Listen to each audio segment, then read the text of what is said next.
Let's eat. Kjelljark and Shaken also rose immediately. Okay. Hoo-hoo, I always welcome food. They sat around the table. The kimchi stew was spicy but tasty. Kjelljark and Shaken made a strange expression at the unfamiliar taste at first, but quickly understood the taste of kimchi stew. Kia, this soup tastes great. Spoon up. Lick lick. This is the taste of pork. Kang-jun admired their amazing ability to recognize the delicious taste and to seem like they had been eating it for a long time. After a while, Kang-jun left the house. Haeun was busy today with the operation of the Delta building, so he went to a PC room to play games alone. However, Shaken and Kjelljark followed after him like they were puppies. Why are you coming along? I will just do what you are doing. Yes, don't worry about it. He wanted to enjoy an ordinary life in reality, so he headed to the PC room. This also seemed very interesting to Shaken and Kjelljark. Kang-jun was somewhat embarrassed at first, but on the other hand, it made sense. They were bored. No, he could see that they were lonely. Kang-jun was a transcendent and could enjoy an ordinary life in reality, but they had no such things. Their sole pleasure after fighting the monsters in the Hall of Ruin for so many years was playing around with the small worlds. Kang-jun's everyday life was interesting to them. Thus, Kang-jun decided to let them experience even more fun things. Like pork belly and soju. A little later in the evening. First, they shared soju with pork belly, then they went to a pub to have beer and chicken. Then he heard about why they were playing war games. Kjelljark spoke first. Lucan, I was actually hoping that a new transcendent would appear. Thus, I started the war game. What does that mean? If there is a war, people will experience crises and want to become stronger. Among them, there will be those who will exceed the limits. There is no one who will become stronger if it is too peaceful. They would just stay complacent. Kang-jun frowned. He didn't like the means that she had chosen. Then what about all the innocent people who died in the middle of it? I don't know about that, but in the end, you emerged. Lucan is transcendent due to Calaticus. I should give a bonus to him. Ho ho ho. Kjelljark's cheeks were tinged with red. She didn't get rid of the lightheaded feeling because she seemed to be enjoying it. Meanwhile, Shaken wasn't interested in their conversation and just focused on eating. Excuse me, one more fried chicken and spicy chicken over here. And some beer as well. Also, please bring a plate of gulbenji muchum as well. Gulbenji muchum, a type of spicy sea snail salad snack consumed when drinking alcohol. It made Kang-jun wonder when they learned Korean. The next day, Kang-jun enjoyed an ordinary life with Kjelljark and Shaken. Kjelljark and Shaken became addicted to pork belly and soju and insisted that they eat it every evening. Therefore, for the first time, Kang-jun had to eat it for 3 days consecutively. It was time to go back to Hwanmong. Kang-jun lay down on his bed as Kjelljark and Shaken entered his wings. The door to Hwanmong is open. They appeared at a point near the Hall of Ruin. Shaken smiled at Kang-jun. Thank you, Lucan. I really enjoyed it. I felt the real pleasure of living after a long time. Kjelljark also smiled. It is the same for me as well, Lucan. It was really a lot of fun. Bring me again at a later time. After indulging in pork belly and soju, they returned to having the mysterious atmosphere of a transcendent. Kang-jun nodded. Sure, feel free to come at any time. He felt like they had become friends. Qua qua qua qua. Then Kang-jun's gaze turned toward the Hall of Ruin. Unlike when the unidentified monsters had popped out, the Hall of Ruin was swirling with an eerie aura. A familiar aura could sometimes be felt. Kang-jun's eyes shone. Doesn't it seem to be related to chaos power? Originally, he had planned to stop by the base in order to celebrate becoming a transcendent with Keiran and the other household members. However, it was now more important to uncover the secrets of the Hall of Ruin. He had already talked about it with Shaken and Kjelljark while drinking. The next time that monsters popped out, Shaken and Kjelljark would deal with them while Kang-jun went inside. Shaken spoke with a worried expression. Are you really going to enter? Somehow, I feel sick. You should think about it once again, Lucan. Kjelljark also warned him. Of course, this wasn't the first time they had tried to deter Kang-jun. They had told him many times that it was ridiculous while drinking. However, this was another chance for Kang-jun to exceed his limits. It was an opportunity given only to those who had chaos power. Cool. It was at that moment that the Hall of Ruin, which had been swirling wildly, abruptly became silent. Once again, a monster popped out. Finally. Kang-jun's eyes lit up. His gaze moved to Shakan and Keljark and they nodded. If you find any errors, ads pop up, ads redirect, broken links, non-standard content, etc., please let us know. Report chapter so we can fix it as soon as possible. Chapter 136. Chapter 136, Will of Chaos, 1. The Hall of Destruction stopped swirling. At the same time, countless monsters poured out of the hole like it was the entrance of a dungeon. Kuk. Kukaka. Shakan and Keljark attacked them from the left and right. Kang-jun also killed them as he moved forward. Rather than rushing into an unidentified place, it would be better to enter through a gap after monsters were destroyed. Now. After a while, the crack Kang-jun had been waiting for appeared and he didn't hesitate to rush into it. However, at that moment, something strange happened. As soon as Kang-jun entered inside, the Hall of Destruction shook and disappeared without a trace. Naturally, the unidentified monsters were no longer pouring out. Shakan searched around with confusion. Unbelievable. The Hall of Destruction is gone. They had been fighting the monsters from the Hall of Destruction for many years. Keljark sighed. It is good that the Hall of Destruction is gone, but I am worried about Lucan's safety. Shakan nodded. The Hall of Destruction disappeared the moment he entered. Obviously, something must have happened. We couldn't even approach it, so how did he go in? It wasn't that they hadn't tried to enter the Hall of Destruction over the past centuries. They had known it was dangerous, but they wondered about the identity of the Hall of Destruction. However, cracks started forming on their bodies when they got close to it one day and they didn't dare dream of investigating after that. An unprecedented energy that even Transcendence couldn't endure. That was the Hall of Destruction. Yet Kang-jun had succeeded in entering the Hall of Destruction, so they didn't know what was going on. The Hall of Destruction had disappeared forever, so they no longer needed to worry about the worlds being destroyed. However, they didn't want it to happen because of Kang-jun's sacrifice. Lucan will come back safely. That's right. He is very mysterious, so he won't die easily. Shakan and Keljark said, but they couldn't hide their feelings of unease. It was like time had stopped as they stared motionlessly at the place where the Hall of Destruction had disappeared. On the other hand, Kang-jun was in an extreme situation. Although it seemed like he had entered the Hall of Destruction very easily to Shakan and Keljark, Kang-jun was almost turned to dust by the tremendous pressure on his whole body. The energy filling the Hall of Destruction was definitely chaos power. However, even though Kang-jun could use chaos power through the Wings of Chaos, it wasn't something he could operate freely like dimensional power. The Wings of Chaos were a tool that allowed him to use chaos power. It was similar to the magic staff that allowed a magician to create blazing lava. Of course, he would be killed in the lava. It was the same for Kang-jun. No, the situation was tens of thousands times more dangerous. When compared to fire, the chaos power in the Hall of Destruction wasn't at the level of lava. It was more like the sun. Qua. Cook. In order to overcome the pressure on his entire body, Kang-jun raised his dimensional power to the maximum, but it was useless. Dimensional power 0/96860. Rather, his dimensional power fell to the bottom in the blink of an eye. Kang-jun could no longer operate dimensional power. If it was black magic energy, he could refill it through a potion, but that was impossible for dimensional power. Dimensional power was refilled from the dimensional sea. After becoming a transcendent, Kang-jun never had to worry about dimensional power. However, this was a place where dimensional power was non-existent. Once dimensional power fell to the bottom, it stayed at 0 points. Nevertheless, Kang-jun was still alive thanks to his Wings of Chaos. Choo. A strange shield formed from the Wings of Chaos and protected Kang-jun's body from the pressure. However, after a short time, cracks started forming on the shield. Jajjijok. Kang-jun sensed that everything would be over the moment the shield broke. Ugh. Was I too reckless? He hadn't entered due to a simple impulse but a cry that felt like fate. Enter the Hall of Destruction. So that you can overcome your limits. It was this call. The voice resembled the black-haired man that he had seen in the Guardian Hall. However, that person had never said those words to Kang-jun. He just unconsciously felt it. It really felt like fate. However, he was going to die instead of overcoming his limits. Jajjijok.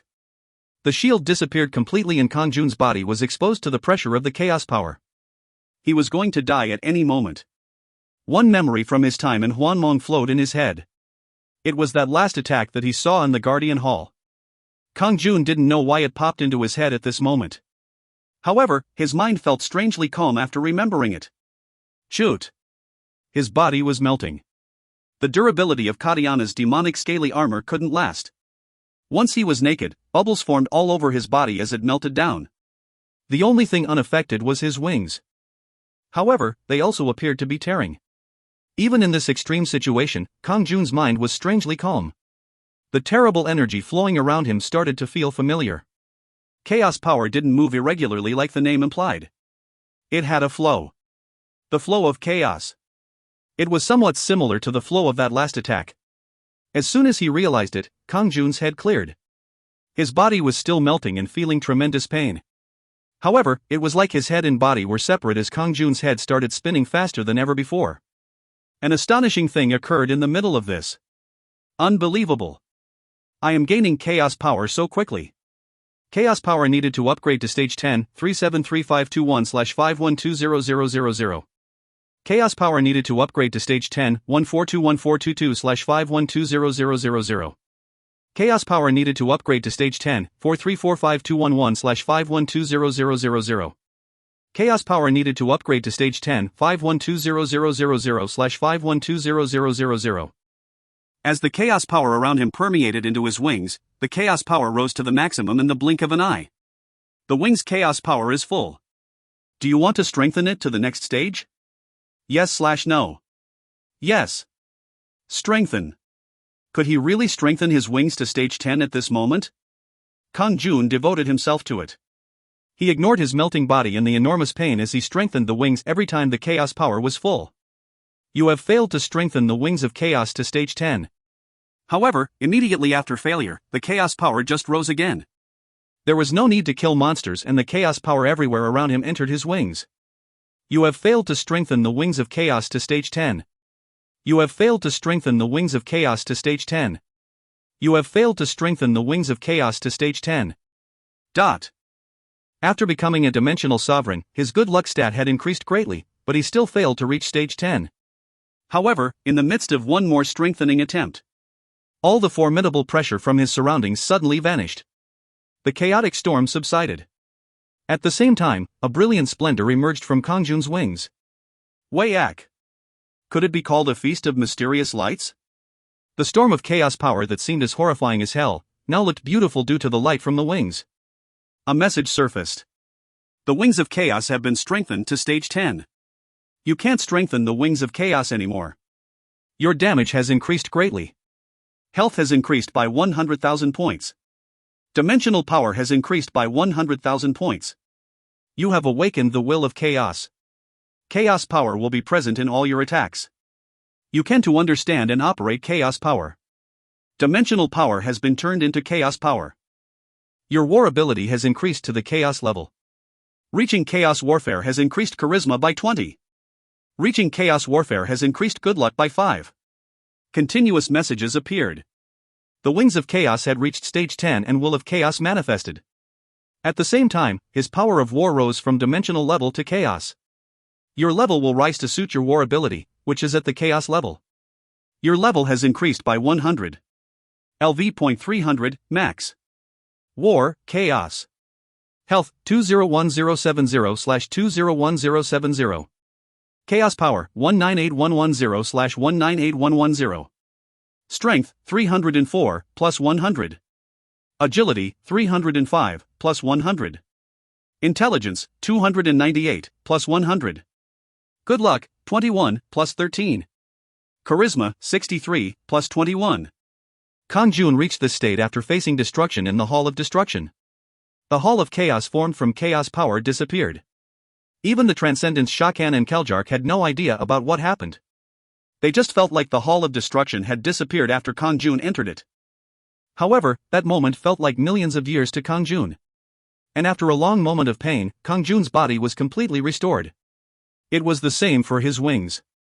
I survived. Kang-jun had a stunned look on his face for a while. Then he suddenly smiled. I finally reached that point. The last attack that he had seen in the Guardian Hall. Kang-jun was now able to use it freely. He had reached the state of true transcendence that he had longed for. Of course, it was on a different level from ordinary transcendence. Kang-jun intuitively knew that he was a chaos being. Now, dimensional power feels like a joke. The wings of chaos couldn't be strengthened anymore. The last stage 10 was reached. His level also had max next to it. It could be said that he had reached the maximum level and his limits. Reaching the extremes of his strength. That was such a tremendous gap that it felt like he had been a child before entering the Hall of Destruction and now, he was an adult. So, Kang-jun felt fulfilled but also somewhat lost. It was an unfamiliar loneliness that came with being the absolute being in this vast dimension. However, that loneliness only lasted a brief moment. Kang-jun soon realized that he was just standing at the beginning of a new staircase. An absolute strength that didn't allow for further growth was just an illusion. There was a region beyond chaos that couldn't be seen. There was a new world that couldn't be seen unless he became a star in the sky. Another sky existed above the sky. Chaos was just the beginning. After becoming aware of this, the discouragement vanished and a new fighting spirit entered him. If you find any errors, ads pop up, ads redirect, broken links, non-standard content, etc., please let us know. Report chapter so we can fix it as soon as possible. Chapter 137. Chapter 137, Will of Chaos, 2. Wings of Chaos, Max. Level, Max. Could he surpass this? For a while, the answer was no. This wall was different from any limitations that he had encountered before. Maybe it was something that he wouldn't be able to overcome forever. Of course, it might not matter much. He was in a great state just from becoming chaotic. Had there been people who had reached new heights after becoming chaotic? It was Kang-jun's question. Maybe not. But what if there was? Would they be a god? Kang-jun wanted to see if there was anyone else who had managed to become chaotic like him. How many chaos beings existed in this vast world? It was clear that the wings of chaos were made from the will of chaos. The black-haired man who had given him enlightenment in the Guardian Hall was a representative. Was he still alive? It was natural. A chaos being wouldn't die unless they had tried to destroy themselves. Therefore, he couldn't be dead. He might have vanished to another place. Somewhere, I hope to meet you. There were probably many transcendents. Just as there were various dimensional stations, there would be transcendents present in them. Each station should have at least one or two. However, how many chaos beings were there? He didn't know. Suk. Kang-jun, who was in a state of contemplation, looked around. Just where was this place?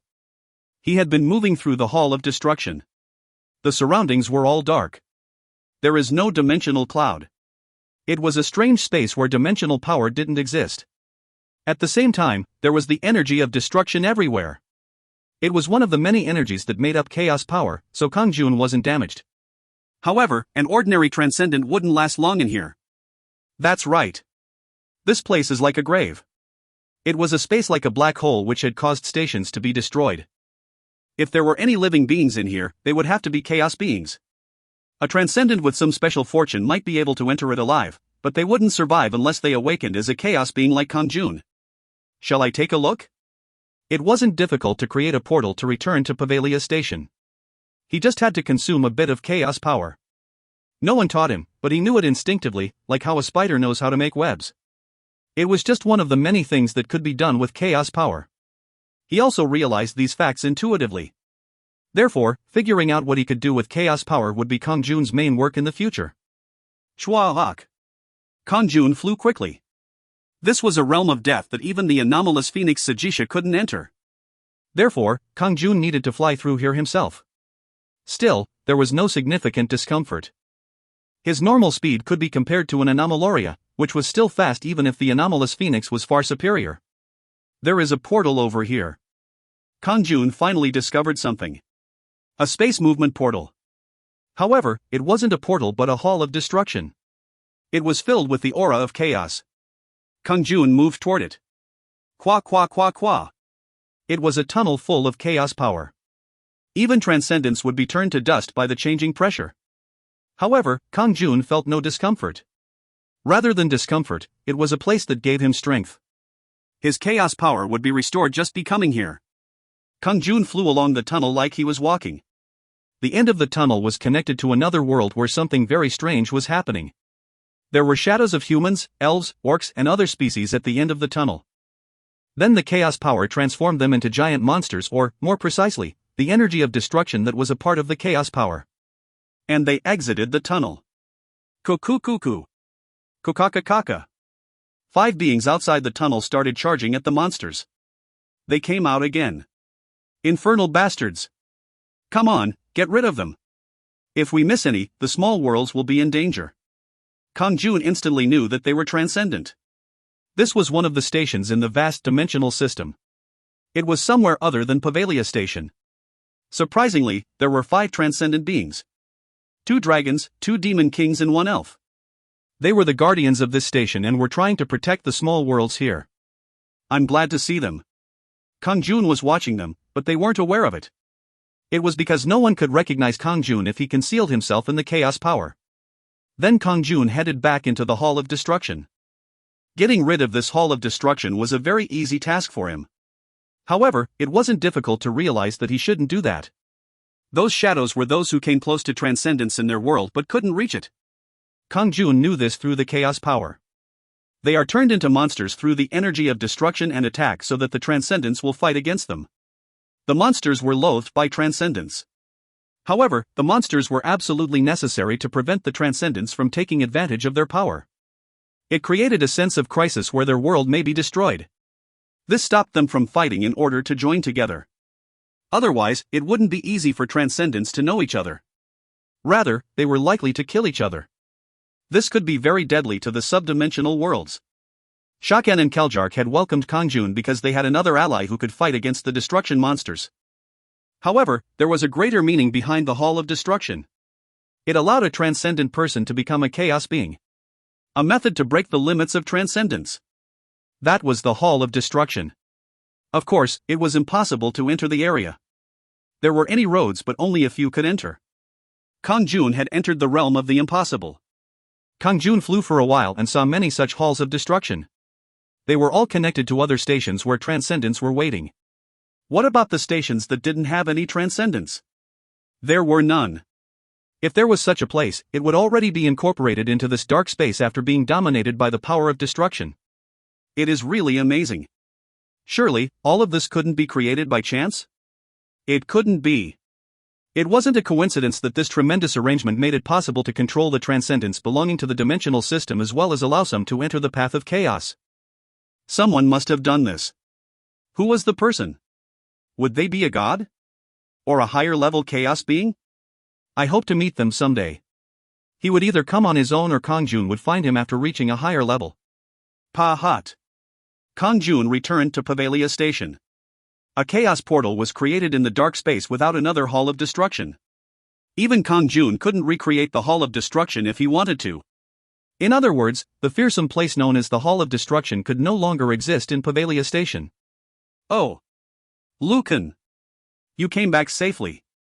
Shaken and Keljark, who had been gazing at the place where the Hall of Destruction had been, welcomed Kang-jun eagerly.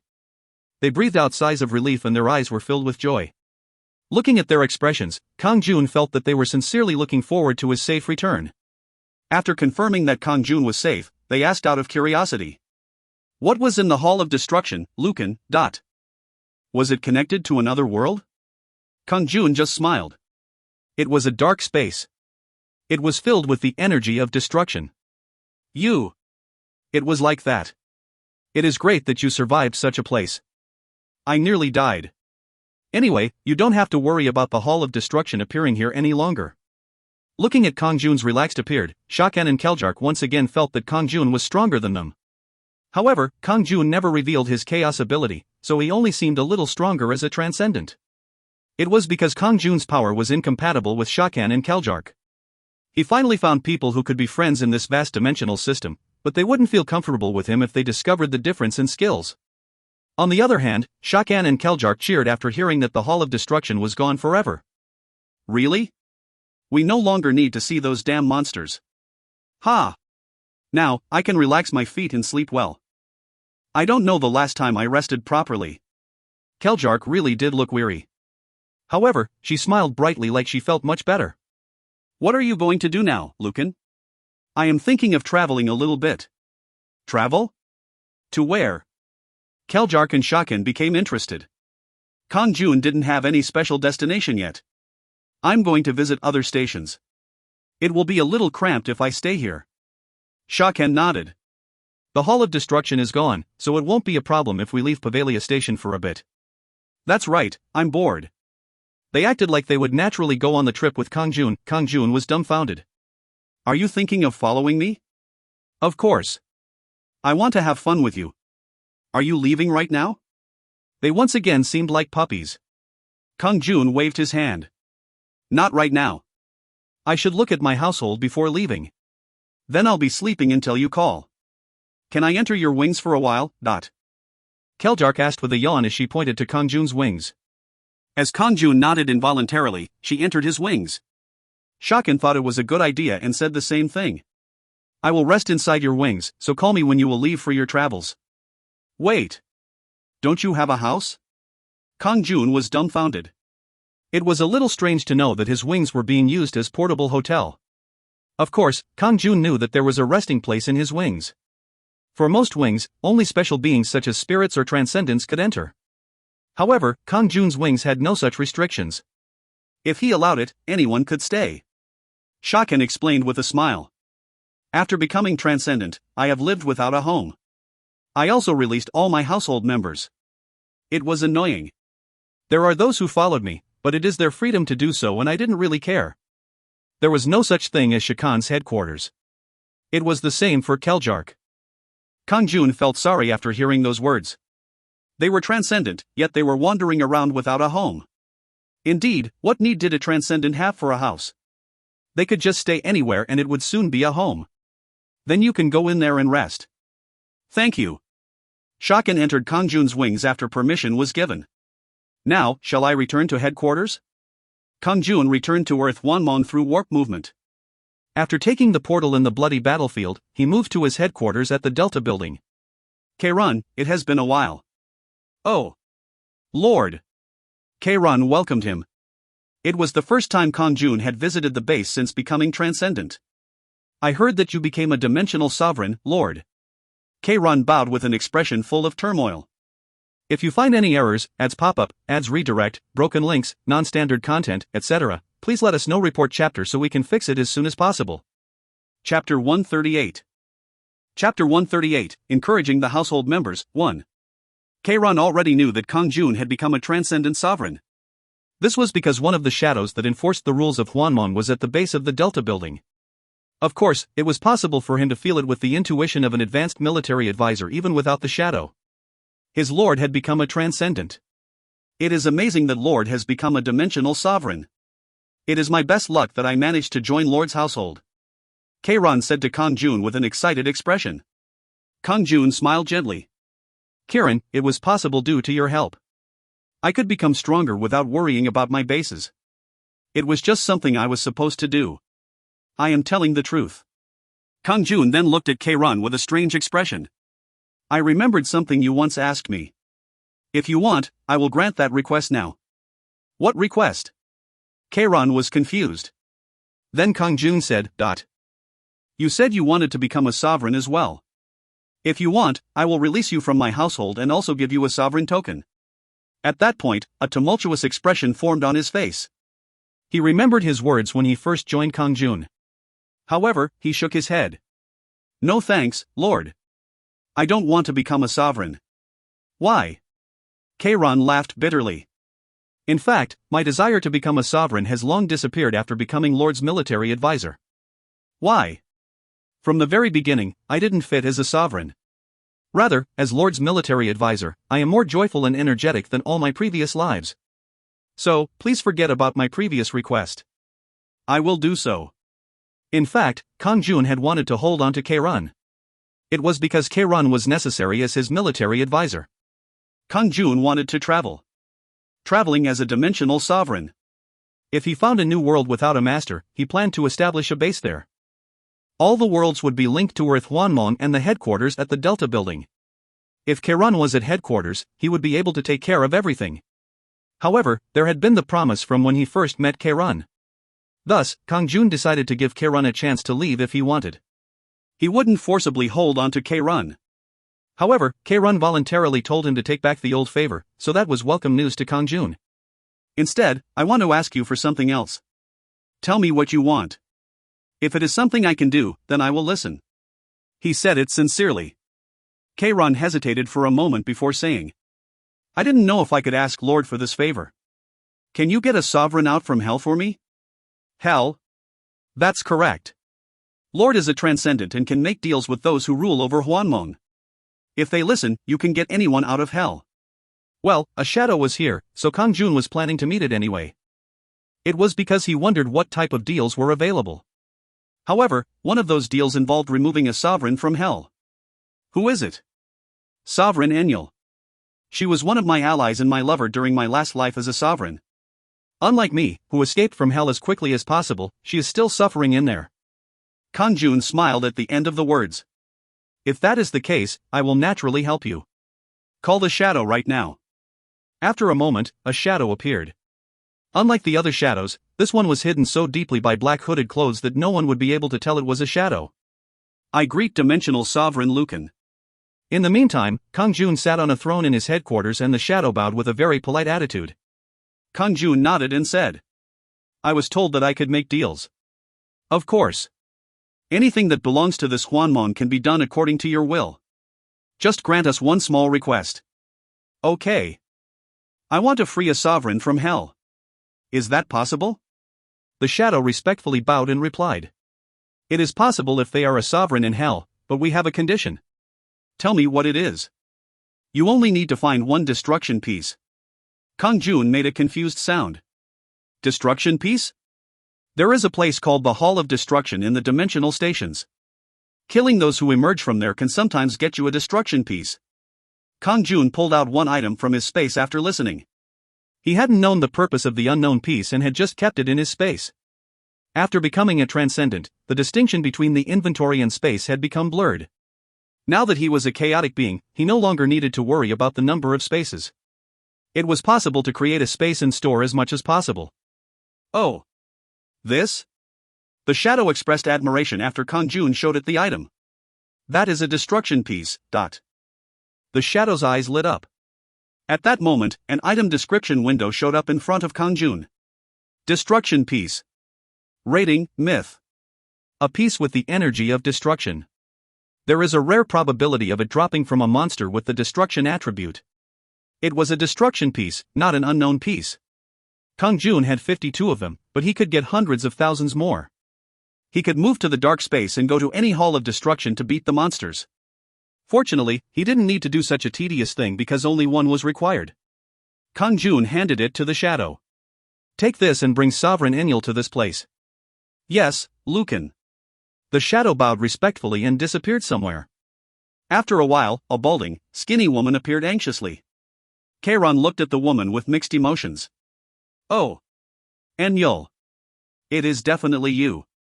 At that moment, Enyel turned her head and saw Kairon. A blue-haired dark elf. She knew who he was. Kiran. Then Kairon embraced her tearfully. You must have suffered a lot, Enyel. I never thought I would be able to see you again. Kairon, how did you? Enyel couldn't believe this situation. She had just been going through a terrible suffering. She had been a defeated sovereign in hell. The shadow bowed to Kang-jun and said, Then I will be going if you don't have another request. Yes, you may go. Kang-jun smiled and nodded. In the meantime, Kairon and Enyel were hugging each other while sobbing. However, Kairon soon regained his spirit and introduced Enyel to Kang-jun. Enyel, he is Dimensional Sovereign Lucan who pulled you out of hell. He is also my lord. Enyel gazed at Kang-jun with a tumultuous expression. She staggered toward him. Thank you very much. I still can't believe that I'm out of hell. Repaying this favor. If you would accept, then I would like to repay the favor. Kang-jun shook his head. It was already paid for by Kairon, so don't worry about it. For me, Kairon is like my right arm. I'm just granting him a favor. Now, just let Kairon take care of you and rest. Kang-jun waved his hand as he spoke. Then vigor filled Enyel's destroyed body. Kang-jun restored her appearance and abilities to their best condition. Ah! It was like a dream to Enyel. Instead of the hellish prisoner state, she had returned to looking like an elf. The ash-gray hair turned blonde and full and her dried-out skin became white as snow. Kairon smiled. Lord, Enyel is a far superior military advisor than me. If you accept her, you won't be disappointed. A talent that Kairon recommended. Even if she was his lover, his personality meant that he wouldn't easily recommend something to Kang-jun. After listening to Kang, Kang-jun spoke to Enyul. Enyul. Do you really want to join my household? It isn't necessary if you just want to repay a favor, but I would consider it lucky to join the household of Dimensional Sovereign Lucan. My abilities will be helpful to you. Kang-jun immediately accepted Enyul into his household. At the same time, he accepted Karen's advice and appointed her as a military advisor under Karen. The elf Enyul has joined your household. Enyul is now your faithful subordinate. In the meantime, Karen had been in charge of all the work by himself, but now, he had Enyul, an outstanding military advisor, to help him. Karen couldn't stop smiling. Then other members of Kang-jun's household, including Hexia and Melanat, appeared and congratulated Kang-jun on becoming a dimensional sovereign. Kang-jun gave every single one of them encouragement. They had joined his household and would remain with him until the end. Although they were a little weaker than the other members, Kang-jun didn't spare any encouragement for Jermas, the ogre, Radayam, Kajel, and so on. Then Hexia approached Kang-jun and said, Lord, Grania has said that she is willing to join your household. Can you please accept her? She has been waiting here for Lord for a while. 438th Army Command Grania. In the past, Kang-jun had worked hard to try and convince her to join him. At the time, Grania promised to join if Kang-jun won a duel against her, but now, Kang-jun's abilities already exceeded hers. He had been so busy that he had forgotten about it, but Grania was excited that Kang-jun wanted her. Kang-jun smiled at her. Of course. Call Grania. Kang-jun had decided to only accept those with the minimum power of a demon king from now on, but Grania was an exception. He would keep the words that he had said before. Thus, the beautiful commander with blue wings came to his headquarters with Hexia. She instantly fell to her knees in front of Kang-jun and cried out. I, Grania, the 438th commander of the Earth Hwanmong Defense Army, will swear my loyalty to Dimensional Sovereign Lucan. Okay. I look forward to it, Grania. The angel, Grania, has joined your household. Grania is now your faithful subordinate. You have acquired an angel for the first time, so charisma has increased by 1. He had not thought that Grania, who had the same temperament as Hexia, would be an angel. It was the first time that an angel had joined his household. Something had gone wrong in the celestial world a long time ago and she fell to Hwanmong. Then she became the boss of the 40-story Jeonmulan building located in Samsungdong. Thanks to that, it became Kang-jun's territory and the 4,000 troops under her joined as well. You are an angel of the celestial world. Kang-jun had thought that Grania was a demon. Not only Kang-jun, but even Hexia hadn't known that Grania was an angel, as most of her abilities as an angel were sealed. If you find any errors, ads pop up, ads redirect, broken links, non-standard content, etc., please let us know. Report chapter so we can fix it as soon as possible. Chapter 139.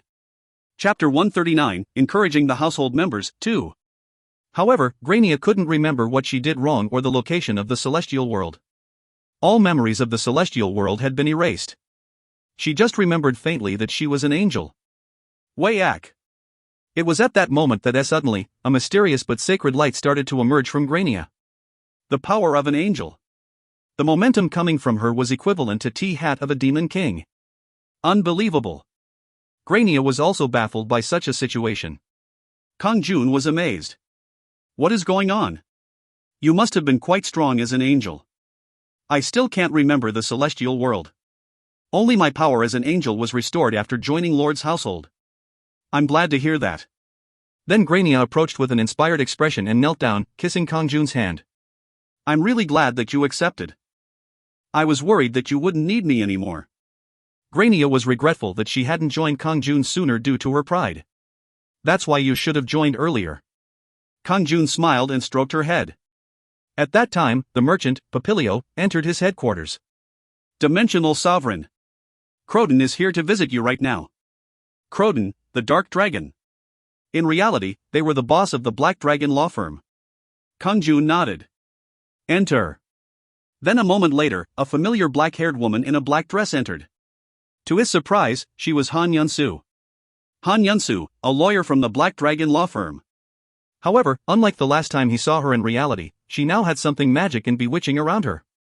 Even more amazingly, the momentum coming from her was no less than Rainkar. In other words, she had to be an awakened dragon, not an ordinary dragon. The boss of the Black Dragon law firm, that was said to be a neutral power, was one of the strongest in Earth Hwanmong.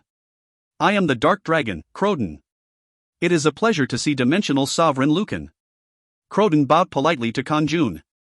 Kang-jun smiled at her. Hwanmong, I didn't know that you were the Dark Dragon, Crowden. Crowden looked up carefully at Kang-jun. At first, I was just curious because you had the weakest base among the sovereigns, but you've now reached a much higher position that it is awkward. Please forgive me for my rudeness. Rudeness? Have you ever been rude to me? Crowden scratched her head and muttered. Every time I stopped by your house early in the morning to have a meal. I think I was being rude. It was a little bit disruptive. Kang-jun remembered when Hwanmong came in the mornings to eat breakfast. Even when Kang-jun wasn't home, she came over and asked Hwan to boil ramyun noodles. Crowden flinched at Kang-jun's response and tears welled up in her eyes. I won't do it again in the future. Hwan's dishes are so delicious, but I will stop. Don't worry about it. Kang-jun waved his hand with a smile. He had only been joking. He hadn't realized that she would panic so much. Feel free to come and eat at any time. It is more delicious to eat with many people. Hwan also likes it. Really? Crowden's expression brightened and Kang-jun nodded. In the meantime, you have helped me in many ways, so I am thankful. I didn't have to think about the complicated legal matters in reality, so let's continue to eat together. Then I'll visit you often, ho. Crowden laughed loudly then flinched when Kang stared at her. How dare you show such an attitude to Lord in front of me? I'm sorry. I was too short-sighted. Don't disrespect Lord. I will be watching. I understand. Crowden's combat power was much stronger than Kieran's. However, Kang was the military advisor that would represent Kang-jun in the Infinite Worlds. Most of the work would be handled by Kang instead of Kang-jun. This was the reality of the world. She had to be careful in front of Kang in Earth Hwanmong. Crowden spoke politely to Kang-jun with a somewhat crestfallen expression. Lucan, there is one thing that I want to ask. It is actually the reason why I came here today. Don't feel burdened and tell me. Kang-jun wondered about Crowden's request. Crowden watched Kang-jun with an odd expression and said, I am a neutral force in Earth Hwanmong and have been working with the Earth Defense Army to support the sovereigns of Earth. However, now, I would like to break that agreement. Break the agreement? Then you will no longer support the sovereigns? Surely you don't intend to become their enemies. Kang-jun was surprised by the unexpected words. Kang also looked at Crowden with surprised and sharp eyes. Crowden explained hurriedly. How can that be? I will continue to support the sovereigns. However, I don't want to deal with the army. I just want to accept your will as a dimensional sovereign. Crowden asked desperately. I have been waiting for a transcendent person to come out of Earth Hwanmong. Can you please take me into your household? I am asking you this. This was unexpected. Kang-jun had a grave expression on his face. The presence of an awakened being had asked to join his household. His increase in charisma was a reason, but it was also due to her closeness with Kang-jun. Kang-jun got up from his throne and reached out to Crowden with a gentle smile. Crowden, I would like for you to join my household. Crowden's face lit up. She immediately kissed Kang-jun's hand and said, Thank you for accepting, Lord. I will swear my allegiance to you forever. The awakened dragon, Crowden, has joined your household. Crowden is now your faithful subordinate. An awakened dragon has joined your household for the first time, so charisma has increased by 1. Crowden raised her head and told Kang-jun her story. I landed on Earth 400 years ago. At the time, I was helping the spirits that belonged to Shakan's camp during the great battle between the demon kings and spirits in Pavalia Station. After losing most of my troops, I was defeated, but I discovered Earth Hwanmong and escaped here. Something like that had happened. He wondered what Crowden would think if she knew the two people behind that war were sleeping in Kang-jun's wings. Nevertheless, ignorance was bliss. Kang-jun nodded. You have been living on Earth since then. Yes. I haven't always participated in the work involving Earth, but I built up a foundation from the shadows. All of that will now move according to Lord's will. It will move according to my will? Kang-jun suddenly wondered about the foundation of the Black Dragon law firm. Then Crowden smiled. If Lord would like to become an emperor that unifies the planet, it would be possible. Kang-jun laughed at the words. She wasn't a normal dragon but an awakened one. She could have conquered the Earth at least 10 times in the hundreds of years she had been here. However, she didn't get involved because it was the work of humans. She just defended Earth from several hostile alien attacks. The humans of Earth didn't know this fact. Hostile aliens? They attacked Earth? There's nothing special about the hostile aliens. They are just piratas. There are vast piratas surrounding Earth as well as Hwanmong.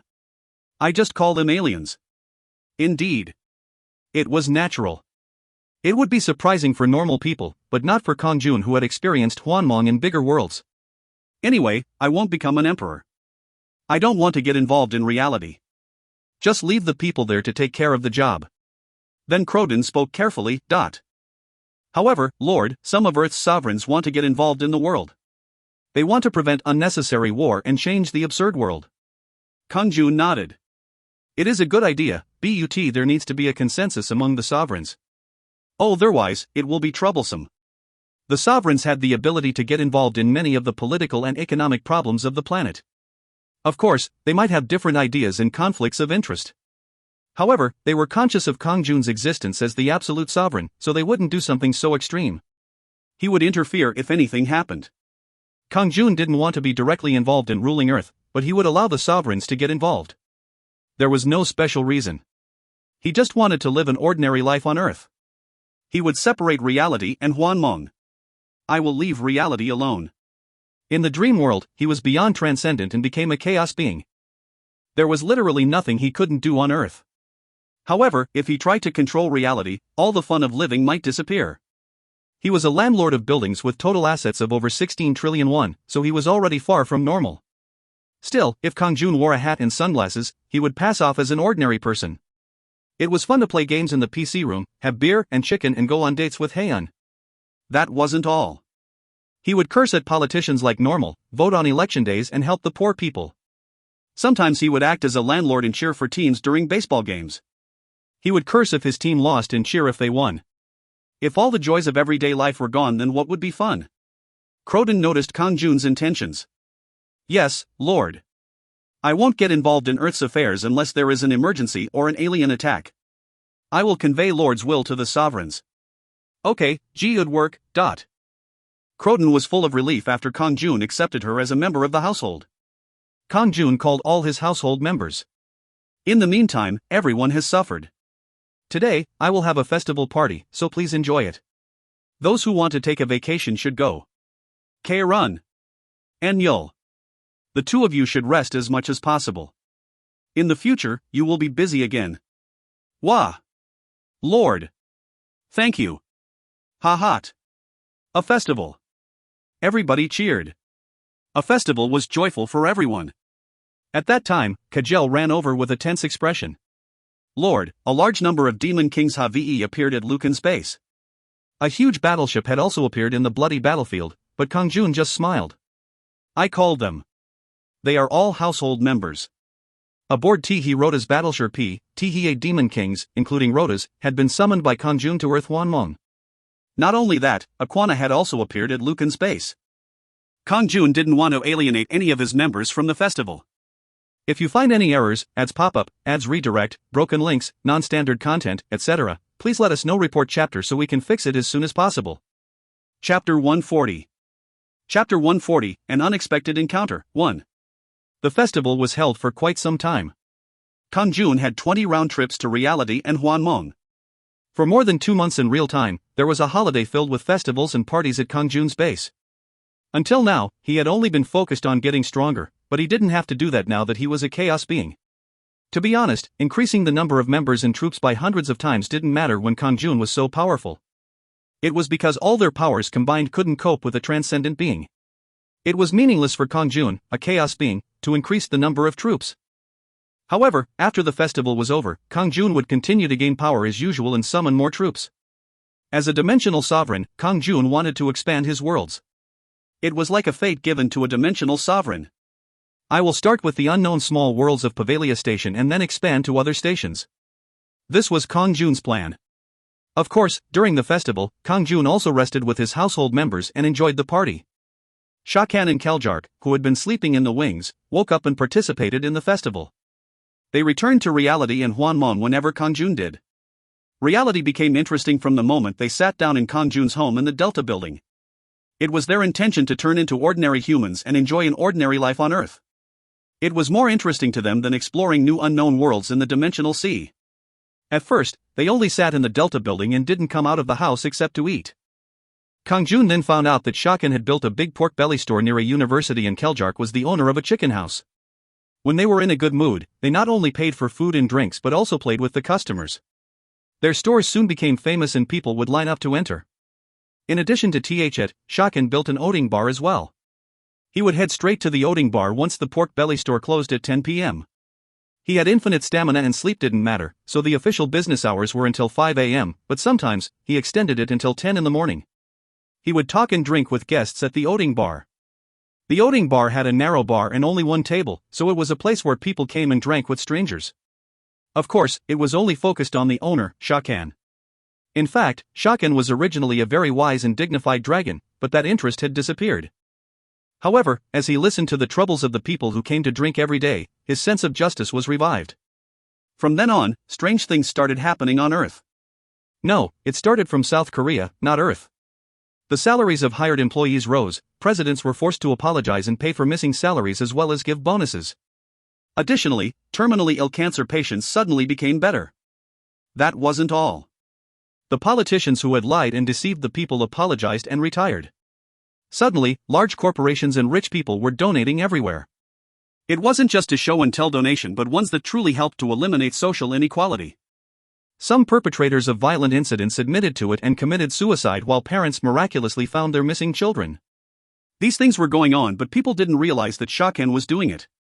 They just marveled at the incidents. However, Shakan tried not to intervene in national-scale events as much as possible. He just thought of it as a minor helping hand here and there.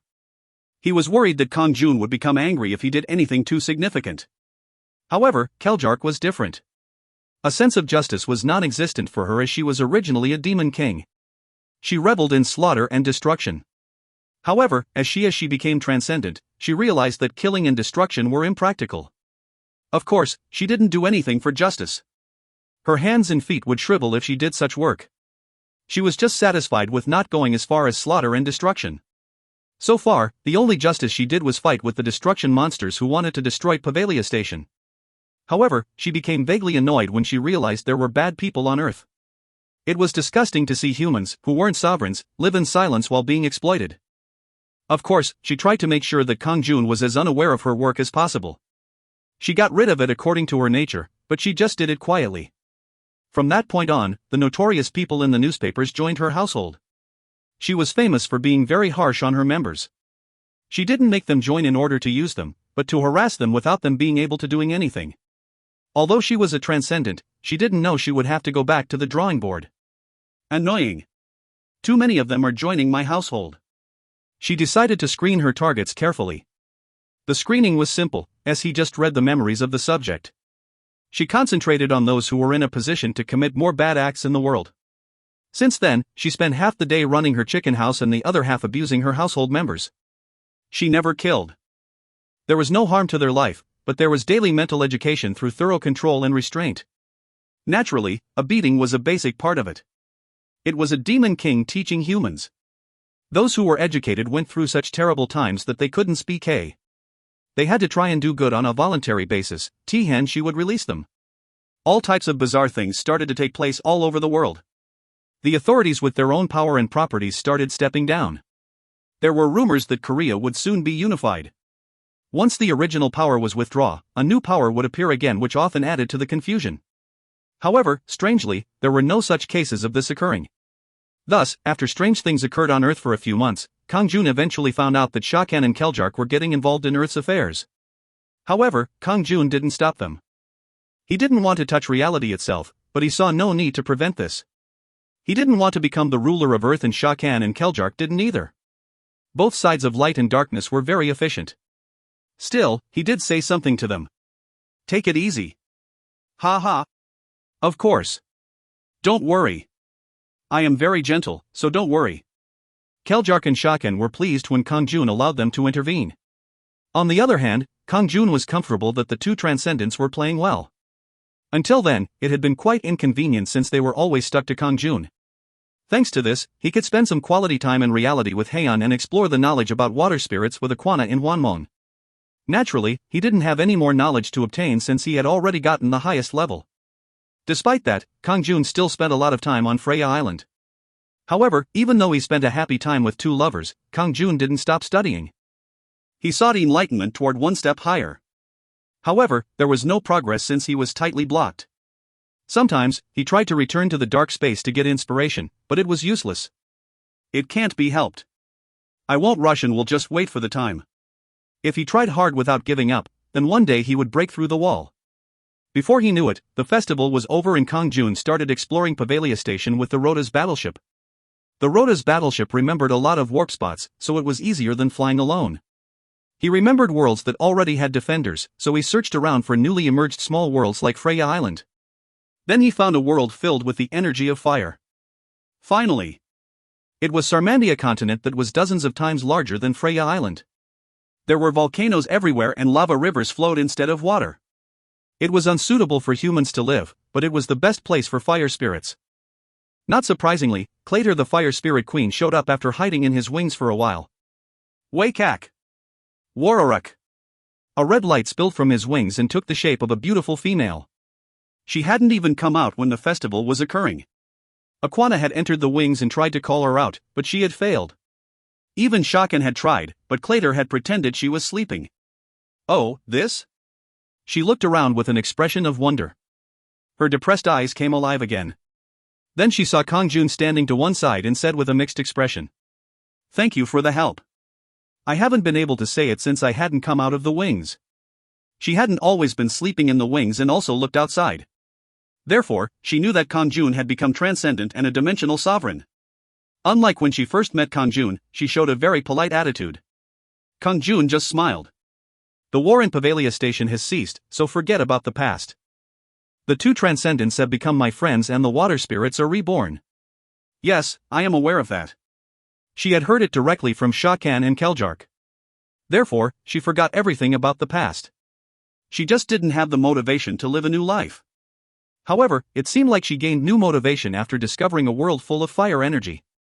There was anticipation in her eyes as she gazed at Kang-jun. Can you give me this world? Of course, Clater. In return, allow me to make a base on this world. Kang-jun had already built a base by consuming one-dimensional piece. He had intended to drag Clater out if she didn't come, but he was glad that she came out voluntarily. Then Clater approached with an impressed expression and knelt before Kang-jun. I, Fire Spirit Queen, Clater, want to become your strength in the dimensional system by creating a new world of fire. Can you please take me into your household? If you find any errors, ads pop up, ads redirect, broken links, non-standard content, etc., please let us know. Report chapter so we can fix it as soon as possible. Chapter 141. Chapter 141, An Unexpected Encounter, 2. Kang-jun smiled and nodded. Clater. From now on, you will be a part of my household. He stretched out his hand and Clater kissed it with a bright smile. I will dedicate my permanent loyalty to Lord. Fire Spirit Queen Clater has joined your household. Clater is now your faithful subordinate. I look forward to your work in the future, Clater. I have put essences in the base warehouse, so make lots of fire spirits. Just like the water spirits, Kang-jun thought that fire spirits could be created using the essence of fire. This place was wider than Freya Island, so he brought 50,000 essence of fire. Clater was touched and said emotionally, "Lord, thank you for your consideration, but." She stopped abruptly and stared at Kang-jun. It will take me a long time to handle so many fire spirits alone. Besides, I also don't have much luck. If it is a spirit world of this size, it should have many supreme spirits. Do you want me to help? Yes. But I don't have any knowledge about fire spirits. You can learn the knowledge. After saying that, Clater avoided his gaze like she was ashamed. However, she soon regained her courage and gazed at Kang-jun. Do with me what you did to Aquana. I want to see fire spirits born through Lord's hands. Did you see all of it? Kang-jun asked with surprise and Clater nodded. I couldn't miss such an interesting scene. She saw it all while pretending to be sleeping. Kang-jun was dumbfounded. There was no privacy protection. In that case, it was better not to put someone in his wings in the future. Anyway, that was a separate thing. Kang-jun decided to listen to Clater's request. He had a lot of time, so there was no need to hurry and find other worlds. Kang-jun instantly embraced Clater. A normal human would turn to ashes the moment they embraced her, but after becoming transcendent, Kang-jun wasn't bothered. Even now, he was a chaos being that was beyond transcendent, so the Fire Spirit Queen was no different from an ordinary woman to him. You have received knowledge about supreme fire spirits. Kang-jun succeeded in acquiring low, intermediate, advanced and supreme knowledge about fire spirits. Surprisingly, one single time led to supreme knowledge about fire spirits. It was much faster than when he had acquired knowledge about water spirits because his stats had increased, so his speed in acquiring new things was faster. Kang-jun immediately started making fire spirits from the essences. Unlike the water spirits, the fire spirits were created by placing the essence of fire in a place where lava flowed. The essence then turned into a firebird and flew into the sky. In that way, 50,000 essence of fire were consumed to create fire spirits. Among them, 28 were supreme fire spirits. This was due to the fact that Kang-jun's good luck stat had grown sharply compared to when he made the water spirits. Amazing! It is unprecedented to have such an amazing fire spirit world in the dimensional system. Clater exclaimed excitedly from within Kang-jun's arms. Kang-jun spent a few more days encouraging her before returning to the Rhoda's battleship. From then on, his exploration trip for new worlds began. Originally, Shakan and Keljark had wanted to join Kang-jun's trip, but they decided not to due to their lives on Earth. Thus, Kang-jun sailed around Pavalia Station with the Demon Kings. If he found a new world without guardians, he would appoint one. Naga Queen Melanad became the protector of a world, followed by Dark Mage Dryana, Hexia, and Grania. Even the Ogre, Jermas, Rodayam and Kajel became guardians of a world. However, most of the bases were built without guardians. He would appoint a guardian when he found a suitable talent. The Demon Kings were left as combat troops, rather than guardians. They would act as support troops when problems arose in one of the small worlds. The 8 Demon Kings, including Rhoda's, would defend Lucan's base on Earth Hwanmong and wait there for instructions from Kerun. Now, there are no more new worlds in Pavalia Station, so I will have to go to another station. From now on, it would be more comfortable to ride on the anomalous Phoenix. Then Kang-jun suddenly felt something was strange. What is this? Somewhere in Pavalia Station, the energy of destruction is forming. As a chaos being, he could feel it. Even a transcendent wouldn't know unless they were near it. Kang-jun focused his mind. He could warp to any place he had visited once. It was the ability of the anomalous Phoenix, but it was also possible with the chaos ability. This way. He quickly found the place where he could feel the energy of destruction was coming from. Surprisingly, it wasn't far from Earth Hwanmong. If Kang-jun had left Pavalia Station without knowing this place, then Earth Hwanmong might have been in danger. Of course, Shakan and Keljark were on Earth, so they wouldn't let it fall. Indeed, Shakan and Keljark were staring at it with a surprised look when Kang-jun arrived. Unbelievable. How is a Hall of Destruction here? Then they welcomed Lucan. Lucan. You're here as well. Kang-jun nodded. I don't know why the Hall of Destruction appeared here. I will enter it. Wait for me on Earth Hwanmong and protect it. I understand. Don't worry about Earth. Shakan nodded. Earth had become a very valuable place to them, so they would surely protect it. He wasn't worried since he had already witnessed Kang-jun entering the Hall of Destruction once. However, Keljark became somewhat stiff. In the past, the energy of destruction that came from the Hall of Destruction wasn't so dark. You should be careful, Lucan. I also think that it is strange. Don't worry. Kang-jun had already realized that this Hall of Destruction was different from the ones he had seen before. That's why he wanted to go inside and take a look. He immediately entered the Hall of Destruction alone. There aren't any destruction creatures. There were no signs of destruction even when he entered. Someone must have created this place deliberately. Perhaps they wanted to invite me to the dark space? Kang-jun suddenly had that thought. Then he wouldn't avoid it. It was impossible to avoid it anyway. Even if Kang-jun tried to avoid them, they would find him. The creation of a Hall of Destruction near Earth Hwanmong was a warning to Kang-jun. It would be wise to meet the person as soon as possible and hear their purpose. Then I will get rid of it. Kang-jun got rid of the Hall of Destruction. He was worried since it was near Earth Hwanmong. He could create a chaos portal to go back to the dark space, so it wasn't necessary to allow the Hall of Destruction to exist. There's someone here. As soon as Kang-jun entered the dark space, someone approached from a distance like they had been waiting. No, he is? Kang-jun was startled by the unexpected presence in front of him. A middle-aged man with black hair who gave off a strong impression. He was the same person that Kang-jun had seen in the Guardian Hall. The one who had given Kang-jun the path to chaos. He had appeared in front of Kang-jun. Of course, the energy flowing from him was that of chaos.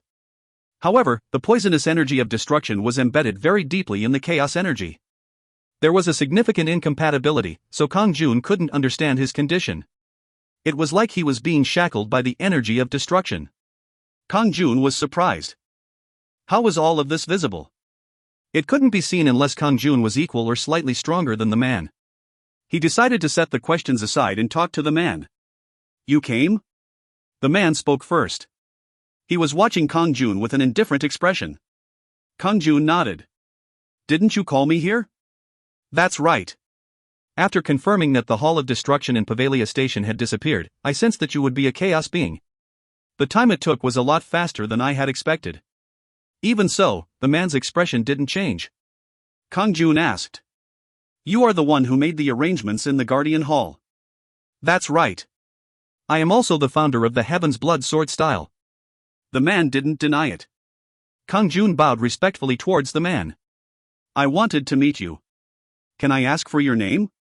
Kang-jun had received a lot of instruction from the man. Almost everything Kang-jun had, including the Heaven's Blood Sword style, had Xiaomi from TH's man. In other words, he was like his teacher. However, the man was still expressionless. My name doesn't make sense, but I will give it because you asked. My name is Shadowless. Shadowless, an existence that didn't have a shadow. He looked at Kang-jun coldly. Lucan. Now that you are a chaos being, I will tell you about what she intends to do. She? Kang-jun was startled. His mentor, Shadowless, mentioned a she. Who? Shadowless seemed to smile as he spoke.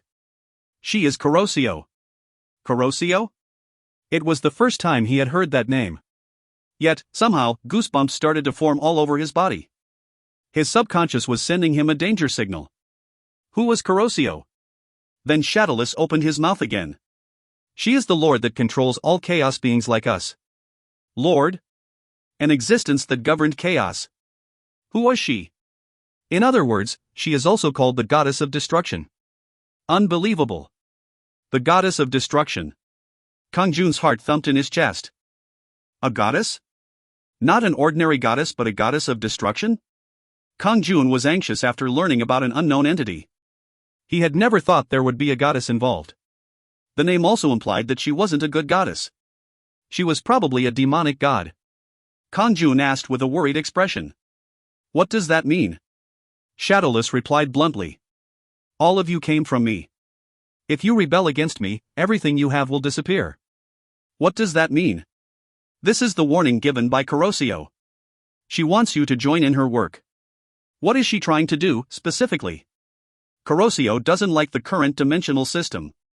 She wants to destroy it and make a new one. Kang-jun stiffened at these words. As he wants me to participate in the destruction of the dimensional world? Of course. Naturally, Pavalia Station, which you control, will be excluded. However, if you refuse, Pavalia Station will be the first one destroyed, Shadowless smiled at Kang-jun. You might have believed they were all coincidences. However, it was my intention to make you a chaos being ever since I conveyed the power of Hwanmong to you when you were a poor person living in Agashawan. So, I believe that you won't make a stupid choice. Kang-jun had goosebumps just thinking about it. Everything had been arranged? It hadn't been a coincidence? He thought he had been lucky when he received Heaven's Blood Sword style. Kang-jun didn't want to believe it. However, it was really scary if it was true. So, you gave me the Heaven's Blood Sword style in order to make me a chaos being? You have understood correctly. Then why choose me? There must have been many people you could have given it to. Then Shadowless' mouth twisted into a strange smile. It is because you looked the most desperate. Only those who are desperate can see the end of Heaven's Blood Sword style. Kang-jun laughed. What happens if I don't follow Kurosio? Shadowless smiled coldly like he knew he would be asked that question. Then you will die by my hands right now and all of Pavalia Station will be destroyed. If Kang-jun didn't follow, he would die. If he didn't want to die, he had to submit unconditionally. This was what Shadowless meant, which was the message from his lord, the goddess of destruction Kurosio. Kang-jun stared at Shadowless with derision. Then I must die. But I won't die easily. A brilliant light shone in Kang-jun's eyes as he pulled out his sword. If you find any errors, ads pop up, ads redirect, broken links, non-standard content, etc., please let us know. Report chapter so we can fix it as soon as possible. Chapter 142. Chapter 142, Heaven's Blood Sword, 1. Shadowless laughed coldly as Kang-jun drew his sword. A foolish choice. Everything you have came from me. Do you think you can beat me? Kang-jun simply gazed at him quietly. I don't know who you are, but you are deceiving me. You aren't Shadowless. At the very least, Shadowless would not say that to me. Kang-jun had learnt, from Heaven's Blood Sword style, not to be afraid of death. It wasn't about bravado or being daring but cutting off the fear from his heart. Otherwise, he wouldn't have become stronger after overcoming many crises. It had been impossible for Kang-jun to exceed his limits. Why not giving into fear in extreme situations and cutting down the situation with his sword? Thus, he wouldn't give into fear now. Shadowless Heaven's Blood Sword style had this spirit. Therefore, Kang-jun was convinced that the person in front of him wasn't Shadowless. Even if Shadowless had become Kurosio's crony, he would try to persuade Kang-jun otherwise. Why should he follow the goddess of destruction? Why destroy the dimensional system and create a new one? Of course, giving nonsense reasons was even more ridiculous. Words about surrendering would absolutely never come out from Shadowless' mouth. Maybe for others, but that is not the case for the creator of Heaven's Blood Sword style. Who are you? Reveal your true identity. A strong but transparent light flashed in Kang-jun's eyes. At that moment, Shadowless' body flinched and trembled. His expression distorted. Cuck. Hoo. The voice of a man and the laugh of a woman air mixed together at the same time. Choo. At that moment, Shadowless' face distorted and turned into a woman's face. His body also turned into a woman's. If the body was exactly divided in half, then the left side was female while the right side was unmistakably a man. However, the woman who appeared on the left side was more beautiful than anyone Kang-jun had ever seen. She was an extreme beauty. Kang-jun knew that one half was a man, but as soon as he saw the woman's eyes, he had a horrifying urge to immediately approach and kiss them. However, Kang-jun controlled his heart and stared at her. Who are you? Are you the goddess of destruction? Kang-jun asked and Shadowless laughed again. You are more reasonable than I thought, but you will eventually give in to me. Even if you transcended the limit, do you think a human can resist a god? Shut up. Kang-jun no longer wanted to speak and swung his sword. Flash. It was a conventionally swung heavenly cut. However, it contained everything that Kang-jun had. It was the energy of heavenly cut that cut off any fear. There was also the energy of chaos in it. Flash. Flash. That's right. It wasn't just one. Thousands of heavenly cuts emerged at the same time. There were also other changes. Was created by Kang-jun. There was no need for a name as it spread in a different way every time. If he had to name it, it would be called Heavenly Blood Thousand Flow. One ray of light turned into countless rays and rushed to Shadowless. Dot. Shadowless' complexion suddenly changed. He blocked it swiftly with his sword. Kwang. There was a clash between two swords. It was a clash of chaos and chaos. However, Kang-jun stayed still while Shadowless was pushed back. His whole body was a wreck. Kang-jun sneered. It was as he had expected. This person wasn't the real Shadowless. Their chaos power was in an incoherent state and couldn't prevent Kang-jun's attacks that contained true chaos power. Duck. Duke. Within a short time, Shadowless' body had been sliced into countless pieces. Kang-jun's attacks swept over his entire body. However, the separated body parts soon returned to their original condition. At the same time, Shadowless' eyes turned black. The man and the woman, their two different eyes turned black at the same time, and it was truly creepy. It is useless. You won't be able to win against me. Now, I will make you feel how helpless you are. At the end of those words, the woman's face disappeared from Shadowless. However, his two eyes still remained black. Shadowless looked like a mannequin to Kang-jun. He opened his mouth mechanically and said, "You still don't know what the true power of chaos is. This is the power of chaos." A gigantic glow started to flow toward Kang-jun. Flash. It was a brilliant storm of light. A storm of light flooded the dark space like the sun. Kang-jun felt like his body would melt if he was hit by that storm. What the hell was it? A form of attack that he had never seen before. Was it like the flow of energy when the Big Bang exploded to form the universe? His struggle during the process of becoming a chaos being was nothing compared to this. If Kang-jun could use it, he would have once again exceeded his limits, going beyond the limit of the wall that blocked him. How great! At that moment, Kang-jun forgot the situation he was in. He had been waiting eagerly for this moment. That is possible. Kang-jun's eyes shone as he gazed at the mysterious flow of light. It seemed as though time stopped, causing the movement of the brilliant light to halt. Then time started flowing slightly as the brilliance moved slowly. And Kang-jun focused on TH's flow. If he will find out what it was, then he didn't care if he died. Was it this desire that slowed time? It was momentary, but it felt like a long time had passed in his head. In the meantime, the flow that he could see had passed. As he recreated it in his head, Kang-jun observed the storm of brilliance like he was a separate third person. He didn't know how it was possible. The harmony caused by his will that went beyond death. A faint smile formed on Kang-jun's face as the brilliant light headed toward him no longer felt threatening. Flash! The storm passed through Kang-jun. However, Kang-jun didn't receive any damage, like he was just a shadow was standing there. Shadowless face was shocked. In the meantime, the woman had appeared on half of him again. She had the same look on her face as she stared at Kang-jun. The woman's face distorted with shock, anger, and astonishment, while the man's changed to one of deep sadness and agony. It was temporary, but Kang-jun didn't miss it. There is something.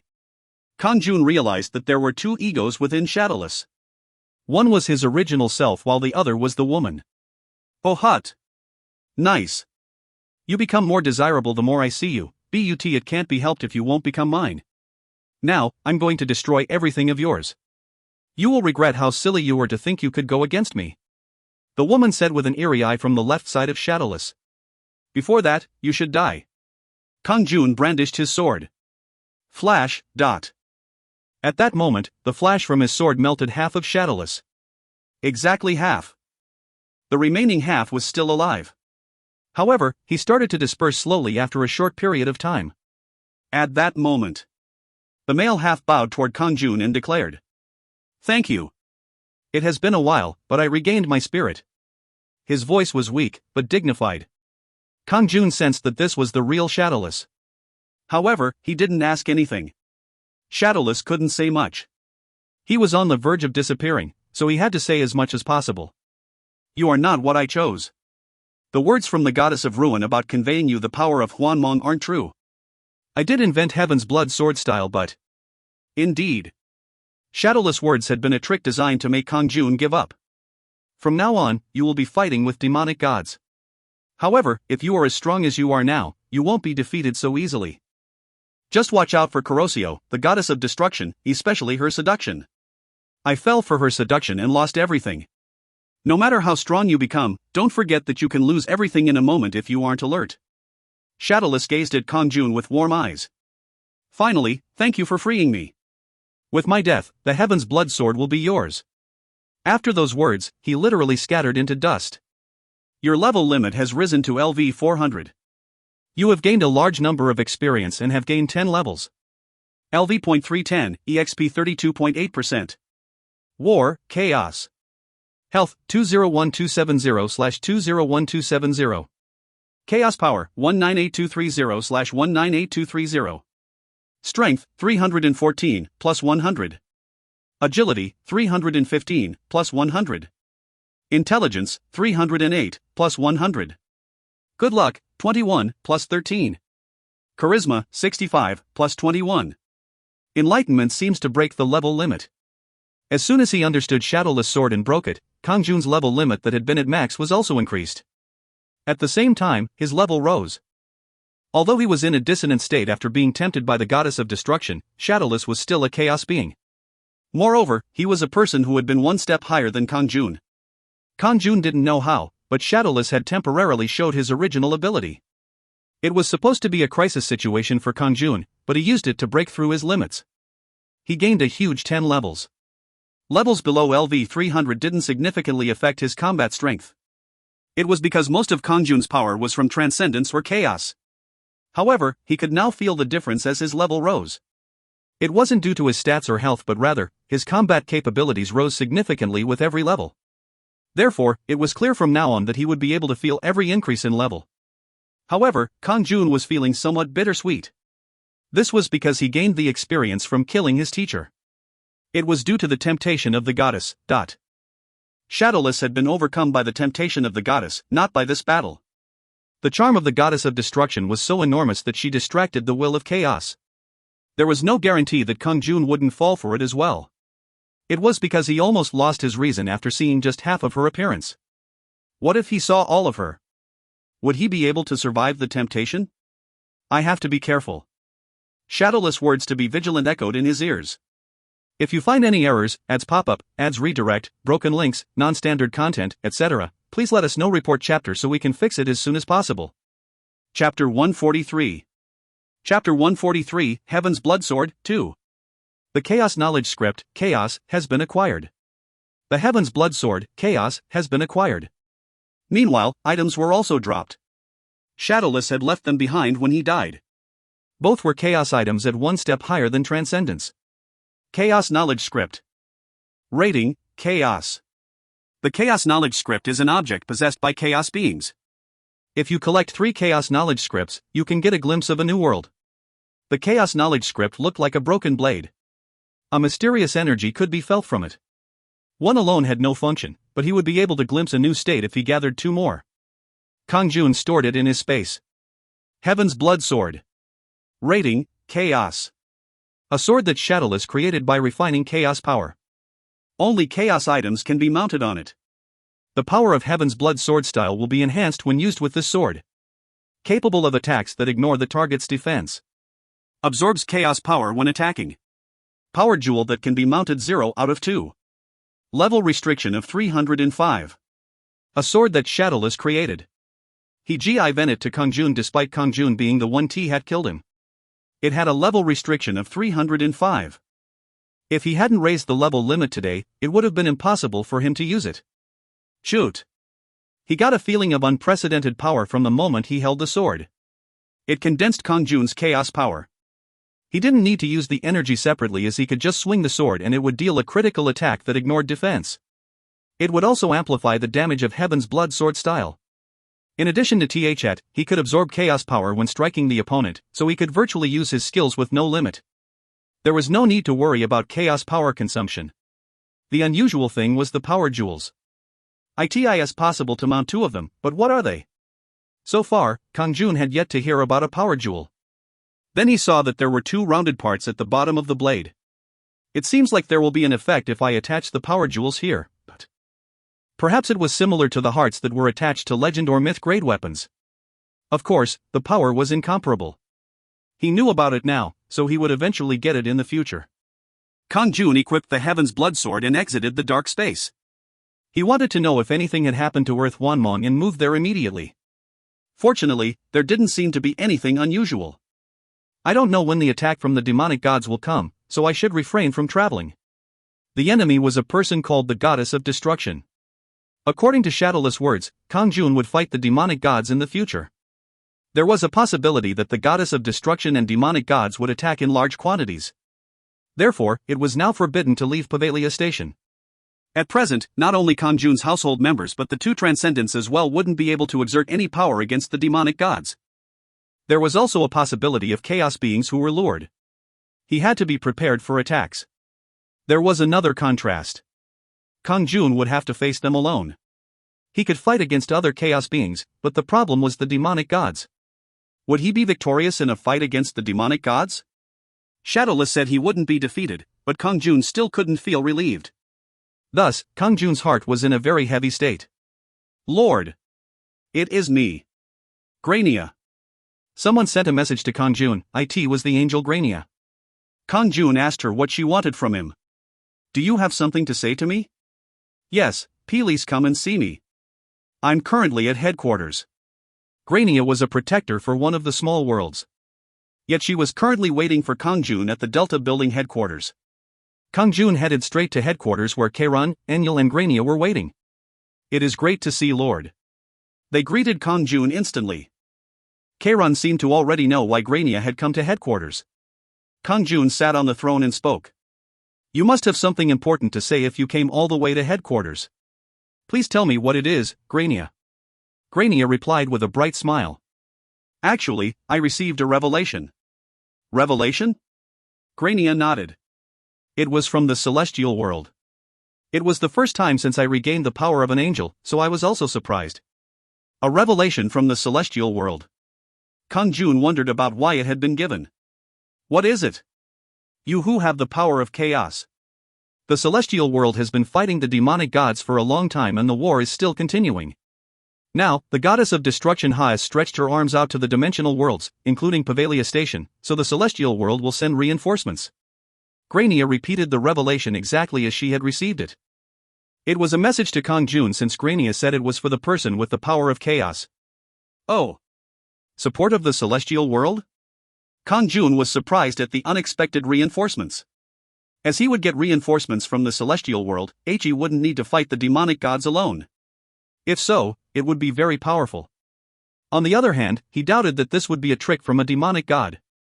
It wouldn't be easy for a demonic god to fake a revelation or even know that Grania was an angel. Then Enlil spoke up. Amongst them, Tihi, goddess of destruction, is a particularly powerful demonic god. She is also referred to as the great demonic god. If she is aiming for this place, you won't be able to stop her without the help of the celestial world. Moreover, a demonic god can never bewitch an angel. She had a soft smile on her face like she had read Kang-jun's mind. Kang-jun's eyes widened as he stared at Enlil. Did you read my thoughts? I just guessed based on Lord's expression. Additionally, I was already thinking about it. Kang-jun smiled. I see. The goddess of destruction has already tried to trick me, so there is a chance that she is behind the revelation. Kang-jun explained what happened with the goddess of destruction.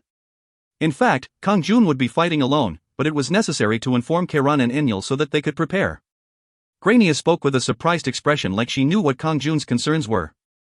This was after my power as an angel was restored, so they can kill me, but they can't fool me.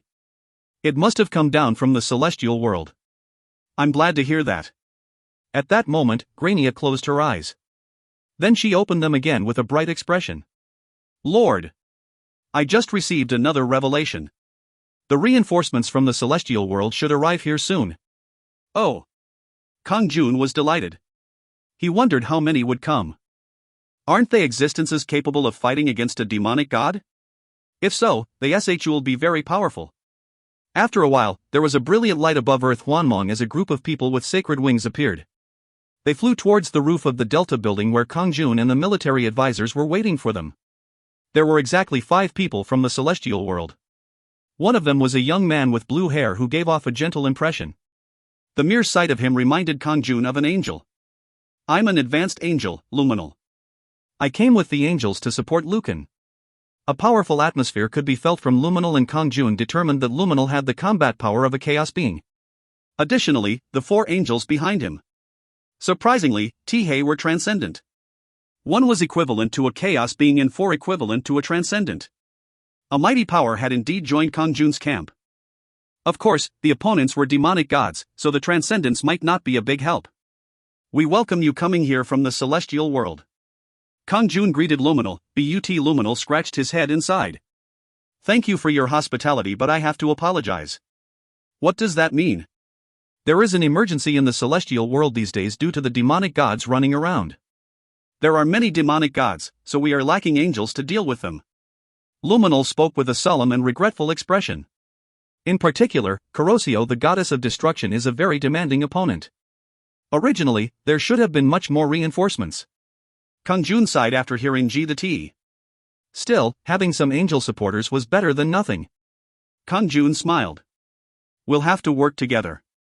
It is a lot more reassuring than fighting alone. Luminal smiled like he was impressed. That's what I was thinking, ha ha ha. He immediately handed a box to Kang-jun. Take this, Lucan. What is this? A gift from the celestial world. Open it. Kang-jun opened it to see an amulet shining brightly. Holy Amulet of Resurrection. Rating, Celestial.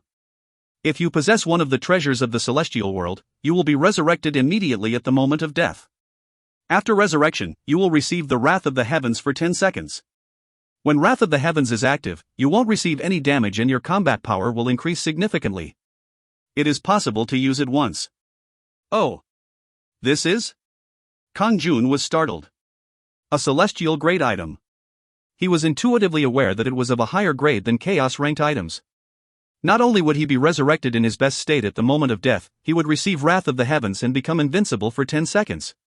It was the perfect item to reverse a situation at the worst moment. Resurrection was the same as having an extra life. Hoo-hoo, amazing. It was a huge support item. The celestial world truly was different. Kang-jun spoke with a smile on his face. Even if the opponents are powerful, I don't know if I can accept this treasure. But I truly appreciate it. Luminal shook his head. I'm sorry that it is too weak. I actually tried to get one of the power jewels, but the materials are insufficient, so I came with this. What is a power jewel? Kang-jun had been wondering what it was. Luminal smiled and explained. A power jewel is a special jewel that can only be used by those with, at least, the power of chaos. In particular, it can deal real damage when attacked to equipment. Is the power that useful? It is very powerful. Some of the power jewels can weaken the demonic gods or even seal them. So, it was like that. Kang-jun hadn't known about it. It will be hard to fight the demonic gods without them. Are there other methods of gaining the power jewels apart from the celestial world?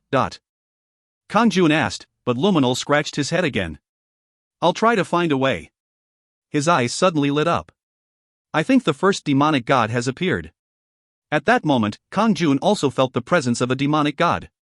The evil presence that appeared in Pavalia Station. There was no doubt it was a demonic god. Kang-jun's eyes shone coldly. Has it started? Kang-jun and Luminal instantly disappeared. If you find any errors, ads pop up, ads redirect, broken links, non-standard content, etc., please let us know. Report chapter so we can fix it as soon as possible. Chapter 144. Chapter 144, Demonic God held us, 1. Qua qua qua qua. It felt like a gigantic tsunami was occurring as the sea of clouds shook. Sometimes, unusual weather phenomena would occur, but this was different. The dimensional power in small worlds were being swallowed up. Usually, small worlds, which were caught up in abnormal weather, were either moved to other areas of the dimensional system or were unable to withstand the pressure and were destroyed. However, they were now being sucked into the mouth of a demonic god. It was hard to imagine the small worlds being absorbed. Yet, a terrible thing was now occurring in Pavalia Station. By the time Kang-jun and Luminal appeared, dozens of small worlds had already disappeared without a trace. One of them included a place where Kang-jun had created a base. It was also where one of his household members was. Unbelievable. Melanad. Again, continent, which Naga Queen Melanad was protecting, had disappeared without a trace. Melanad died like this. Not just Melanad but many of his subordinates had disappeared. Lord. I'm really grateful. I hadn't known that I would experience such a delightful day. It is true ly a dream. Melanad had cried with happiness when Kang-jun gave her the continent. She had been so happy that there was a new world out there. Kang-jun promised to go see the world she made once he had time. However, he couldn't keep his promise now. Forever. And a ll of this was due to the demonic god. Qua qua qua quang. Qua qua qua qua. Meanwhile, the demonic god was still swallowing the small worlds. Stop. Kang-jun declared furiously. Flash. The intense flash that emerged from him cut the tsunami in half. The tsunami, which felt like a living thing, became silent. Choo choo choo choo.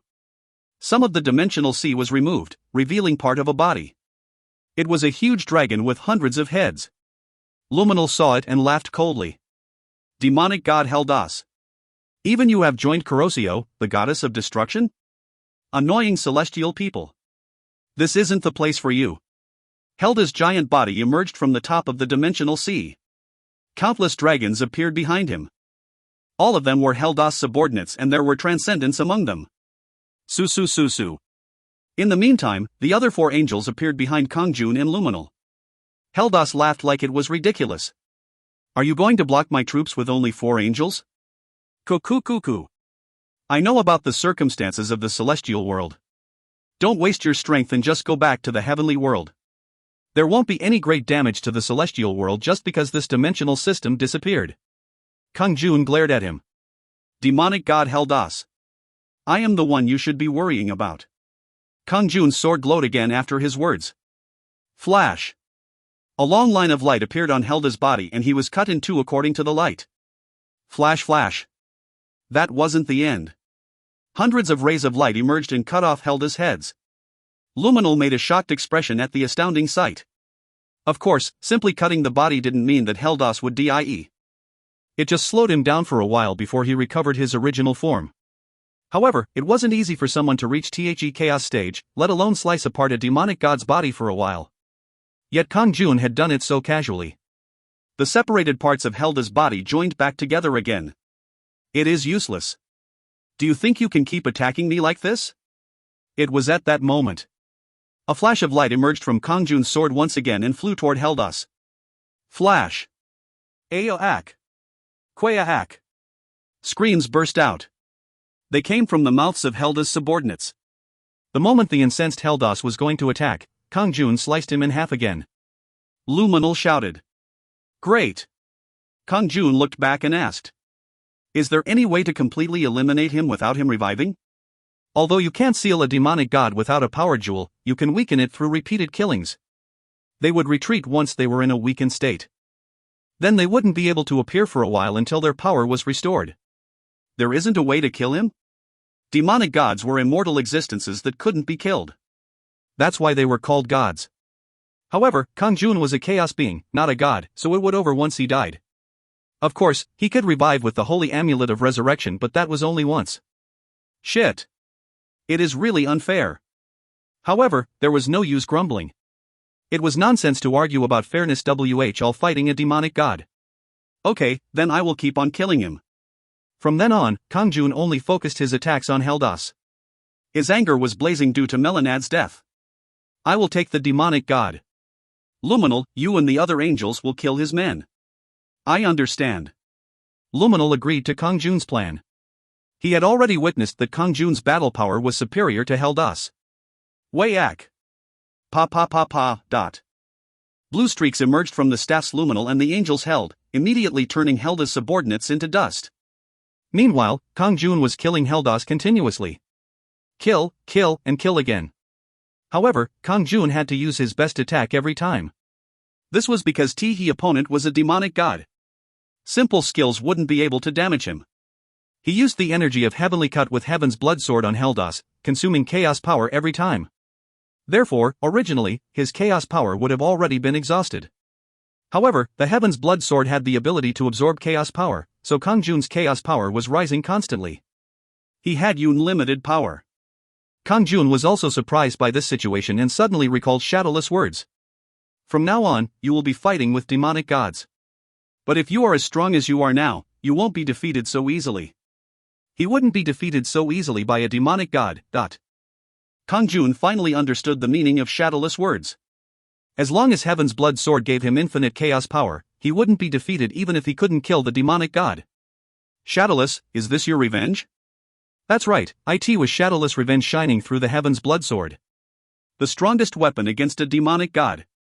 If he could get a power jewel, Kang-jun would be able to wipe out the demonic gods. Unfortunately, he didn't get any experience because Heldas revived again. Still, Kang-jun's sword never stopped moving. As a result, Helda's body was cut up. Oh. Heldas was frustrated. This is ridiculous. He didn't feel any pain from dying and he could survive forever due to the power of a demonic god.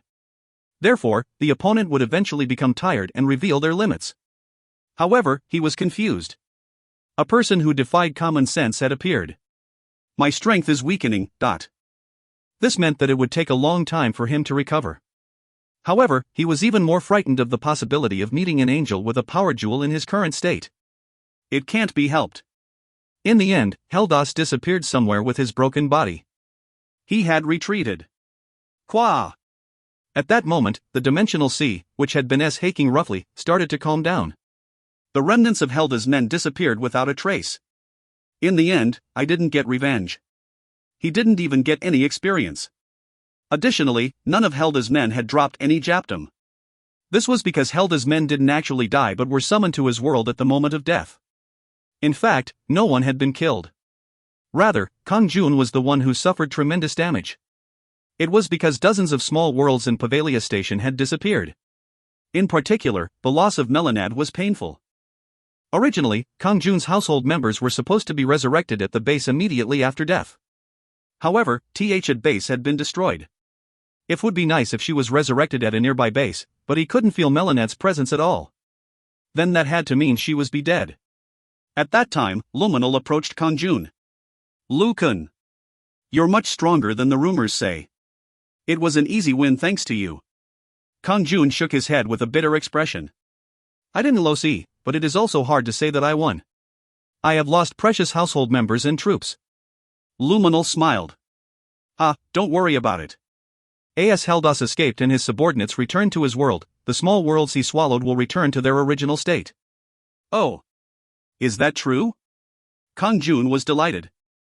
Luminal nodded. The war against the demonic god seems to be a type of fantasy. However, it will become reality only at the moment of defeat. I see. Since you weren't defeated by the demonic god, all the small worlds and your household members will be safe. It was as he said. After a while, the small worlds popped out in their original locations. Among them included a Gan continent that Melanad was the guardian of. It was in such a calm state that it was like nothing had happened. It's fortunate. Kang-jun smiled with relief, and his expression stiffened. It still isn't safe. Demonic god Heldas. He can appear again when he recovers his strength. That wasn't all. He didn't know how many demonic gods were under Corrosio. Even the number of chaos beings who fell for her seduction wouldn't be few. Maybe in the future, Pavalia Station wouldn't have any quiet days. There was only one way. He had to end the war as soon as possible. A power jewel is necessary. Kang-jun told Luminal bluntly. Luminal nodded. The power jewel is very rare in the celestial world, so there are no spares. However, I will go and explain the situation here. After Luminal headed to the celestial world, Kang-jun decided to go to a Gan continent, the home of the Nagas. Queen Melanad was the protector of this place. He had promised to see it once but had almost forgotten about it.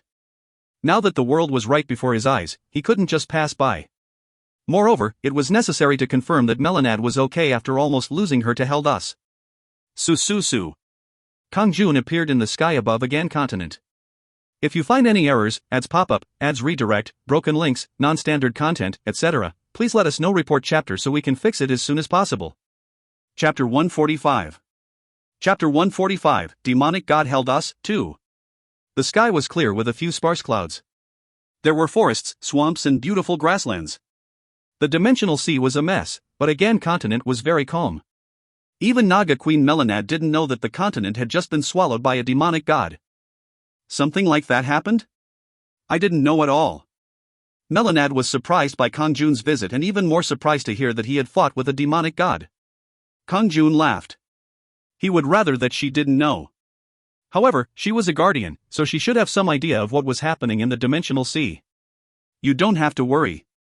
I defeated the demonic god. Kang-jun smiled as brightly as possible and Melanad looked relieved. Why don't you take a break in this place for a while? Shall I? Kang-jun nodded and Melanad led him to the queen's palace. There are many strange things on the Agan continent. I was going to tell Lord when you came someday. Strange things? What is it? You will know if you enter the palace. The beautiful palace was made of a transparent material like glass. It was built around Kang-jun's base. The base absorbed the mana prevalent on the continent to power its defenses. Additionally, a huge palace and other buildings were created around it. By the way, it was interesting that Melanad's half-monster body became completely human as soon as she entered the palace. It was the same for the other Nagas as well. Fortunately, Melanad wore underwear reminiscent of a golden bikini that covered her important parts or she would have been literally naked. However, here were naked male and female Nagas walking around the palace. Kang-jun was a little embarrassed, but it seemed natural here, so he decided to accept it. Strange. What is going on? I haven't figured it out yet. There seems to be something secret about this glass palace. I see. Kang-jun was vaguely curious. If he wasn't busy with the war against the demonic gods, he would be interested in discovering the secrets of this palace. However, T-Hat wasn't all. Come to think of it, strange or unusual things didn't only exist on Agan continent but in almost every small world. For example, Aquana had found a mysterious dungeon on Freya Island. After going through one dungeon, a new one would emerge and it was endless. Therefore, it might be very exciting to explore the hidden secrets in each small world. Melanad spoke. In particular, there is a very strange dungeon in the basement of the palace. Strange dungeon? Yes. I couldn't enter because I was blocked by an unknown aura. HRMM. Kang felt fine, but there was some strange chaos energy underneath him. There was a dungeon there, so he was vaguely curious. Should I go and see it? Kang-jun had nothing to do until a demonic god emerged. Guide me. I will go examine it once. Yes, follow me. He descended the spiral staircase after Melanad and a large circular space appeared underground. There was a dungeon entrance in the corner that, surprisingly, had a film of chaos power over the entrance. This? Kang-jun's eyes shone. It was a dungeon that only chaos beings could enter. Without chaos power, they wouldn't be able to figure it out. It was no wonder that Melanad said she couldn't figure it out. However, the even more unusual thing was that he couldn't go through simply because he was a chaos being. Another restriction existed. The person had to be a sovereign. Kang-jun sensed it intuitively. This is a place that only I can enter. Chill what? Kang-jun passed through the entrance of the dungeon. Melanad couldn't enter, so she could only watch from outside. Where is this place? Once he entered the dungeon, there was a big room. Su. People in cloaks surrounded him immediately. Shadows? They looked similar to the shadows that enforced the rules of Hwanmong. However, surprisingly, the atmosphere around these shadows was different to the ones he had seen in the past. They had the atmosphere of a transcendent. Arriving here means that you are a sovereign who has reached the chaos level. That's right. Kang-jun didn't deny it. Then the shadows bowed in unison toward Kang-jun. Oh. We have been hiding in the darkness dreaming that you would arrive, and that day has finally come. Kang-jun was shocked. The people had dreamt that he would come here. According to them, Kang-jun hadn't come here accidentally. Who are you? Why are you hiding in a place like this? We don't know who we are. We just know what we have to do. It was the same answer as the previous shadows he'd met. However, these ones sounded a little more human. But did they really not know who they were? They only existed to perform a given mission. Kang-jun thought of them as created existences. They were not humans but golems. Kang-jun asked. Then what are you supposed to do? A sovereign who reaches the chaos level. It is to meet you. You waited here to meet me? That's right. Then one of the shadows said. Now, I will tell you the background of Hwanmong. You can tell me that? Kang-jun was startled. Kang-jun had asked the previous shadows, but they couldn't answer. Of course. As a chaos sovereign, you are qualified to know. However, we don't know a lot. We can tell you a few things. Tell me. We don't know who created Hwanmong. There are some who say that it happened on its own, but that is impossible to confirm. There is only one thing that is for sure: Hwanmong are worlds that are made up of dream fantasies. Dream fantasies. That's correct. If there are no dreamers, Hwanmong can't exist. I guess so. Kang-jun was in a dream right now, so the words weren't wrong. Hwanmong is a new dimension created by the fantasies. It is a place represented by the dimensional sea. However, it is connected to other worlds and have started receiving the intervention of the beings in those worlds. Other beings? Gods. In particular, the demonic gods started to crawl into Hwanmong. HRMM. Then the celestial world started to move. Originally, the celestial world didn't pay much attention to Hwanmong. However, they are worried that the worlds will fall into chaos if Hwanmong is taken over by demonic gods and have started trying to take control of Hwanmong. So, the war between the celestial world and the demonic gods will be done in Hwanmong? The war between the celestial world and demonic gods has always been going on. Hwanmong just became an added battlefield. That's all we know. Kang-jun nodded. That's right. Then what do you want from me? We don't want Hwanmong to be controlled by the demonic gods or the celestial world. We want it to exist on an independent level as a neutral zone. Dreams shouldn't depend on anything. They didn't want Hwanmong to be controlled by either the celestial world or the demonic gods. In Hwanmong, demons and angels can be friends while different species of monsters can live together in harmony. It is a world where humans can drink excessively or love a demon. What constraints are there in a fantasy? That is Hwanmong. A fantasy should be free. If it was constrained by one side, it could no longer be called Hwanmong. I understand what you mean, but why are you telling me this? I won't be able to fight a war with the celestial world and the demonic gods for the independence of Hwanmong. Then the shadows shouted in unison. That's exactly it.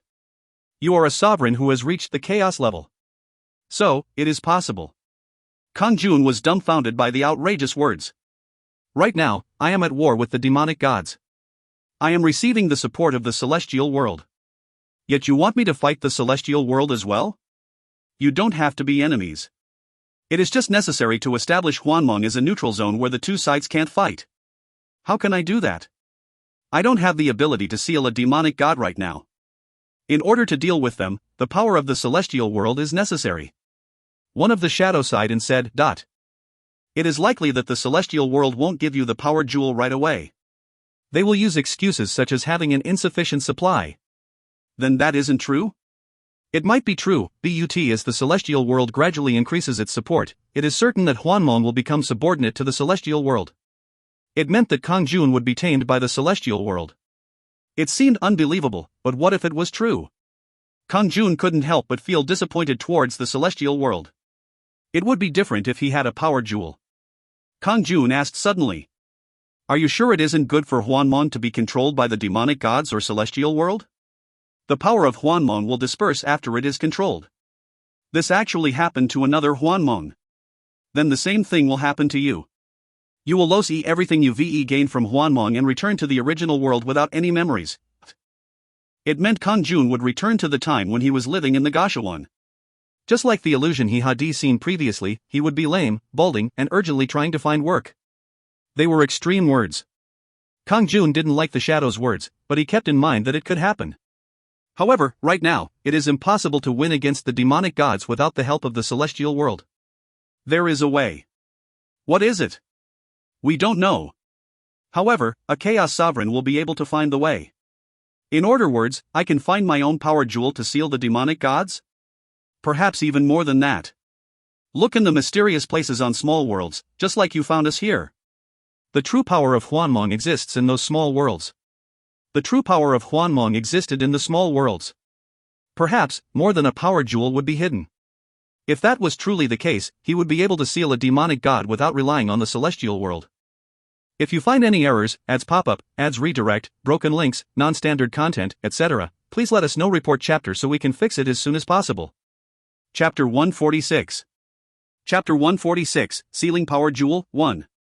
Then I should go to the dungeon that Aquana told me about. Kang-jun immediately decided to check if the shadow's words were true. If I can find a power jewel, I won't need to submit to the angel's authority. At that moment, one of the shadows called out to Kang-jun. Dimensional Sovereign. We have delivered our message. Now, it depends on your choice. Kang-jun was silent, then he nodded.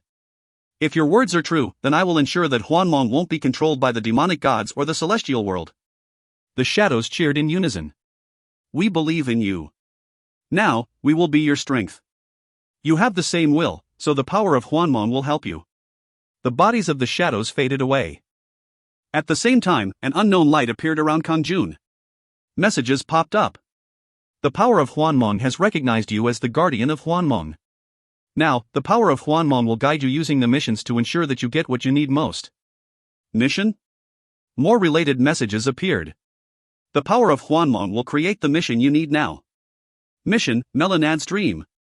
Performance conditions, the mysterious phenomenon that appeared in the Queen's Palace on Agan continent is due to Melanad's dream. Ask her about the dream and release her from it. Compensation, 1 level, the Book of Power. Do you want to accept the mission? Yes/no.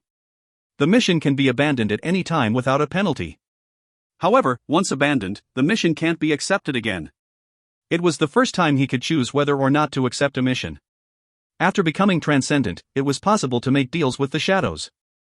However, he hadn't accept the missions because he hadn't liked the compensation.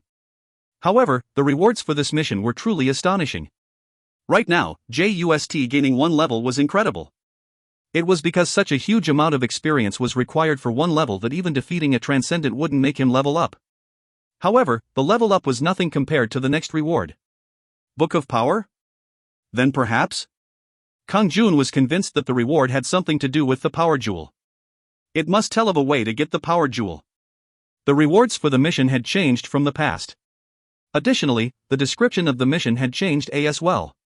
Yes. I accept. Then another message appeared immediately.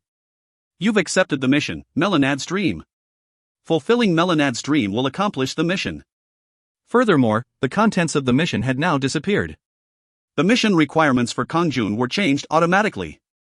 That's it. Now, I just need to go out and ask Melanad. She would be waiting outside the dungeon. Kang-jun exited the dungeon immediately. Choo choo choo. At that moment, all traces of the dungeon faded away like it had never been there in the first place. However, that was only to ordinary people, as the entrance to the dungeon was clear in Kang-jun's eyes. The dungeon is completely concealed. One of the shadows probably did it. Now that Kang-jun had figured out the location, it wasn't necessary for others to know that there was a dungeon here. Lord! What was inside? Shadows. Who are they? Those who control the rules of Hwanmong. They told me things about Hwanmong. The meeting with the shadows. It was an important event that changed Kang-jun's destiny. If it hadn't been for Melanad, Kang-jun would never have entered the dungeon here. Therefore, Kang-jun had a lot of warmth in his eyes as he gazed at her. I'm glad to help, Lord. So, if you want a reward, tell me and I will give it to you. All I did was let you know that there was a dungeon here. It was a very big help to me. Don't feel burdened and tell me. Kang-jun wanted to know Melanad's wish so he could complete the mission. There must be some dream or fantasy that you want to achieve. Melanad tilted her head to the side. Let's see. There should be something. Think carefully. It might be related to the mysterious phenomenon occurring at the palace here. Melanad looked startled as she suddenly thought of something. That reminds me. Did you think of something? I actually wished that I could become a human like Lord, but it is amazing that the power of this dream turned me into a human being in the palace. Kang-jun was also amazed. He hadn't known that Melanad wanted to be a human. Why do you want to be a human? That. Melanad suddenly blushed as she bowed her head and didn't speak. Kang-jun grasped her shoulders with his hands and stared at her. Please speak. Tell me what it is. It is very important to me. Once Kang-jun spoke so passionately, Melanad replied like it couldn't be helped. Do I honestly have to say it? Yes. What is the reason? I want to become Lord's lover. Kang-jun finally knew what Melanad's dream was. She wanted to be human. This was because Kang-jun was a human. She wanted to be a human and his lover. A romance with the Naga Queen. He hadn't thought about it, but Kang-jun didn't feel any resistance toward taking a beautiful woman as a lover. It was an impossible love in reality. However, it was possible in Hwanmong. Apart from accomplishing the mission, Melanad was a woman who deserved to be loved. Your fantasy. It will now become a reality. Kang-jun smiled fondly as he stared into Melanad's eyes. Lord, are you serious? Melanad thought this was a dream.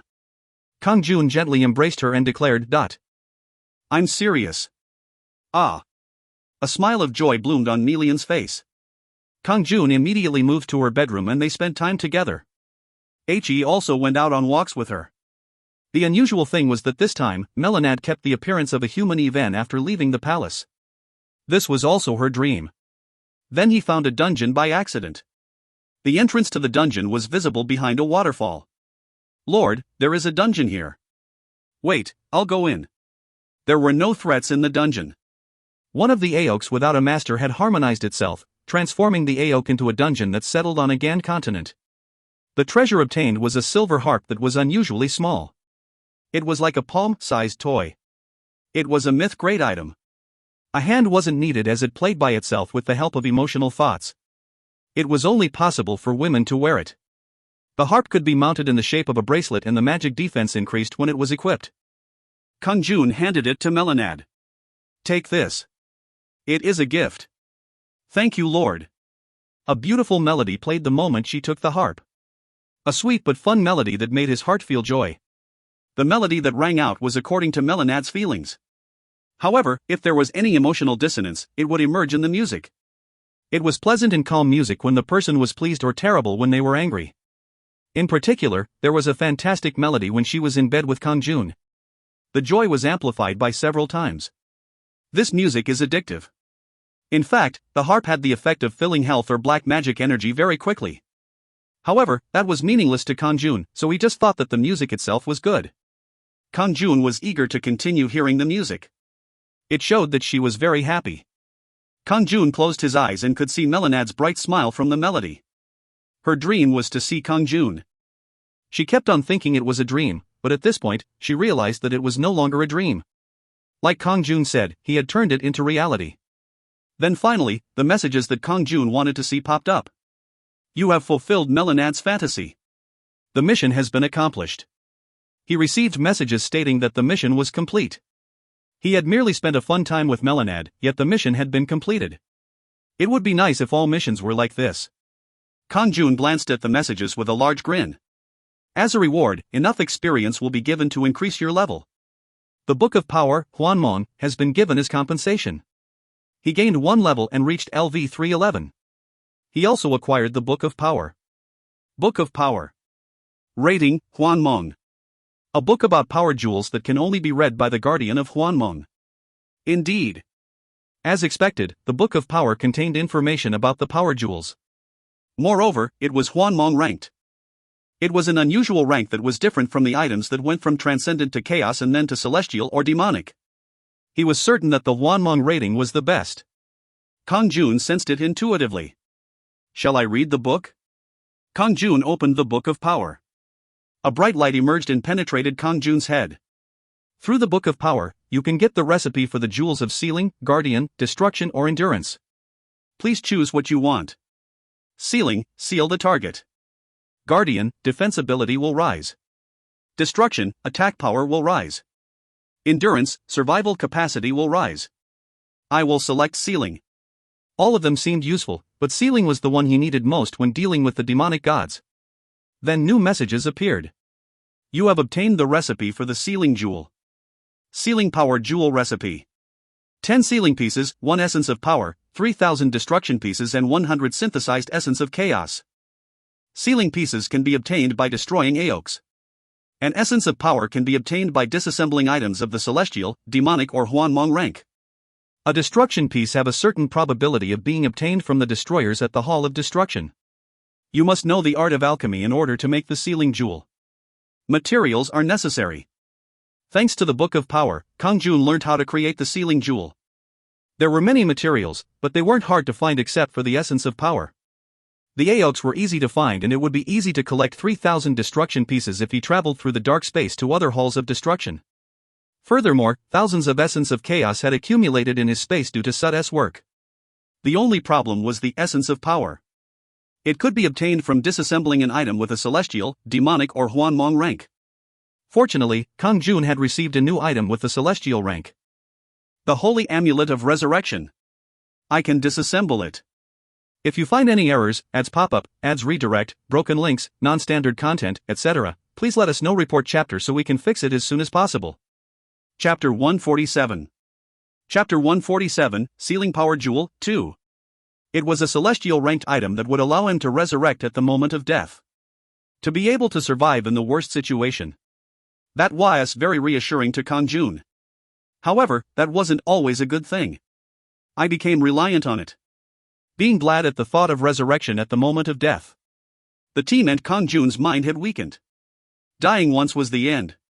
It was the reason why Kang-jun had tried so desperately to survive and had been able to become as strong as he was now. If he depended on the resurrection item, his mind would weaken and he wouldn't become stronger. Kang-jun suddenly felt some doubts as he held the Holy Amulet of Resurrection in his hands. Maybe the celestial world had such intentions when they gave me this amulet. Anyway, it was certainly a waste to disassemble. However, Kang-jun needed the power jewel more than the Holy Amulet of Resurrection, so he decided to give it up. Kang-jun asked the alchemist Sud, who was in his shadow. Sud, please come out as your synthesis alchemy is required. Disassemble this Holy Amulet of Resurrection. Kang-jun remembered that synthesis alchemy had the ability to disassemble as well as synthesize ZE. Lord, the rating is so high that it is impossible for me. Sud's power meant he could only disassemble items that were up to myth grade. He needed to be at least transcendent in order to disassemble items of the celestial rank. This is certainly troublesome.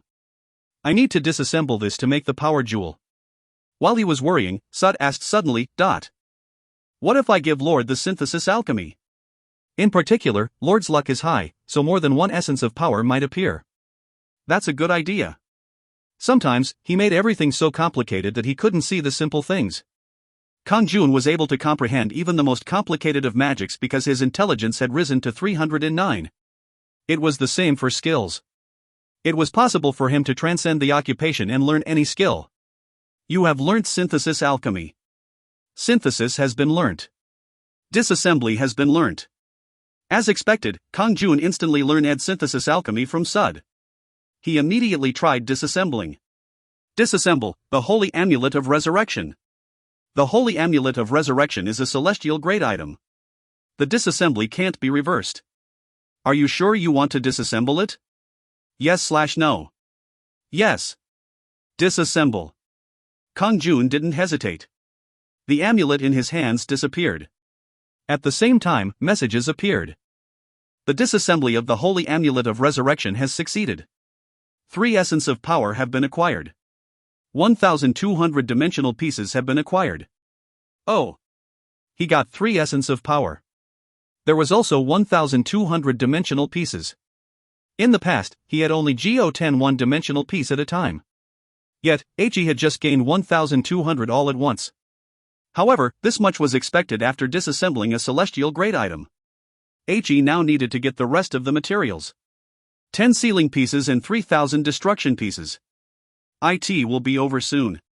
Kang-jun opened Aoks on a Gan continent and other small worlds. If any demons, dragons or spirits were trapped inside the Aoks, they were released after swearing allegiance to Kang-jun. Then only or 2 sealing pieces emerged when the Aoks were destroyed. Getting rid of Aoks was a very easy task for Kang-jun. After gathering 10 sealing pieces, Kang-jun immediately flew into the dark space and slaughtered the destroyers around the halls of destruction. When he swung his sword, thousands of destroyers were killed, so he collected 3,000 destruction pieces very quickly. Hoo-hoo, that's it. He finally gathered all the materials necessary to create the power jewel. Kang-jun took out 1 essence of power and placed it on the floor.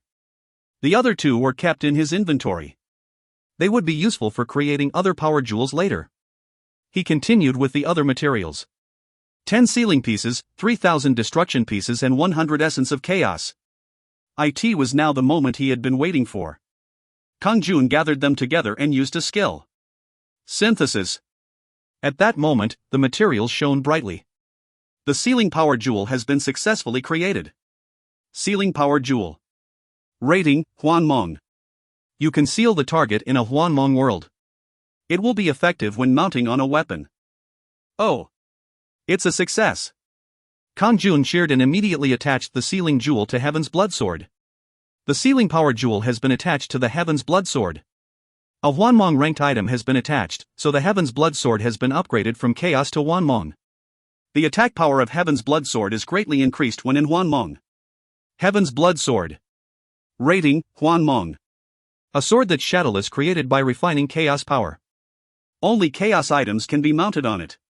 The power of Heaven's Blood Sword style will be enhanced when used with this sword. Capable of attacks that ignore the target's defense. Absorbs chaos power when attacking. Damage greatly increases when in Hwanmong. Power jewel that can be mounted 1 out of 2. Sealing power jewel, seals the target within a Hwanmong world. Level restriction of 305. Kang-jun attached a power jewel to the Heaven's Blood Sword. The power to seal targets into Hwanmong. In the future, if Kang-jun killed a demonic god just once, they would be sealed in a Hwanmong world. This meant Kang-jun no longer had to worry about their power of immortality. Of course, an added ion to demonic gods, it was also possible to seal chaos or transcendent beings. Kang-jun could even seal angels or celestial gods that he defeated. However, if he used was a power jewel from the celestial world, it wouldn't be effective against the angels and celestial gods. Of course, Kang-jun didn't think that he would need to seal an angel or celestial god. Even if he refused the help of the celestial world, he didn't intend to become enemies with them.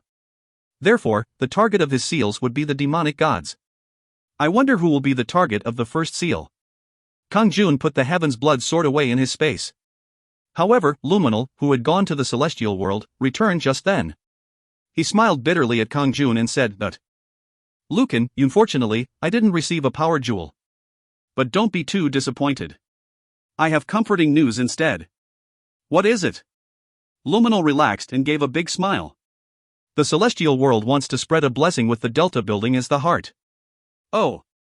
Really? It is a very good thing. All your bases will be connected and the demonic gods won't be able to attack. That is good. It was very difficult for Kang-jun to prevent his bases from being attacked. Of course, the base would be restored if he won against the demonic god, but it was better to prevent it from the beginning. Then Luminal said suddenly. Lucan, there is just one condition. What is the condition? The blessing of the heart is burdensome because it consumes a lot of the celestial world's power. In particular, it is more difficult in Hwanmong where the flow of dimensional power is irregular. I see. Yes, the only way is to designate Pavalia Station, which contains Lucan's base, as a celestial world area. Kang-jun's expression hardened. What does that mean? Literally, his area will be affiliated with the celestial world, rather than Hwanmong. This will make it very easy to protect. Kang-jun laughed bitterly. It was certainly very good, but the main point was that he would become subordinate to the celestial world. If Kang-jun was a normal human, instead of a chaos being and sovereign, he might have accepted this offer. After all, Tihi Station would become very peaceful under the celestial world's rule. However, it was absolutely unacceptable as a Hwanmong sovereign. As the shadows had said, it was clear that the celestial world was thinking of eliminating Hwanmong under the pretext of helping Kang-jun. Then Luminal asked. Do you accept the celestial world's offer? This is very beneficial to Lucan. Is it truly beneficial? Kang-jun glared at Luminal sharply. Luminal made a sound of surprise. Huh? I asked if it would truly benefit me. Of course. If Lucan receives the protection of the celestial world, you won't have to battle the demonic gods yourself. After the celestial world absorbs Hwanmong, the power of Hwanmong will be scattered and lost. So, it won't be possible for me to fight the demonic gods. That. Luminal was very startled. With a cynical expression, Kang-jun continued speaking. Of course, I appreciate that you will take on the burden of fighting for me. However, I will lose everything and will return to my original world as an ordinary human. Is that truly beneficial for me? Luminal sighed and replied. Lucan, this can't be helped. I didn't know how to say this, but it is something that you should definitely know. Kang-jun remained silent as Luminal continued. Hwanmong is a dream. It isn't reality. Everything is a virtual image created from a dream, but. So, breaking the dream will mean returning to reality? Technically speaking, yes. Hwanmong shouldn't exist in the world. It is a very dangerous place that breaks the rules of the dimensions. In the end, the truth came out. It was really good that Kang-jun had met the shadows under the Queen's palace. Otherwise, he would have been very confused by Luminal's current attitude. However, Kang-jun accepted the situation pretty well because he had expected something like this from the celestial world. The time came quickly as well. On the other hand, while Kang-jun remained silent, Luminal tried to soothe him. However, the celestial world recognizes your merits and has decided to leave what you achieved in reality. Originally, you would be living in the small Gashuan in the Dothing building, but you will now live comfortably as the owner of the Delta building. Of course, all the 16 trillion won will be yours. He continued talking with a smile. So, it is time to forget about Hwanmong and return to reality. If you stay here, you won't be able to live comfortably due to the demonic gods. Kang-jun laughed. He smiled at Luminal. I see. I understand what the celestial world is thinking, but unfortunately, I don't think I can obey. Thanks for the help you've provided so far, but please return. I will no longer receive help in the battle against the demonic gods. Luminal frowned like he was outraged. Lucan, do you truly think you can win against the demonic gods alone? If you are defeated by the demonic gods, everything will be destroyed, not just in Hwanmong but in reality as well. I'll take care of them. I can handle the demonic gods on my own. Kang-jun thought that Luminal's proposal was ridiculous in many ways, but he didn't get angry. He simply declined the help of the celestial world. Additionally, He decided not to become an enemy of the celestial world. Yet Kang-jun suddenly noticed a strange sight. Surprisingly, reality was right in front of him. The door of Hwanmong hadn't closed, he was just seeing a preview of reality. Heian gazed at the sleeping Kang-jun with sweet eyes. Colt was looking over the expenses of the Delta building. Additionally, he saw Shakin drinking at the Oding bar with people. Keljark had just finished her business at the chicken house and was educating her household members mentally. The four figures could clearly be seen in front of him. Luminal spoke in a cold and firm tone. It is a pity, Lucan. You are still dreaming, so I want to remind you of one reality. They are beings that shouldn't exist in reality. At this moment, their existences will be erased from reality. As he said that, Hwan literally disappeared into smoke. It was the same for Colt.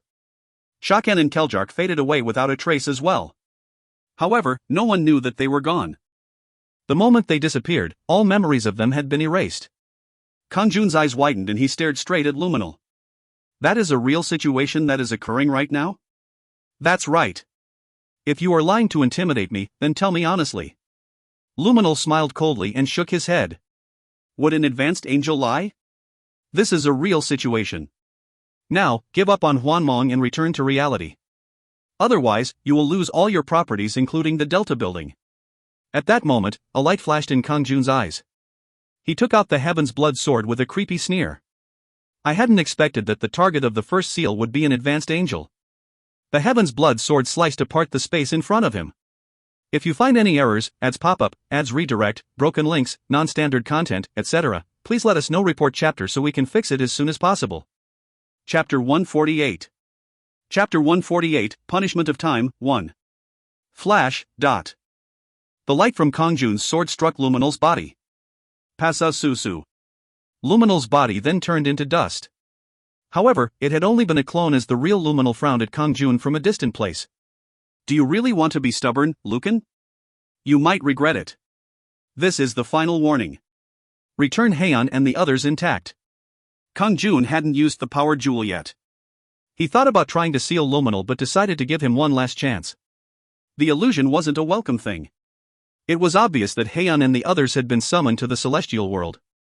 Therefore, he thought the advanced angel Luminal would be able to return them like nothing had happened.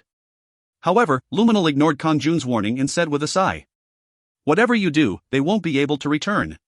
The celestial world has already decided to send you back to reality. If you insist on being stubborn. Luminal didn't finish speaking. Suddenly, a gleaming light split his chest apart. Flash. Kang-jun's attack was so fast that he only noticed after his heart was struck. This. Luminal made a surprised expression. He knew that Kang-jun was strong, but he hadn't expected him to be so powerful that Luminal couldn't even touch him. You crazy. Do you know what you are doing right now? I'm very normal. Rather, you are the one who doesn't understand the situation. Luminal groaned. Ha! Then it can't be helped. You are now on an irreversible path. Sususu. His body blurred and disappeared. As an advanced angel, he had a fighting power similar to a demonic god. In other words, he also had the ability of immortality that didn't allow him to die. However, Kang-jun was so strong that there was no way to beat him. I will go back to the celestial world and check the situation. But he soon fell into shock as he felt his power suddenly escaping from his body. That wasn't all. Before him was a strange place. The moment Kang-jun sliced his chest, he had appeared in a strange place that definitely wasn't the celestial world. Where is this place? It was a space of unknown darkness. Although everywhere was dark, he was able to see.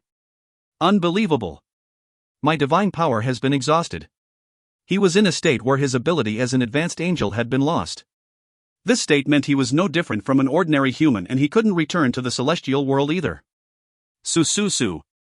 Kang-jun appeared in front of him.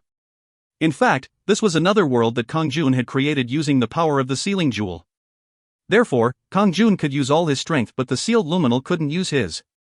It was similar to the battlefield and punishment field, but the difference was that there was no time limit and the opponent's ability was sealed. The most important point was that there was no time limit. Unless Kang-jun released him, Luminal would be stuck in this world forever. How did this? Luminal realized he couldn't return to the celestial world and that he was trapped in a seal. Sealing an advanced angel of the celestial world. Only a small number of demonic gods had the power jewels that were able to do this. Don't tell me that you have the power jewel of a demonic god? Kang-jun laughed coldly. You don't need to know. If you are wise, you should only be thinking of one thing: a method to return Hwan, Colt, Shaken and Keljark. Luminal laughed bitterly. You are greater than I had thought, but even so, it is foolish to fight against the celestial world. Kang-jun smiled coldly. I don't want to hear that. Restore Heian and the others right now, Tihan. I will release you. Once again, those who disappeared from Earth are now out of my hands and I can't return them even if I want to, but... Are you saying this again? It seems like you still don't know the predicament you're in. I can't believe the words of an angel. At that moment, the punishment seal appeared in front of Kang-jun. As master of this world, you can punish the prisoners trapped here with the punishment of time. Punishment of time. The target will be trapped in time and made to feel loneliness and despair. The sealing jewel with the formidable power of Hwanmong. It didn't just lock up the target, a punishment was also added. It wasn't anything other than time. Please determine the length of punishment. You can choose freely from a minimum of 1 year to a maximum of 100 years. Somehow, the punishment seemed harsh. It was 100 human years, so that was nothing to angels. However, Kang-jun had sealed Luminal's abilities, so Luminal's mentality had dropped to the level of a human S. It can't be helped. I will use 100 years, which is the maximum punishment time, but... This meant the flow of time would be distorted to 100 years when Kang-jun entered and left. It was a long time for a human. Luminal, with the mentality of a human, needed to spend that long in the punishment. It was an empty space where he couldn't do anything and was powerless. Of course, Luminal was still unaware of what would happen to him. Kang-jun watched Luminal with a cold expression and declared, "Please answer wisely the next time I enter. The punishment of time has begun." A countdown to 100 years has begun. After seeing those messages, Kang-jun left the sealed world. Before he knew it, the door to Hwanmong had closed. It was time to return to reality. The door to Hwanmong is closed. Kang-jun made a devastated expression as he woke up in the bedroom on the top floor of the Delta building. He had always woken up to Heian's bright smile. However, he wasn't able to see it today. Once he returned to reality from the dream, his strange state disappeared with Heian's smile. Now that she wasn't here, Kang-jun felt a deep emptiness. This emptiness wasn't the problem. It was the thought of never seeing Heian again that he couldn't stand. I can't lose Heian. It was the same for Colt, Shakan and Keljark. I will get them back even if I have to negotiate with the celestial world. It would certainly be possible. One way to get them back was releasing Luminal in exchange for them. However, that was impossible in reality. He would only be able to get in touch with the celestial world in Hwanmong. I don't have time anymore. He wanted to return to the world of Hwanmong as soon as possible, so the 3 days felt like a long time. It had only been 1 hour in reality, but it felt like years had passed. Even without Heian, it was likely that no harm would happen to his body while he slept. Kang-jun had already spread a variety of magics and wards around the house and bedroom that would trigger when hostile presences appeared. As a result, even Transcendence wouldn't be able to enter here. Moreover, even if a chaos being had appeared and destroyed Kang-jun's body, the Kang-jun in Hwanmong wouldn't die. It was because once he had reached Transcendence, he was no longer bound to his body. In other words, his body in Earth was the passageway from Hwanmong to Earth, but his life wasn't influenced by the body. Kang-jun could even recreate his flesh. The chaos ability could be used on Earth as well as in Hwanmong. In extreme terms, even the destruction of Earth wouldn't affect Kang-jun's abilities. However, if Earth disappeared, he would suffer a psychological loss. After that, he would live forward in Hwanmong without going back and forth between reality and Hwanmong. Even so, Kang-jun hadn't told Heian this. It was because Heian was proud about protecting Kang-jun. Kang-jun didn't want to take away Heian's joy. This was also Kang-jun's joy. There was only one thing he wanted to see first when he returned to reality, and that was Heian's bright smile. It wasn't an exaggeration to say that the reason why he returned to reality was Heian. However, Heian had been caught by the celestial world. If she was a human, she would be dead. She is surely alive. Kang-jun would give a warning to the celestial world to make sure this wouldn't happen twice in the future. It will be the same for the demonic gods as well. Kang-jun sat on the roof of the Delta building and stared at the clouds, waiting for time to pass. He had no thoughts about eating or doing anything. After some time passed, Xiang. The skia rang. "Lord, it is me, Han Yunsu."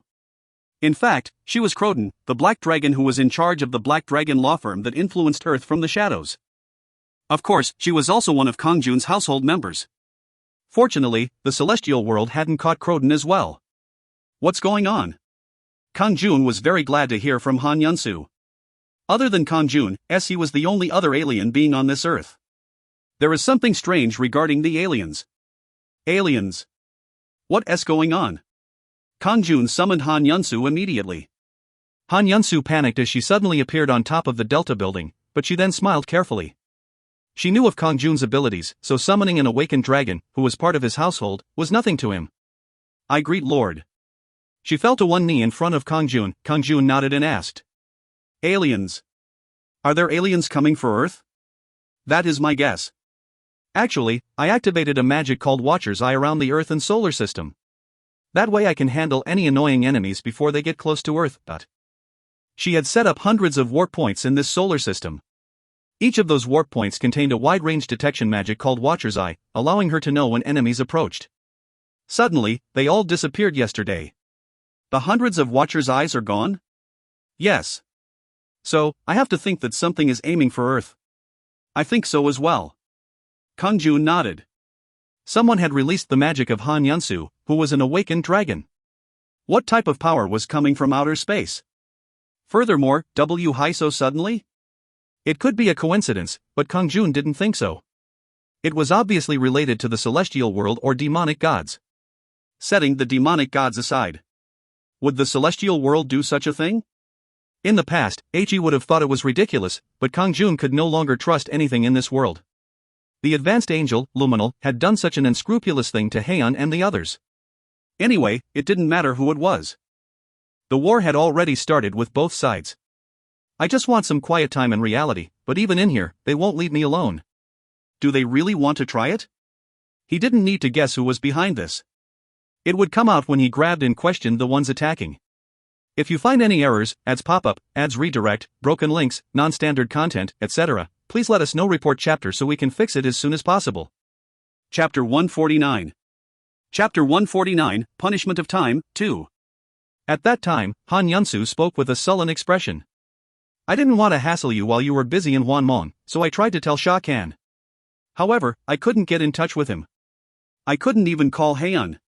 In fact, she had tried to discuss the issue with Sha Kan.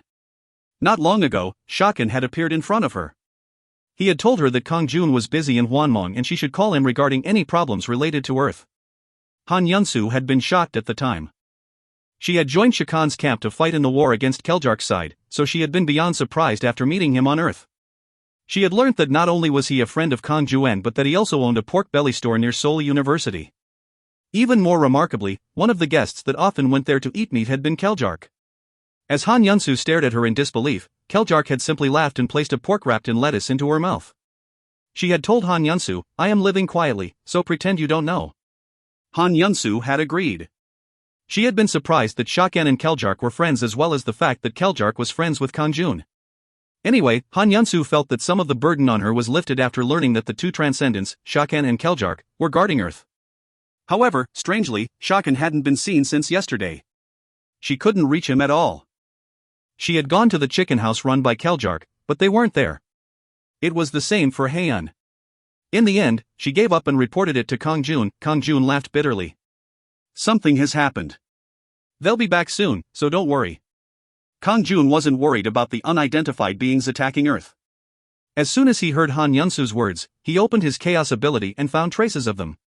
There was one stronger existence among them. They were stronger than an awakened dragon but far distant from a transcendent. Therefore, there was nothing for Kang-jun to feel tense about. He said with a laugh. I'll handle the invaders, so don't worry anymore. You must have gone through a lot of trouble worrying about this alone. She was so touched that tears formed. It is hard work, but it is my natural duty. By the way, have you eaten, Lord? I'm not hungry. Hwan will be sad if you miss meals. Han Yunsu no longer cared about Earth's Safed his Lord said that he would handle the problem. She knew that Kang-jun was stronger than a transcendent, so she now felt pity towards the unidentified beings. I am happy to cook. I appreciate it, but it isn't needed. He had always eaten the food Hwan had packed. Suddenly, a bunch of dishes made by Hwan, which were being stored in the skia space, popped into his head. Hwan's bean sprout soup x13.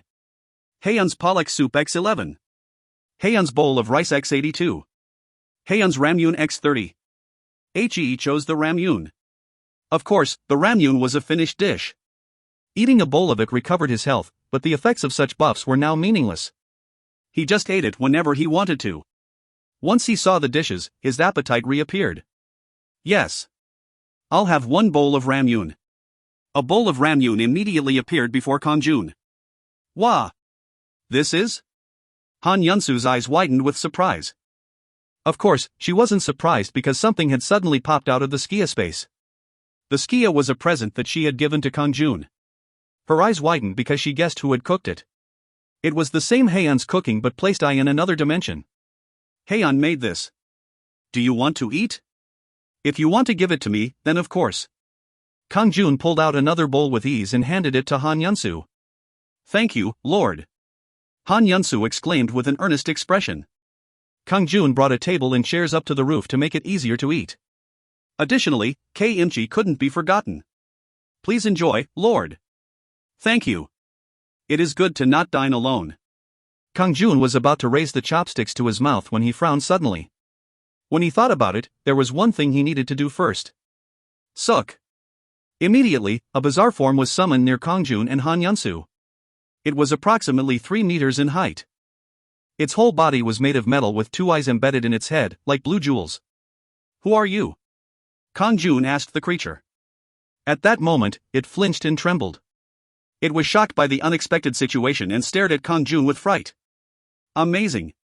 There is a person who can summon me forcibly. Was there such a presence on Earth? It was an unknown alien language, but Kang-jun heard it as Korean. Kang-jun smiled coldly. Then? I am Karadak from the Vyas planet. I came to Earth to conquer it, but I didn't know there was a presence like you here. If I had known, I would have never come to Earth. Karadak was perplexed as he showed no sign of confidence in his abilities. Kang-jun smiled coldly. You are trying to trick me. Tell me who is behind this. I can feel that there is someone behind you who gave you this idea. Karadak was surprised. In fact, the ruler of the Vyas planet hadn't even known there was a planet called Earth. They were a civilization that combined magic and machinery. Then the magicians, who had been studying magic, managed to open a dimensional door and a being T-Hay couldn't afford to offend emerged. The name of the god was Laprise. All the people on the planet, including Karadak, treated Laprise as a god from then on. Karadak had accepted Laprise's order to invade Earth. As soon as a strange light emitted from Kang-jun's eyes, Karadak spoke about everything he knew. No, it was some kind of transfer that wasn't spoken out loud. The knowledge was transmitted to Kang-jun's head like a digital file. He now knew the coordinates of the Vyas planet as well as their magical knowledge. So, the one behind it is called Laprise. Is he a demonic god? However, a demonic god wouldn't do something as childish as sending troops to invade the planet. They would come and devour Earth themselves. If Laprise was a demonic god, Earth would have already disappeared without a trace. Well, I'll see once I go there. Kang-jun cut off Karadak's ring finger which was tied to Laprise. Karadak was shocked. He had always felt the presence of Laprise who controlled his mind.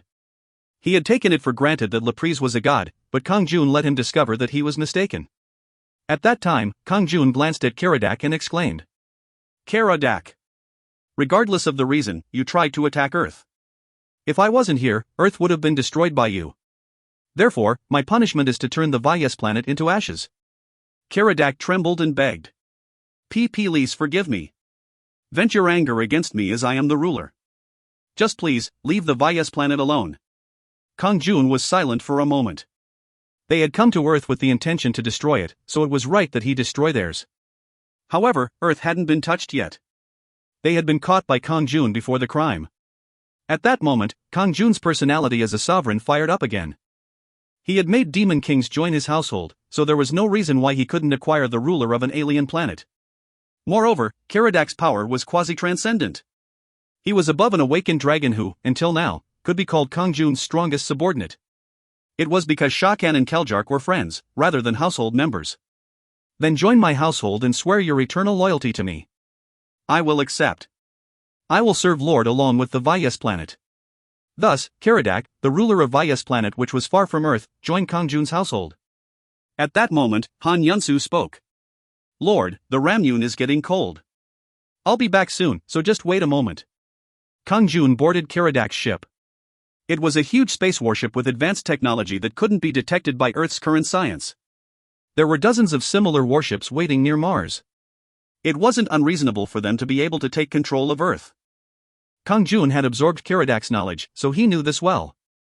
If they knew these ships were here, Earth would be turned upside down. Once again, ignorance was bliss. That was the truth.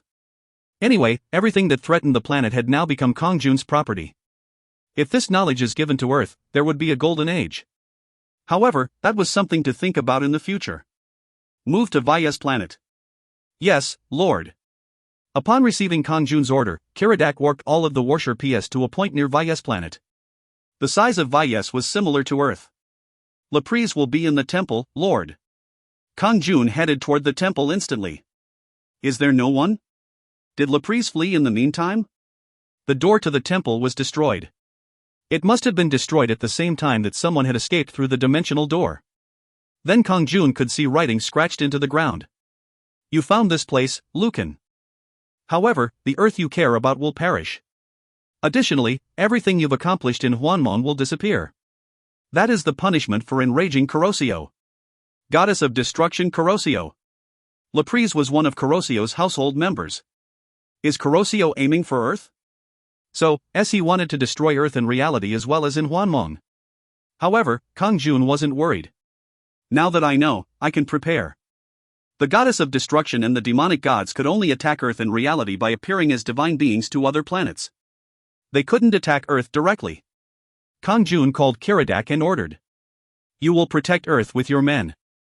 Get rid of anyone suspicious who tries to approach. Yes, Lord. That wasn't all. Kang-jun left his clone with Kiradak. His clone was able to exert the strength of a quasi-transcendent. In fact, the clone should have 1/3 of the attack power of the main body, but unfortunately, it couldn't be sustained with chaos power. It was limited to the wings of chaos. Still, his clone was the strongest among the quasi-transcendents. So, unless a chaos or transcendent being came to Earth directly, all the enemies would be scattered into dust. Goddess of Destruction, Kurosio. Just you wait. Sooner or later, I will trap you in the ceiling world as well. Then Kang-jun hurriedly returned to the roof of the Delta building. Oh, it must be cold. It only took approximately 10 minutes to travel millions of light years to Vyas planet. However, that was enough time for the Ramune to turn cold. Fortunately, Han Yunsu had maintained his Ramune in a perfect state. It was in a state where he could eat it without blowing on it. She had also waited for Kang-jun before raising her chopsticks. Kang-jun smiled. Now, let's eat. Yes. Slurp. Slurp. It was very tasty. Since then, until the door to Hwanmong opened, Kang-jun continued to take out the food Heian had made. He didn't intend to eat them sparingly.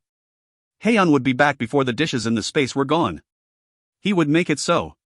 The door to Hwanmong is open. After returning to Hwanmong, Kang-jun entered the ceiling world instantly. The advanced angel, Luminal, was trapped there.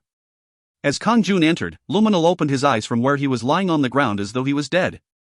If you find any errors, ads pop up, ads redirect, broken links, non-standard content, etc., please let us know. Report chapter so we can fix it as soon as possible. Chapter 150. Chapter 150, Power of Destruction, 1. Luminal had blue hair and gave off an endlessly good impression. Even if he didn't have glittering wings, anyone who saw his face would think he was an angel. However, that was an old story, of course. At present, Luminal was staring at Kang-jun with dead eyes.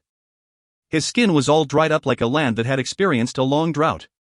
His face had literally stiffened, so no emotions could be seen. Kang-jun was amazed to see Luminal looking like that. He had been punished for 100 years, but he was still an advanced angel.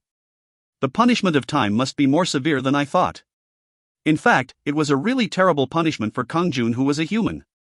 If Kang-jun had been punished, it was obvious that he wouldn't be able to bear it if he was still an ordinary human. However, Luminal was an advanced angel, so he thought the effects would be lessened. Kang-jun had never imagined he would be so broken. Lucan? Luminal finally opened his mouth. You don't even recognize my face?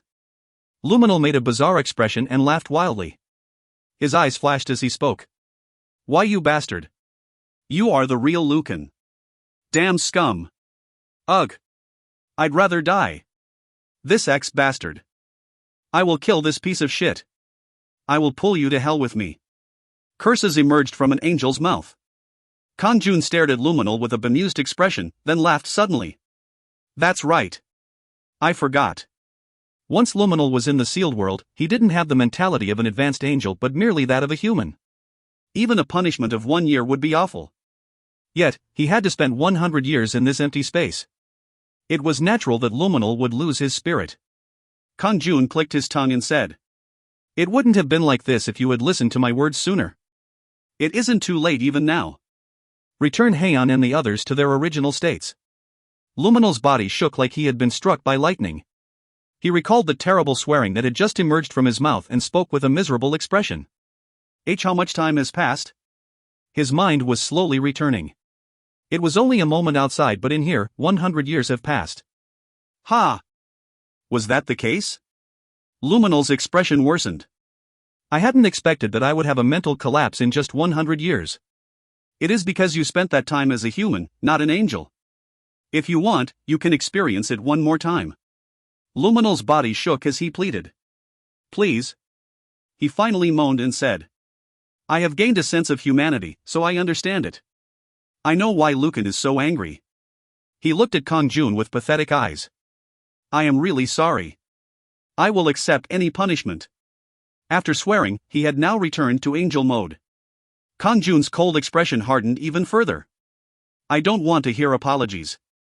Just return Heian and the others. Luminal sighed again. I would do it unconditionally if I could. If I can escape a cursed place like this, there is no reason to hesitate. Then that means it is impossible? It isn't impossible.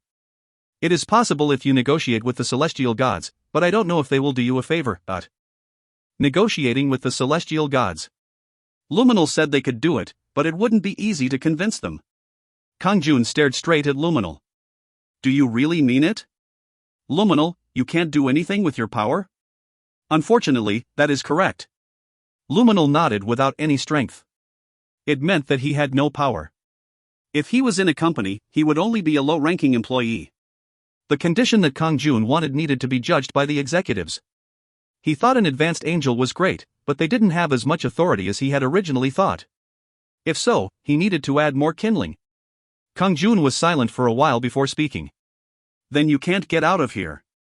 Wait here until the negotiation with the celestial world is over. However, I will no longer give you the punishment of time.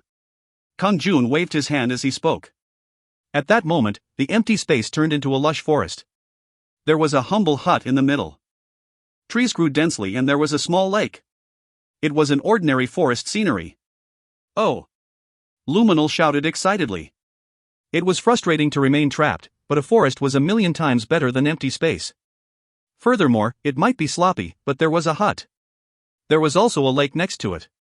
Kang-jun stared at Luminal grimly. Whether you leave or not depends on the celestial gods.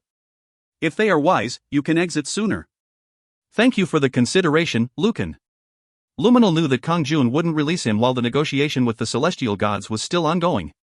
He was grateful for this much consideration as he knew Kang-jun could make a very rough environment for him to suffer in. Kang-jun then emerged from the sealed world and was troubled for a moment. If he couldn't regain Heian and the others with Luminal's power, then it was going to be harder than he had thought. He didn't know if the celestial gods would allow it so easily. But they won't just discard an advanced angel. Just based on his combat power, Luminal was a talented person. Losing Luminal would be a great loss to the celestial world. However, if they weren't idiots, they wouldn't give up Heian and the others just for Luminal. Thus, Kang-jun had to convince the celestial world in the negotiation. He shouldn't overdo it. However, he needed to be in a favorable position for the negotiation. He should be the one holding the hilt. Kang-jun's heart became heavy at the thought that it would take longer than expected to recover Heian and the others. It might even be necessary to fight the celestial gods. If Kang-jun defeated them, he would give them no choice in the negotiation. They would only negotiate if they couldn't do anything against Kang-jun. Could he win against a celestial god? Luminal had a similar combat power to the demonic god, Heldas, that he had seen previously. This meant the upper ranks must be stronger than the demonic gods. Originally, it would be impossible for Kang-jun to deal with the celestial gods. However, he was now the guardian of Hwanmong. Most of the celestial gods' fraudulent powers wouldn't work. Still, Kang-jun decided to raise his combat power in preparation for the battles ahead. I need to create more power jewels. 2 power jewels could be attached to the Heaven's Blood Sword. There was already 1 jewel attached while the other spot was vacant. Guardian, Destruction, and Survival. Kang-jun intended to make the Destruction Power Jewel to increase his attack power. The Destruction Jewel will raise my attack power. At that moment, the contents of the Book of Power and the related recipe rose up before him. The power of destruction will increase your attack power in Hwanmong greatly. In particular, it will deal lethal damage to immortal creatures such as the celestial gods and demonic gods. Destruction Power Jewel Recipe. 2 bottles of blood from demonic gods, 1 essence of power, 100 dimensional pieces and 100 synthesized essence of chaos. The blood of a demonic god can be obtained using a destruction bottle created from a destruction piece melted by chaos power. Only 1 bottle of blood can be acquired from a demonic god. I need the blood of a demonic god. The other materials were in his inventory. The only one he needed was the blood of a demonic god. Mission: obtain the Destruction Power Jewel. Performance conditions: created Destruction Power Jewel 0 to 1. Compensation: 3 levels, 1 Chaos Knowledge Script. Would you like to accept the mission? Yes/no. Oh. Mission. Surprisingly, there was a related mission. If he created the Destruction Power Jewel, he could gain 3 levels as well as another Chaos Knowledge Script. Enormous rewards. Kang-jun's eyes widened with surprise. He had been feeling regret that he hadn't gotten any experience from sealing luminal. If he didn't kill them, he couldn't get experience. So, sealing advanced angels wasn't much use in this area. This was why it wasn't good to fight the gods. Winning wasn't worth it. However, it was a different story if there was a mission. Of course, if he wanted to create the Destruction Power Jewel, he needed to fight 2 demonic gods and obtain their blood. However, this wouldn't be too difficult for Kang-jun. Yes. I accept. The mission was accepted. Create a Destruction Power Jewel to complete the mission. I don't know when a demonic god will appear, so let's make a destruction bottle quickly. He needed a destruction piece to create the bottle. The last time, he had consumed all the destruction pieces to make the sealing jewel, so he didn't have any left. It is better to keep a bunch of destruction pieces. Kang-jun moved to the dark space directly. He swept away all the halls he saw. The Transcendents fighting in front of each hall of destruction were stunned as the creatures suddenly disappeared. However, they thought there was merely an anomaly in the Hall of Destruction. They never imagined that Kang-jun had appeared and destroyed the creatures. In the blink of an eye, hundreds of halls of destruction were broken and Kang-jun acquired 32,972 destruction pieces. This should be enough. For the moment, there weren't any more destruction pieces in the dark space. Kang-jun left the dark space and immediately melted a destruction piece with chaos power. Choo choo choo. The destruction piece was melted and a piece of dough the size of a nail emerged. Hundreds of destruction pieces are needed to create 1 bottle. The size for the bottle was floating in front of Kang-jun like a hologram. In order to make a bottle of that size, Kang-jun had to melt the destruction pieces and shape the dough. He finally made one. It was transparent, just like ordinary glass. All he needed to do now was add the blood of a demonic god. Choo choo choo choo. Kang-jun continued melting destruction pieces and another bottle was soon finished. He completed the preparations by making 2 bottles to contain the demonic god's blood. I wish the 2 demonic gods would appear. However, there were no signs of that yet. Kang-jun would feel it immediately if a demonic god entered Pavalia Station. When will they come? He didn't know where they were, so he had to wait for the demonic gods to come. However, he couldn't just wait patiently. Kang-jun decided to make the materials for the other power jewels in the meantime. He would need them someday anyway.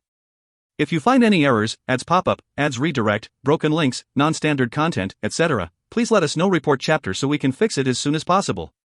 Chapter 151. Chapter 151, Power of Destruction, 2. The Guardian Power Jewel gives you a powerful defense ability in Hwanmong. In particular, it creates defenses that prevent external beings from entering the area you are defending. Guardian Power Jewel. 2 bottles of blood from celestial gods, 1 essence of power, 100 dimensional pieces and 100 synthesized essence of chaos. The blood of a celestial god can be obtained using a destruction bottle created from a destruction piece that was melted by chaos power. Only 1 bottle of blood can be gained from a celestial angel. The Guardian Power Jewel required the blood of a celestial god, rather than a demonic god. It wouldn't be difficult to obtain the blood of the gods since he would be fighting them soon. Mission: create a Guardian Power Jewel. Performance conditions: Guardian Power Jewel created, 0/1. Compensation: 3 levels, 1 Chaos Knowledge Script. Do you want to accept the mission? Yes/no. Surprisingly, another mission appeared. It might be because he wasn't limited to only one mission like before. Kang-jun accepted it instantly. If he completed these 2 missions, he would gain 6 levels. However, the greater reward was the Chaos Knowledge Script. If he gathered 3 of them, he could get a glimpse into another world. He had already obtained one from Shadowless. Once these missions were completed, he would have 3 Chaos Knowledge Scripts. Hopefully, opening it would allow him to go one step higher. These missions are really helping me. It was like the shadows had said. He didn't know about anywhere else, but Kang-jun would be able to defeat anyone if he was in Hwanmong. Then shall I see the power of the last jewel? The survival power jewel gives you the power of immortality in Hwanmong. You can survive even if you die, but dying will lower your abilities. Survival power jewel. 3 bottles of blood from celestial gods, 3 bottles of blood from demonic gods, 3 essence of power, 1000 dimensional pieces, 1000 dimensional pieces and 100 synthesized essence of chaos. The survival power jewel required the greatest amount of materials. The amount of materials required is enormous. Apart from the essences, he required 3 bottles of blood from the demonic gods and celestial gods. However, it was necessary to become immortal so that Kang-jun wouldn't die like the demonic gods or celestial gods. Mission: create the survival power jewel. Performance conditions: created survival power jewel 0/1. Compensation: 5 levels, Hwanmong Protector's Necklace, Hwanmong. Do you want to accept the mission? Yes/no. Kang-jun accepted it instantly. The amount of ingredients required for the survival power jewel was huge, so the rewards were enormous as well. He would gain 5 levels and a Hwanmong ranked necklace. To complete all missions, he needed 5 bottles of blood from the celestial gods and 5 from the demonic gods. Then I should make all the bottles at once. Kang-jun immediately melted down dimensional pieces and destruction pieces and formed them into bottles. After a while, 3 destruction and 5 dimensional bottles were completed. Kang-jun put them all in his inventory. He was ready. Then Kang-jun felt a different and powerful energy appear in Pavalia Station. It was a demonic god. It's been quiet and one finally showed up. However, Kang-jun welcomed it at this moment. Qua qua qua qua. The dimensional sea swirled like it was caught in a huge typhoon. The small worlds in its radius were hidden without a trace. Dozens of small worlds disappeared in the blink of an eye. Are the small worlds comfortable? In the end, this was all an illusion. If he won, the demonic god would have no effect on Pavalia Station. However, if he lost, this situation would become real. Therefore, he needed to win. He is stronger than the one I saw last time. Kang-jun frowned as he looked around. This time, the demonic god attacking Kang-jun was a huge storm. The momentum was incomparable to Heldas. He was Tonic, the storm demonic god. Once Kang-jun appeared, Tonic turned into a warrior holding a pair of swords. Are you the one called Lucan? As a human who has just reached the level of chaos, it is stupid to walk into the realm of the gods. But if you now surrender to Kurosio, I won't do anything to you. Kang-jun laughed coldly. There is no such thing. You will regret visiting me today. Kang-jun's sword glowed as his words finished. Wei-kak. At the moment, the storm, which had been turning the dimensional sea into chaos, disappeared as the line of light flew toward Tonic's chest. Kwang. Kwang. Surprisingly, Tonic received Kang-jun's strike. He had to step back, but he was definitely on a different level from Heldas, who had been cut in two. Flash. Flash. So, Kang-jun cornered him without giving him any room. Once he made a certain number of attacks, he would be able to tell how much combat power his opponent had. Tonic was an opponent that Kang-jun could beat. However, if Kang-jun gave room for a counterattack, Tonic would be more tricky. Kwang. Kwang. It was better to push Tonic without pausing for breath. This type of ability. Tonic panicked as a flash emerged from Kang-jun's sword. Tonic was pushed back from the impact of the strike. He couldn't dream of a counterattack as he could barely defend. Then he realized why Heldas had been defeated in such a terrible state. Hatunia. What are you doing? Are you just going to watch? Tonic hurriedly called out to someone. He hadn't come here alone. Due to Kurosio's order, he had come here today with Hatunia, who was a snake demonic god. You were so confident that you could win by yourself, yet you eventually asked for help. At that moment, a gigantic snake appeared behind Kang-jun. It was Hatunia. He aimed a long whip at Kang-jun. Swayik. The speed of the whip ripped through the dimensional space. Kang-jun, who had been driving Tonic back, had to move his body to avoid the whip. He's out now. Outwardly, Kang-jun looked confused, but he was smiling on the inside. From the very beginning, Kang-jun had known that another demonic god had been watching them from somewhere nearby. So, he hadn't revealed his ability on purpose, as he only used enough power to push Tonic. It was so that the other demonic god wouldn't escape. Okay, 2 bottles of blood. Although it was a slight mockery, to Kang-jun, they weren't much different from blood banks. He would seal both of them without fail. Thanks to you, I can get the destruction power jewel today. Hatunia and Tonic started a fierce offensive. Korururung. Kwa kwa kwa kwang. Swick. Swayik. A storm emerged from Tonica's double swords. Hatunia's whip moved all over the space. In particular, the length of Hatunia's whip was infinitely long and could stretch out to destroy a small world. As a result, the worlds protected by Hexia and Clater disappeared. It was Hatunia's intention to cause Kang-jun to become furious and expose a gap, but he didn't even blink. He calmly defended against the attacks from the 2 demonic gods. Disaster came to Hatunia first. Flash. A ray of light flew through the whip that had been winding around Kang-jun persistently. It pierced Hatunia's head. That happened in the blink of an eye. Once the snake head turned into dust, Tonica's throat was sliced by Kang-jun as he stared in astonishment. Chwak. That was the end. Hatunia and Tonic felt uneasy and tried to escape, but they had been moved to an unknown space. It was a clearing in a dense forest. There was a shabby hut situated in it, and a small lake could be seen through the trees. That was the entire world. There was an angel with a scruffy face sitting idly by the lake. Even though Luminal had been transformed into a gruesome state, Hatunia and Tonic still recognized him as an advanced angel. They had been fighting for a very long time, so they knew his name. The unusual thing was that they couldn't feel any divine power from Luminal. However, that didn't matter right now. It wasn't the time to worry about someone else. Hatunia and Tonic were dismayed that they couldn't feel any magic in their bodies. They still had the immortal ability of a demonic god, but nothing else remained. What is going on here? Unbelievable. A seal? They soon realized that they had been sealed by Kang-jun. At that time, Luminal finally discovered Hatunia and Tonic. They are? He was also able to recognize their identities. His expression changed then. A gleeful expression that said this situation is great appeared on his face. Ha ha ha. It is so nice to see both of you here. It is the first time I've laughed in 100 years. He was delighted that the demonic gods had been captured. Shut up. You have lost your fear. Hatunia and Tonic seemed like they wanted to eat Luminal. Then they flinched and turned their heads with surprise. At that moment, Kang-jun had extended his hand and blood burst from Hatunia's body. Julia luck. Kang-jun captured it in a destruction bottle with an indifferent expression. What did you do? However, this time Kang-jun burst open Tonica's chest. Julia luck. And another destruction bottle was filled with blood. Great. Kang-jun grinned at the 2 bottles of blood. Hatunia and Tonic started cursing at Kang-jun. How dare a human devour a god? Do you think you will be spared? Ku. If Kuroshio knows about this, you will fall into her curse. In the midst of all this, they were still threatening him. Kang-jun gazed at them with an indifferent expression and muttered. I'm busy, so I will see you in 100 years. Kang-jun waved his hand and Hatunia and Tonic disappeared from the forest. They reappeared again in an empty space.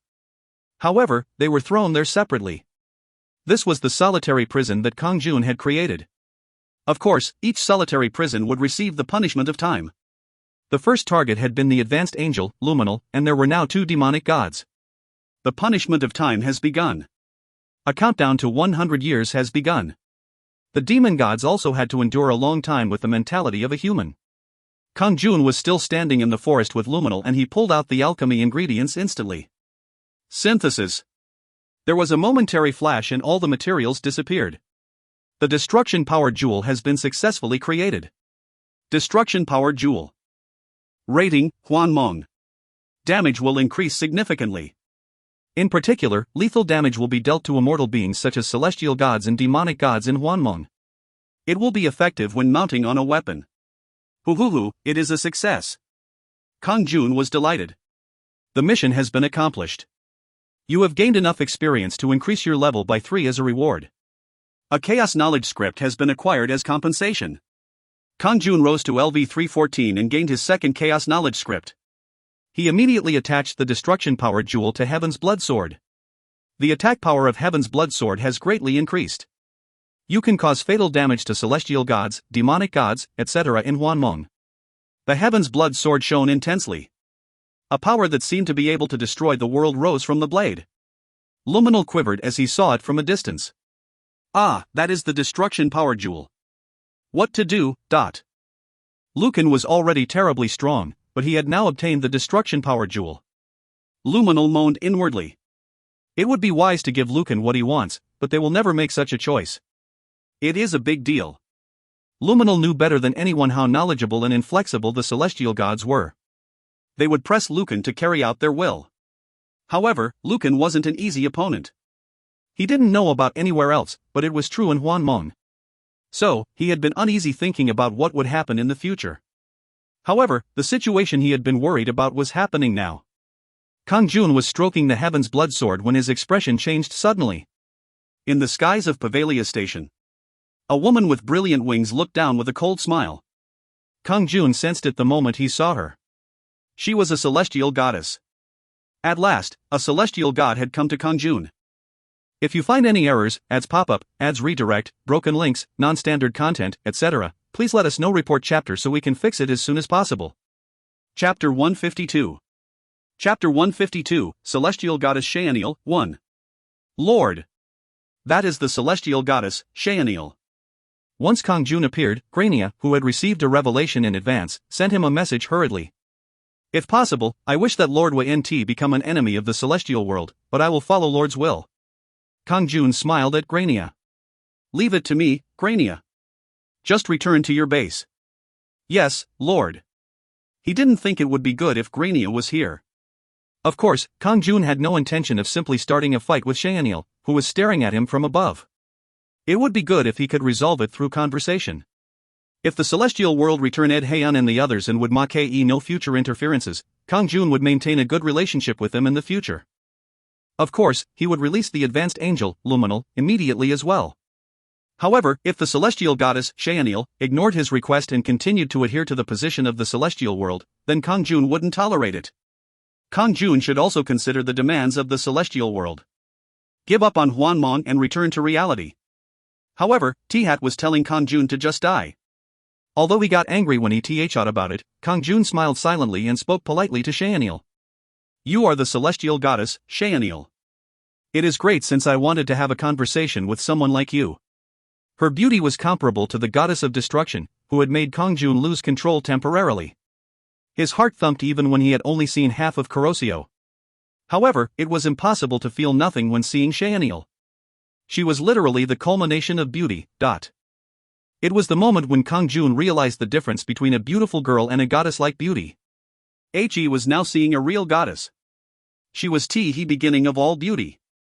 And he origin of women. The golden ratio that men were so crazy about. It must have come from Shaeniel in front of him. However, unlike when he saw Kurosio, she possessed a divine sense of dignity that didn't make him want to possess her. When looking at Shaeniel from the viewpoint of a human, he would be filled with the desire to bow and worship her. That was the difference between Shaeniel and Kurosio. Kang-jun thought that this was a good thing. In fact, it was easier to deal with. The goddess of destruction Kurosio would be frighteningly attractive if he ever met her face to face. Kurosio's appearance was similar to Shaeniel, but her temperament was in the exact opposite direction. Everything about her flowed toward tempting a man. Kurosio exuded seduction. Kang-jun struggled with how he would endure the temptation when he met her. If he wasn't prepared in advance, he might get hit. It was a terrifying temptation that had broken down even the will of chaos. Kang-jun wasn't even sure that his willpower had surpassed Shadowless as of yet. On the other hand, Shaeniel had no idea what he was thinking. She opened up after a while. Why you wanted to talk to me, Lucan? But why don't you release Luminal first?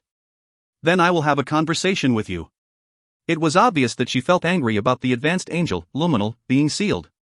Kang-jun laughed. Then won't you release my friends and household members that have been captured? If you let them go, I have no reason to hold on to Luminal. However, Shaenil just looked over Kang-jun with a disbelieving expression. Lucan. You are unaware of what you are doing right now. I'm not asking but commanding you. I am a person. Why are you giving me a command when I don't have to follow it? You are indeed impudent. A person with merely the power of dreams dares to fight against the gods? Kang-jun's expression gradually began to harden. It was the celestial world, but there were so many disappointing things that he decided to give up on being polite. Shaenil continued. This is just a figment of a dream. Why are you so obsessed with a dream that you forget about reality? Don't you realize that the gods of the celestial world, including me, are greatly angry with your attitude? She scolded Kang-jun. The silent Kang-jun suddenly opened his mouth. I'm curious about one thing. If I hadn't moved, would you have tried to stop the aliens from destroying Earth? Surely, it wasn't a delusion that I blocked them with the power of Hwanmong? Shaenil stiffened. Anger filled her eyes as she said. That is an area that the gods can't know about. Why should we try to intervene with the affairs of the world? Kang-jun sighed. It is like talking to a wall. Finally, please, I am warning you. It isn't too late. If you return Heian and the others, I will maintain a good relationship with you. Kang-jun truly meant his words. He had some expectations for a celestial goddess. Kang-jun was a man. Although the blood of a celestial god was necessary, he didn't want to cut the body of a true goddess that all men would admire. However, if she continued this way, then he would no longer treat her as a goddess.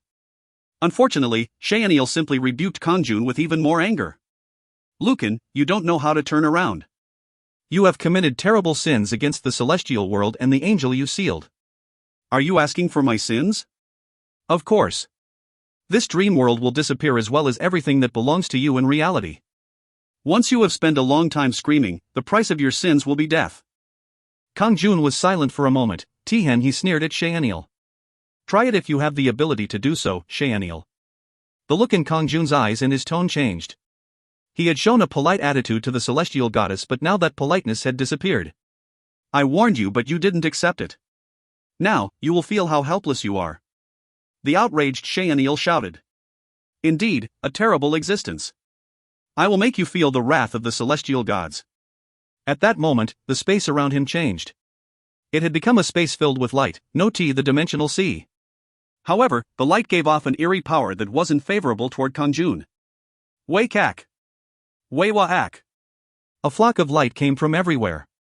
It was more intense than the experience in the Hall of Destruction, which had reminded him of the Big Bang. Indeed, a celestial goddess. Kang-jun exclaimed inwardly.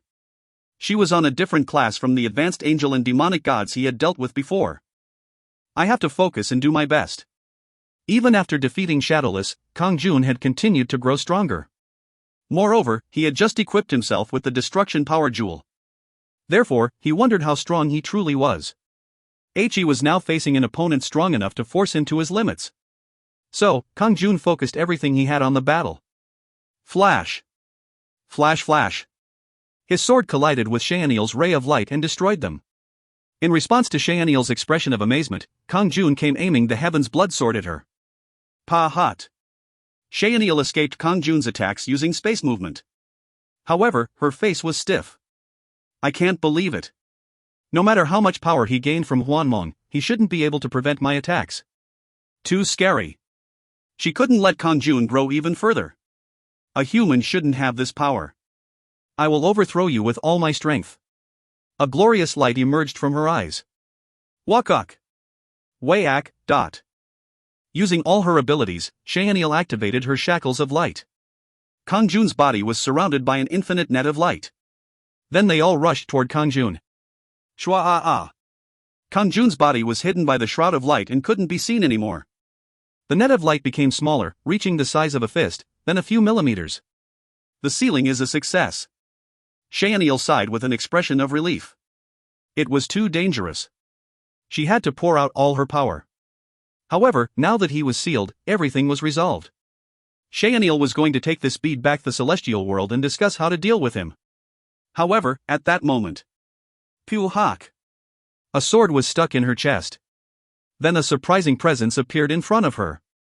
It was Kang-jun. He wore a derisive smile as he pulled the Heaven's Blood Sword out of her chest. Schwack. Blood spurted out like a fountain. How? Weren't you sealed in this bead? Shaeniel questioned as she felt the power escaping from her body. She couldn't understand the situation. Kang-jun replied with a serious expression. Did you think you could put me in a net in Hwanmong? You only captured my illusion. He took out a dimensional bottle and received Shaeniel's blood. And you let your guard down when you thought I was sealed. Thanks to that, I was able to beat you more easily than I had thought. What did you do? Shaeniel quivered at his actions that seemed so natural, it was like he was taking milk from a cow. She could only stare blankly as he took her blood. Then she realized something. The space around them was completely different. This wasn't the space that she had created, but a Hwanmong world created by Kang-jun. Did he seal me? She had never even imagined it. That could never happen. An advanced angel was occasionally sealed by a demonic god, but there was no precedent of a celestial god being sealed. Of course, it might have happened in the myriad of dimensions that existed, but it had never occurred in the celestial world that Shaeniel belonged to. Therefore, it was the first time she had ever experienced a seal. No. Something is wrong. However, she could feel that it was reality after seeing an advanced angel staring at her with astonishment and despair. Ah, Shaeniel. Even you. Luminal sighed at the situation and tears of despair flowed from his eyes. If you find any errors, ads pop-up, ads redirect, broken links, non-standard content, etc., please let us know. Report chapter so we can fix it as soon as possible. Chapter 153. Chapter 153, Celestial Goddess Shaeniel, 2. In the end, it had turned out like this. His anxiety had become reality. The Celestial Goddess Shaeniel was sealed. Luminal felt both shock and despair. Additionally, he was in a daze as Kang-jun took blood from her in the same way as he had done it to the demonic gods. Lucan, please. Please don't disrespect her anymore. He shouted at Kang-jun. However, Kang-jun didn't listen and continued filling up the bottle with Shaeniel's blood. He acquired one bottle of a celestial god's blood. If he got one more bottle, he would be able to make a guardian power jewel. The mission would be completed immediately and he would get the Chaos Knowledge script as well as some levels. For Kang-jun, the Chaos Knowledge script was more important than the Guardian Power Jewel. If he could obtain it, he would transcend his limits once again. Therefore, he didn't care about getting the blood of a celestial goddess like Shaeniel. Instead, in this sealed world, Shaeniel wasn't a goddess. She was just a prisoner who had been sealed by Kang-jun. Ugh, how terrible and wicked. You dare do this to a celestial goddess? However, even in this situation, Shaeniel scoffed at Kang-jun. Kang-jun laughed coldly. You still don't understand your position. I'll see you in 100 years. Luminal ran forward and shouted. Lucan! You can't do this. Please punish me once more instead. Don't be rude to her anymore. However, Luminal's words were just empty echoes. Kang-jun and Shaeniel had disappeared. What are you going to do to me now? Shaeniel was confused as she was suddenly thrown from a forest to an empty space. It was a separate world that Kang-jun had placed Shaeniel in. He glared at her and said bluntly. You will spend 100 years here. I might be open to a conversation with you after that. Shaeniel laughed. Are you going to punish me with time? It is a mistake to think that I would suffer under that punishment. It might be ridiculous from a god's point of view, but it won't be easy as a human. Endure it well. Kang-jun immediately activated the punishment. The punishment of time has begun. A countdown to 100 years has begun. On the one hand, some guests had come again. The moment Kang-jun sealed Shaeniel, there were vibrations in the sky above Pavalia Station. They were all dressed in blue armor and held weapons in their hands. Blue wings shone on their backs and their momentum was below Shaeniel's. However, there were 3 of them. Aren't they determined today? I wanted to see them as well. It was good since he only needed one more bottle of blood from a celestial god to create the Guardian Power Jewel. As Kang-jun exited the sealed world, one of the 3 angels said with a stern expression. I am a lieutenant god of the celestial world, Liu's. Is Shaeniel's disappearance from here related to you? Of course, it was related. Kang-jun swung the Heaven's Blood Sword without saying a word. Flash. There was no need to speak. He just needed a victory. There could be no smooth conversation between them as he had already sealed Shaeniel. Therefore, he had to take control. There was no point in conversation. Kang-jun had decided on a surprise attack from the beginning. Liu's tried hurriedly to defend, but his chest had already been cut apart. Chwack! This. His confused voice soon disappeared into the sealed Hwanmong world. The other two lieutenant gods witnessed the situation with a disbelieving expression. They were the celestial gods, Karaksu and Terab. You can't be forgiven. Indeed, a terrible existence. You have received the power of Hwanmong and become a celestial god. Kururu. Kwang. They were indeed lieutenants of the angels. An intense light emerged from them and divided the space, causing a part of the dimensional sea to disappear without a trace. Was the dimension collapsing? In terms of destructive power, they were approximately even with Kang-jun. Since they had witnessed Liu's being sealed by Kang-jun, they used everything they had from the beginning.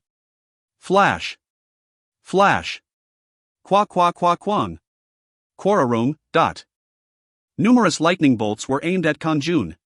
They weren't common lightning bolts but ones which contained divine power. It was a fearsome storm of divine power. However, Kang-jun had the power of the destruction power jewel added to the chaos power present in the heaven's blood sword. Therefore, he broke through the gods' offensive and dealt a fatal blow to their bodies. Kwang. At this moment, the celestial gods found it difficult to defend, let alone attack. Additionally, the accumulated damage slowed down their bodies. Chwack. Eventually, the end came and Kang-jun's heaven's blood sword sliced across the throat of the celestial god, Karaksu. You unbelievable.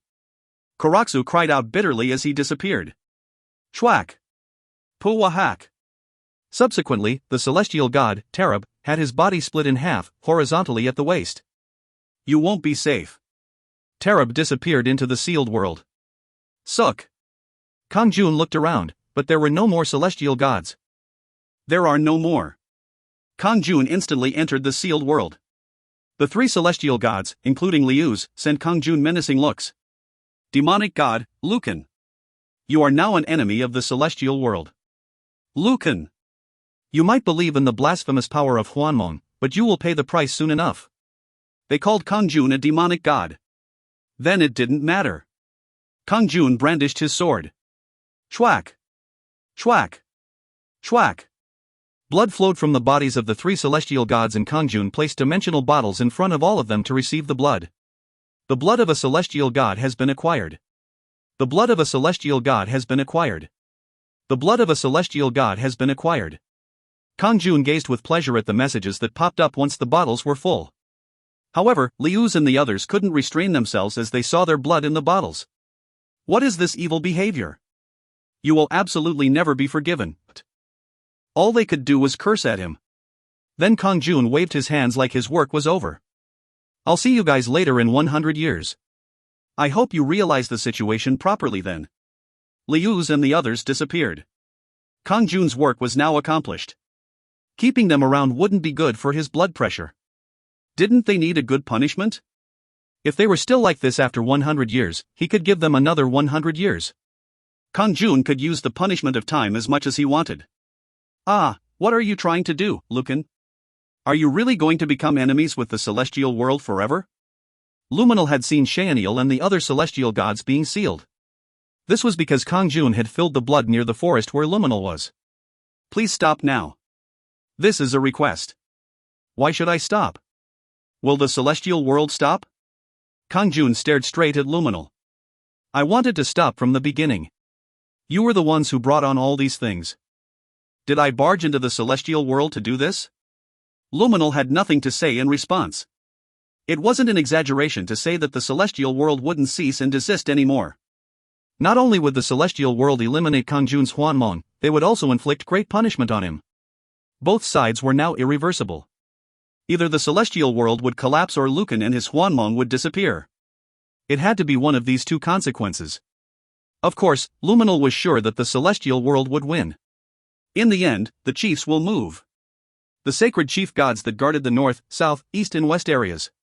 If they came, Lucan wouldn't be able to stand against them. However, he felt some vague anxiety as well. If they lost, what would happen to the celestial world? Suk.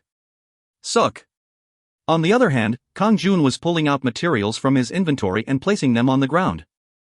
Today, he had obtained 4 bottles of blood from the celestial gods, so he used 2 of them to make the guardian power jewel. Firstly, the 2 bottles of blood from the celestial gods were placed on the floor, followed by 1 essence of power, 100 dimensional pieces, then 100 essence of chaos. Synthesis. The light expanded as alchemy was used. The Guardian Power Jewel has been successfully created. Guardian Power Jewel. Rating, Hwanmong. Placing this on a guard tower will form a protective chain over the area that the Guardian controls. Oh. This is? Kang-jun was amazed by the explanation for the Guardian Power Jewel. It wasn't attached to any equipment. It could be placed at the guard tower at his base. He had already created one at the Delta Building headquarters. It was currently a Stage 10 facility that increased the defense of the base. However, the Guardian Power Jewel would form a protective chain around the entire area governed by Kang-jun. A guard tower exists in your area of Hwanmong. Do you want to place the Guardian Power Jewel? Yes/no. It was convenient since Kang-jun didn't have to go to the guard tower. This was because Kang-jun was the Guardian. Yes. Place it. There was no reason to hesitate. The Guardian Power Jewel disappeared and a new message popped up. The Guardian Power Jewel has been placed on top of the guard tower. The protective chain has formed around Pavalia Station. Your defense power has greatly increased. Amazingly, the entire Pavalia Station was now under the protection of the chain. This was because the connection between his numerous bases on the small worlds made Kang-jun's territory Pavalia Station itself. Now, all doors to Pavalia Station from the outside are blocked. From now on, no one can enter Pavalia Station without your permission. The mysterious power of the protective chain concealed Pavalia Station from the outside, so that no one could find a door to it. Therefore, it was impossible for the demonic gods to attack Pavalia Station like they had before. They could break the protective chain to enter, but Kang-jun would remove them before that happened. Kang-jun would know as soon as someone attacked the protective chain and he would go immediately to defend it. The mission has been accomplished. As a reward, enough experience will be given to increase your level by 3. A Chaos Knowledge script has been acquired as compensation. Meanwhile, the mission to create the Guardian Power Jewel was completed. Thanks to that, Kang-jun was now LV-317. He finally collected 3 Chaos Knowledge scripts. He could get a glimpse of a new world with it. A broken sword. A broken spear. A broken staff. The first one, he had received it from defeating Shadowless, while the other 2 had been rewards from a mission. Perhaps, they had all been left behind by some chaos being. Can I now see a new world? As soon as Kang-jun gathered them together, they shone brightly. If you find any errors, ads pop up, ads redirect, broken links, non-standard content, etc., please let us know. Report chapter so we can fix it as soon as possible. Chapter 154. Chapter 154, A New Perspective, 1. Way-ak. There was a bright glow and Kang-jun was moved to a completely different space. This was another space. It was a special space created by the harmony of the Chaos Knowledge scripts. Strange illusions were unfolding before Kang-jun's eyes. There were a total of 3 illusions. The first illusion was Shadowless, who Kang-jun knew well, doing a specific action while holding a sword. Every time his sword moved, a new dimensional space was created, then it would disappear. Isn't this the first time I'm seeing it? It was Heaven's Blood sword style. He had seen a trace of the Heaven's Blood sword style before Shadowless died, but it now looked completely different. He seems to be swinging his sword roughly, but the dimensional space disappears and reappears again. Of course, it wasn't difficult for Kang-jun to do it if he decided to. However, the illusion of Shadowless actions were natural and light. However, Shadowless seemed to be in serious distress. Why did the illusion look like that? Kang-jun decided to follow Shadowless movements.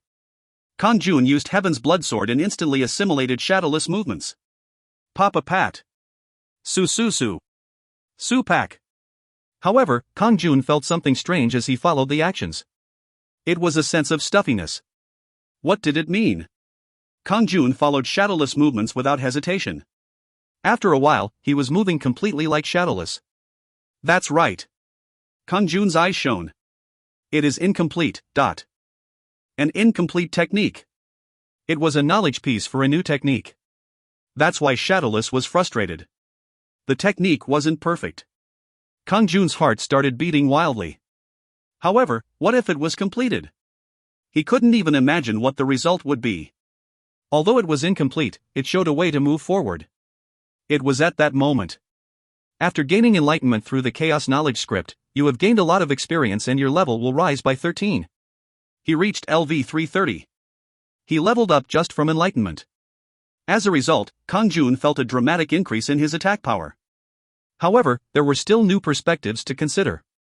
Kang-jun turned his head and looked at the second illusion. A female warrior was wielding a red spear. Pa pa pa pa. The energy that emerged from her spear reminded him of a chaos storm which had stirred in Pavalia Station. It was a spear technique that he had seen for the first time. However, at first glance, he felt like it was just as good as the Heaven's Blood sword style. The trajectory and movement of the spear was like a sudden blowing wind and a gently rolling lake. Sometimes, it had the flexible movements of a fish, and other times, it had the rough movements of a beast. The movements of creatures and inanimate objects. The transforming spear contained everything in nature. The more I look, the more profound it seems. Then after some time, a normal-looking stab caused a chaotic storm to arise. That is? Kang-jun's eyes widened. It was something similar to what Shadowless had displayed a while ago. Something was blocked. So, it was frustrating. This was also unfinished. It was obvious from the expression of the woman holding the spear that she felt limitations of the technique. Pa pa pa pa. Wiririk. Papa pat. Since then, the warrior's spear moved constantly. Kang-jun observed the movements and trajectory of the spear for a long time. Before he knew it, Kang-jun was holding a spear in his hand and he followed the movements of the warrior. After gaining enlightenment through the Chaos Knowledge script, you have gained a lot of experience and your level will rise by 15. Once again, his level rose. LV 345. Kang-jun's combat power increased dramatically. The next stage is still vague. Still, Kang-jun didn't give up his expectations for the last illusion. It was certain that collecting 3 of the Chaos Knowledge scripts would allow him to gain a different perspective into a new world. Susu Susu. The final illusion was an old man holding a staff with a blue jewel. Once he cast a spell, the dimension changed into a wasteland and then into a real sea. Kang-jun's heart jumped the moment he saw it. It was magic, but not ordinary magic. This was magic that moved dimensions. It had an amazing harmony that changed the dimensional space. Kang-jun tried to follow the old man using his knowledge of magic. He used his understanding of transcendental magic as well as his 315 points in the intelligence stat.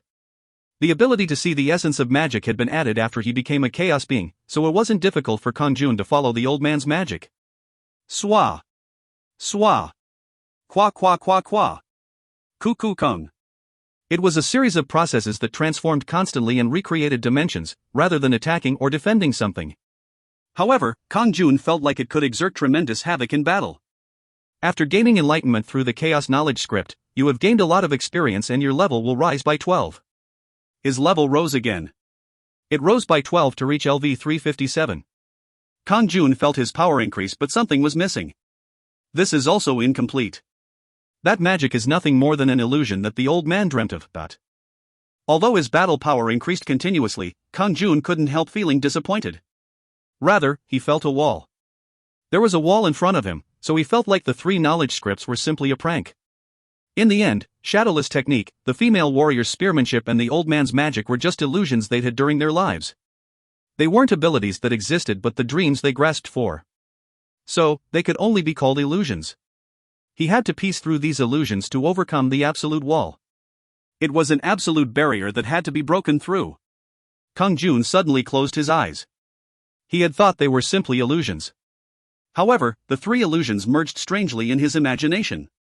The dimensional sword of Shadowless, the woman's dimensional spear and the old man's dimensional magic. They pursued an area that couldn't be regarded as a mere dimension. He had to surpass what they had been pursuing. Instead of getting stuck at the dimension level, he had to seek more. A bigger dimension. He had to go beyond the small worlds and even the dimensional sea that included Pavalia Station.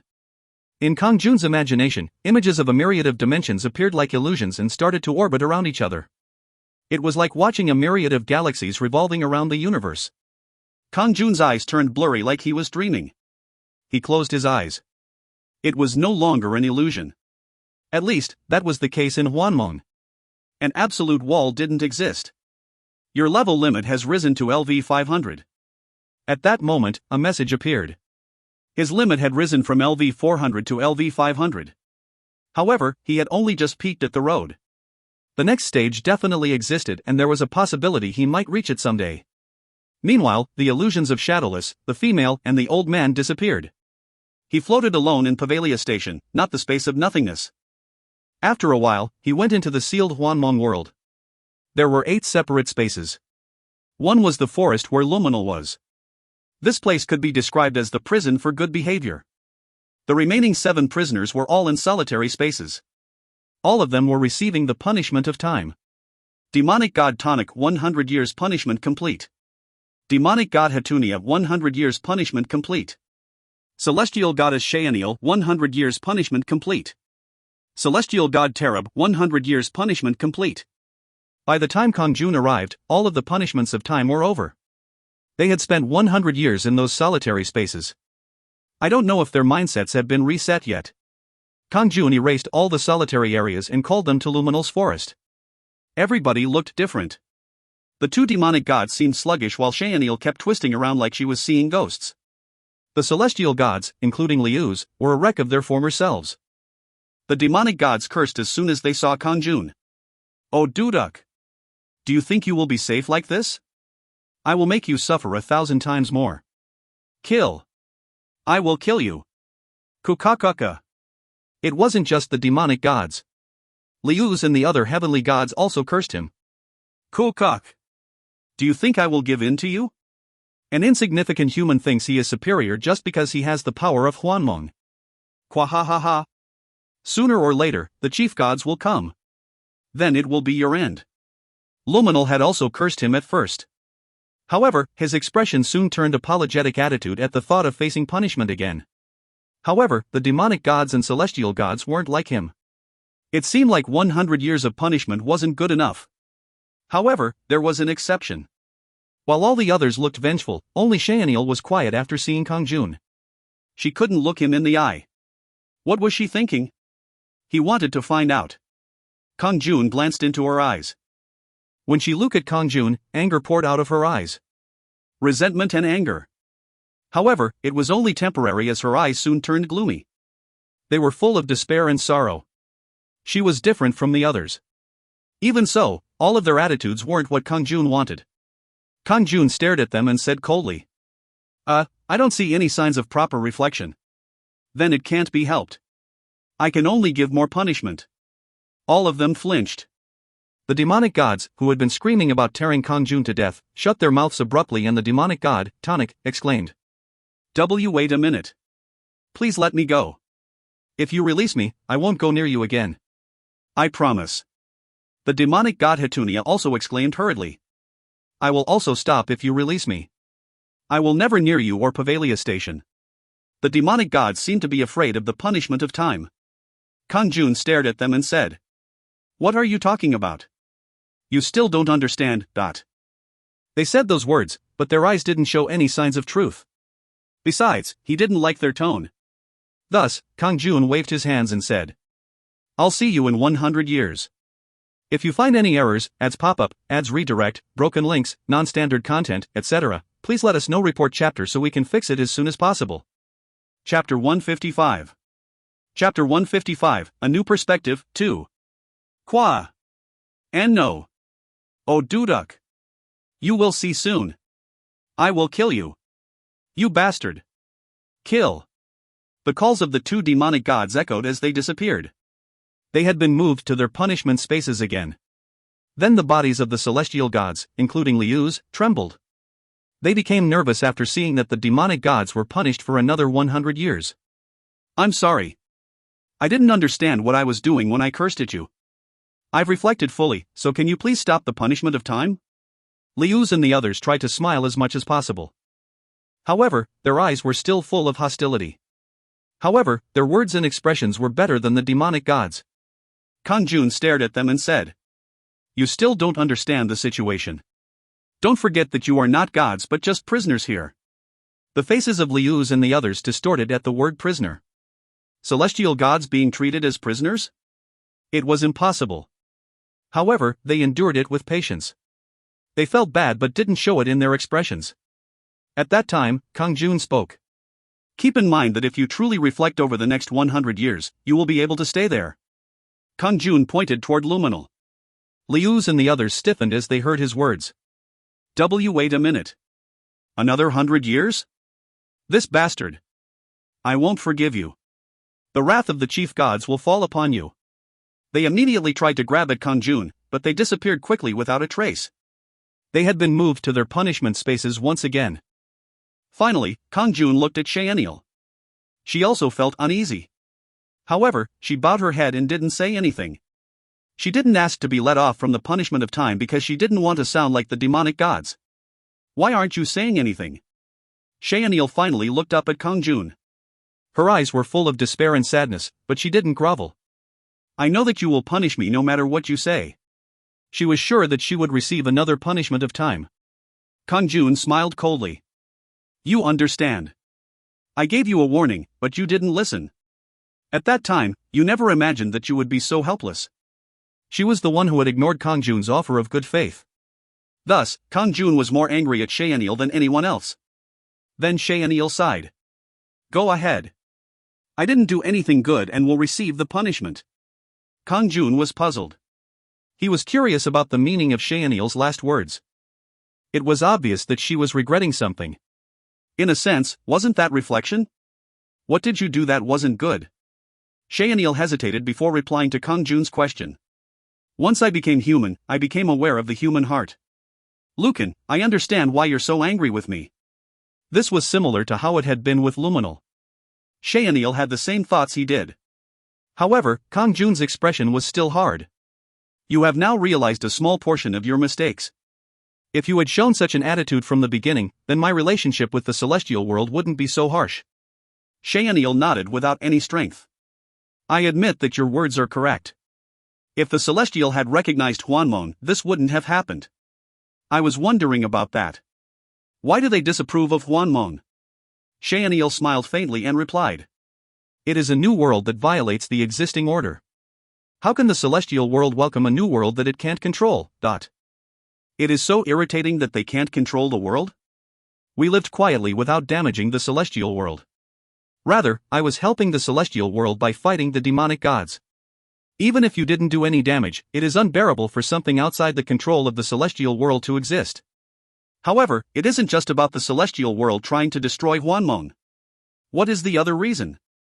They feared that you would misuse the power of Hwanmong to disturb the higher order. In particular, a very serious situation could arise if you became one with the demonic gods. Kang-jun smiled coldly. That is a lame excuse. I've tried to reach out to you many times. There aren't many in the celestial world who think you can withstand the direct temptation of Kurosio, the goddess of destruction. They're sure that I can't withstand Kurosio's temptation. Shaeniel nodded like she took it for granted. I think so as well, and that still hasn't changed anything. But after becoming human, I've learned a little bit about the one-sided attitude of the celestial world. In particular, the pain of precious people being taken away. I'm sorry about that. Kang-jun could see the sorrow in her eyes and was silent for a moment before asking. Do you really think so? Shaeniel nodded. Hwanmong is a new system that has arisen in the dimensional system, but we rejected the new power and committed sins instead. It is obviously the celestial world's mistake. I truly mean it, although the other celestial gods may disagree.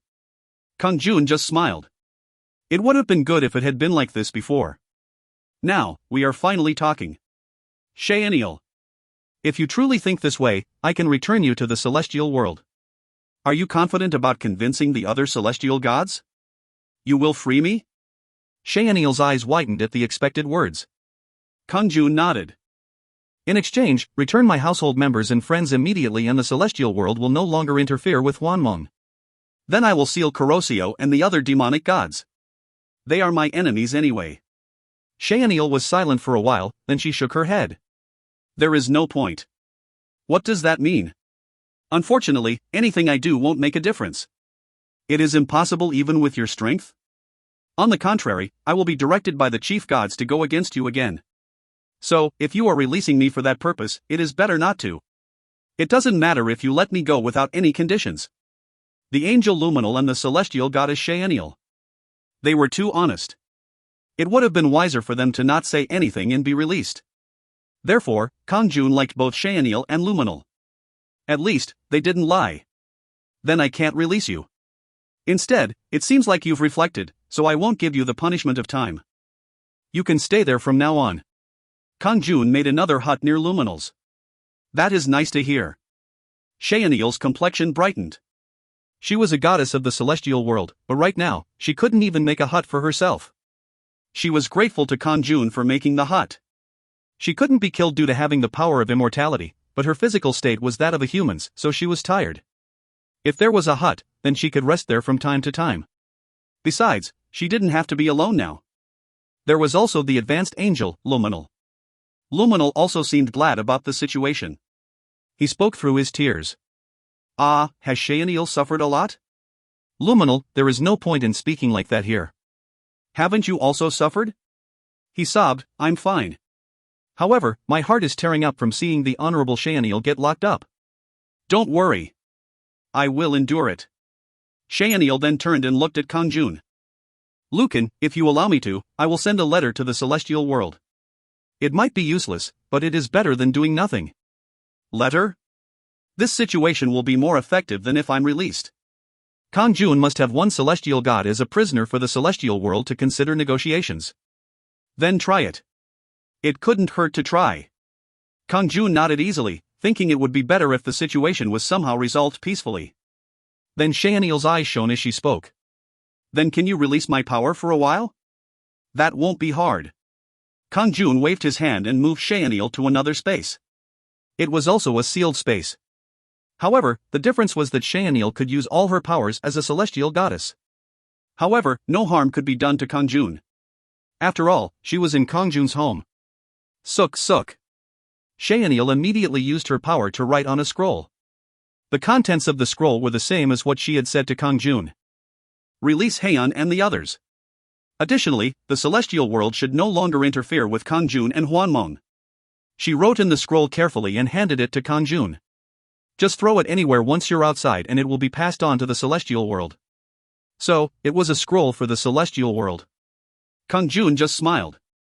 If this turns out well, I won't forget your merits, Shaeniel. Then Shaeniel gave a bittersweet laugh. I also hope it goes well, so that I can get out of here. Do you want to go out? Of course. Her expression showed that she really wanted to be released. She was hoping that Kang-jun would feel sorry for her and release her. However, Kang-jun didn't give her what she wanted. Everything depends on how the celestial world responds. If they are hostile, then you will never leave here. I'm prepared for that. Instead, I'll let you live more comfortably since you cooperated with me. Kang-jun changed the rough forest into a large, more stylish space. There was a clear lake with all types of beautiful flowers blooming. The shabby hut was turned into a decent mansion. Shaeniel was impressed when she saw it. She hadn't moved yet, but she could tell through her divine powers that Kang-jun had changed the forest. Suddenly, Shaeniel looked at Kang-jun, who then said, "It seems like you have something else to say." Frankly, I was especially vigilant because I thought you would fall prey to Kurosio. I'm afraid my thoughts still haven't changed. Kang-jun had a cynical smile on his face. Why do you think that? Is my willpower so weak? I won't budge under the temptation of a demonic god. It isn't a matter of willpower. Shaeniel suddenly burst into tears. Why is she crying all of a sudden? As Kang-jun made an absurd expression, Shaeniel wiped her tears with her fingers and approached Kang-jun, then she placed the tears on Kang-jun's eyes. What are you doing? I want to prevent the worst situation. Shaeniel just smiled. If you are lucky, you will see the truth when the goddess of destruction tempts you. I don't know if this will be a big help. Is that so? If it does help, I won't forget it. Kang-jun then pushed with his hands and Shaeniel faded away. She was back in the forest area with Luminal. After watching Shaeniel walk into the mansion with a sad expression, Kang-jun exited the sealed world. Chill what? After exiting, he immediately threw out the scroll Shaeniel had written on. It turned into a sparkling bird and warped away. Did it go to the celestial world? I hope they make the wise choice. It was an area in which Kang-jun could do nothing but wait. The door to Hwanmong is closed. Before he knew it, it was time to return to reality. The surrounding space started to distort. You woke up. Kang-jun heard a familiar voice as he opened his eyes. A woman was smiling brightly at him from her seat next to the bed. She was Hwan. Kang-jun was startled. Are you back? Yes. Hwan smiled and jumped into Kang-jun's arms. If you find any errors, ads pop up, ads redirect, broken links, non-standard content, etc., please let us know. Report chapter so we can fix it as soon as possible. Chapter 156. Chapter 156, The Temptation of Destruction, 1. Haeyeon's lips bumped naturally against his. Her tongue slipped into Kang-jun's mouth and his hands touched her chest gently. She immediately climbed on top of Kang-jun and started kissing him fiercely. The stimulation was enough to make him lose his mind. Kang-jun touched her soft body eagerly. Kang-jun's body had an extremely excited reaction. He had no thoughts about leaving her. Was it possible that Haeyeon had been returned as soon as he sent a letter to the celestial world? In reality, meetings took a long time, but it might be different for the celestial world. They might have agreed with Shaniel's will and released Kang-jun's household members and friends. So, it wasn't strange that Haeyeon appeared on his bed. He was glad to see her. Haeyeon had been summoned forcibly by the celestial world. If she was a human, she would be dead. His deceased lover was back again. Any normal guy in this situation would hold her, rather than try and calm down. Moreover, his lover was so eager for physical contact after her return. Meanwhile, Haeyeon's mouth moved down slowly until it reached the most excited part of Kang-jun's body. So, regardless of the situation, it wasn't easy to overcome his desire. Even if there was something fishy. However, Kang-jun pushed Haeyeon away gently. It was clearly Haeyeon. Her bright eyes, flushed cheeks, and even her breathing against Kang-jun's body felt the same. However, Kang-jun perceived intuitively that the present Haeyeon was an illusion, rather than the real thing. That wasn't all. The bed here wasn't real either. It looked like his bedroom in the Delta building, but this was also an illusion. Who could make an illusion that would trick a chaos being and guardian of Hwanmong so perfectly? The more surprising thing was that Kang-jun couldn't feel any chaos power in his body. He couldn't use his abilities at all, like something had sealed them. Was this a nightmare? However, that wasn't it either. He couldn't use chaos power, but his gut instinct still remained. This whole situation was created by someone pretending to be Haeyeon in order to seduce him. It was a virtual space. A gap in the moment when he left Hwanmong to return to reality. An advanced mental attack was used at that time. Just as Kang-jun couldn't use his abilities, the powers of his seducer were restricted as well. So, only seduction was possible. However, Kang-jun would lose everything the moment he gave into the seduction. He would immediately become a slave of the seducer. He had to endure this murderous temptation. Who the hell set up such a treacherous trap? Who are you? He had already guessed it, but still, he asked. At this moment, Kang-jun was extremely nervous. If Haeyeon was who he expected it to be, then this was the worst situation. Haeyeon huffed angrily. Then her appearance changed. Everything from her head to her toes was designed to stimulate a man's desire. She had the beauty of goddess Shaniel and a fatal charm. He didn't know what to do. Despite what he knew, it was a destructive bewitchment. She was Kuroseo, the goddess of destruction. Previously, he had only seen half of her, but he now saw her whole body. Kang-jun's heart sank the moment he saw such extreme beauty. It has been a while. Kuroseo smiled sweetly. Her behavior was natural, as though Kang-jun had been her lover for a long time. There was no evil atmosphere coming from her. Moreover, she didn't panic once her identity was noticed. Rather, she smiled like she was pleased. You may have guessed it already, but we can't attack each other here. So, just enjoy the moment. Stop talking nonsense and get out now. Kang-jun shouted while looking at her. However, despite his words, his right hand had grasped at her breasts unknowingly. This is crazy. Kang-jun panicked. His body wasn't responding to his will at all. Regardless of what he tried, his body refused to listen to his mind. His willpower was beyond that of a transcendent as well as a chaos being. Yet, right now, he couldn't control his body. What am I doing? My hands, get off her chest. Kang-jun ordered. However, the hand that grabbed Kuroseo's breast started fondling he actively her. At that moment, she approached and licked Kang-jun's ear. His whole body shuddered. His spirit was beyond the physical pleasure. The moment her tongue poked his ear, Kang-jun's willpower crumbled. I came to seduce you. I will make you my slave, but... Kuroseo whispered. She was saying it openly now. She had even said that she would make him her slave. If he was sane, he would stop this situation. Yet his mental state wasn't so bad that he wouldn't refuse. Shut up. Do you think I will be tempted by you? Kang-jun shouted. However, unlike his words, he pulled Kuroseo over and captured her moist lips. Kuroseo responded to the kiss for a while before pulled away and smiling enchantingly. Now, why don't you use the power of Hwanmong against the celestial world? You can change Earth as well as the other worlds.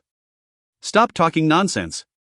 With the power of Hwanmong, you can get rid of all offensive things in the dimensional system and recreate it. Can you do that for me? I won't ever do such a thing. Despite this, Kang-jun's hands were indulging in her body. Her smooth voice over the rhythmical movements of both hands was enough to make him go crazy. No. This can't be. Regain your spirit. His spirit was already gone. This wasn't caused by the inability of the mind but by the fact that he couldn't control his body at all. Kang-jun was literally out of his mind. His willpower didn't work. Moreover, his movements with Kurosio continued. Kang-jun finally understood Shadowless. Despite being a chaos being, he had ended up as Kurosio's slave. He had truly doubted it at the time. Kurosio was so attractive that it had made Kang-jun nervous, but he never thought he would fall for the temptation. Kang-jun was confident that he could win against it. However, all that confidence had disappeared now. A temptation that stimulated the subconscious instincts. It wasn't any trick or magic. Kurosio had such a fatal attractiveness that she took control of the subconscious instincts and secured the flesh. Therefore, no man could resist no matter how strong-willed. Frankly, I was especially vigilant because I thought you would fall prey to Kurosio. I'm afraid my thoughts still haven't changed. Is my willpower so weak? It isn't a matter of willpower. The conversation with Shaniel suddenly popped into his head. As a celestial goddess, she knew how terrible Kurosio's ability was. That reminded him that Shaniel had given Kang-jun her tears. If you are lucky, you will see the truth when the goddess of destruction tempts you. The truth. He didn't know what the truth was, but he could escape his temptation if he saw it. However, why did he still not see the truth? He was confident that he wouldn't fall behind anyone when it came to luck. However, unlike Kang-jun's thoughts, his body was now pressed roughly against Kurosio's. The foreplay was over. The only thing left was to take Kurosio. Kang-jun knew he would become her slave, but his body couldn't stop moving. At that moment, it was like a dream, a vision that Kang-jun's eyes could see. All of a sudden, Kurosio's body turned into a shadow. Although it looked like a shadow, it was actually the embodiment of one that existed in the dimensional system. It was the energy of destruction. The eerie aura that he had felt in the Hall of Destruction. It was the energy of death that destroyed everything. The shadow that Kang-jun could see was the condensed energy of destruction. It gave Kang-jun the eerie feeling of holding a black hole. Is this the truth? The truth was that Kurosio was the goddess of destruction. He was just showed what destruction was. That's what Shaniel's tears were capable of. However, at this moment, Kang-jun found something more important than the truth. He felt the unprecedented power of destruction. In the meantime, destruction power had been a part of chaos power. Now, it turned out that power was just a shell and not the real destructive power. The power of destruction was no less than chaos power. No, it surpassed chaos power. This is? Kang-jun's heart started beating wildly. He had recently peeked into a new world thanks to the chaos knowledge scripts. The vague universe he peeked at became slightly clearer after seeing the energy of destruction. Then does this mean it's related to the energy of destruction? Everybody was afraid and reluctant. However, this was the most powerful aura. Kang-jun focused more on it. However, the moment was too short. It was literally an illusion. Then the uncontrollable instinct that dominated his body disappeared. His physical body also cooled. Naturally, Kang-jun pushed Kurosio away and escaped from the bed. Kurosio sent him a startled glance. Shaniel gave you her tears? That's right. Kang-jun nodded and Kurosio made an upset expression like she had never imagined it. Bah! How far are you going to interfere with me, Shaniel? I will take care of you. There was anger in her eyes. She sent Kang-jun a challenging look and said, Today is your lucky day, Lucan. But you won't always be so lucky. You can never beat me. Then Kurosio's body vanished like it was just an illusion. At the same time, Kang-jun's bedroom space appeared.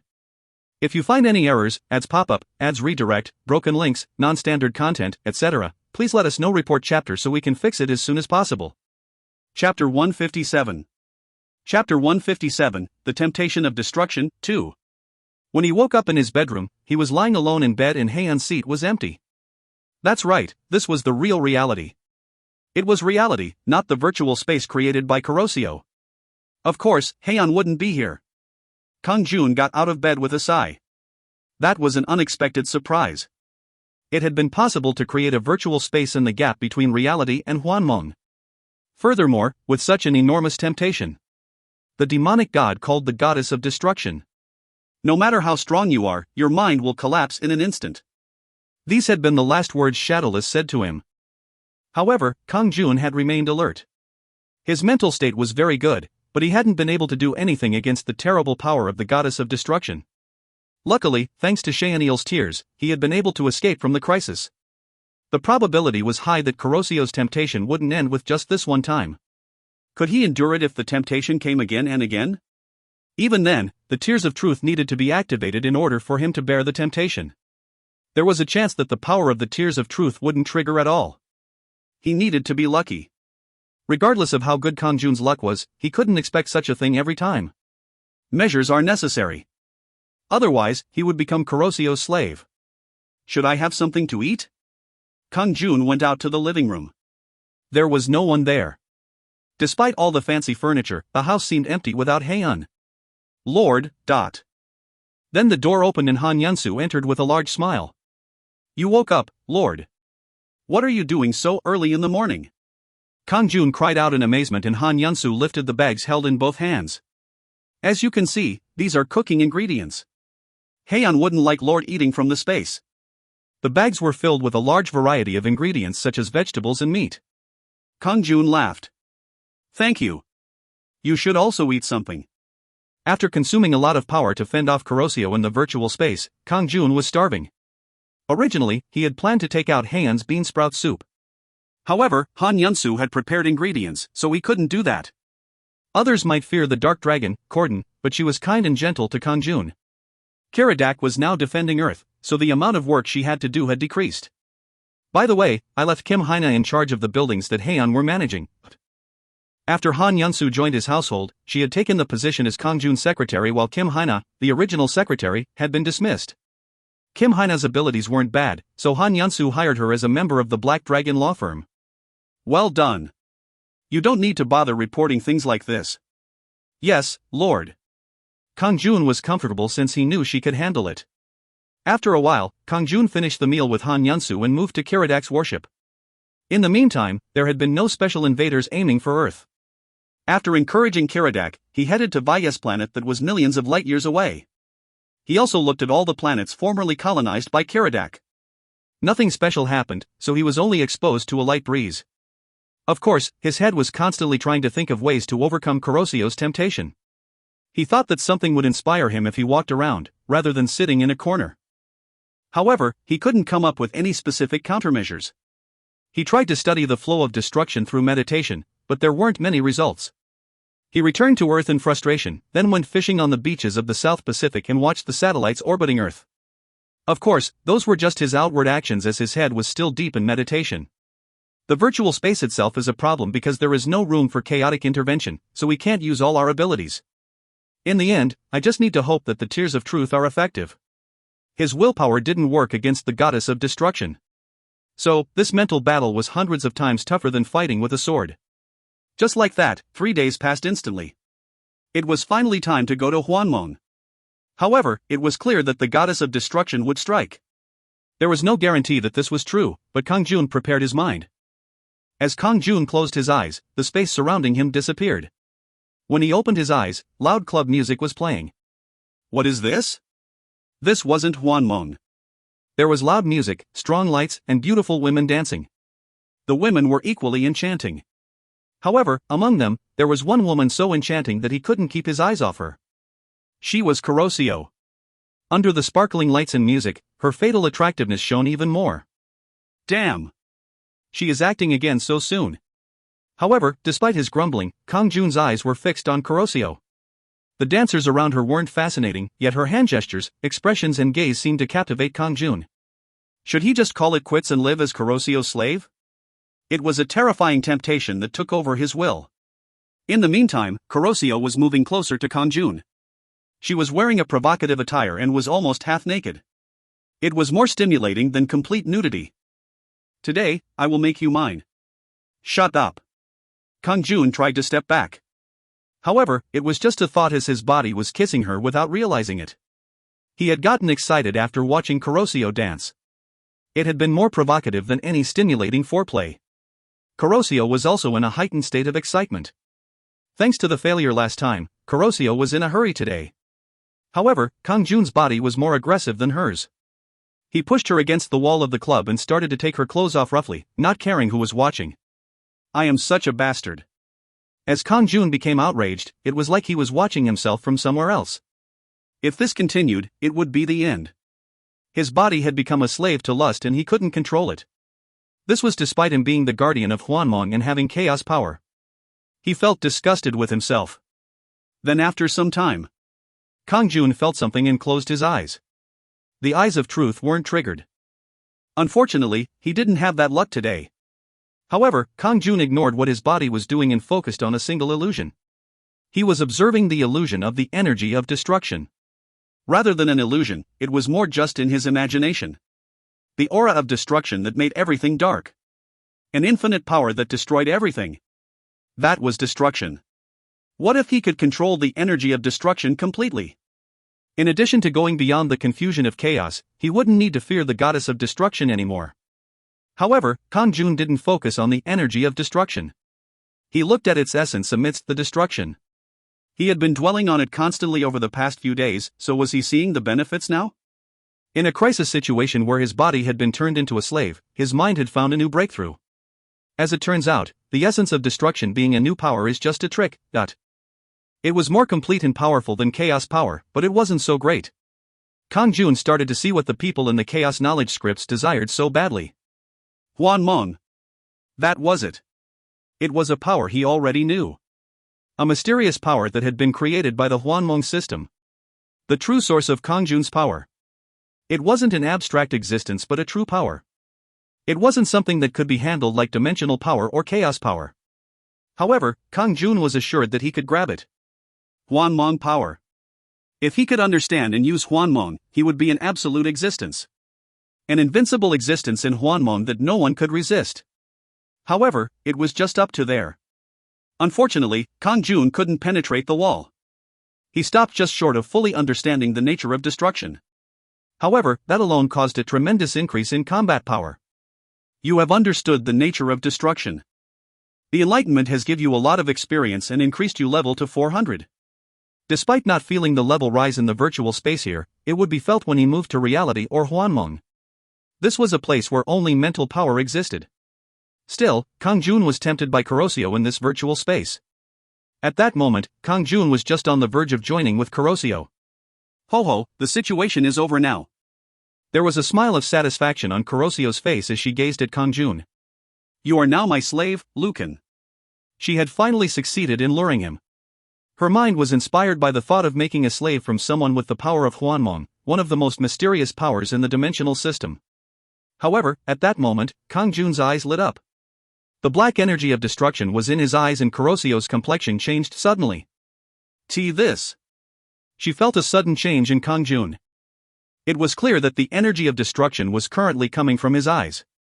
No, strictly speaking, this was a place where the energy couldn't exist. It was a place where only spirit could exist. However, the meaning of his eyes were clear. Kang-jun was able to change the very nature of destruction. It was a power that belonged to the fundamental realm of destruction that even she couldn't access. Therefore, her attempts to seduce Kang-jun using the deadly charm of destruction wouldn't succeed anymore. It was natural since his energy of destruction was stronger than hers. On the contrary, she was being tempted by Kang-jun. The energy coming from Kang-jun's eyes was tempting her. Ha! This ridiculous. Kurosio bit her lips to try and endure the temptation. Joining with Kang-jun here wasn't something she could afford to let happen. She would immediately be sealed and defeated by Kang-jun. Then she would virtually be a slave. It would be the worst situation. Who are you? This is just ridiculous. Kurosio trembled, then disappeared soon after meeting Kang-jun's eyes. Escape. At the moment, Kang-jun also knew what had happened. If the situation was reversed and he took her, it would be possible to place her in the sealed world forever. It was regrettable that she escaped. It had been a chance to seal the goddess of destruction, the incarnation of evil. However, now, she could no longer create a virtual space for Kang-jun. If she did, she was giving Kang-jun a chance to enslave her. Kuroshio wasn't stupid enough to do such a thing. The door to Hwanmong is open. The virtual space scattered and Kang-jun entered Hwanmong. However, there was a group of demonic gods waiting for him. If you find any errors, ads pop up, ads redirect, broken links, non-standard content, etc., please let us know. Report chapter so we can fix it as soon as possible. Chapter 158. Chapter 158, Celestial World's Chief Gods, 1. Due to the guardian power jewel that Kang-jun placed on the guard tower, the demonic gods couldn't enter Pavalia Station without his permission. Therefore, they were waiting for Kang-jun at the border of Pavalia Station and attacked as soon as he entered Hwanmong. There were a total of 5 demonic gods. Their abilities were similar to Tonic and Hetunia, who were previously sealed by Kang-jun. However, one of them had enough power to rival the celestial goddess, Shaenil. He was Moten, one of the most powerful demonic gods under Kuroshio. Moten gazed at Kang-jun and said, "You will immediately release Tonic and Hetunia from their seals. If you do, we will no longer interfere with your work. Additionally, if you want, we can support you in the war with the celestial world." Unexpectedly, the demonic gods wanted to negotiate with Kang-jun. If he released the prisoner, then they would no longer bother Kang-jun. They even offered to help him in the war against the celestial world. Kang-jun laughed coldly. "Why should I believe you? Right now I am fighting against the celestial world, but you might stab me in the back." Moten laughed in return. "I won't tell you to trust us. But it would be better to believe us for now. Can you afford to be enemies with us while you are at war with the celestial world? I think that you guys should be the ones worrying," Kang-jun said while pulling out the Heaven's Blood Sword.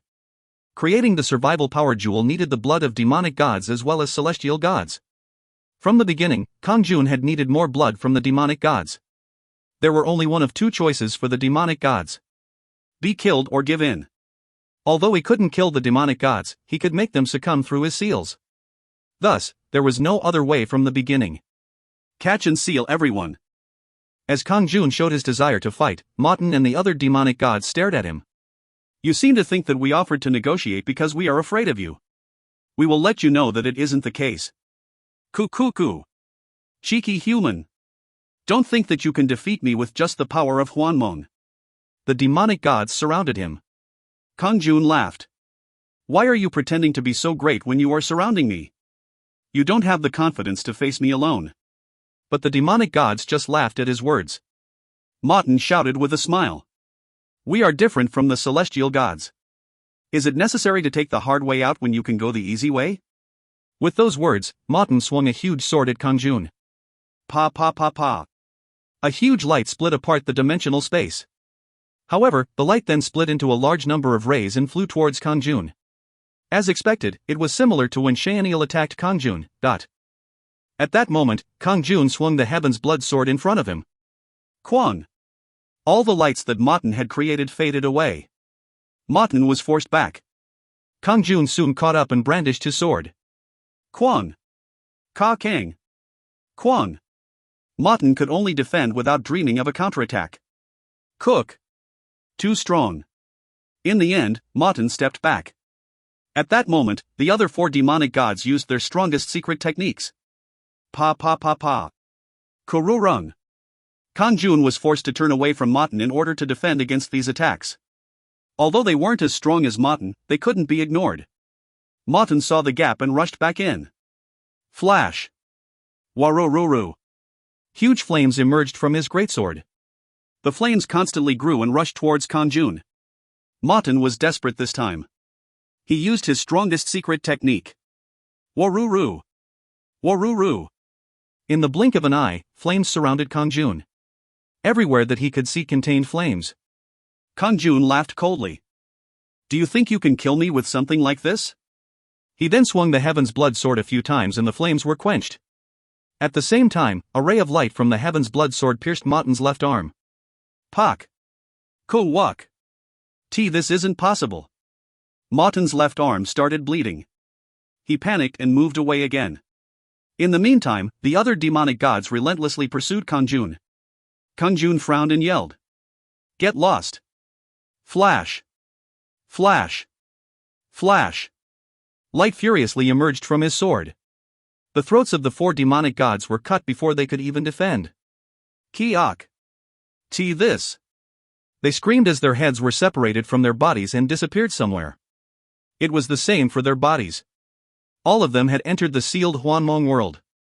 At the same time, a ray of light from Kang-jun's sword flew towards Moten. Pa-at. Moten looked frightened as he summoned a huge shield to attempt to block it. Kwa-on. There was a roar as the shield turned to powder. The bloody Moten smirked and laughed. Kuk. You're great. But no matter how strong you are, you won't be able to win against all the demonic gods.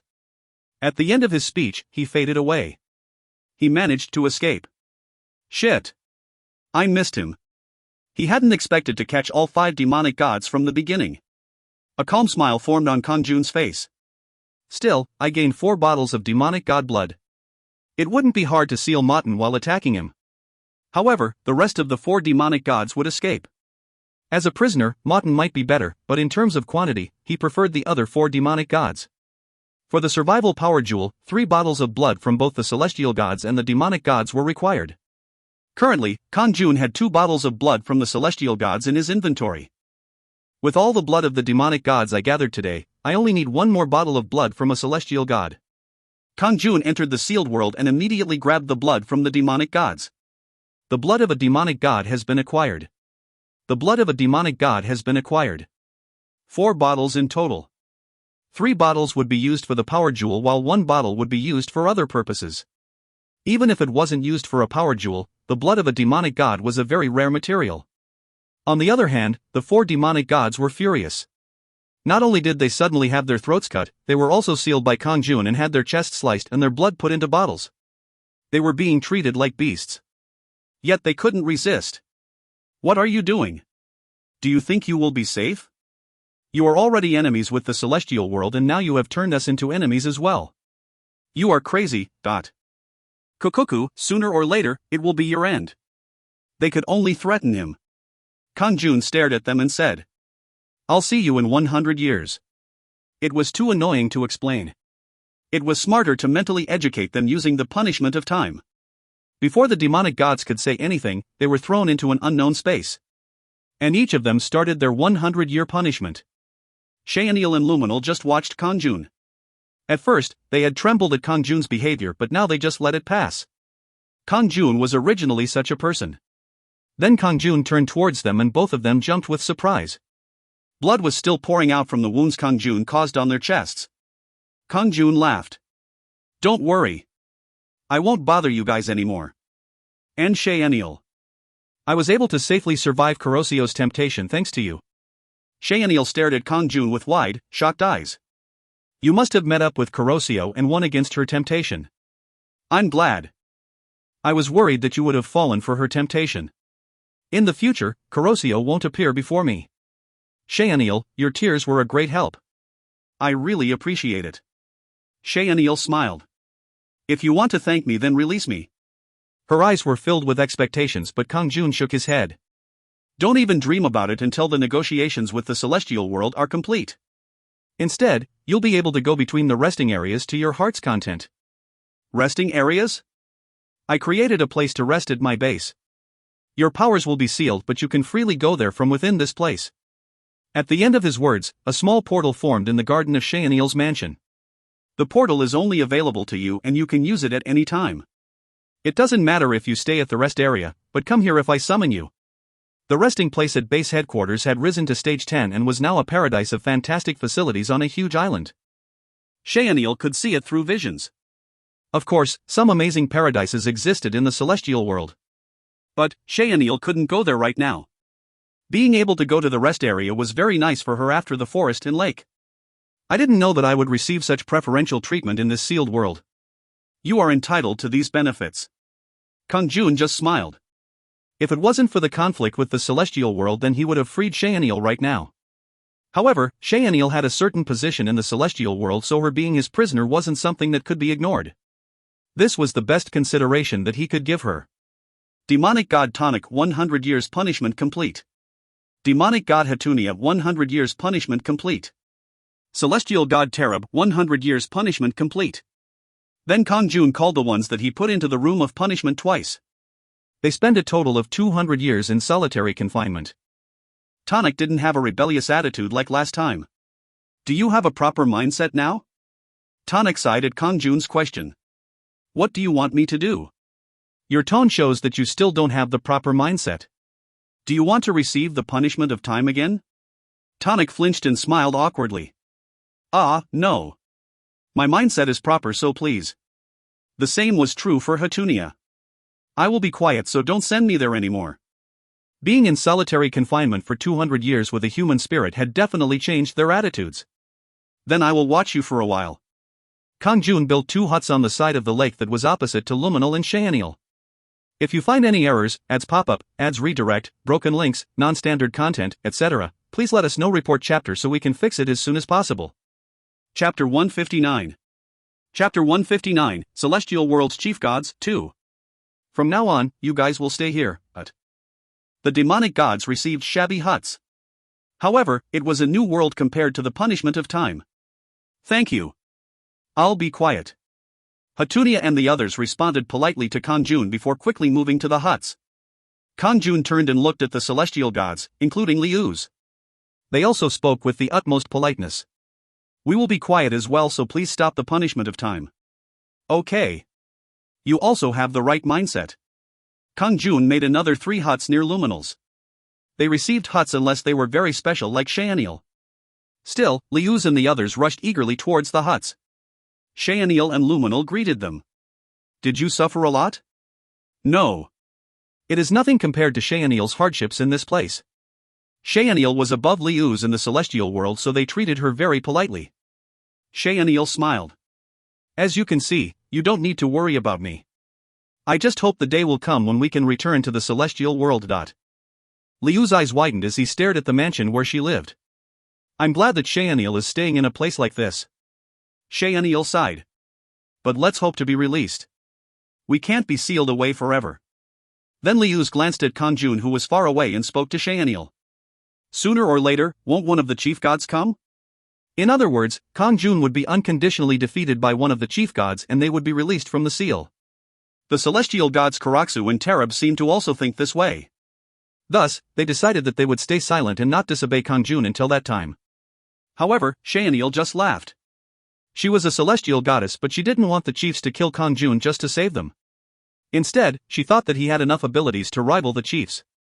Of course, it wasn't something that she had previously thought. Instead of the chiefs, she was thinking that they couldn't become an enemy of Kang-jun. The power of Hwanmong makes Lucan an absolute being in that system. If they continue to oppose him, then the celestial world will end up suffering enormous damage. She hadn't thought of his until she met Kang-jun in person. He shouldn't be underestimated as a mere human being. He was lucky to get the power of Hwanmong and grow stronger to reach his current state. She sensed that soon, no one would be able to beat him in Hwanmong. If he ever fell victim to the temptation of Corrosio, then she feared that the celestial world might be erased. If she hadn't felt like this, then she wouldn't have given Kang-jun her tears.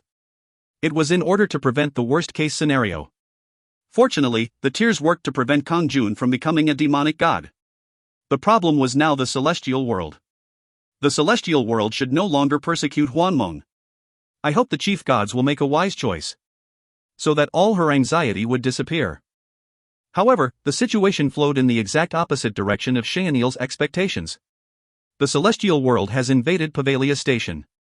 A celestial army is attacking the Guardian Ward. If you don't defend immediately, then the Guardian Ward will disappear within 10 minutes. Messages suddenly popped up. Kang-jun was able to see the army attacking the Guardian Ward. Hundreds of thousands of angels had appeared on the border of the station. In the end, they chose war? Kang-jun's expression became determined. He thought that the celestial world might accept his offer after the letter from Shaenil, but it was a futile hope. If they were thinking of peace, then they wouldn't show up with so many troops to attack the Guardian Ward. It was clear that the celestial world had sent a large army in order to strike Kang-jun.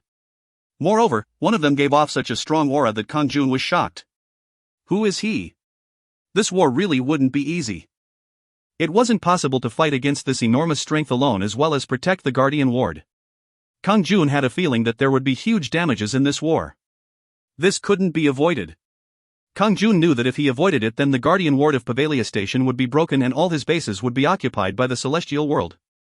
Kang-jun instantly moved to the border of Pavalia Station. Are you Lucan? I am the chief god of the south, Nodos. A man with a thunderous voice. A celestial god with long black hair that reached his waist. He gave off a strong impression. The chief god Nodos.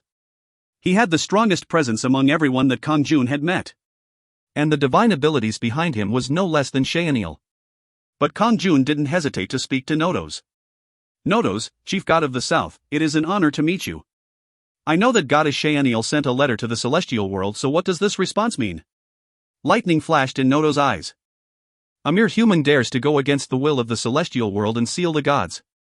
Your evil actions can't be accepted. Your sin won't be forgiven, and from today onwards, you and the Hwanmong system won't exist in this dimension anymore. He smiled coldly and continued. In particular, goddess Hwanmong. It is not even worthy of discussion. The wicked Hwanmong has no reason to exist in this dimensional world. The same goes for the power you received from it. Therefore, Hwanmong will be stripped of her position as a celestial goddess for writing a letter that sympathizes with evil. I will punish you first and then also give Hwanmong a corresponding punishment. Kang-jun sneered. In the end, it turned out like this? Punishing him and Hwanmong as well as destroying Hwanmong. Then there was nothing else to talk about. It would be useless to talk anymore with the celestial world. There was no other way. War. Would they be open to communication after they felt helplessness? Indeed. It was just like how Hwanmong was uncooperative at first. Kang-jun stared at Nodos. Then I'll be forced to fight. A mocking smile appeared on Nodos' face. You dare try to resist? Indeed, a real beggar. Foolish fellow. I will let you know how helpless the power of Hwanmong that you believe in is. With those words, Nodos swung the blue sword held in his right hand. Flash. Brilliant lights formed in every direction and flew towards Kang-jun. It was enormous. However, there was no time for admiration. Each one of the rays was as powerful as Hwanmong's full-on attack, so Kang-jun desperately focused on defending. Kwang! Kwang! Kwang! Ugh! Yet he still received damage. It had been a long time since his health had been reduced this much continuously. It dropped below 50% in the blink of an eye and will of attack was triggered. Then it fell below 30% and will of survival was activated. Fortunately, the increase in defense slowed down the decline of his health, but Kang-jun still couldn't fight back properly. He had risen to LV 400 and realized the essence of destruction. In addition, he was an existence beyond a chaos being, yet this fight was so one-sided. The fighting power of a chief god from the celestial world. In front of that power, Kang-jun's entire body turned bloody.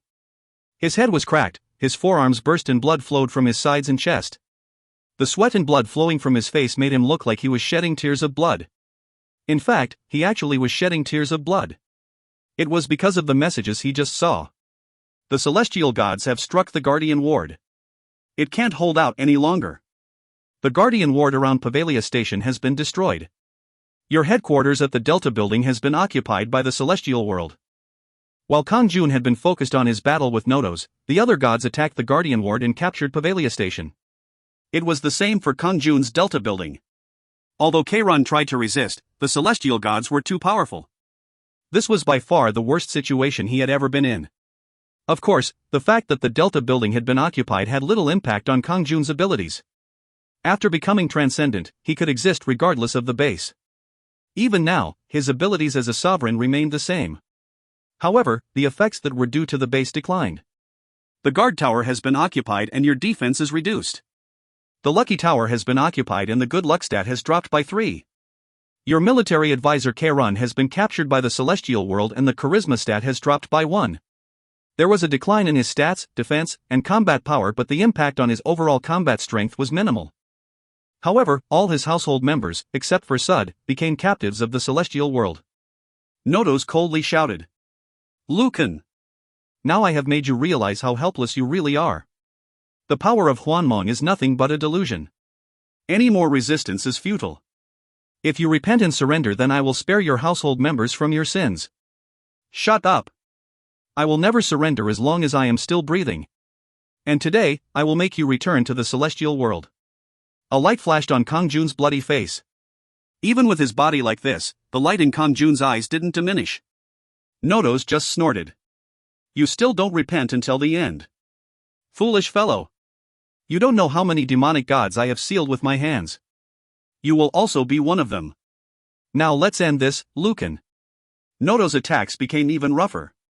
Moreover, he called Kang-jun a demonic god and was determined to end this. However, Kang-jun didn't give up and kept blocking Noto's attacks. Kwang. Kwang. Kwang.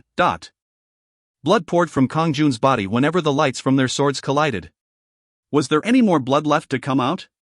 But the light in Kang-jun's eyes still didn't die. There was a miracle occurring. His health, that had been steadily declining, stopped at 15% and didn't fall any further.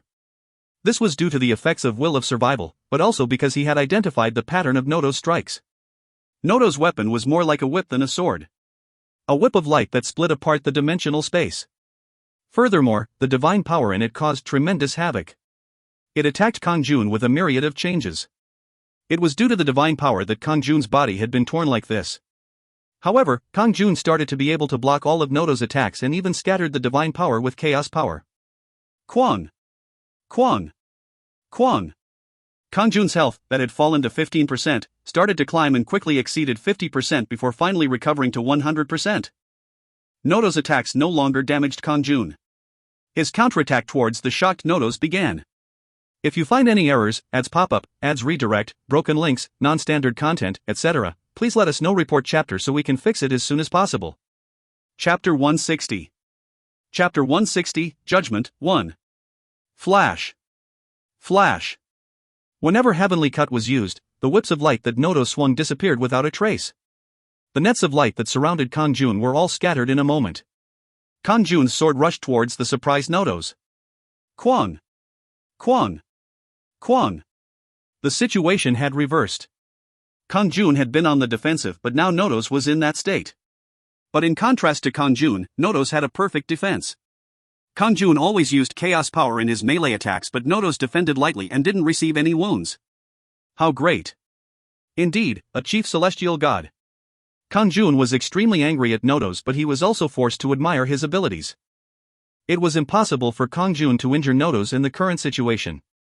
Conversely, Noto's attacks didn't damage Kang-jun either, so time flowed on endlessly. Notos also made an expression of admiration. Is this the full power of Hwanmong? What an amazing guy!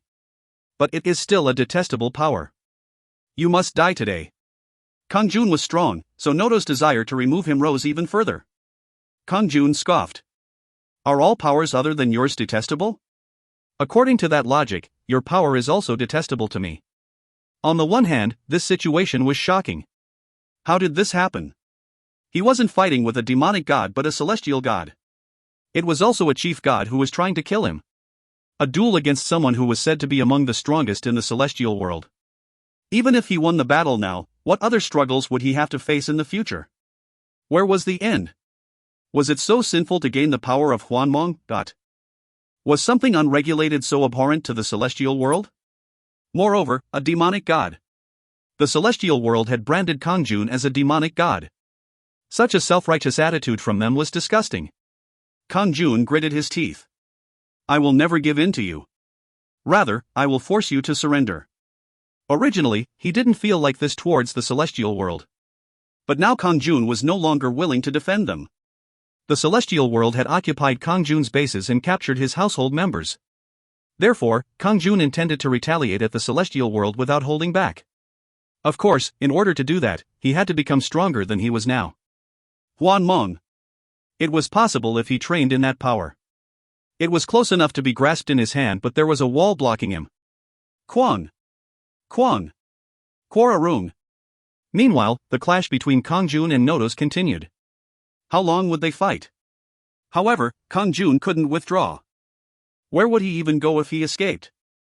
The pursuit of the celestial world would continue even if he escaped. This wasn't reality. Therefore, he needed to win. There was no other way out. Similarly, Notos wasn't in a position to withdraw. Even if he was on the defensive, he still had to keep Kang-jun here forever. And after some time. In this state, the balance that seemed like it would last forever started tilting. Kang-jun started to gradually push back Notos. It was because he fully understood Notos' defense pattern. Notos' defense was perfect, but Kang-jun could create gaps if he knew how Notos moved. Chwack. Chwack. Cook. Blood splattered from Notos' body. Kang-jun had rushed through his defense and pierced his body twice. Of course, the injuries were healed as soon as they occurred, but Kang-jun had already damaged his body again. Chwack! Blood came out from Nodo's side. His face distorted. This guy really receives enlightenment quickly. I now understand why the previous celestial gods were sealed by you. However, that will end today. You won't be given any more chances. You should worry about yourself. Kang-jun replied in a cold tone. Seal this guy, then the angels who occupied my bases, and then hit the celestial world. This was Kang-jun's plan. Now he could win against Nodo's. He knew how to deal with his opponent. It was at that moment. Kang-jun was surprised by the enormous energy behind him. Qua! Where did this storm of light come from? It had the same destructive power as Nodo's whips of light. Furthermore, it was another form of attack that pushed Kang-jun back. Pak! Pak! Pew hak! Ugh! The storm of light swept past Kang-jun's body and formed a person. A woman clad in blue armor. The atmosphere around her was similar to Nodo's. I am the chief god of the West, Liviana. I hadn't expected that you would make me come out. Unbelievable. Another chief god had appeared. But that wasn't the end. The space to Kang-jun's right shook and a huge god appeared. His whole body was covered in gold armor. Each hand was holding a unique weapon that radiated light. I am the chief god of the East, series. Lucan, your evil deeds has shaken the celestial world, so I will punish you today. The three chief gods surrounded Kang-jun. Only the chief god of the North didn't appear. However, who would be able to stand up against the strength of three chief gods? Kwang! Chwak! Wei Kak! Kang-jun desperately resisted, but he could only defend against Nodo's attacks. In the blink of an eye, his health was cut in half and then it dropped even further. Will of survival has activated. Your physical and magic defense have increased significantly. But this no longer had any meaning. If it was so one-sided, then how long would he last? The unusual thing was that Kang-jun's health didn't fall below 1%. Bam bam! Kwajijik! Powahak, dot. His bones were crushed and his body was sliced. Blood poured from his eyes, nose, mouth, and ears, as well as every hole in his body. Both arms were cut off and his heart was pierced. Oh duduk! Rattle! Chwack! However, the severed arms were restored and the heart healed. It was useless no matter how much power the chief gods used. His health was 1%. They couldn't eliminate him. Even in a critical condition, Kang-jun's eyes didn't lose their burning spirit. He discovered something today. He already had the power of immortality, which meant he couldn't die. Kang-jun hadn't known about it until he was put in such a situation. It was just a gut instinct. If he succumbed to the suffering and lost the will to live, then he really would die. It was a restricted immortality. Therefore, Kang-jun endured all the pain. He never lost his spirit. Rather, his eyes darkened even further from his fury. You can't kill me. And I will surely return all of this back to you, dot. Even if his eyeballs fell off, they popped right back in. His sliced throat would be quickly healed. No, his power of immortality became stronger the more he was injured. Instead, Kang-jun's health started rising to 10% under the chief god's attacks. It was a true miracle where Kang-jun's will to survive and his anger combined with the power of immortality. The chief god spoke with a grim expression. I haven't seen something so eerie since the day we sealed the great demonic god Spiros thousands of years ago. Spiros wasn't this much either. It seems like we have to acknowledge it today. It is the first time since the three of us have gathered together. Soon they came to an agreement. We can't kill him, so we will seal his abilities and put him in the abyss.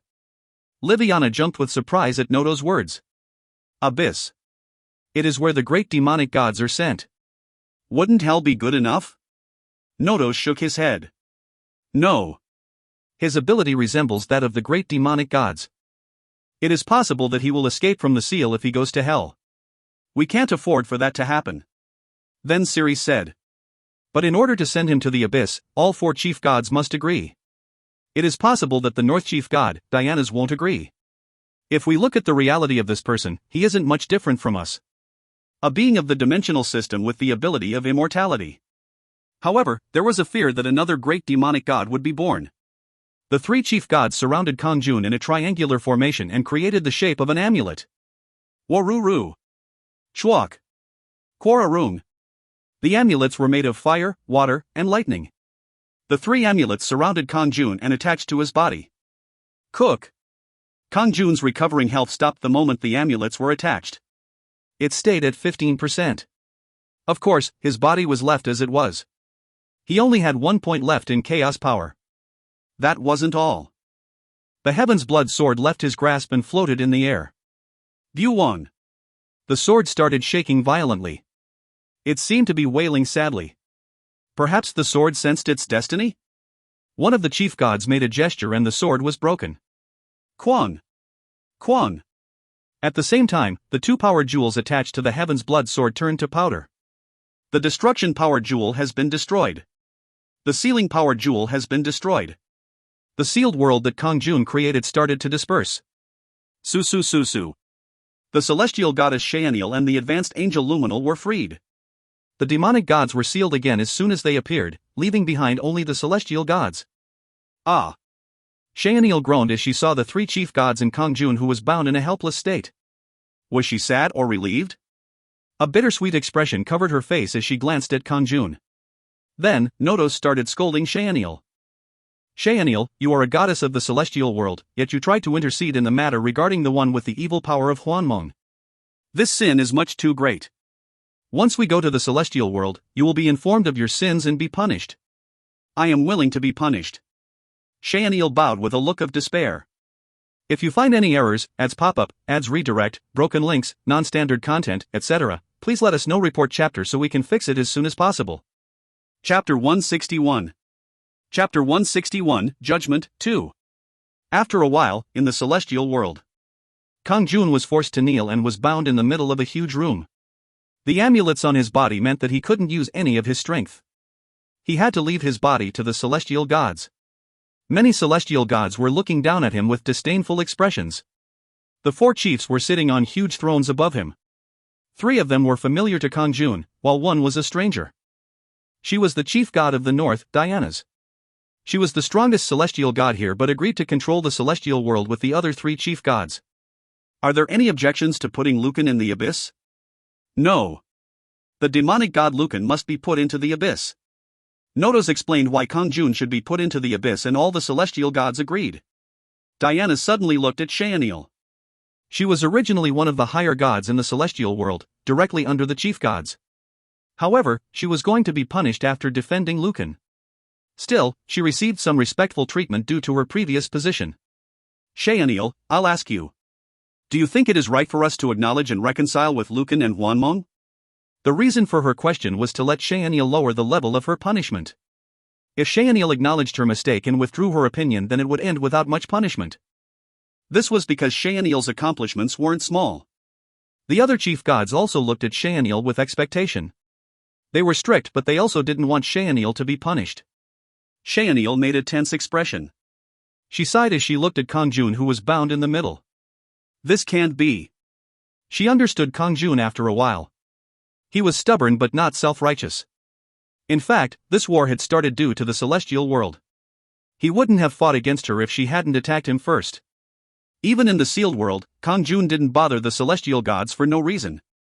Although the punishment of time was harsh, she later realized that it was so he could have the conversations he wanted. He could have created a punishment that would inflict hell-like suffering on the celestial gods. If he was really a demonic god, then he would have inflicted unspeakable things on her. However, he didn't show any signs of that. Rather, she ended up helping him overcome the temptation of the goddess of destruction, and in return, he gave her the best treatment possible. It was surprising because just her tears weren't enough on their own to overcome Kurosio's temptation. It was only a small help, and it was impossible to overcome the temptation unless he had a strong will. How many celestial gods could overcome Kurosio's temptation? Yet he had managed it. It was indeed a matter of great pride. All he wanted was to have a conversation with the celestial world. He persistently tried to reconcile with the celestial world. He stated that he wouldn't become hostile to the celestial world if they didn't interfere with Hwanmong. Yet the celestial world kept showing a self-righteous attitude.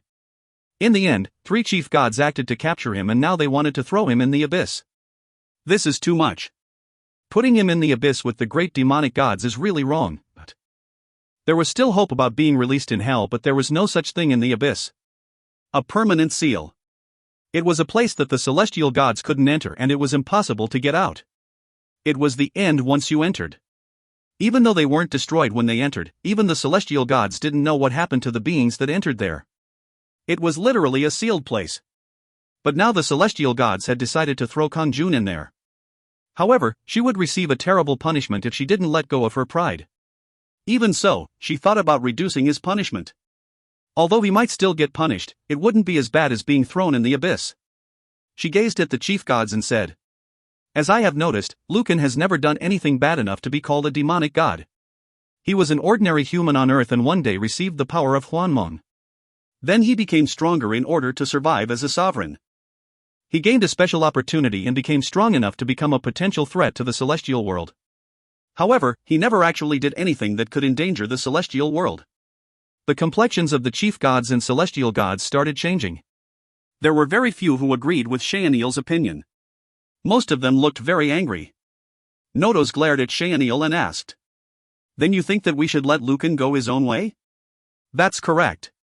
If we return his household members and don't interfere with Hwanmong afterwards, then he will never become an enemy of the celestial world." "Shut up! Shaenil, how can you say such a terrible thing?" Nodos roared angrily. Liviana also stared at Shaenil with a stern expression on her face. "It is truly deplorable.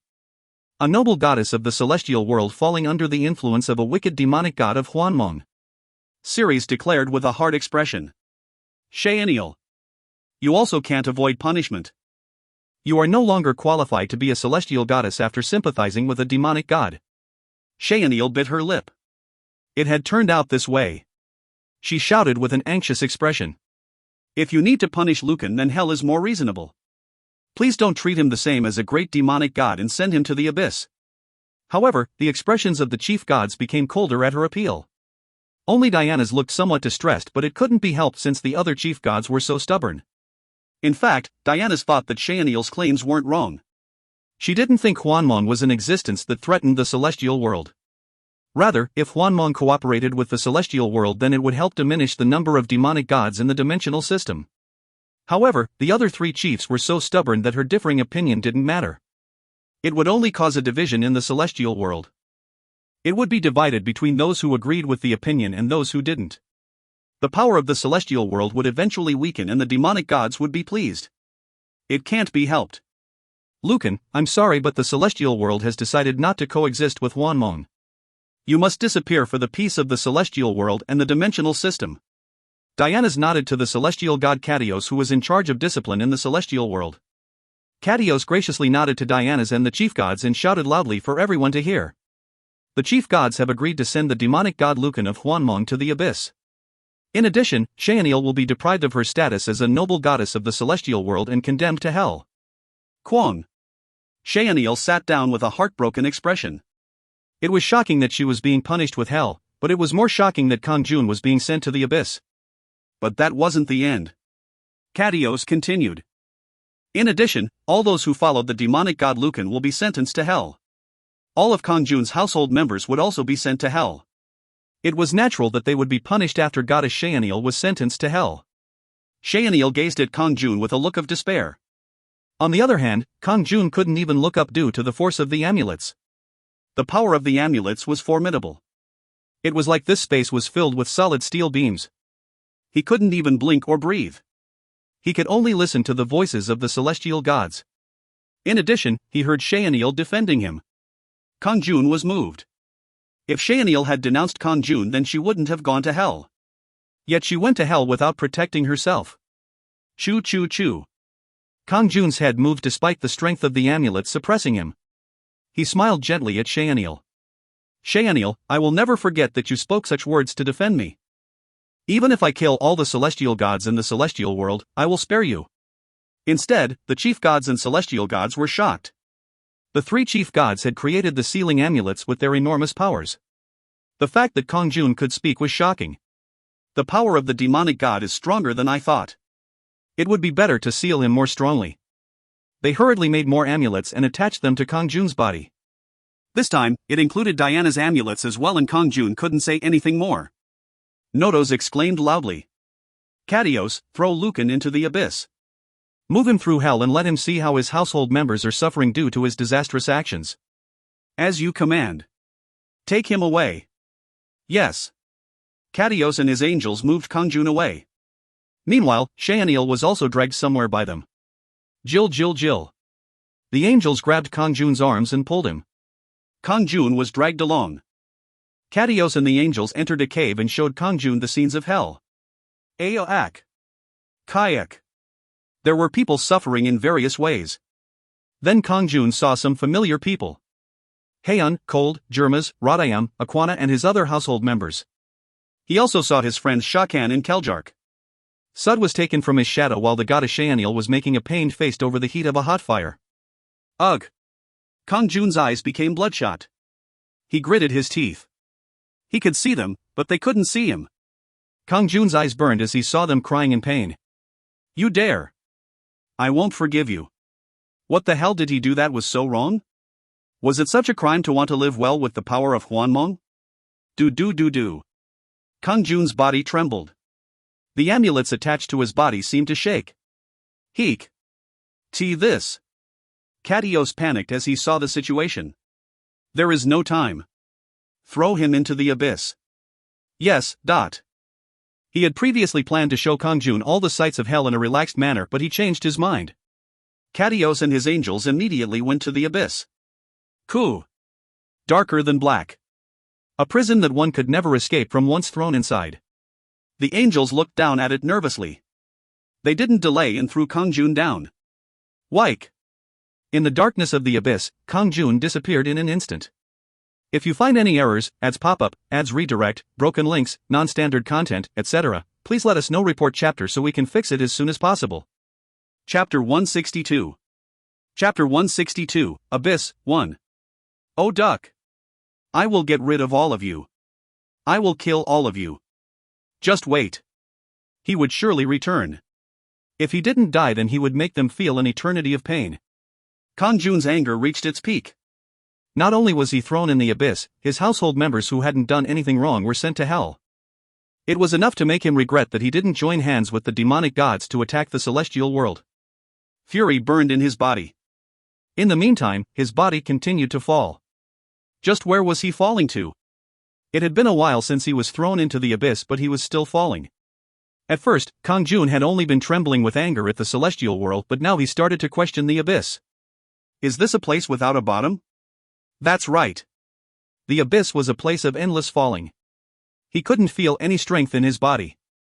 Before he was thrown into the abyss, there was still some room to raise chaos power, but now he couldn't raise any strength at all.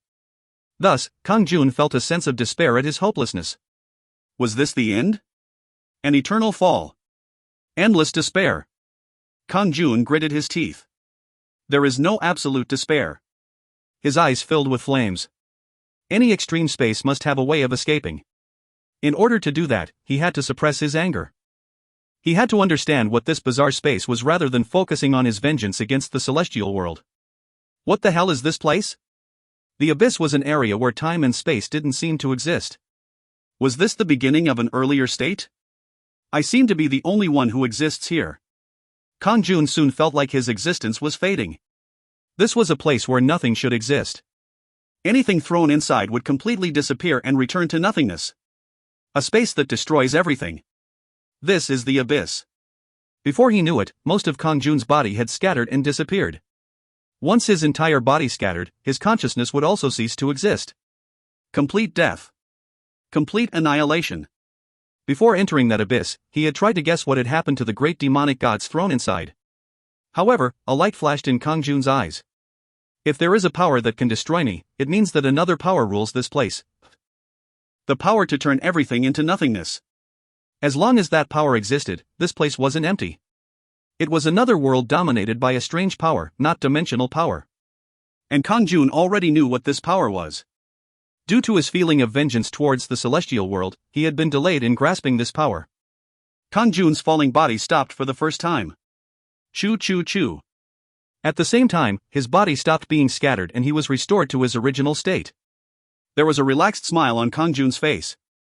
Indeed, this is a space of destruction power.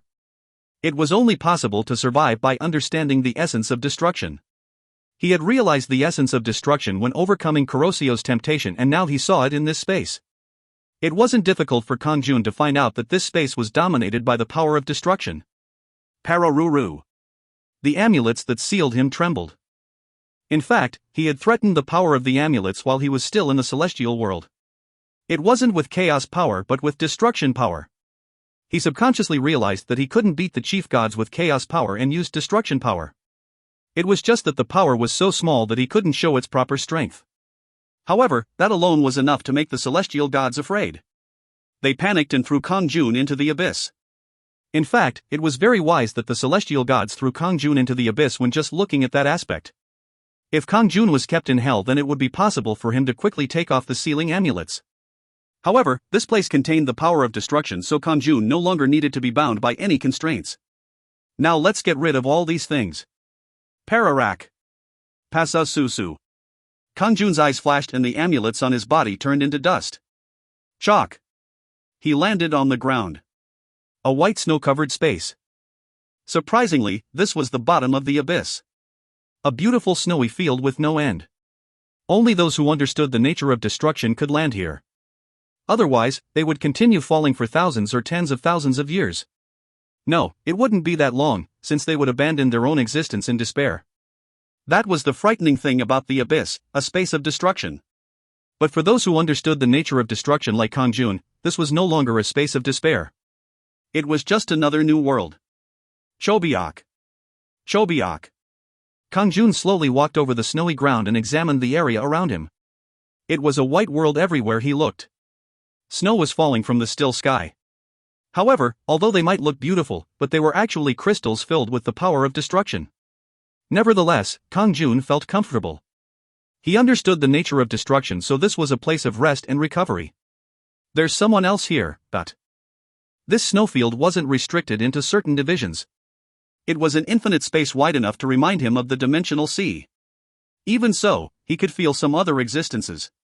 It was because they were large masses of destruction energy. They were like suns that illuminated this snowy field. It wasn't just one but 5 individuals. Perhaps they were survivors of the abyss who realized the nature of destruction. Of course, he guessed that they were all great destruction gods. Regardless of the reason. Whether it was now or later, they would all end up fighting. This was a world of the strong. Kang-jun sensed that one of them was approaching this place. I have no weapons, so I will have to deal with them with my bare hands. Kang-jun's Heaven's Blood sword had been destroyed by the chief gods. Even all the things in his space inventory were smashed. Fortunately, the dimensional sovereign ring was still intact. And the anomalous phoenix in his wings was also unharmed. Apart from that, Kang-jun was left with only his body. Nevertheless, Kang-jun's combat power had increased even more. It was now possible to use destruction power instead of chaos power. LV 400, EXP 0%. War, destruction. Health, 203070/203070. Destruction power, 199090/199090. Strength, 404, plus 100. Agility, 405, plus 100. Intelligence, 398, plus 100. Good luck, 21, plus 10. Charisma, 65, plus 20. However, destruction power was just a process. From the moment he held the power of destruction, Kang-jun finally had a clear view of the new world. Hwanmong ruler. He could feel the so-called power of Hwanmong. He hadn't crossed that wall yet, but it wasn't far away. Of course, it was always difficult when one was close to the turning point. There was even a chance he wouldn't cross this wall. The difference between one that crosses the wall and one that couldn't was as large as the difference between heaven and earth.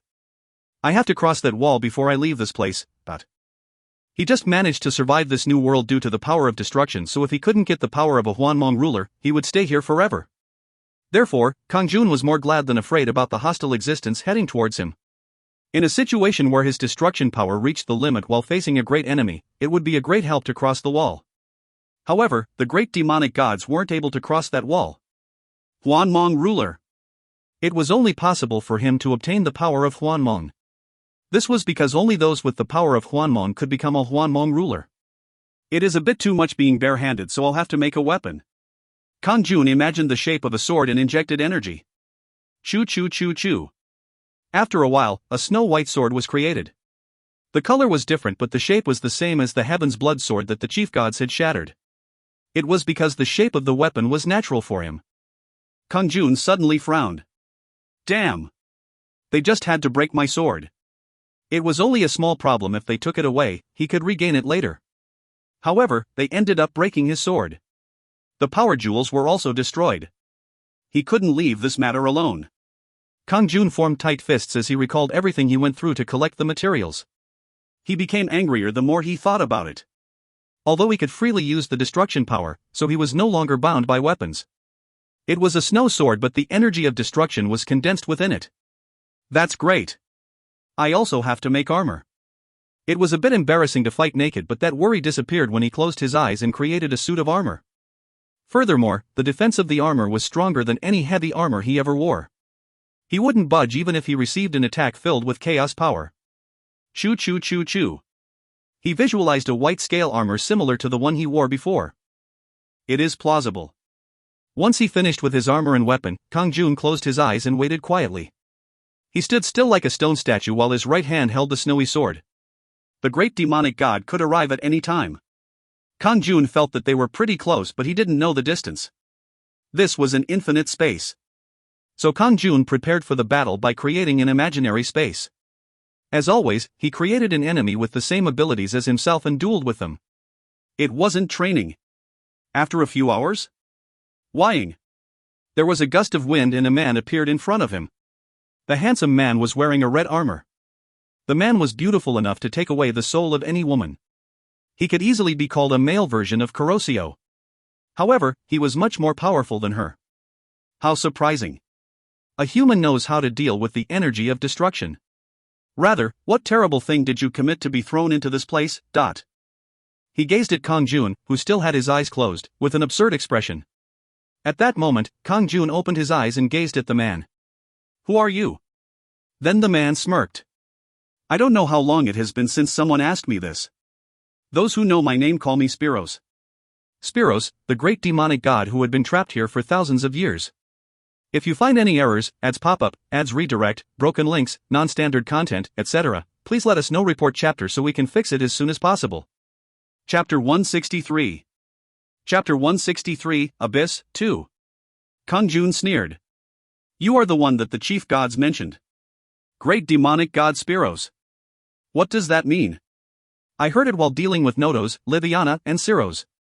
They said it was the first time they had gathered together since they sealed the great demonic god thousands of years ago. At that moment, an eerie light flashed in Spiros' eyes. Nodos, Liviana, Siros. They're still alive. Have you seen gods dying? I've seen a lot die. This is a world where gods can be destroyed. It wasn't wrong.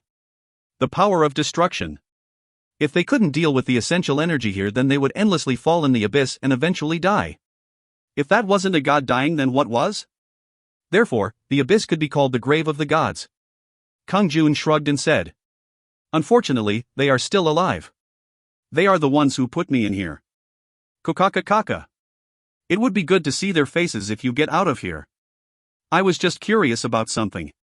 What did you do to make them throw you in here? The angry light in Spiros' eyes showed how much of a grudge he held against the chief gods. Then he suddenly looked at Kang-jun and said. Rather, you must be pretty tough for all three of them to throw you in here. Of course, you will be my servant in the future.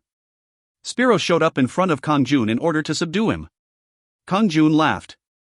Is it necessary to have servants in this world? Of course. It is more comfortable in many ways to have a servant. The hierarchy here is important. Hierarchy? It seems like there are only 5 people here, excluding me. Cool cock. Of course. Hierarchy is important everywhere. And now there are 6 people, not 5. He came to the bottom of the abyss and now the great demonic gods wanted to determine the hierarchy. There was nothing else to do. This place didn't have anything other than snow. Then all 5 of you have determined the hierarchy? Spiros frowned at his words. I'll let you know this. I am located at the very bottom. So you are the most vulnerable. Spiros glared at him. Now you will stand in my spot instead. Cool cock. I will let you know how dirty being at the bottom is. Spiros was overexcited. It seemed like he had been suffering greatly from the great demonic gods above him. Kang-jun laughed. It seems you have suffered a lot in the meantime. You will find out once you experience it yourself. Once you are on the bottom, you will have to follow every order. For example, if I ask to see your back, then you will have to show it. Coo.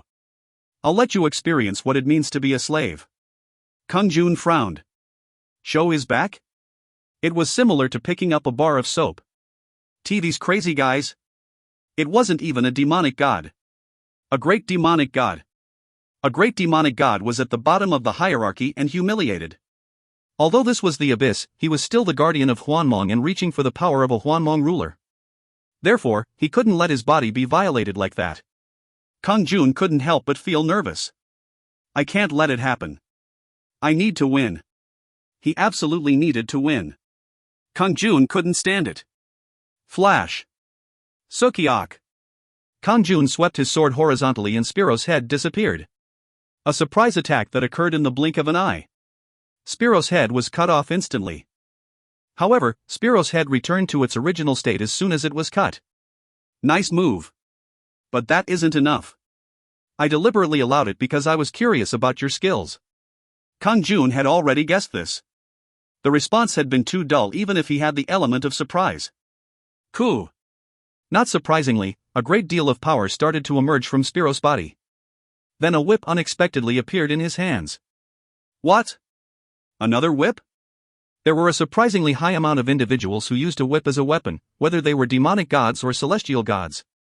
Initially, Kang-jun had struggled a lot against the whip of light that Notos wielded. But thanks to that, he learnt the trick to deal with whips.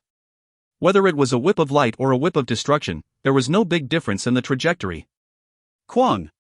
Kukwakwang. Chwak. However, Spiro's whip attack was very unusual. Instead of attacking Kang-jun directly through the whip, he used the whip to transform the snowflakes falling from the sky. Su. Chu. Pa. The snowflakes turned into all types of weapons and flew at him. The trajectory couldn't be caught at all. Pa. Kwang. Numerous destructive weapons flew like flies and Kang-jun couldn't defend against all of them. Moreover, there was a limit to defending. Spiros was several levels higher than Kang-jun in his use of the destruction power. Ugh. Strong. Kang-jun's white armor was torn like paper. Blood poured out from the injuries on his body and soaked the armor red. He never thought he would be pushed back so one-sidedly. Kang-jun had been confident that he wouldn't be so easily hit by the chief gods after he learned destruction power. However, Spiros was on a greater level than the chief gods. Pa. Sikiokik. Cook. Shit. Kang-jun kept on being pushed back and injured. Pachuchit. Of course, the cut-off limbs were soon restored to their original state. However, it took time for his health that fell to the bottom to recover. Until then, fighting was impossible. This was a definite defeat. There was a clear difference between their skills. A really ignorant strength. But it was natural. Kang-jun had just started dealing with the nature of destruction while Spiros had been using it for thousands of years. He had been confident that he could resist, but it was only an illusion. Spiros wasn't damaged at all despite Kang-jun attacking with all his strength. If Spiros was like this, then what about the other great demonic gods? Ha. Have you finally realized the difference between you and I? In the future, you will be my slave. Now, shall I see your back? Spiros laughed proudly. He was gloating about escaping the lowest rank on the hierarchy. But then Kang-jun jumped up. Shut up. Who is your slave? A light flashed in Kang-jun's eyes. He had recovered all his health and the atmosphere around him was much stronger than before. It was amazing, but once he was defeated and fell down, experience started accumulating and he gained 1 level. It was a mysterious phenomenon. Experience accumulated when he destroyed monsters. Of course, sometimes level would increase through enlightenment. But this was the first time he gained experience through losing instead of winning. Anyways, he was now LV 401. His body recovered and he was in his best state. Although it was only 1 level, he felt like his combat power was much stronger than before. Be prepared, Spiros. His torn armor was restored to its original state and the deformed sword became whole again. Spiros looked at him. This was ludicrous. You are amazingly resilient. But don't you know that the gap between you and I can't be overcome with merely resilience? With those words, Spiros furiously wielded his whip. Papa pat. Qua qua qua quang, dot. Kang-jun was surprised again. Unlike before, he could defend more easily, but he was still being pushed back. It was impossible to overcome Spiros just because he had gained one level. However, Kang-jun didn't succumb and wielded his sword until the end. This time he collapsed with holes all over his body like a beehive. Yet his body was restored to its original location. He once again gained one level and rose to LV 402. Kang-jun couldn't help but feel amazed. What on earth is going on? How could he get experience from being defeated in battle by an enemy? It was also in bulk? Of course, that wasn't it. A smile formed on Kang-jun's face. That's right. This was also related to enlightenment. Kang-jun was right before the wall to becoming a Hwanmong ruler. His limits were being broken through extreme circumstances, and that wall was falling little by little. Kang-jun had experienced 2 deaths when fighting Spiros. However, he couldn't die due to the power of immortality and the destruction power. The enlightenment gained from this desperate situation forced him to break through his limit. In other words, he gained a large amount of experience and his level rose. So, the more he died, the stronger he would become. Of course, it was no use if he just gave up and died. If he just died, then he couldn't gain experience. Bring it on, Spiros. Spiros looked at him with a curious expression. It was normal for an individual with the power of immortality to be weakened for a while after dying. Yet Kang-jun jumped up immediately after collapsing. No, he seemed even stronger. Of course, Spiros didn't worry about such things. Cool cock. You are a monster. I can see why the celestial gods put you in here. But that is useless against me. It can happen 1,000 times or 1,000,000 times. I will continue to kill you. Spiros wielded his whip again. Kwang. Korururung. Oduduk, dot. Kang-jun's neck was sliced and he died. His head was cut off and his body was crushed. However, Kang-jun immediately revived again. LV 403. No matter how much stronger he became, it felt dirty to keep dying. Dying was a terrible experience that he didn't want to experience again. I must kill him. Kang-jun's eyes were burning. Then Spiros laughed at him with ridicule. Cool cock. You woke up again? This time I will kill you in another way. Shut up. It won't be as easy this time. Kang-jun replied through gritted teeth. If he didn't do his best, then he wouldn't get experience, so he had to fight desperately. However, the gap between him and Spiros was too big. LV 404, LV 405. LV 432. It was after Kang-jun experienced a total of 32 deaths. He dodged all the strikes from the whip and stabbed Spiros. Pu hak. Kwaong. Kang-jun's sword pierced Spiros' heart and he instantly activated the power of destruction. Aoak. Spiros was shattered with a terrible scream. However, the pieces were immediately gathered and restored. He was different from Kang-jun as he staggered and couldn't stand properly after reviving. Oh. This is ridiculous. How did this happen? Spiros' face distorted with hopelessness. He knew that he couldn't win against Kang-jun. This wasn't because he was weak but because Kang-jun had become mysteriously strong. A strange person has entered here. His despair was over more than being simply defeated. It meant that he would continue being at the bottom of the hierarchy in the abyss. An eternal slave. Chobiak. Chobiak. Kang-jun walked over and gazed at him with cold eyes. Now you are my slave. Do you have any complaints? No. The great demonic god Spiros submitted to Kang-jun. He asked Kang-jun. Where will you go now? Take me to the 4th place person in the hierarchy. Yes, follow me. If you find any errors, ads pop up, ads redirect, broken links, non-standard content, etc. Please let us know. Report chapter so we can fix it as soon as possible. Chapter 164. Chapter 164, Rearranging the Order of the Hierarchy, 1. The Abyss. A place where the great demonic gods established a hierarchy. Of course, there was no concept of time, so it was a bit funny to say this, but Kang-jun defeated the 5th-ranked Spiros on the first day. Kang-jun was now in 5th place and Spiros was in 6th place. Next, Kang-jun was going to challenge the great demonic god, Shalenda, who was in 4th place. He didn't force Spiros to do anything, but he naturally followed his commands. He would defeat the fourth-ranked person and work his way up to the first rank. This was Kang-jun's plan.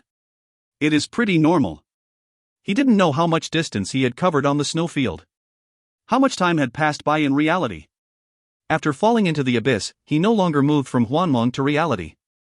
Perhaps the real Kang-jun was still asleep in the Delta building. Or Kang-jun's body might be missing. It was very likely that Kang-jun being dropped in the abyss had affected the Kang-jun of reality. Perhaps the Delta building and Han Yunsu's Black Dragon law firm had all been scattered. Kang-jun's anger blazed again when he thought about it. Just wait. I'll get them all back. In particular, his anger soared when he thought about the people still suffering in hell. We've arrived. Spiros stopped moving and told Kang-jun. There was a huge castle in front of him. It was a castle made of snow. It was clear that the power of destruction could be used for a wide variety of purposes. For example, Spiros' armor was a gorgeous red color. It wasn't dyed red but had changed to that color through the power of destruction.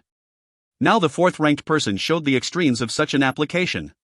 The size and appearance of the castle was as beautiful as a palace from the celestial world. That wasn't all. Various dolls were present around the castle that could move like they were alive once the power of destruction was inserted into them. It is quite excellent. This guy has a pretty good style. Kang-jun said with admiration, and Spiros laughed awkwardly. A man, it isn't. Then it is a female demonic god? Yes. But you should be careful. They are totally crazy. Totally crazy. That was his description in just a few words. It wasn't a normal person saying this but the great demonic god Spiros. Not a demonic god, but a great demonic god. His nature was vicious and evil. If Kang-jun had been defeated by Spiros, then he would have been in a terrible mess right now. Just the degree of humiliation would make it a horrible thing. How much stronger than you are they? If there were hundreds of me, then I still wouldn't be able to touch one hair on that person's body. The gap was huge. Kang-jun made a shocked expression and Spiros giggled. To be honest, it is crazy that we came here. It is wiser to return now. If you get caught, then you will suffer for a few hundred years, wanting to die. Spiros trembled. Furthermore, he seemed reluctant to enter the castle. There were dark shadows on his face. Spiros' depressed expression suggested that he had been harassed many times. His personality was dirty and he was an extremely strong great demonic god. Yet he thought it was crazy and reckless to visit her. Kang-jun knew that he would be defeated by Shalenda at first. But that was what he had been hoping for. It was because death would be beneficial to Kang-jun. The more he died, the closer he got to the power of a Hwanmong ruler. The door was opened so Kang-jun and Spiros entered without any obstructions. Oh! Visitors to the castle. Ho ho! Come on in. Humans and elves with stunning appearances greeted Kang-jun and Spiros. They were running around just like ordinary humans and elves. Their shapes were so sophisticated that he wouldn't have been able to tell they were dolls. In other words, they were combat golems powered by the energy of destruction. They had the ability of self-defense. Kang-jun's heart started beating faster. If these demonic gods escaped from the abyss, then it would be a catastrophe in the dimensional system. Even if Spiros, who was the lowest among the great demonic gods, exited, it would immediately become hard for the celestial world to bear. We won. Meanwhile, Shalenda knew that Kang-jun and Spiros were here and finally showed up. A gigantic gust of wind blew over the square and turned into a woman. She had radiant white skin and hair as red as a ruby. Her eyes seemed somewhat bored. They were also filled with reproach for coming here. The red lips opened up and revealed white teeth with a slight gap between the front ones, giving her a coquettish air. That wasn't all. A sensual body with the golden ratio. She was in a mostly naked state with only the important areas covered by a bit of cloth. It could be expressed in just one way. The adult version of Corosio, the goddess of destruction. Corosio was a transcendent beauty, but she was nothing compared to this great demonic god. She literally had everything that a human woman would wish for. Just looking at her made Kang-jun's heart beat wildly. He had an absurd impulse to do whatever she said. However, Kang-jun quickly recovered his spirit. His mentality had improved after overcoming Corosio's temptation, but his ability to resist this time was mainly due to being able to freely control the destruction power prevalent in the abyss. Strictly speaking, everything that attracted his eyes was an illusion of destruction, so Kang-jun used his destruction power to resist. Kang-jun regained his calmness in a flash and Shalenda gave him a strange smile. On the other hand, Spiros had a grim and distorted expression on his face that showed he both wanted to run towards Shalenda and run away from her. Spiros, who is that person? Her sweet voice sounded like a hallucination. In addition to her appearance, her voice also contained a bewitchment that resonated within a man's heart. Spiros flinched and replied. Sovereign Lucan. He is a new person who has come to this mysterious world and has come to see Shalenda. His tone was extremely polite. Despite being a great demonic god who could crush all the demon kings with one finger, Spiros didn't dare to say anything rude to her. Then Shalenda stared at Kang-jun. Human, you wanted to see me? Yes. Why? To make you my servant. Shalenda laughed at his outrageous words. Even her laughing face was attractive. On the other hand, Kang-jun had a question. Why did Spiros fear Shalenda so much? It was natural for a human like Kang-jun to feel uneasy around a great demonic god, but Spiros was also one.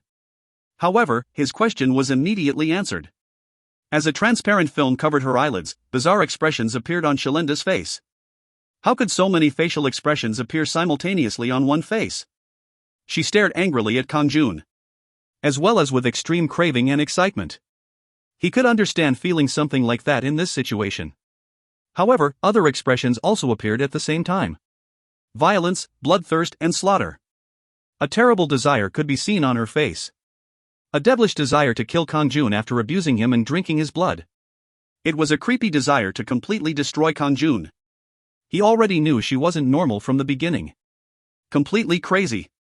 These words fell from Kang-jun's mouth. However, Shalenda showed very little reaction to his words. She just twisted her body and approached. Your words sound like you're going to be my servant. It is so nice that you came here of your own free will. Are you deaf? The one who will be the servant is you. I will make it so. Kang-jun didn't speak any longer and swung his sword. Sekiak. However, Kang-jun's right hand was cut off as soon as he moved. You. This. He couldn't even see the attack. However, that wasn't all. Chwack. Chwack. A fountain of blood emerged from Kang-jun's chest and neck. Ho ho ho. Her beautiful laugh showed that she was truly enjoying it. It contained a gruesome and beautiful fascination. However, Kang-jun despised her. Kang-jun stared at her coldly. Stronger. I have to become stronger so that I won't fall to wicked beings like her. He couldn't speak due to the hole in his neck. Both his arms were cut off and blood was gushing from his heart. He felt more anger than when the celestial gods had thrown him in the abyss. It was ridiculous that such an evil desire existed. Above all, Kang-jun's powerlessness incited his anger. Kwang. Kang-jun collapsed helplessly. But he got up energetically as soon as he fell.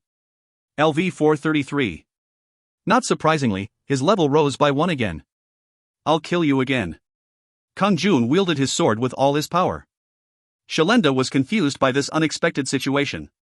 Of course, she didn't think that Kang-jun would just die. Even if he was human, he possessed the power of immortality. Therefore, she decided to slaughter him until he surrendered. Moreover, it would take him a bit to exert his power of destruction after being resurrected. In other words, she was going to play with Kang-jun like a toy from now on. It would meet all her needs for violence, bloodthirst, and slaughter. Yet Kang-jun was standing up with a much more energetic appearance. Really? I'll see if you can try again. Sekiak. Chwack. Chwack. Kang-jun swung his sword with all his power but only hit air. Kang-jun's limbs were separated and he died instantly.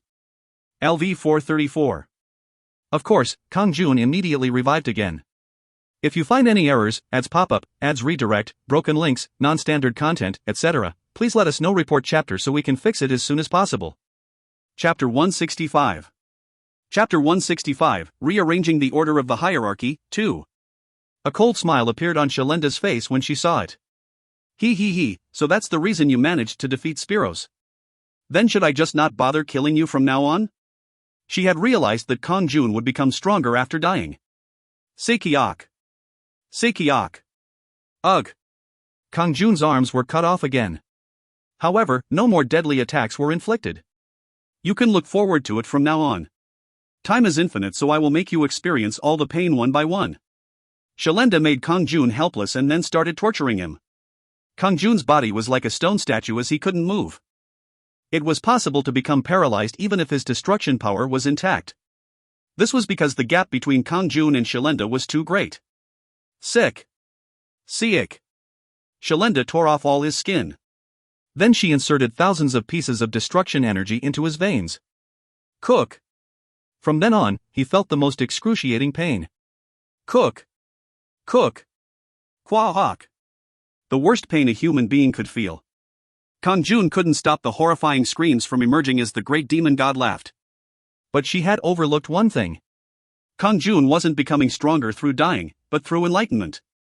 He was overcoming his limitations. He used extreme situations to break through the barrier in front of him. Being killed by a powerhouse was one such extreme situation. But in fact, making him helpless and putting him through extreme torture provided enlightenment incomparable to the enlightenment from dying. Ugh. I won't forgive you. A light flashed in Kang-jun's bloody eyes. That's right. He was the only one able to see his condition. Kang-jun had already stepped on the threshold of a Hwanmong ruler. He reached that threshold, but the journey was so tiring that he wanted to sleep. He was in such a state. A demonic god killing him was like having small ants walk all over his body when sleeping. The sting slowly woke him up from his sleep. That was his first level up. Kang-jun had the strong desire to get up and beat the ants, but he ignored it and went back to sleep. It was because he was too tired. The fatigue formed a barrier. However, what if the ants dug into his nostrils instead of merely crawling on his arms and legs? He would wake up instantly to kill the ants. Kang-jun had woken up. LV 500. His level immediately reached the limit. Despite this, Shalenda didn't realize what she had done. As the light flashed in Kang-jun's eyes, Shalenda's body instantly stiffened. Kang-jun's eyes were burning. I will return everything back to you. Chwack. Chwack. Jijijik. Since then, Kang-jun started his revenge. It was no more or less than what she did to him. Kang-jun peeled the skin from her body and inserted thousands of pieces of destruction power into her veins. Kang-jun literally reproduced everything that had been done once to him. Wait a minute. Shalenda was paralyzed, but her mouth could still move. She tried to speak but only ended up letting out horrifying screams. Aak. Quackak. Shalenda was sadistic, but being on the receiving end was painful for her. Kang-jun repeated this process dozens of times.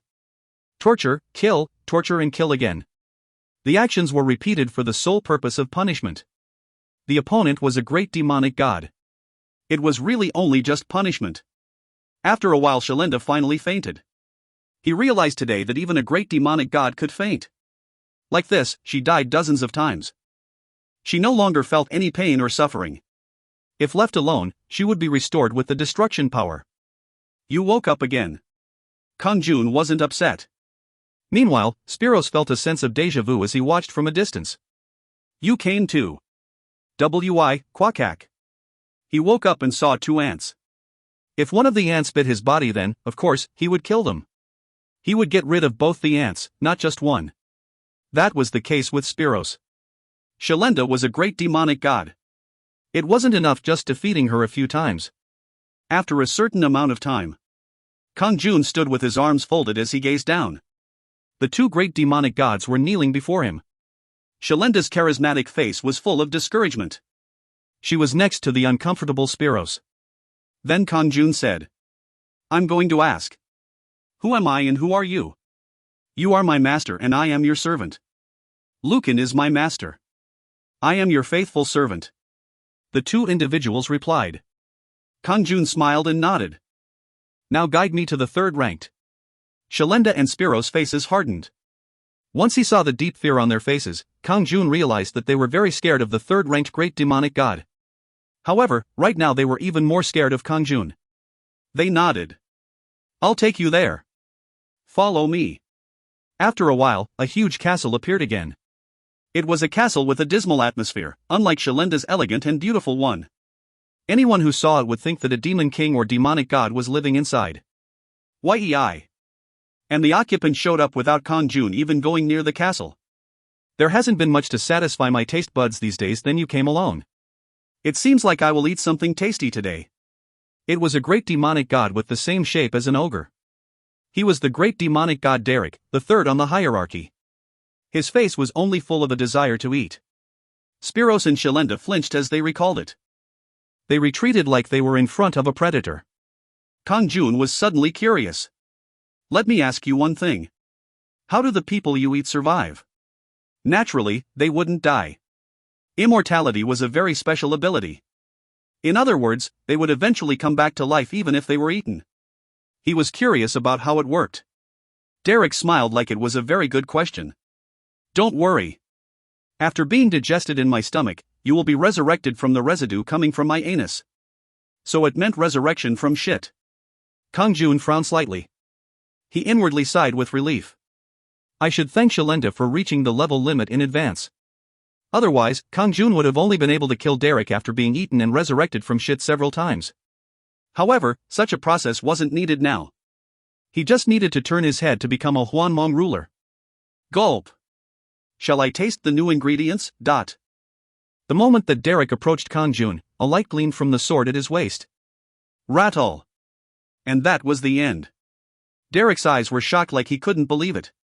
Duck. His body was sliced into countless pieces and fell down. Put him into a pot and boil him. Yes. Kang-jun intentionally obstructed Derek's resurrection. It was possible because he was in control of Derek's flesh. He was dead but his spirit still remained, so he would be forced to feel the pain of his meat being sliced and boiled. In that way, Kang-jun made various dishes using Derek's body. Of course, he wasn't going to eat them. It was only a punishment to inflict Derek's actions back on him. Once the dishes were complete, they were scattered and resurrection was allowed. Resurrection, then he was turned back into dishes. Kang-jun repeated the process dozens of times. There was no need for words. He had already experienced how to deal with the great demonic gods. Finally, Derek kneeled in front of Kang-jun with the same expression as Shalenda and Spiros. I'll do whatever you want, so please no more. Please, spare me. Who are you to me? I am your servant, Lord. Derek exclaimed as his head thudded against the ground. Kang-jun nodded. Now guide me to the second ranked. Yes, I will take you there. Derek, Shalenda and Spiros guided him to the slaughterhouse of the second-ranked person. There were only bodies everywhere. However, the actual bodies didn't exist. They were created corpses. In other words, things made from the power of destruction. It was obvious that the bodies were originally animated and then slaughtered. The great demonic god Thanatos. She was even more beautiful than Shalenda. A blend of black and white. She looked like those stars on the black and white TV. Black hair and white skin. 2 shiny black eyes. Dark lips beneath a towering nose. She gave off a creepy yet bewitching air. It looked like Kuroshio had used her a role model. However, Thanatos didn't feel any lust or sadistic desire. She was only filled with the desire to kill. I wasn't satisfied despite killing all of them. I will kill all of you. Thanatos rushed straight at Kang-jun and swung her sword. Regardless of the reason. Killing was the only purpose in her life. That's why Derek stayed away from her and wouldn't have come to visit if it wasn't for Kang-jun. However, Thanatos' head fell to the ground as soon as Kang-jun wielded his sword. Duck. Thanatos' head rolled across the ground and stared at Kang-jun. It seemed like she didn't know why she had died. Then she was resurrected. She attacked Kang-jun again. If she had another hobby aside from killing, it was combat. In a way, she had the true charisma of a great demonic god. The others had perverted tendencies, but Thanatos was literally the incarnation of death. However, Kang-jun killed Thanatos again without blinking. Kang-jun had already surpassed Thanatos, so she couldn't defeat him. Kang-jun inwardly sighed. Thanatos, I thought I would be able to break my limit with you, but I guess I have to look for the first-ranked person. Now he needed to only take one more step forward. The last hurdle. Unfortunately, he couldn't advance that last step. It was the step to reach a Hwanmong ruler and be called the true absolute being of Hwanmong. However, Thanatos wasn't an opponent for the LV500 Kang-jun. Sekiak. Chwak. Seek. Pu-hak. It was a long time of killing, resurrection, and killing, but Kang-jun didn't stop his sword. Thanatos was endlessly slain by Kang-jun. Flop. At that moment, Thanatos finally fell to her knees in front of Kang-jun with a tired expression and shouted. Stop. Please stop. I'll do as you wish now. Kang-jun also sighed with relief after it ended. A really tough person. Thanatos was much stubborner compared to the previous great demonic gods. It took more time to subdue Thanatos than the time for the previous three combined. Kang-jun had killed Thanatos so many times that he couldn't remember it. He had given up counting after passing 1,000 times. However, she would only continue dying to Kang-jun, so Thanatos eventually gave up her pride. Thus, Kang-jun was accepted by 4 people and became the second ranked in the hierarchy. Now he only needed to defeat the first ranked Cardia. Now guide me to Cardia. I understand. Thanatos bowed and replied. It was at that moment. You don't need to go, I am Cardia. A great demonic god showed up in front of Kang-jun. If you find any errors, ads pop-up, ads redirect, broken links, non-standard content, etc., please let us know. Report chapter so we can fix it as soon as possible. Chapter 166. Chapter 166, Top Demonic God vs. Hwanmong Ruler, 1. 2 bright eyes that shone under blonde hair. Vivid red lips. Skin that was reminiscent of moonlight. A white cloth covered all the important parts, but it blended in perfectly with her skin. She didn't do anything, she just stood there. However, she made Thanatos and Shalenda look plain. Dazzling. Just looking at her was enough to make this bleak world seem fascinating. A goddess that epitomized the splendor of destruction. A brilliant star illuminating the darkness. It wasn't an exaggeration. Kang-jun stopped breathing as soon as he saw her. The first-ranked great demonic god Cardia. She was literally 1,000 out of 1,000. Until he saw her, Kang-jun had thought that Corosio, Shalenda, and Thanatos were the culmination of beauty. Of course, Thanatos was by far the most beautiful out of them, and he had been sure that there would be no one who could surpass her in the dimensional world. However, just like there was always someone stronger, was there an end to beauty? But if he had to express beauty in terms of combat power, Thanatos and the others would be a chaos being, while Cardia would have the power of a Hwanmong ruler. However, Kang-jun soon realized that her beauty was very dangerous. Her beauty was beyond the other great demonic gods because the inherent destructive power in her surpassed imagination. That's right. Most beings wouldn't be able to endure the destructive aura she emitted and would be destroyed. Gods with immortality wouldn't disappear, but they would be damaged for quite a while. Should they be at least at the rank of a great demonic god to endure it? That wasn't enough. Spiros, Shalenda, and Derek were literally petrified on the spot. An extreme curse that turned even the great demonic gods into stone. Thanatos, who had been resisting, was petrified with a final moan. It was a type of seal. They would be locked in stone forever unless Cardia released the curse. If they died, then they could be resurrected. However, they weren't killed but petrified in stone forever. A very scary curse. Kang-jun wasn't paralyzed, but he was tense. In fact, Cardia's beauty wasn't the only problem. The destructive power of beauty. It was only the tip of the iceberg of her true abilities. An aura of unprecedented power was emitted from her. It was something beyond the power of destruction. What type of level has she reached? At that time, Cardia watched Kang-jun and lamented. Could that prophecy really come true? Suddenly you've appeared before me. What does that mean? On the day the abyss opened, there was a prophecy that a person with the power of Hwanmong would appear and stop me. You are the one that prophecy was talking about. Someone with the power of Hwanmong. There was a prophecy about it? Kang-jun laughed. It is the first time I've heard of this. However, I do have the power of Hwanmong. So that prophecy will probably come true. Then Cardia laughed coldly. No, you're wrong. Although it is just like the prophecy, and you've appeared before me, but you can't stop me with your current power. At that moment, Kang-jun's body trembled and his feet started to get harder. Jajjijok. This. It was that curse of petrification again. A part of him was turning into stone. It was incomparably strong compared to before. I can't stop it. A curse derived from the transcendent power of destruction that couldn't be stopped by him. Cardia scoffed at Kang-jun. Resisting is useless. I have surpassed the power of destruction a long time ago through meditation. Just in time, you appeared before me. Kang-jun stared at her. Beyond the power of destruction. Then you should be called a top demonic god, not a great demonic god. A top demonic god? I don't dislike the sound of that. But it is a little pointless. Cardia smiled and continued. I have no interest in things like destruction. It is trivial now. So what do you want? Cardia replied like she had been waiting for Kang-jun to ask. I will hold the entire dimensional system in my hands. An absolute being in the dimensional system. That's what I want. Cable. Kang-jun wanted to tell her not to talk nonsense, but he couldn't say anything. In the meantime, the petrification had progressed to his mouth. Fortunately, his spirit was still intact. As such, he could still hear Cartia's voice. Now this abyss can't keep me bound anymore. After a while, I will go up to the celestial world and throw them all away. The celestial gods are the ones blurring the order of the dimensional system. Once they disappear, the dimensions will become peaceful. It was ridiculous.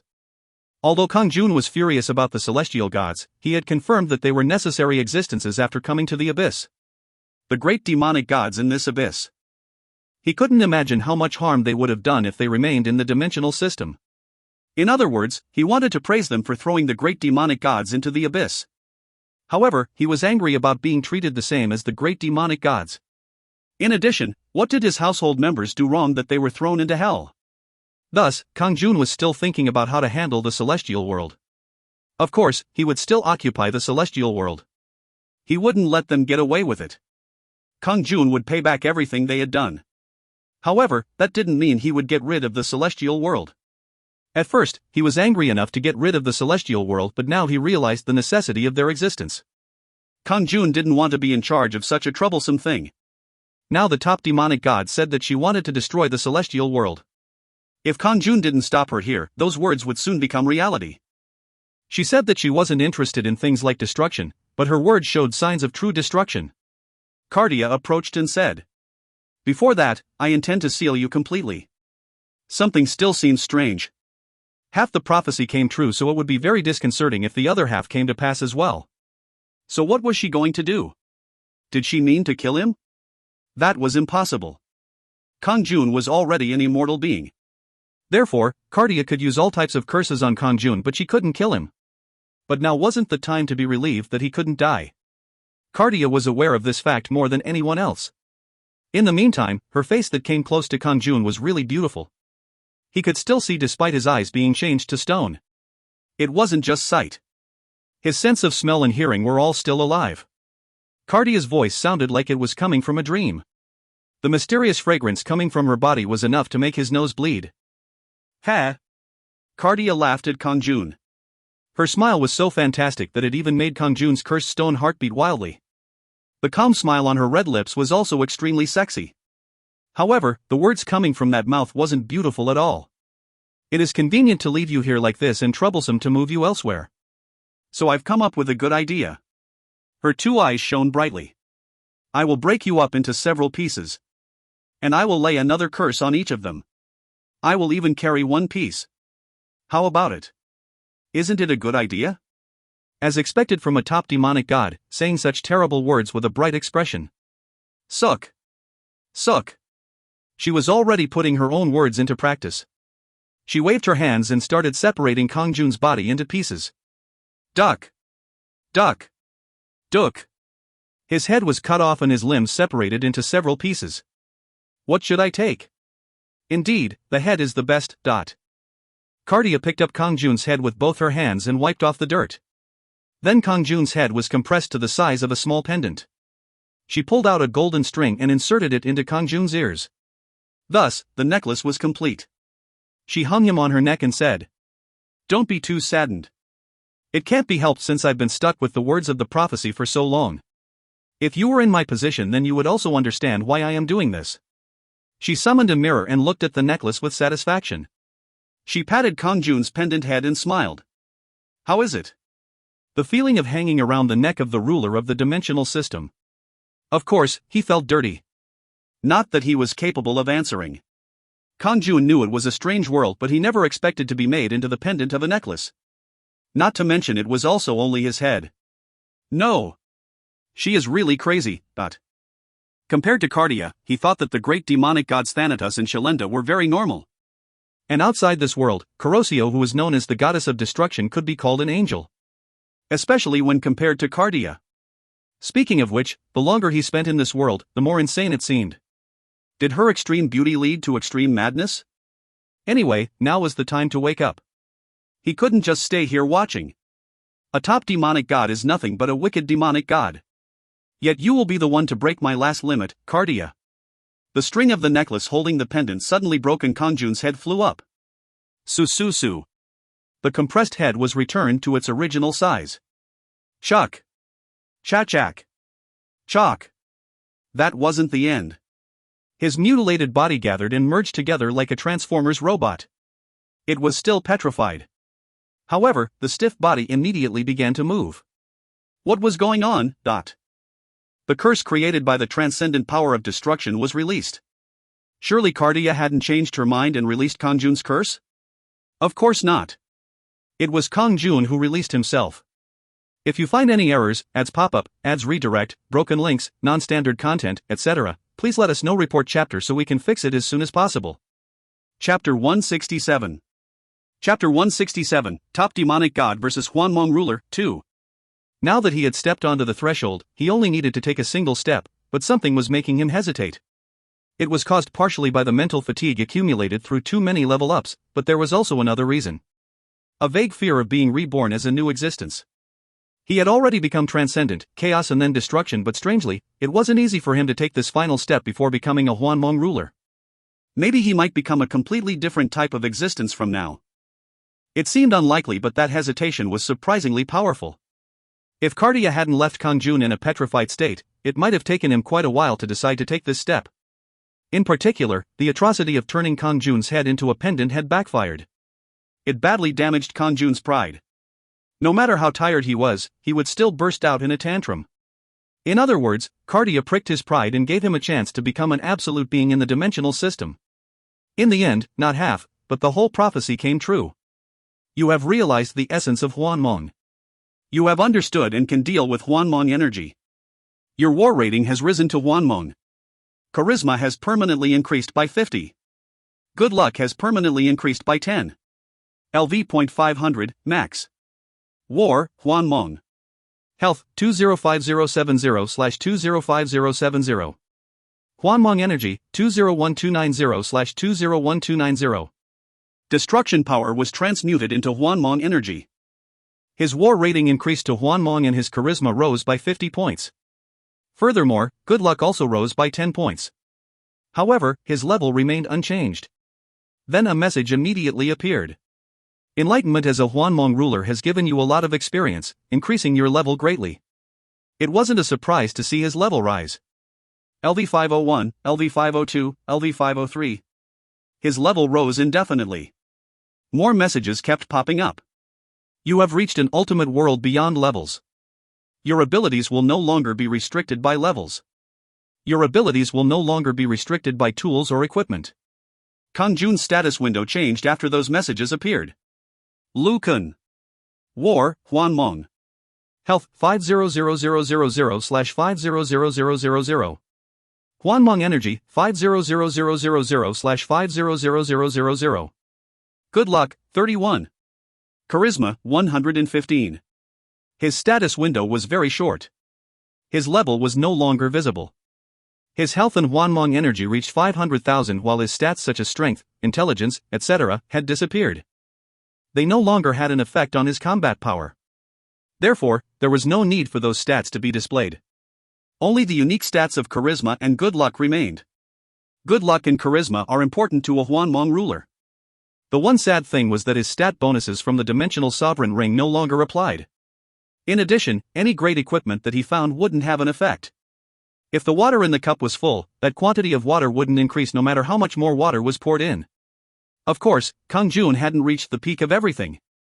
Once he became a Hwanmong ruler, he was able to see that the world of Hwanmong was never ending. In other words, there were still ways for him to become stronger in the future. In that case, it was like he could only expand the size of the vessel that contained the water, it couldn't be increased anymore through equipment. It was only possible with enlightenment. It was clear that going one step further than a Hwanmong ruler would be extremely difficult. Anyways, once he became a Hwanmong ruler, Kang-jun could tell that the dimensional system was bigger than he originally thought. Infinite. There was no way to express it other than that. Will there be an existence stronger than me? But within the area that Kang-jun could detect, no one had reached such a level. After becoming a Hwanmong ruler, the level of dimensions that he could perceive had broadened. Within that radius, there was only one who had reached a similar level to him. It was the top demonic god, Cardia, who was standing right in front of him. Surprisingly, she was almost as strong as the current Kang-jun. They hadn't fought yet, but Kang-jun felt like he was superior to her. The prophecy that Cardia told him about is correct. Today is that day.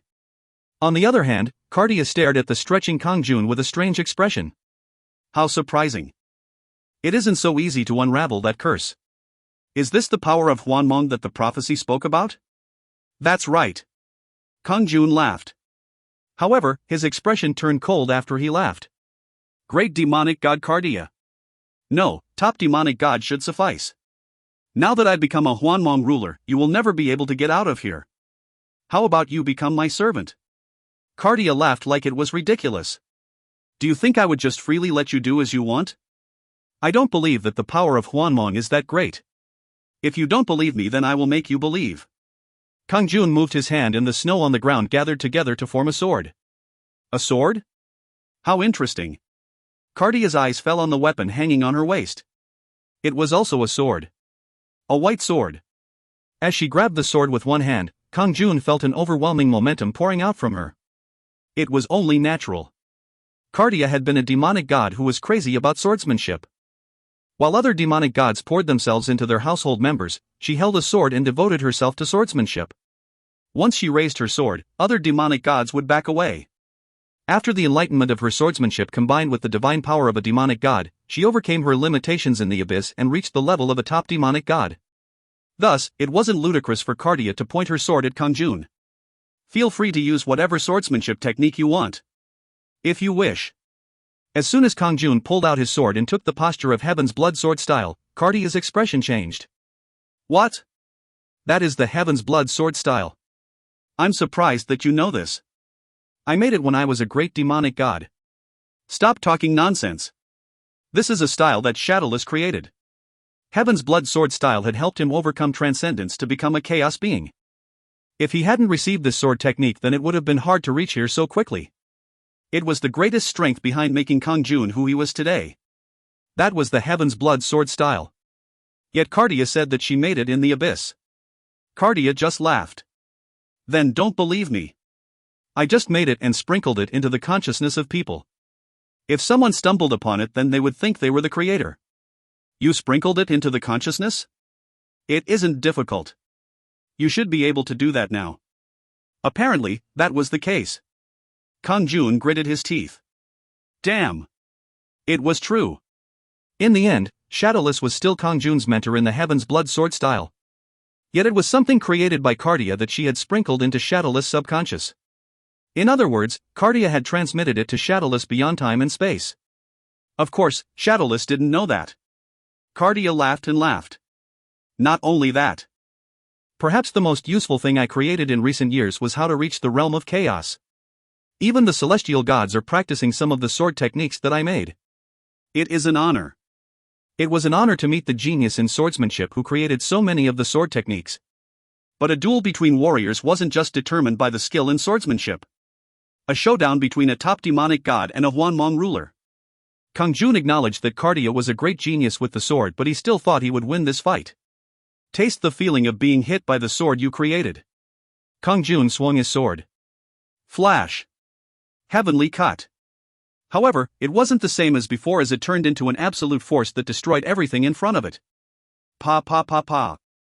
The energy of Hwanmong formed the shape of a sword, and the destruction power in the abyss was scattered.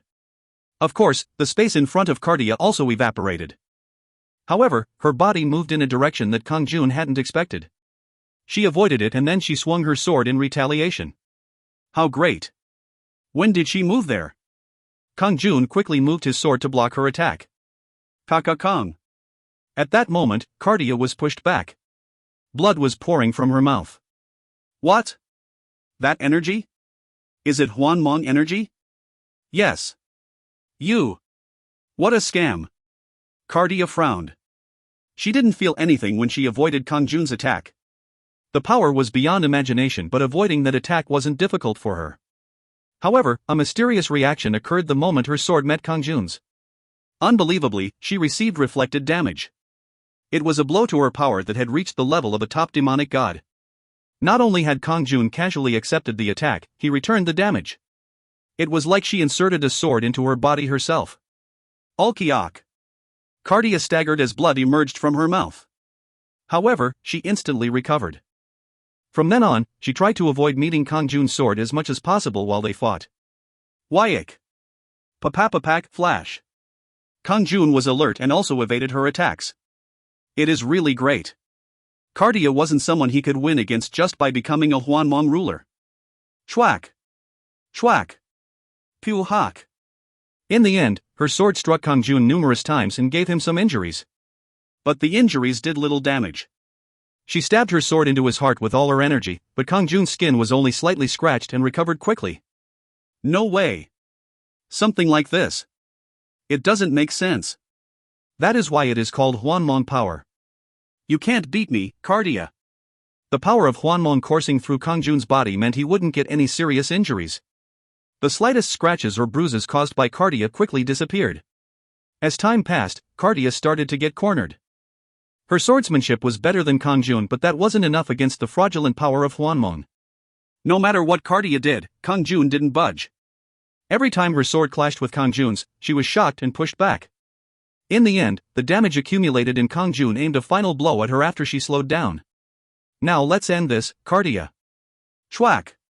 Ugh. Blood spurted from Cardia's chest. As she staggered, Kang-jun's sword passed across her neck. Sekiak. You. This. Cardia's body trembled with disbelief. She tried to gather destruction power around her neck, but the power of Hwanmong scattered it. How vexing. After saying that, Cardia's head flew off. The two of them had been fighting on the snowy field, so her head was separated from her body and hit the snowy ground. Finally finished. Kang-jun looked down at her. If you find any errors, ads pop up, ads redirect, broken links, non-standard content, etc., please let us know. Report chapter so we can fix it as soon as possible. Chapter 168. Chapter 168, Conditions for the Seal, 1. Kang-jun started with surprise when her body disappeared. She hasn't entered the seal. Indeed, a top demonic god. The power of Hwanmong meant it was now possible to seal someone without a power jewel. The moment he defeated the target, they would enter the sealed world, but Cardia had resisted. Wying. At the same time, a flurry of snow rose on the snowy field and Cardia appeared again. A perfect state of resurrection. It was just like when he first saw Cardia. Even the distinctive white cloths that covered the important parts were the same. The attack power also didn't decline at all. If a great demonic god died and resurrected, then their combat power would decline, but Cardia was different. In fact, Kang-jun was also like that. Even if a strong opponent appeared and killed Kang-jun, he would still be resurrected in a perfect condition without a decline in his combat strength. Cardia was currently in such a state. If Kang-jun's power was significantly superior to Cardia, then it would be possible to temporarily delay her resurrection or to seal her, but this wasn't the case. He could win, but it wasn't winning overwhelmingly, so there was no way other than to kill her once she resurrected again. Cardia also knew this and gazed at Kang-jun with an obnoxious expression. In the end, you will block me like the prophecy said. Then we will fight forever. I will also prevent you from leaving this place forever. With those words, she wielded her sword again. Wying. Papa Pat. The sword aimed at Kang-jun. After separating numerous spaces, she transformed each of them into weapons that aimed for Kang-jun. All of them had the extreme destructive power that would turn a great demonic god into dust. How troublesome. Kang-jun rushed through the attack and swung his sword. There was no need to defend since he wouldn't receive any big injuries and he would only suffer pain. Of course, the pain was considerable. He would be able to tolerate 1 or 2 ant bites, but what if there were thousands of rats biting him at the same time? It was a terrible torture. Papa Pack. Kang-jun ran through the weapons and ruthlessly struck Cardia's body. Cook. An extreme pain rushed through his body. Just like how dust could accrue into a mountain, he didn't receive a fatal injury but the pain accumulated. Still, Kang-jun managed to split apart Cardia's body again.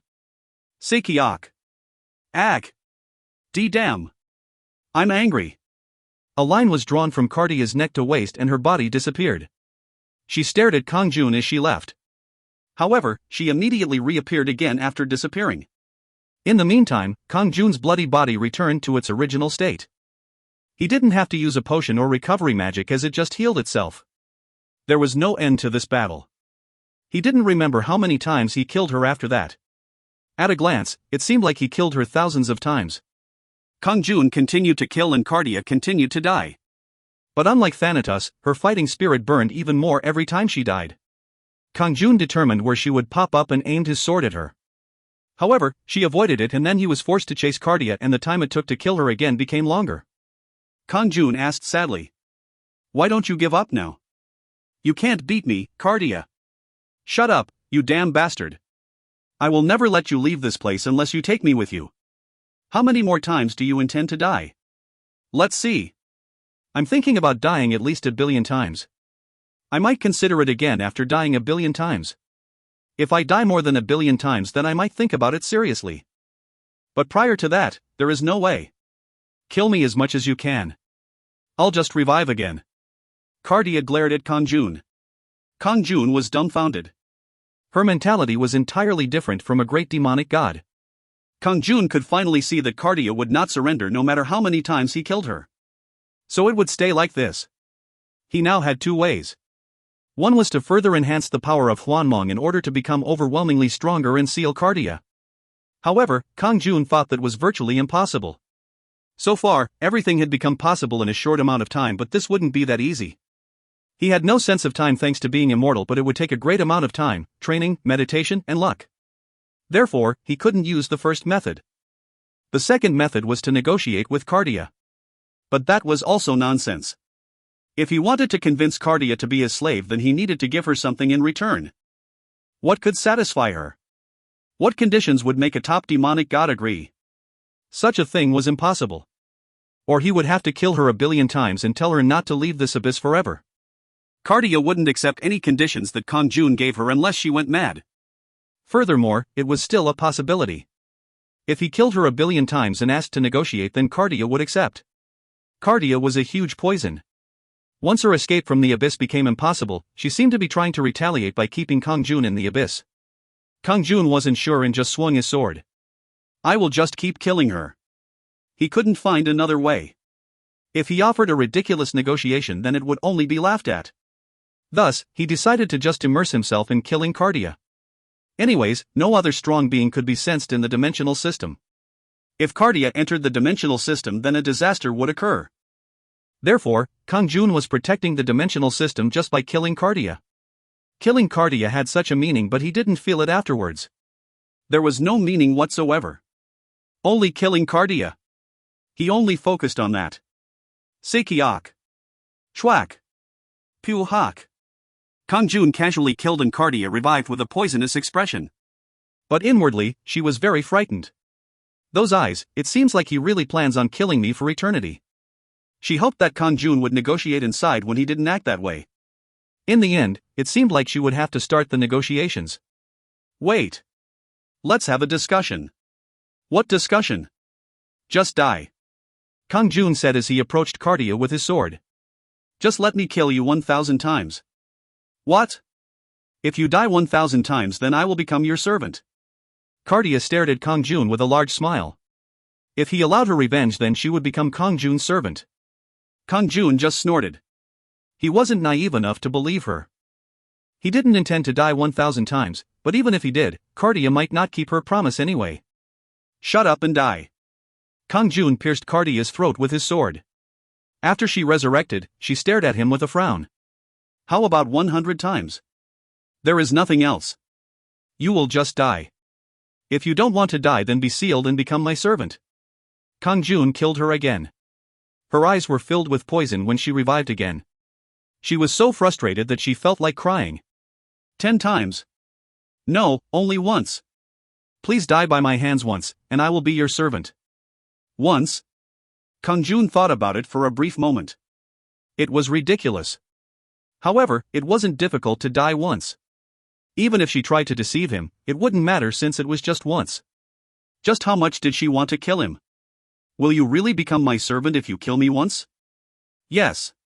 Just let me kill you once. Kang-jun honestly didn't want to do this, but it couldn't be helped. His household members were crying in hell and he couldn't just keep killing Cardia forever. He decided to try and grab the chance. Okay. However, be sure to keep your promise. Kang-jun weakened the power of Hwanmong that was protecting his body. Pu hak.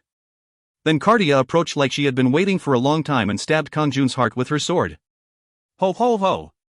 Kill. Ugh. Kang-jun's body was crushed and turned to dust. However, he instantly reappeared in his original spot. He was in perfect condition. Kang-jun laughed bitterly. Dying always feels dirty.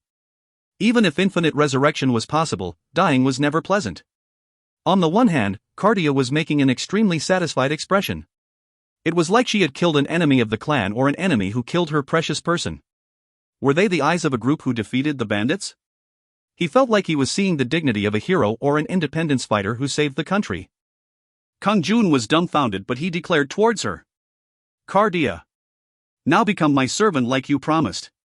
You shall forever be sealed in a Hwanmong world. If she didn't enter the sealed world on her own, then Kang-jun couldn't force her. Of course, he realized that this was ridiculous. No matter how he thought about it, dying once wouldn't satisfy her. Not surprisingly, Cardia cried out. Are you crazy? I won't do something so ridiculous. Are you trying to break your promise? I just said I was going to be your servant. A servant doesn't have to follow their master's orders. Conversely, there are situations where the master must listen to the servant's orders. In the end, this is just the beginning. Kang-jun wasn't greatly disappointed that Cardia hadn't kept her promise. Still, he hadn't known, so it was worth dying once. If you find any errors, ads pop up, ads redirect, broken links, non-standard content, etc., please let us know. Report chapter so we can fix it as soon as possible. Chapter 169. Chapter 169, Conditions for the Seal, 2. Then it can't be helped. Go back to dying. When Kang-jun decided to begin the infinite slaughter again, Cardia frowned and cried out. Wait. What kind of master kills their servant? I don't need a servant who doesn't listen to their master. Kang-jun swung his sword once again.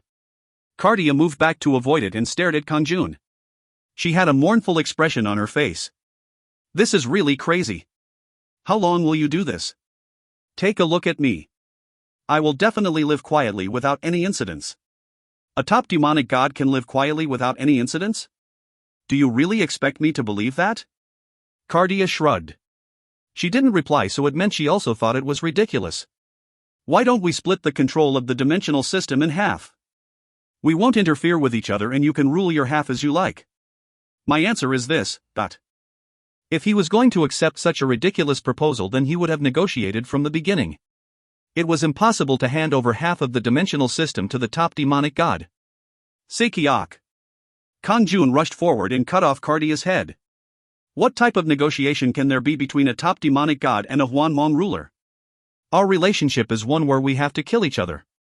Cardia ran as he tried to kill her again, and she cried out with a tired expression. I understand.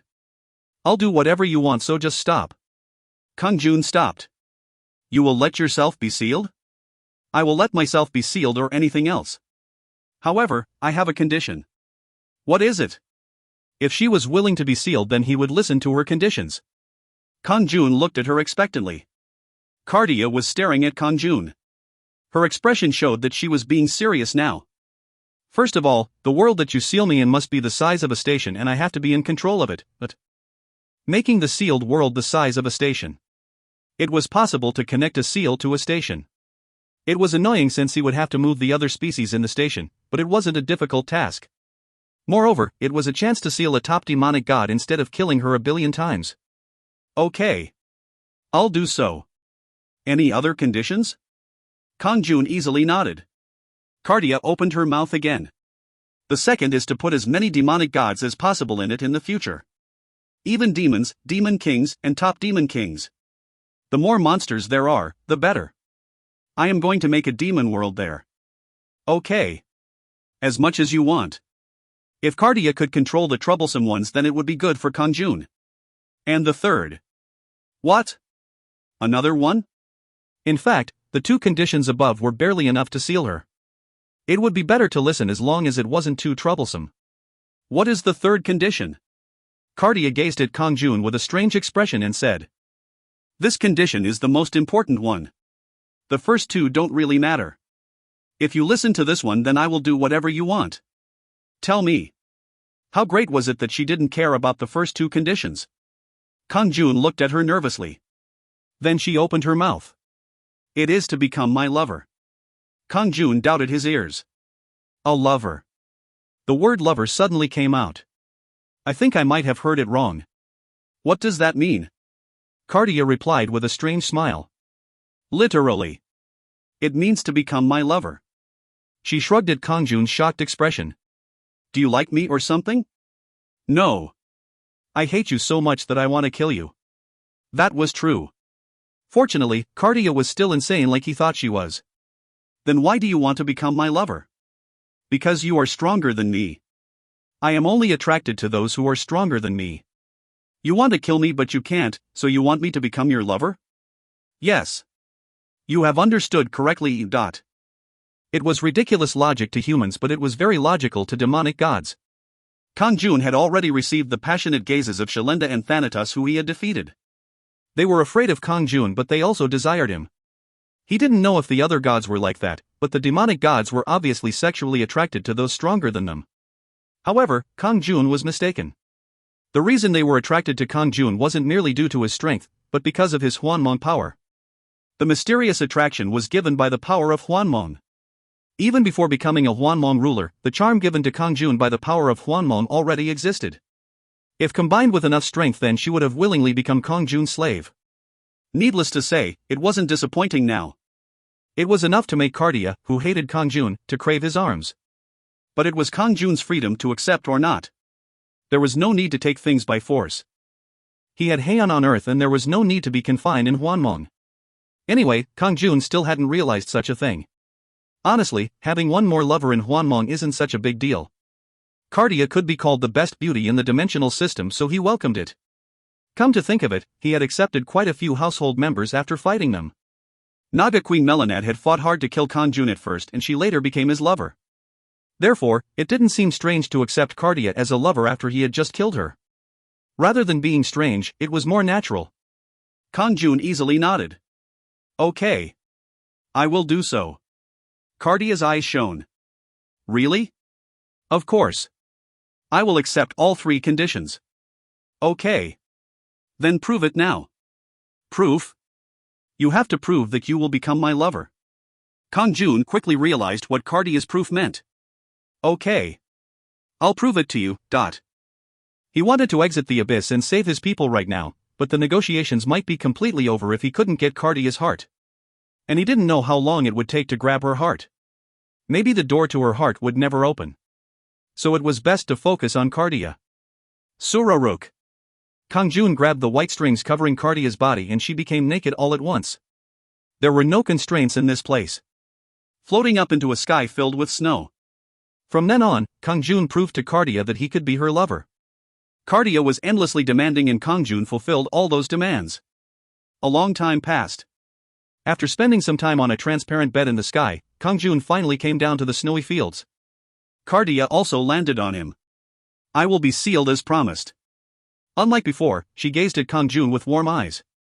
Kang-jun smiled. Thank you for keeping your promise, Cardia. Instead, don't forget about me. I won't forgive you if you turn off your interest.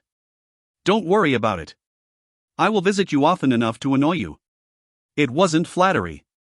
In fact, Kang-jun always had to be careful with Heian. His body was so strong that he could hurt her. Even a demon king or spirit ruler was only an ordinary woman in front of Kang-jun. Kang-jun always had to restrain himself. He had to be as careful as holding an egg in his hand. So it was impossible to feel full satisfaction when holding them. It was more spiritual than physical. Now he had met someone with an incomparably strong body, so it was possible to feel extreme satisfaction. Kang-jun's body was strengthened due to the power of Hwanmong. Cardia was the only one in the world who could accept it freely. At least when he was holding her, Kang-jun didn't have to control his own power. Therefore, Cardia was an indispensable being for Kang-jun.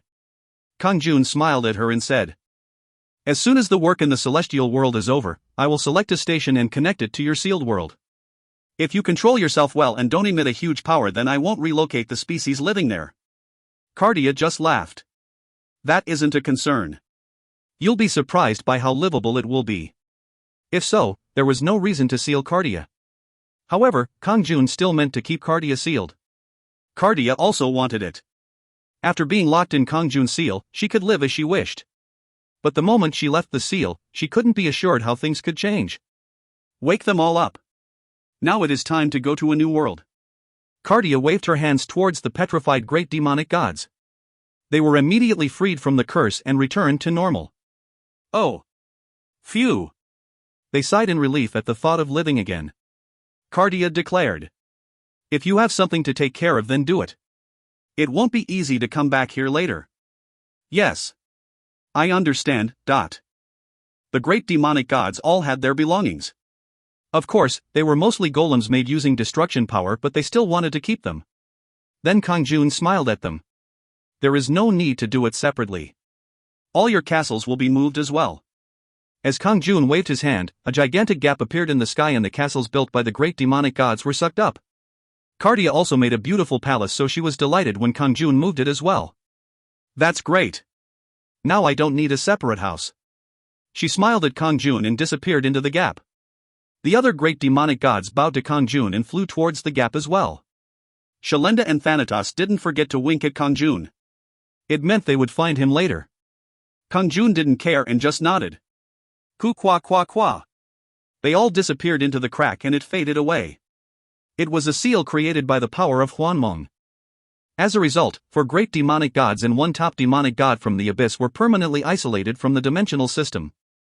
I have a few things of my own. As they disappeared, Kang-jun used the snow to make weapons and equipment. It was because weapons made here were stronger than the celestial ranked items. In fact, Kang-jun no longer needed a weapon, but it had its own charms. These are rough. Should I make extra? He made 2 swords and an extra armor before moving to a bigger space. After that, he immediately left the abyss. He flew towards the area where the white snow became the darkness of space. Qua! And there was a swirl at the entrance to the abyss. The entrance was the exit. No other exit existed for the abyss. However, people could only move down from the entrance. It was designed like a one-way street so that no one could get out. However, that was useless against Kang-jun, who had the power of Hwanmong. Supak. He turned into a ray of light and escaped the abyss. If you find any errors, ads pop-up, ads redirect, broken links, non-standard content, etc., please let us know. Report chapter so we can fix it as soon as possible. Chapter 170. Chapter 170, Goddess of Atonement, 1. Qua qua qua qua. The abyss shook violently as something flew up. The angels in front of it were shocked. This is? Perhaps? They were guards of the abyss but stayed far away from its entrance. They were too afraid to even look down at the abyss. In fact, it should be impossible for anything to ever emerge from it. It was because even the chief gods of the celestial world wouldn't be able to ascend if they fell down. Yet now there was a huge roar from the abyss and a young man wearing white armor soared up. They knew who the young man was at once.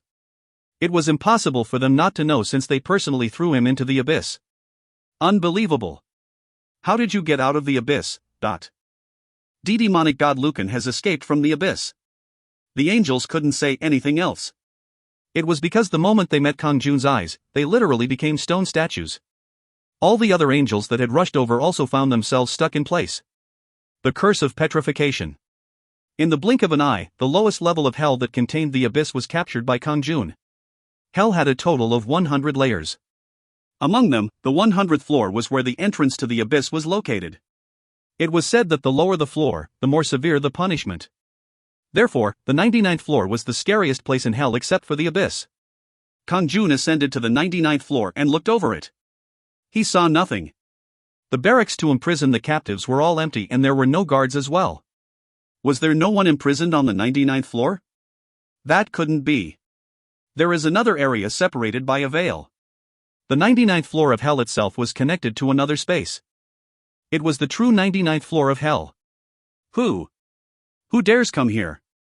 The angels ran forward as Kang-jun entered. However, they all turned to stone at Kang-jun's gaze. Kang-jun entered the area. Waruru. Wararak. It was filled with flames. However, it wasn't a normal fire but one where just the heat alone caused pain. In other words, the flames were just an illusion and it was actually the energy that was giving the worst suffering. Of course, it was nothing compared to the power of destruction in the abyss. Furthermore, Kang-jun couldn't feel anything since he had Hwanmong power. However, those trapped in it felt the worst pains. Quahak. Aya. There were people wailing. What sin had they committed to end up in this hell? He looked at a demonic god. The great demonic gods were thrown into the abyss while the demonic gods seemed to be punished here. Why bother doing this when they could be thrown in the abyss? They were demonic gods. Kang-jun saw the great demonic gods and realized how wicked they were. Although she was now his lover, Cartia had also spent a long time doing evil. He embraced such a woman after becoming a Hwanmong ruler, but he didn't agree with her wickedness. He didn't think lightly of the potential consequences, which was why he sealed her. Therefore, it was very good that the celestial world placed the wicked demonic gods in this hell. It just didn't make sense to Kang-jun. They could just throw all demonic gods in the abyss, so why bother with a separate area on the 99th floor? The demonic gods would be destroyed immediately after falling into the abyss. There were very few among the great demonic gods who could realize the essence of destruction and settle on the snowy field. At that moment, Kang-jun witnessed a strange scene. One of the demonic gods crouching down in pain suddenly vanished in a splendorous light and appeared somewhere else. Although his existence was completely hidden, Kang-jun easily noticed that his traces were connected with an adjacent space. Kang-jun instantly moved there. Angels and celestial gods were waiting there, so Kang-jun watched their actions. If Kang-jun decided to conceal his figure, then no one in the celestial world could find him. Where is this place? On the other hand, the demonic god was confused by the absence of pain and of being moved to another place. Furthermore, there were angels and celestial gods surrounding him, so he was nervous. One of the celestial gods said, "You, a repentant demonic god. Don't be afraid. You deserve to come here because you have truly repented for your past mistakes." How? How did you know that I regretted the past? The celestial god smiled. This is a space that becomes available when you have truly repented. Don't be alarmed because the light of repentance led you here. The demonic god was even more amazed. He had been punished on the 99th floor for so long. He realized that the acts of slaughter, destruction, and all the types of wickedness were indeed wrong. So even though the punishment was harsh, he felt like he deserved it. And if he had the opportunity to live in the world once again, he wanted to be a good god instead of an evil one. Of course, it was impossible to be given a second chance, so he just endured the pain. How much time passed like this? All of a sudden, he was moved to a place where angels and celestial gods were. What am I going to do now? The demonic god asked, and the celestial god replied, "You will live a new life. I don't know what you will be reborn as. The well of trials will give you a destiny as a new god." The angel guided the demonic god to a huge well of light located in the center of the space. The demonic god's expression became filled with emotion. A new life. Not a demonic god, but a new being. But you aren't a demonic god anymore, so don't think of yourself as a demonic god. You are just one of many gods. If you become a worthy person after passing the trials in the well of trials, then you might defend the celestial world as another god. The demonic god was startled by these words. I can become a celestial god? That's right. Of course, everything depends on your will. The will to break away from evil towards good. I am now no longer disillusioned about evil. That's why you were brought here. I wish you all the best. The demonic god shook the celestial angel's hands and disappeared into the well of trials. HRMM. Kang-jun fell into thought as he watched it. Originally, he hadn't been planning to get rid of the celestial world, but he had thought about turning hell upside down. But now he realized that the purpose of hell was to open a new path through penance. Kang-jun was very angry, but he couldn't get rid of hell since it contained this special arrangement. Even the worst demonic gods should be given a chance at penance. It was clear that the celestial world maintained the order of the dimensional system in various ways. The great demonic gods were thrown in the abyss because there was no possibility that they would repent. Or the celestial world couldn't handle them, so they were thrown into the abyss. That was the case with Kang-jun. Thus, Kang-jun decided not to touch hell except to take out all his household members. Destroying this place would eliminate the possibilities for many who might gain a new life through repentance. He climbed up to the 98th floor that had a similar structure to the one below. Fallen angels and celestial gods were imprisoned here. However, he couldn't see Shaenil. Kang-jun went up again. Unlike before, the angels couldn't find Kang-jun as he moved. On the 97th floor, he found a familiar person. It was goddess Shaenil. The structure here was similar to the 99th floor. She was suffering in the middle of a frozen lake. The extreme cold caused great pain to her flesh. However, the intensity of the pain here was stronger than the 98th or 99th floors. It was also unusual because Shaenil was the only one trapped here. Ugh! An angel was standing outside the area with a face full of pain and sadness. The advanced angel Luminal. He tearfully shouted towards Shaenil. Shaenil, even now, it isn't too late. The chief gods told me that if you withdraw your words, they will forget about the past. Shaenil didn't say anything as she just frowned from the pain. Luminal stared at her with frustration. Shaenil, why do you have to suffer the worst of hell in place of Lucan's household members? Shaenil finally opened her mouth. Lucan did nothing wrong. The celestial world made a wrong judgment and his people were punished as well, but... She breathed painfully as she talked. My strength is weak so that I couldn't save him, but I can at least get rid of the punishment for his people. That is what I can do. Sob. Shaenil. Of course, I also feel that Lucan isn't a wicked person. He disappeared into the abyss. Thanks to Shaenil, all of his people have returned to their original lives. Isn't Shaenil all alone now? Shaenil responded with sorrow and rebuked Luminal like he was a child. I am getting something else, not punishment right now, Luminal. My purpose is to receive the punishment itself. What does that mean? Shouldn't there be a single person in the celestial world atoning for Lucan who was thrown into the abyss? She said with a moan. Of course, this won't be any comfort to him. However, it will be one way to ask for forgiveness once he comes back. Luminal's expression distorted. Once he comes back. Can he really return from the abyss? If you find any errors, ads pop up, ads redirect, broken links, non-standard content, etc., please let us know. Report chapter so we can fix it as soon as possible. Chapter 171. Chapter 171, Goddess of Atonement, 2. Shaenil closed her eyes for a brief moment before she spoke again. With the power of Hwanmong, he entered the abyss. I recently felt like it was meant to happen. I don't know why, but he had to enter the abyss. She continued speaking with a smile on her face. But even if it was meant to happen, it is clear that the celestial world greatly wronged him.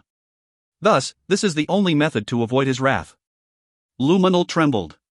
He knew that Shaenil wasn't a crazy person, no matter how much she suffered in hell. Are you saying that Lucan will really exit the abyss? According to my predictions, there is no doubt about it.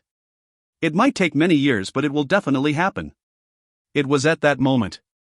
I have already emerged from the abyss, Shaenil, but... It was Kang-jun. He arrived here and had heard the conversation between Shaenil and Luminal. He was surprised to find out that Shaenil had allowed all his household members, including Hwan, to leave hell. The reason he was surprised was the method she chose. She took on all the pain they would have suffered. As a result, she received more pain than the demonic gods on the 99th floor. Shaenil chose to punish herself to apologize to Kang-jun, who she knew would return one day.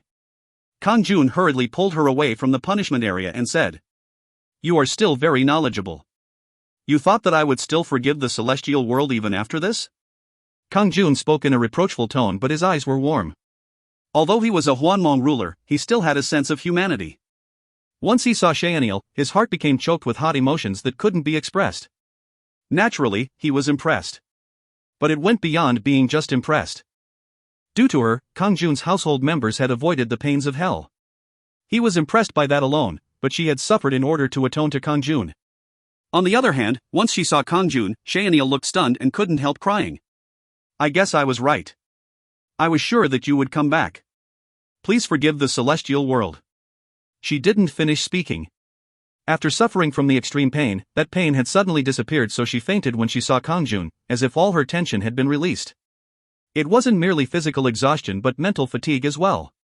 Due to all her suffering, even the transcendent mind of a goddess had reached its limit. Tisk. Kang-jun clicked his tongue and embraced her. Don't worry, I won't get rid of the celestial world. With those words, Kang-jun moved her inside his wings to rest. Just like Aquana and Clater, she would recover by resting inside Kang-jun's wings. Of course, it was also to protect Shaenil. No one would be able to harm Shaenil if she was waiting in his wings. No one will touch Shaenil without my permission. Although Shaenil wasn't his, Kang-jun intended to protect her like she was. He didn't think that anyone had ever touched his heart like Shaenil had. Shouldn't there be a single person in the celestial world atoning for Lucan who had disappeared into the abyss? In particular, the words that she had said. Kang-jun bluntly asked Luminal. Tell me what happened after I entered the abyss. Luminal's expression was still blank, like he couldn't believe the situation, but he eventually spoke with a sigh. Now that you've come out of the abyss, your power must be beyond my imagination. I understand. I will tell you about what happened.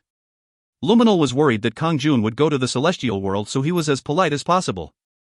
As you've already heard, Hwanmong made it so that Lucan's household members didn't have to suffer in hell. She pleaded with the chief gods to release them and she would take all their pain instead. The appeal was heard and Hwanmong came down to the 97th floor to suffer the worst pain in all of hell. So my household members have been returned to their original place? Yes, but unlike before, their abilities are normal. In addition, they have forgotten all about you and don't know who you are anymore. At that moment, Luminal trembled.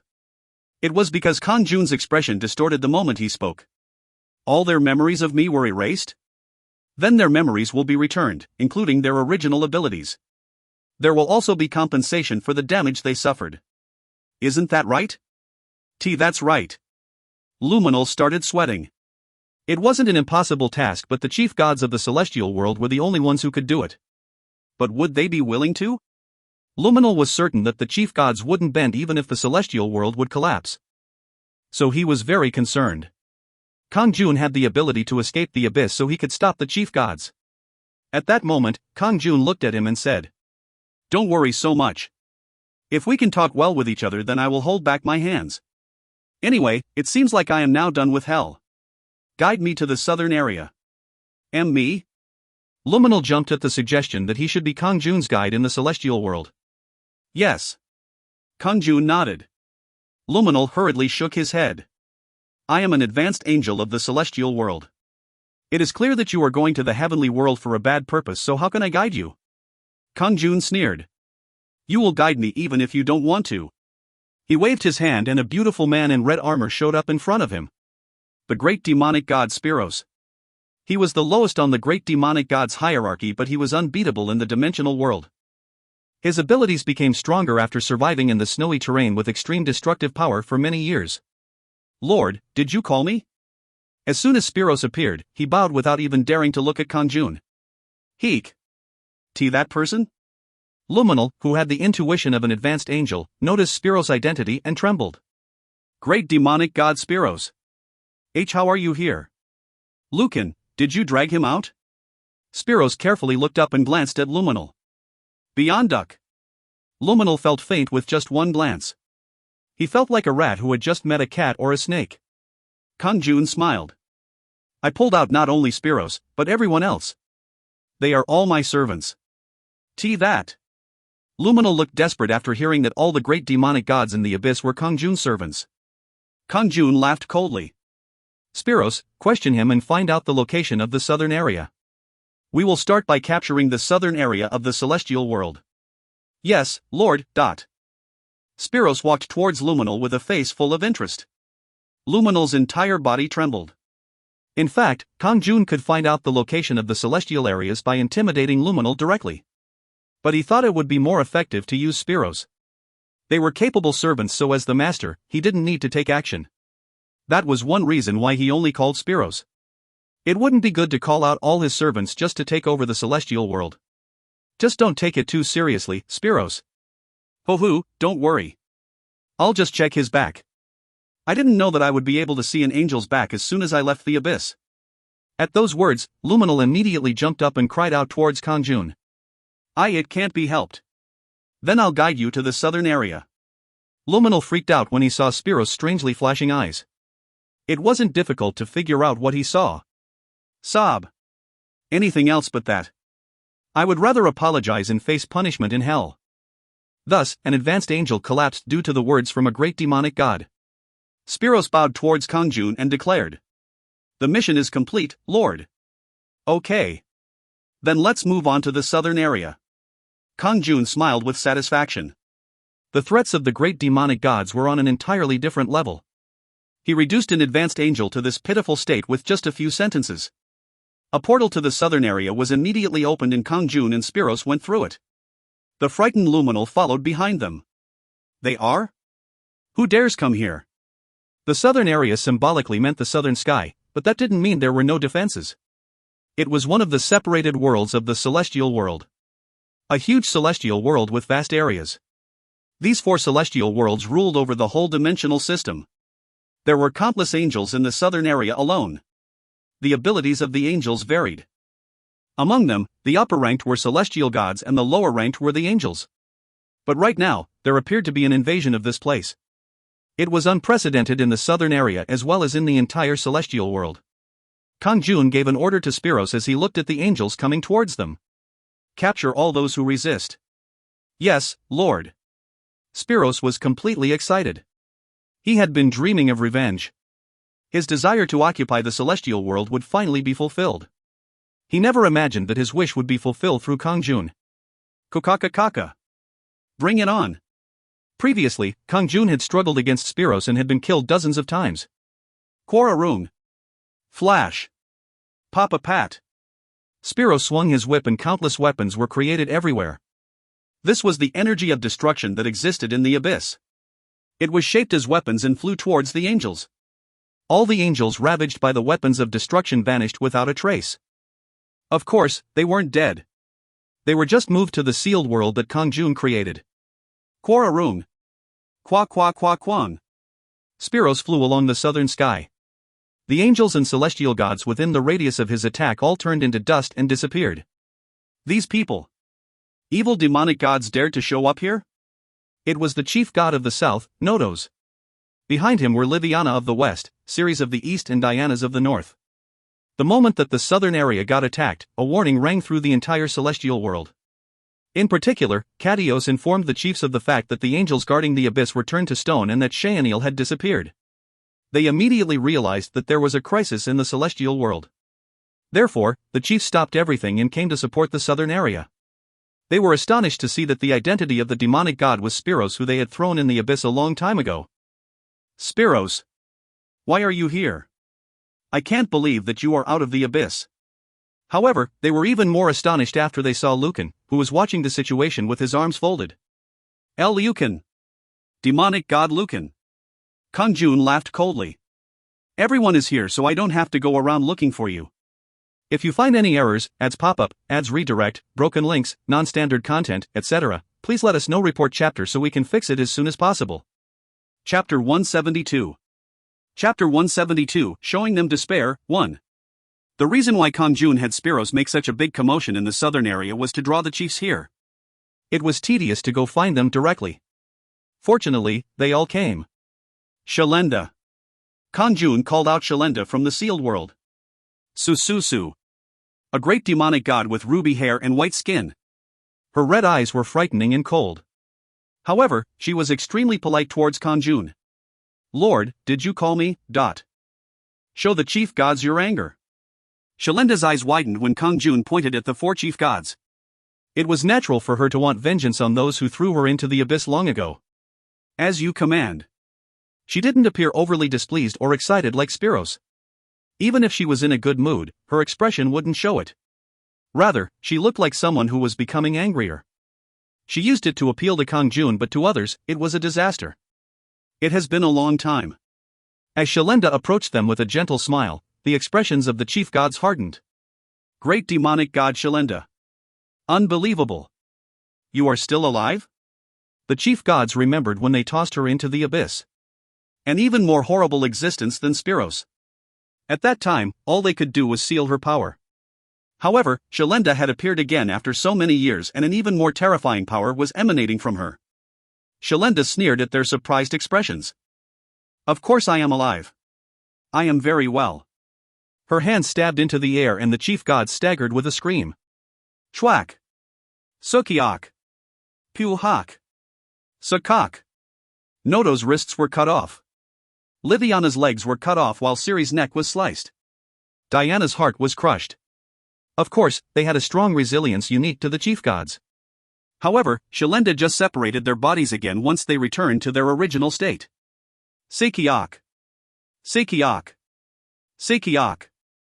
The celestial gods and angels watched this scene with angry expressions. Ugh. What is this? Ah. How can such an evil being have such terrible power? They wanted to assist in some way, but an unknown barrier blocked them. Furthermore, now wasn't the time to be worried about the chief gods. As the chief gods were being attacked by Shalenda, Spiros was rushing towards them with thousands of weapons. Korururung. Kwang. Pa pa pa pa. Spiros' weapons flew and blocked the angels. Kwang. Ka Kang. Kakakak. Dot. There was a tremendous impact the moment he collided with them. The weapons were steeped in the power of destruction, so it was impossible for them to block it. Kwayak. Ak. Screams filled the air everywhere. There was the pain of their whole body being crushed before they turned into dust and scattered. Tears flowed down the chief gods' faces as they gazed at the helpless angels and celestial gods. How could such a terrible thing happen to the celestial world? Disaster had come to the celestial world today. Unlike those who were killed and sealed elsewhere, the chief gods kept reviving despite being killed more than a dozen times.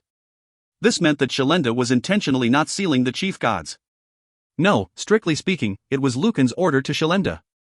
Instead, the chief gods felt despair as they watched Lucan. But their fear of Lucan was like a distant mirage. Their fear was focused on Shalenda, who was causing them such tremendous pain.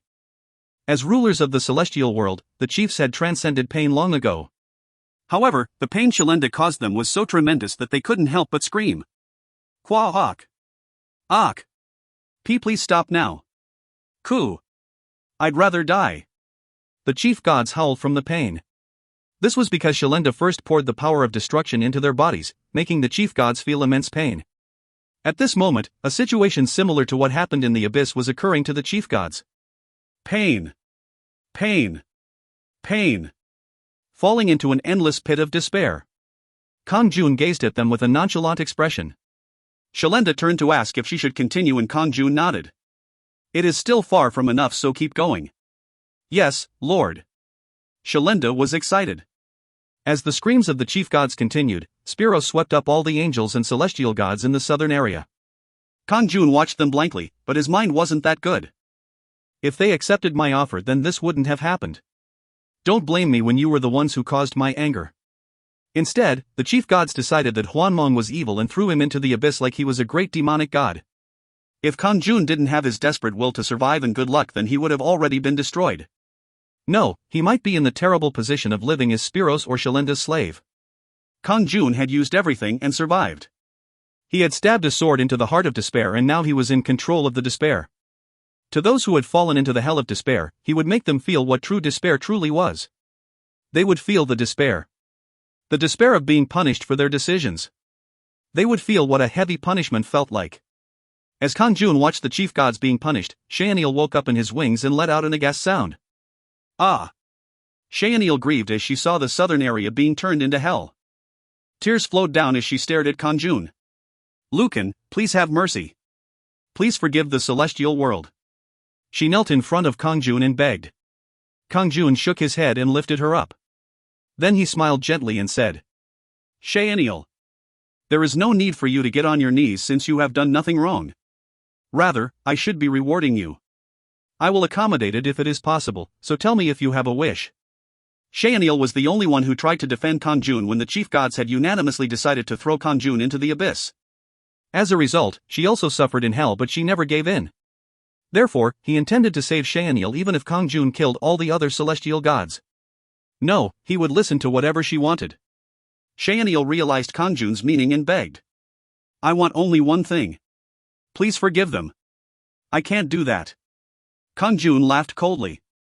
It was something he couldn't accept at this time. No, he didn't want to accept. The reward should only be for Shaenil. Shaenil had made a drastic sacrifice, so why should they be rewarded?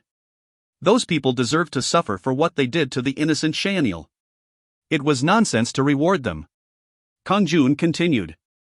I think that they aren't qualified to be the chief gods. Therefore, I will throw them into the abyss for a while. Throw them into the abyss? Shaenil was startled. The chief gods trembled as they heard Kang-jun's voice from a distance. Kang-jun nodded.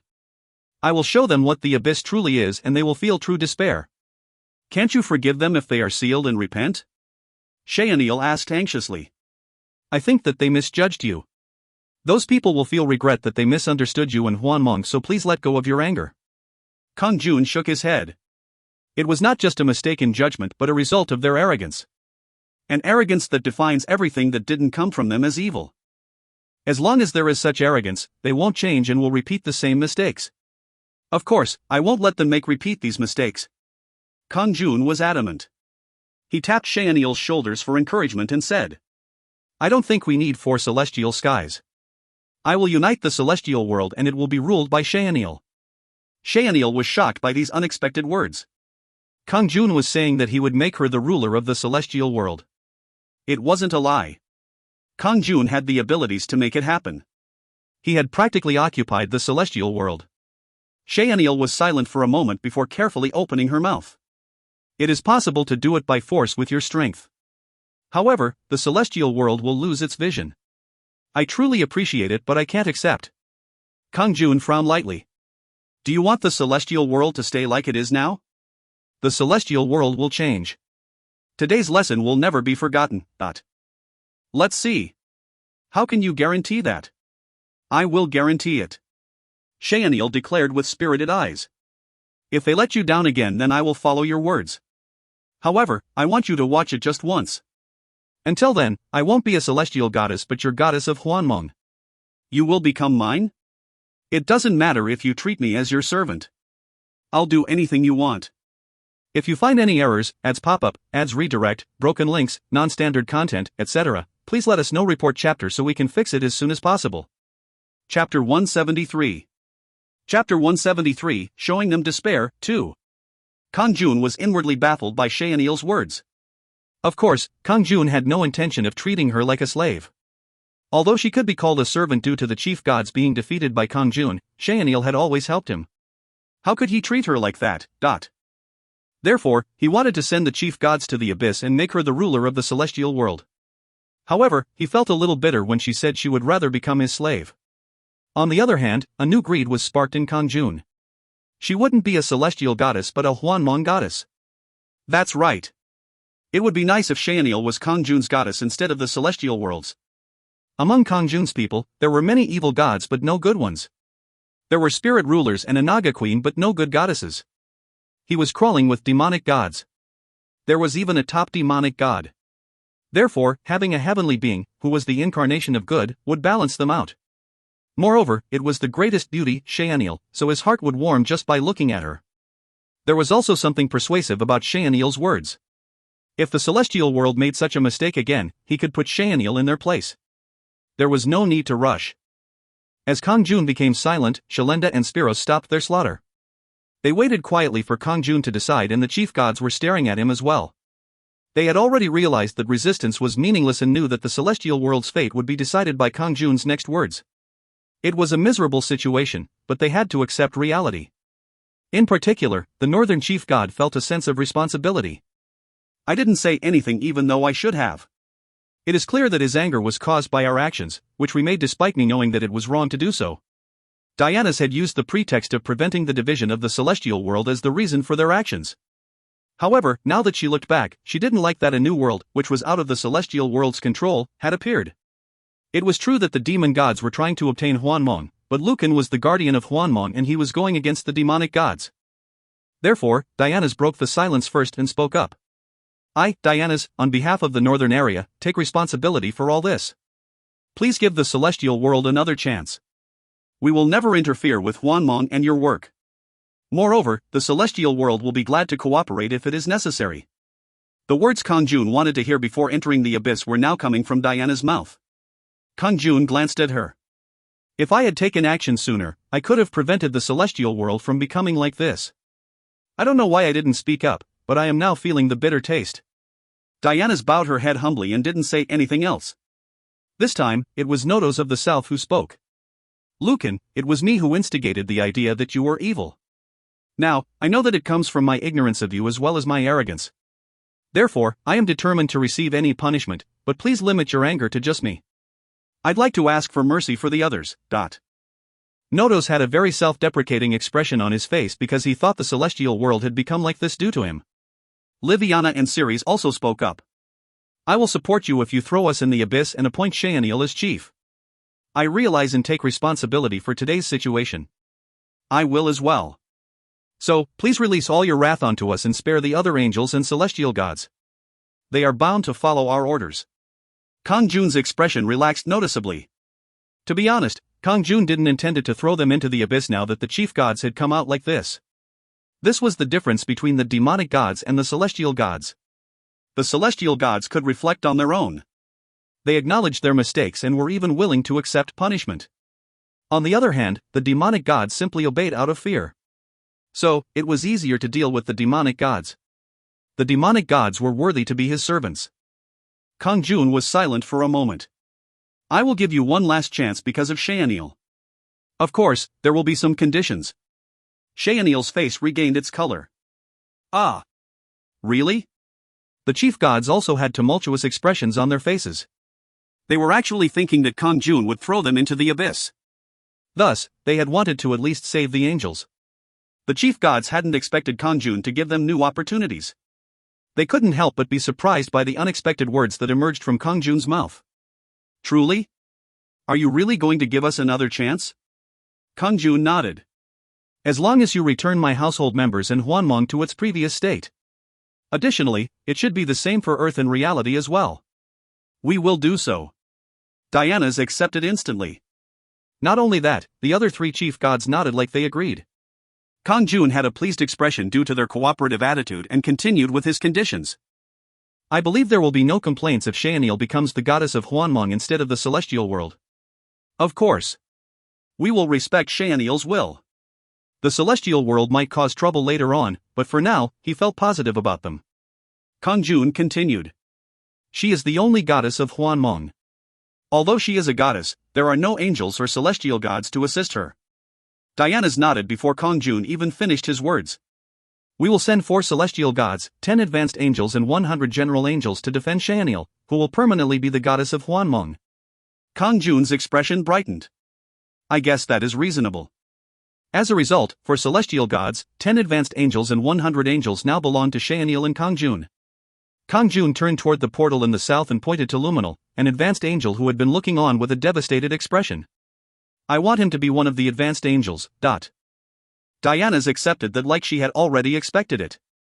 We will do so. Luminal sent Kang-jun a bemused expression. He never imagined that Kang-jun would take him as an advanced angel of Hwanmong. In fact, Luminal had been in distress. He had opened the portal for the destruction of the southern area because of Kang-jun's efforts. How could he wash away the sin of selling out the celestial world due to fearing a great demonic god? Thus, he thought he would be punished for today's work once the celestial world became stable. His actions were a sin that would be hard to wash away even if he repented in hell for hundreds of years. He was only left with despair. It was with a type of consideration that Kang-jun decided to bring to Hwanmong. Kang-jun knew that Luminal would be punished if he stayed in the celestial world. Anyway, he will be stuck in hell if he stays here. It is better to take him. It might be a disservice to the celestial world, but Luminal had helped Kang-jun. He smiled immediately and said, Luminal, come to Hwanmong and help Shaenil. That is all you have to do. As you command. Luminal was sad about leaving the celestial world but excited about becoming an advanced angel of Hwanmong. Then Diana's asked Kang-jun mildly. Do you have any other requirements? That is enough. Don't interfere with Hwanmong in the future and I won't come to the celestial world. How about we do this? If there is a branch of the celestial world in Hwanmong and a branch of Hwanmong in the celestial world, there won't be any misunderstandings because we can communicate with each other. They had a desire to maintain a friendly relationship between the celestial world and Hwanmong so that they wouldn't become enemies again. That's a good idea. Kang-jun accepted readily. If there was a need to cooperate with the celestial world, he could talk to the celestial branch in order to solve it. Of course, Kang-jun didn't need to bother with such a hassle since he could just fly to this place and talk to the chief gods. However, it would be troublesome to come here if there were many things that required the cooperation of the celestial world. He would let Kairon and the others take care of it. The celestial branch was necessary to make their work easier. Kang-jun was considering his people even now. I'm not living in this world alone. I can live comfortably even if I have nothing, but my people are different. Kang-jun would be happy as long as his people were having fun. Su-su-su. Su-su-su-su. Once the negotiations were finished, Kang-jun released all the angels and celestial gods in the sealed world. At the same time, the great demonic gods that they had been so scared of, Spiros and Shalenda, disappeared into the sealed world. Shaenil smiled and said, Peace has returned to the celestial world. It is all thanks to Lord. She called Kang-jun Lord, and Kang-jun nodded. Peace has come to the celestial world due to Hwanmong. You've gone through a lot, so just go into my wings and rest. Then I will be going. Hwanmong staggered once she relaxed. She hadn't recovered completely yet. So, she headed immediately into Kang-jun's arms and entered his wings. It was at that moment. A portal was created in the southern area and a bloody angel exclaimed hurriedly. This is serious. The western area is now being attacked by demonic gods. What? The demonic gods? The chief gods, including Diana's, had startled expressions on their faces. Panting, the angel replied. The goddess of destruction, Kurosio, and her servants. Diana's replied angrily. She must have attacked knowing that there was another war in the celestial world. This time, it was Notos who cried out that. We have to focus all our forces on fighting Kurosio. We have to go. The chief gods were tense. Kang-jun said with a laugh. I will take care of Kurosio, so don't worry. I was going to handle her in the near future, so this is good. He immediately headed to the portal. If you find any errors, ads pop-up, ads redirect, broken links, non-standard content, etc., please let us know. Report chapter so we can fix it as soon as possible. Chapter 174. Chapter 174, A True Resting Place, 1. The expressions of the chief gods changed the moment Kang-jun disappeared. That's right. This situation wasn't anything to worry about. What threat would Kurosio's demonic gods be before Kang-jun, who had Spiros and Shalenda? However, they didn't know that Kang-jun didn't just have Spiros and Shalenda but even more terrifying beings like Derek, Thanatos, and Cardia. Moreover, they would be knocked out instantly if they found out that Cardia was a top demonic god. On the other hand, Kang-jun showed up in the sky above the western area. Due to the fact that all the powerful celestial angels had moved to the south, it was almost defenseless. The few angels and celestial gods were pushed unilaterally by the demonic gods. Celestial world. All of you didn't know that this day would come. Today, the western area will disappear from the celestial world. Cuckoo-cuck. I wonder what those people's expressions will be when they see this. Kurosio looked down with a large grin. Catch as many angels as possible. The more prisoners we have, the better it will be. Yes, Kurosio. As soon as she gave the order, the demonic gods started snatching the angels. It was at this time that Kang-jun appeared. TSK, this is quite a mess. I need to do some cleaning up. There were many demonic gods and demon kings turning the western area into a ruin, so it might take some time to clean up.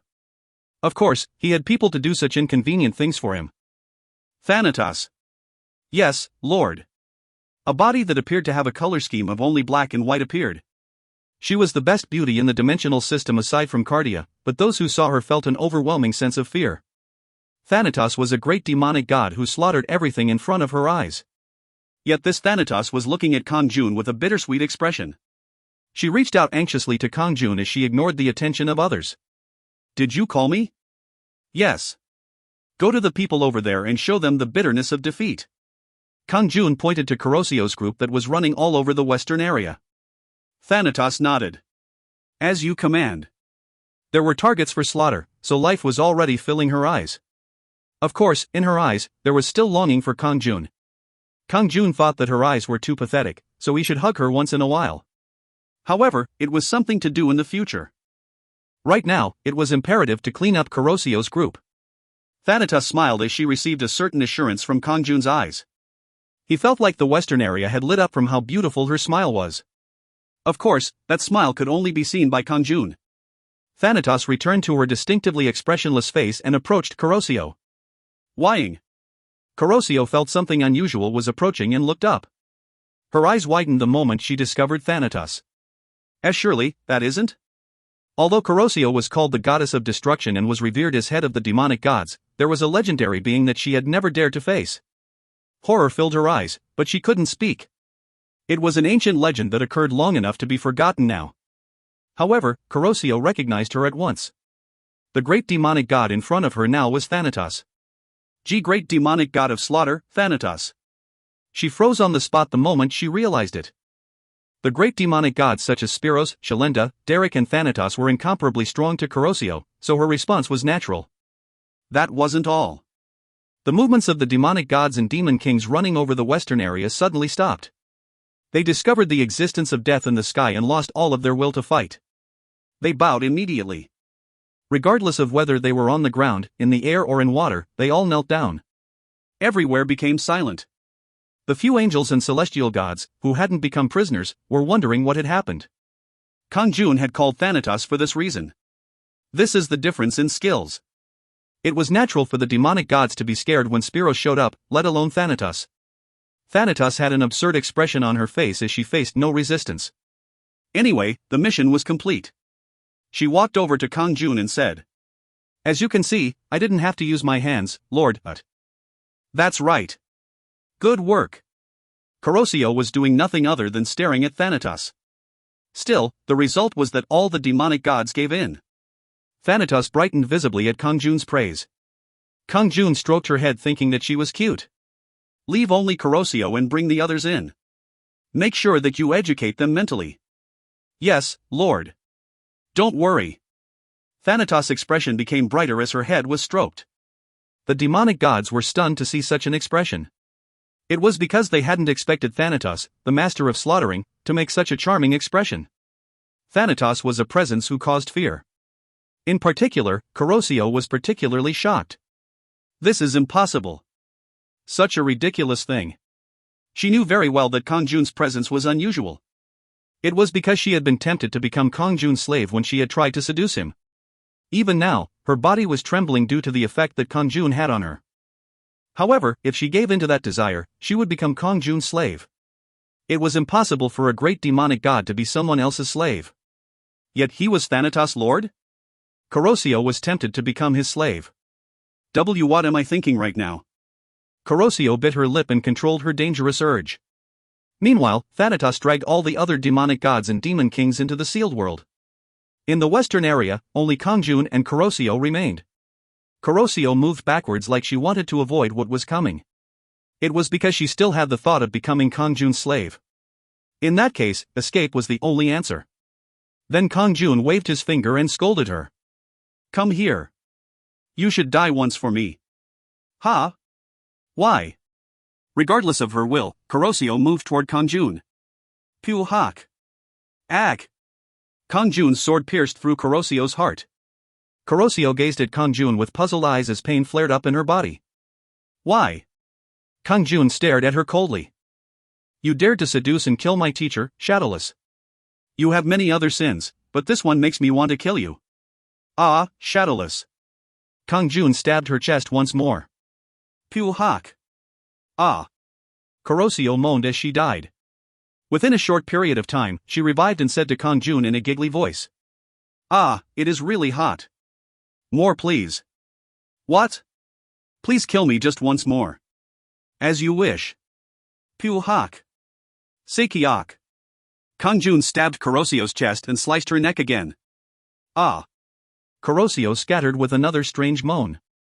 "What is this?" Kang-jun hadn't killed the great demonic gods just once or twice. The great demonic gods who became his slaves had died at least a dozen times. Therefore, he had used a very firm hand against Kuroshio from the beginning. However, this was the first time someone had seemed this strange while dying. "Lord. Another death. I'm ready to die." She repeated those words once she came back to life. Kang-jun noticed that Kuroshio's tendencies were very unique. Crazy. Kang-jun was dumbfounded.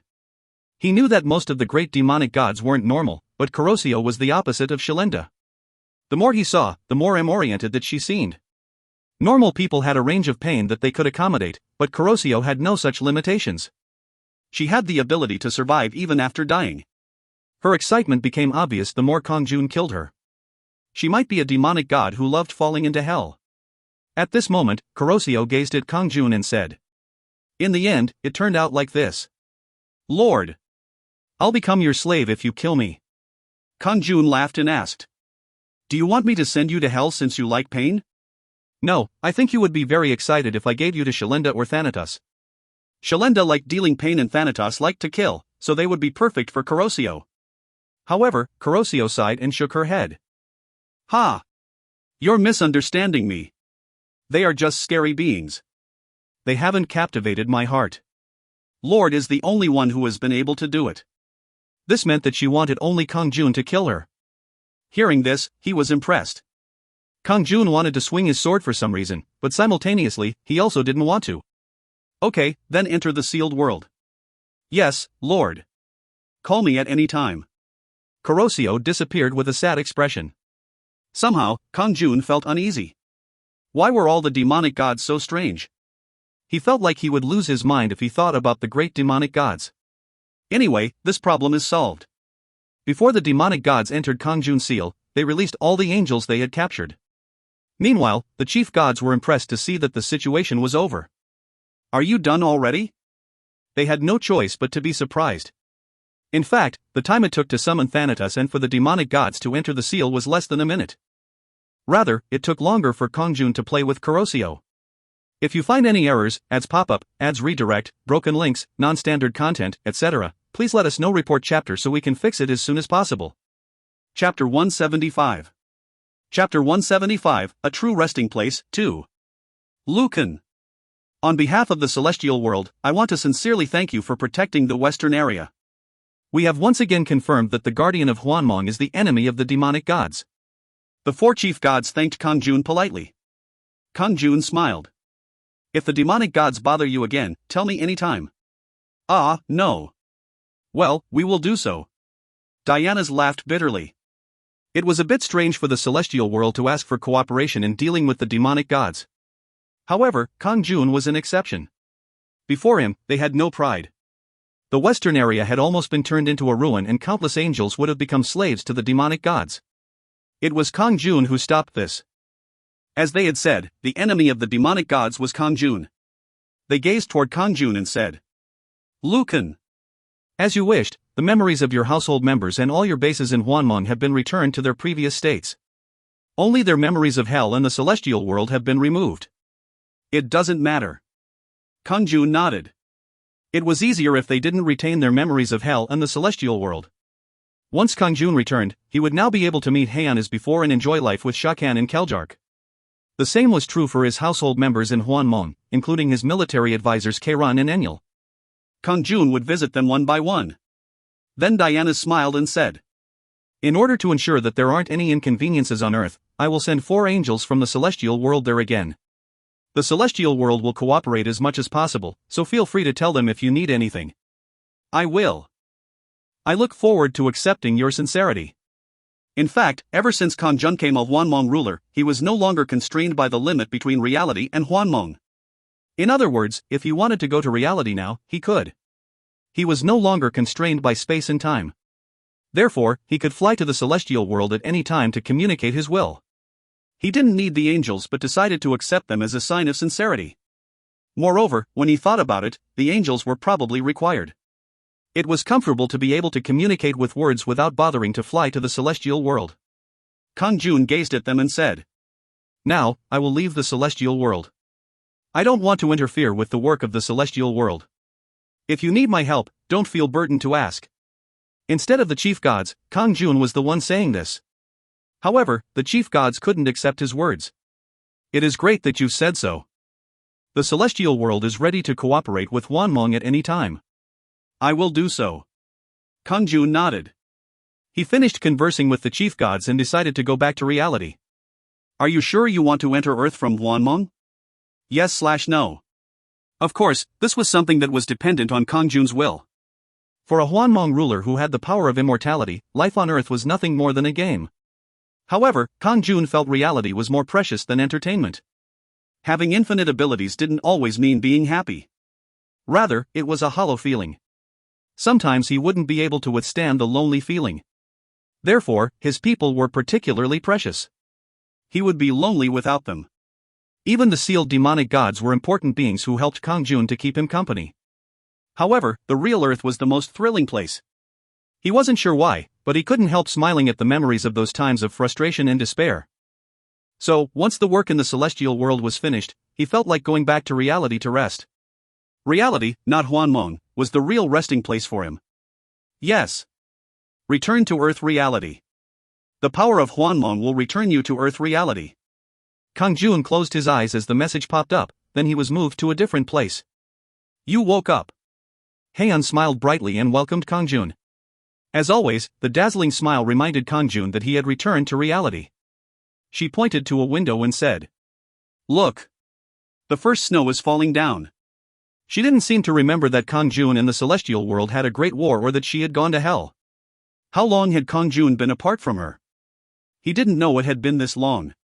Oh! It is the first snow. Was it already winter? No, it wasn't winter just yet. Kang-jun didn't know how much time had passed on Earth in the meantime. However, what did it matter? Regardless of how Earth changed and how much time flowed, Kang-jun could live wherever he wanted. He could also avoid any inconvenience due to the support team that the celestial world sent. However, it seemed like it had only been a few months. It is the first snow, so did you want to do anything? Hwan naturally nodded. There is a lot. I want to go on dates, walk down the street, buy delicious food and watch movies. Okay. Let's do all of it. Really? Of course. Kang-jun smiled. This was the taste of living. It was more interesting than reigning as a god. That might be because he had originally been a human. Anyway, while he was on Earth, Kang-jun decided to forget that he was a Hwanmong ruler. He couldn't forget it completely, but he would try to live as human-like as possible. He wasn't going to fly or use the transparency magic unless it was inevitable. He would feel the pleasure of driving the Venta S-Class with Hwan. Kang-jun pulled Hwan into his arms. There is something to do before that. He had really wanted to see her. Hwan couldn't imagine how hard Kang-jun had been trying to revive her. In the morning. Hwan protested only half-heartedly. After a while, Kang-jun came out to the living room and saw 4 cats. Meow. Meow. There was a cat native to South Korea, a British Shorthair, a Scottish Fold and a Russian Blue. The cats were from different countries. They were very cute and pretty. Where did they come from, Colt? Colt, who was preparing ingredients in the kitchen, scratched his head and replied, I don't know. They've just been sitting there, so I let it go since looking at them makes me feel better. Like Colt said, a very mysterious aura was coming from the cats. Kang-jun instantly recognized it as celestial energy. The celestial energy was coming from the cats. What are you guys? Angels? The cats flinched before jumping up and turning into angels with wings. They were beautiful men and women. Of course, Colt couldn't see them because it was only revealed to Kang-jun. The 4 angels turned into people who looked good enough to be celebrities. The angels scratched their heads and said, The chief gods commanded us. We are to support Lucan in everything but should stay inconspicuous to others. So, they chose the form of a cat. Kang-jun also thought it would be nice if there were cats in the house. It is a good idea, but there is no need to feel so conscious around me. You have come to Earth, so it isn't so bad to enjoy living as a human. It can't be helped since it was a command from the chief gods not to appear as humans. Why did they give that order? Then the female angel replied. Our appearances stand out, so that can confuse humans. That is probably the case. Did the chief gods intend to avoid having unhappy humans falling in love with the angels? Kang-jun nodded. Okay. I will respect your will as long as you're comfortable. Thank you. The angels smiled like they were glad and returned to being cats. At that time, Hwan came out into the room and saw the cats.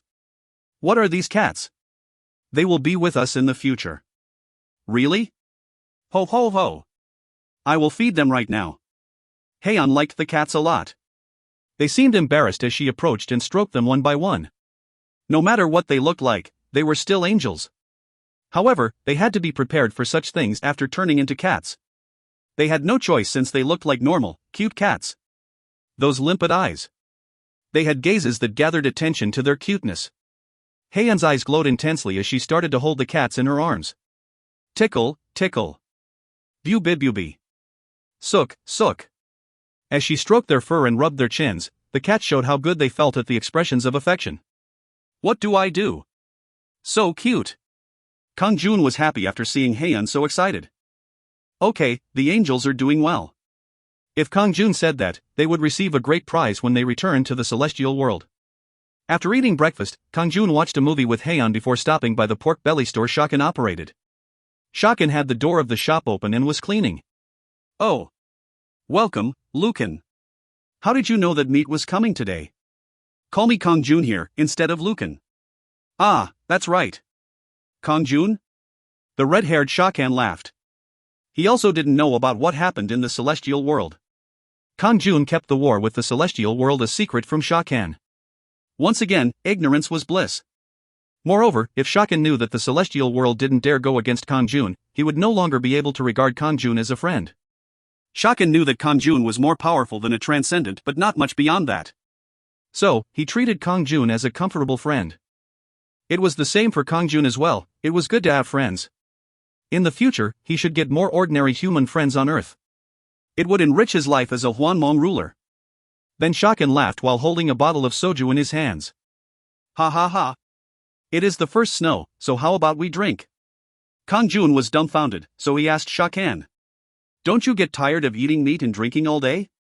No, I can eat meat and drink for my 3 meals a day.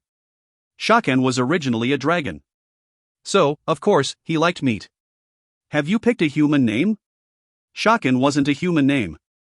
He had decided to live on Earth, so he wanted a human name. I have. I am now Sang-hoon. John Sang-hoon. I decided to just roll the dice. Sang-hoon?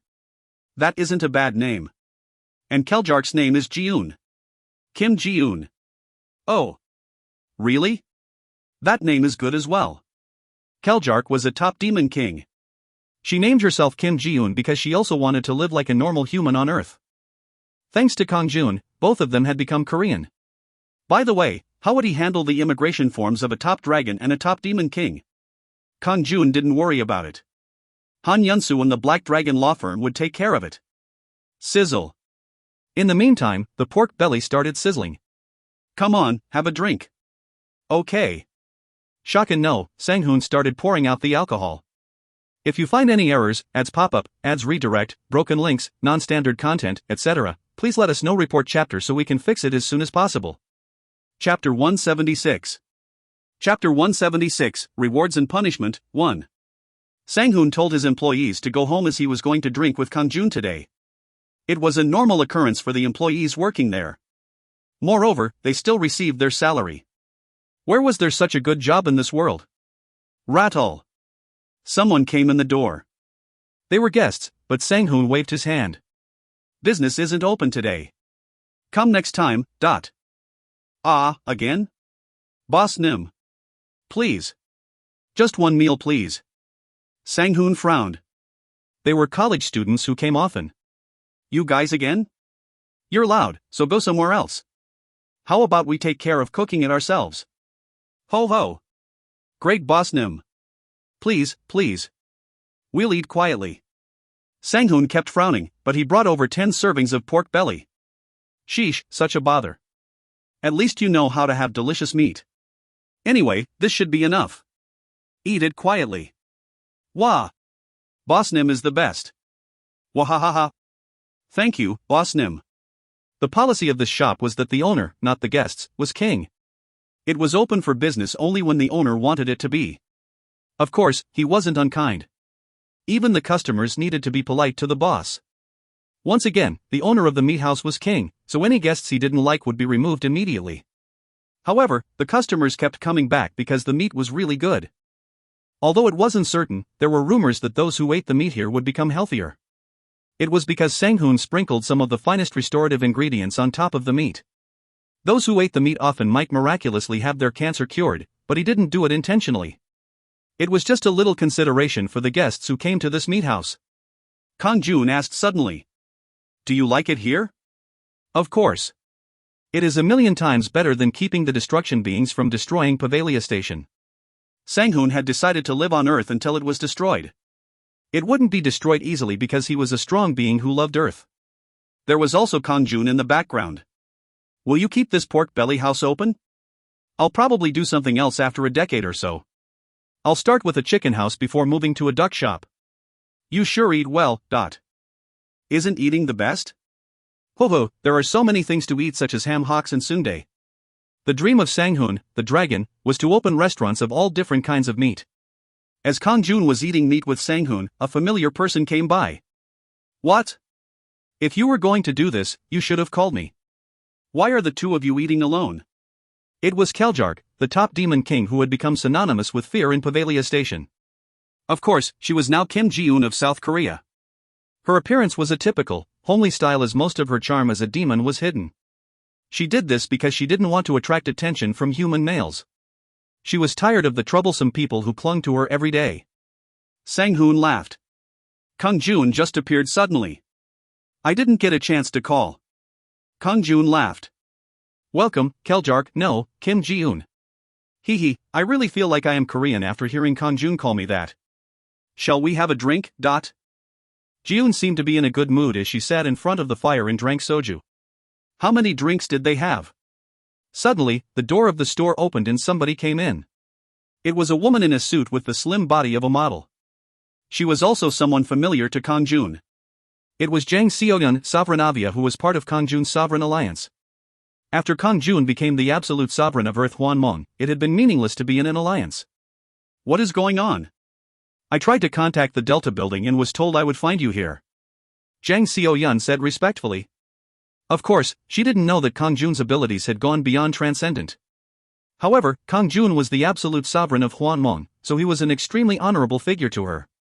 If you have something to say, you can call me anytime. Then Jang Seoyeon's eyes shone. It is important that I talk to you personally.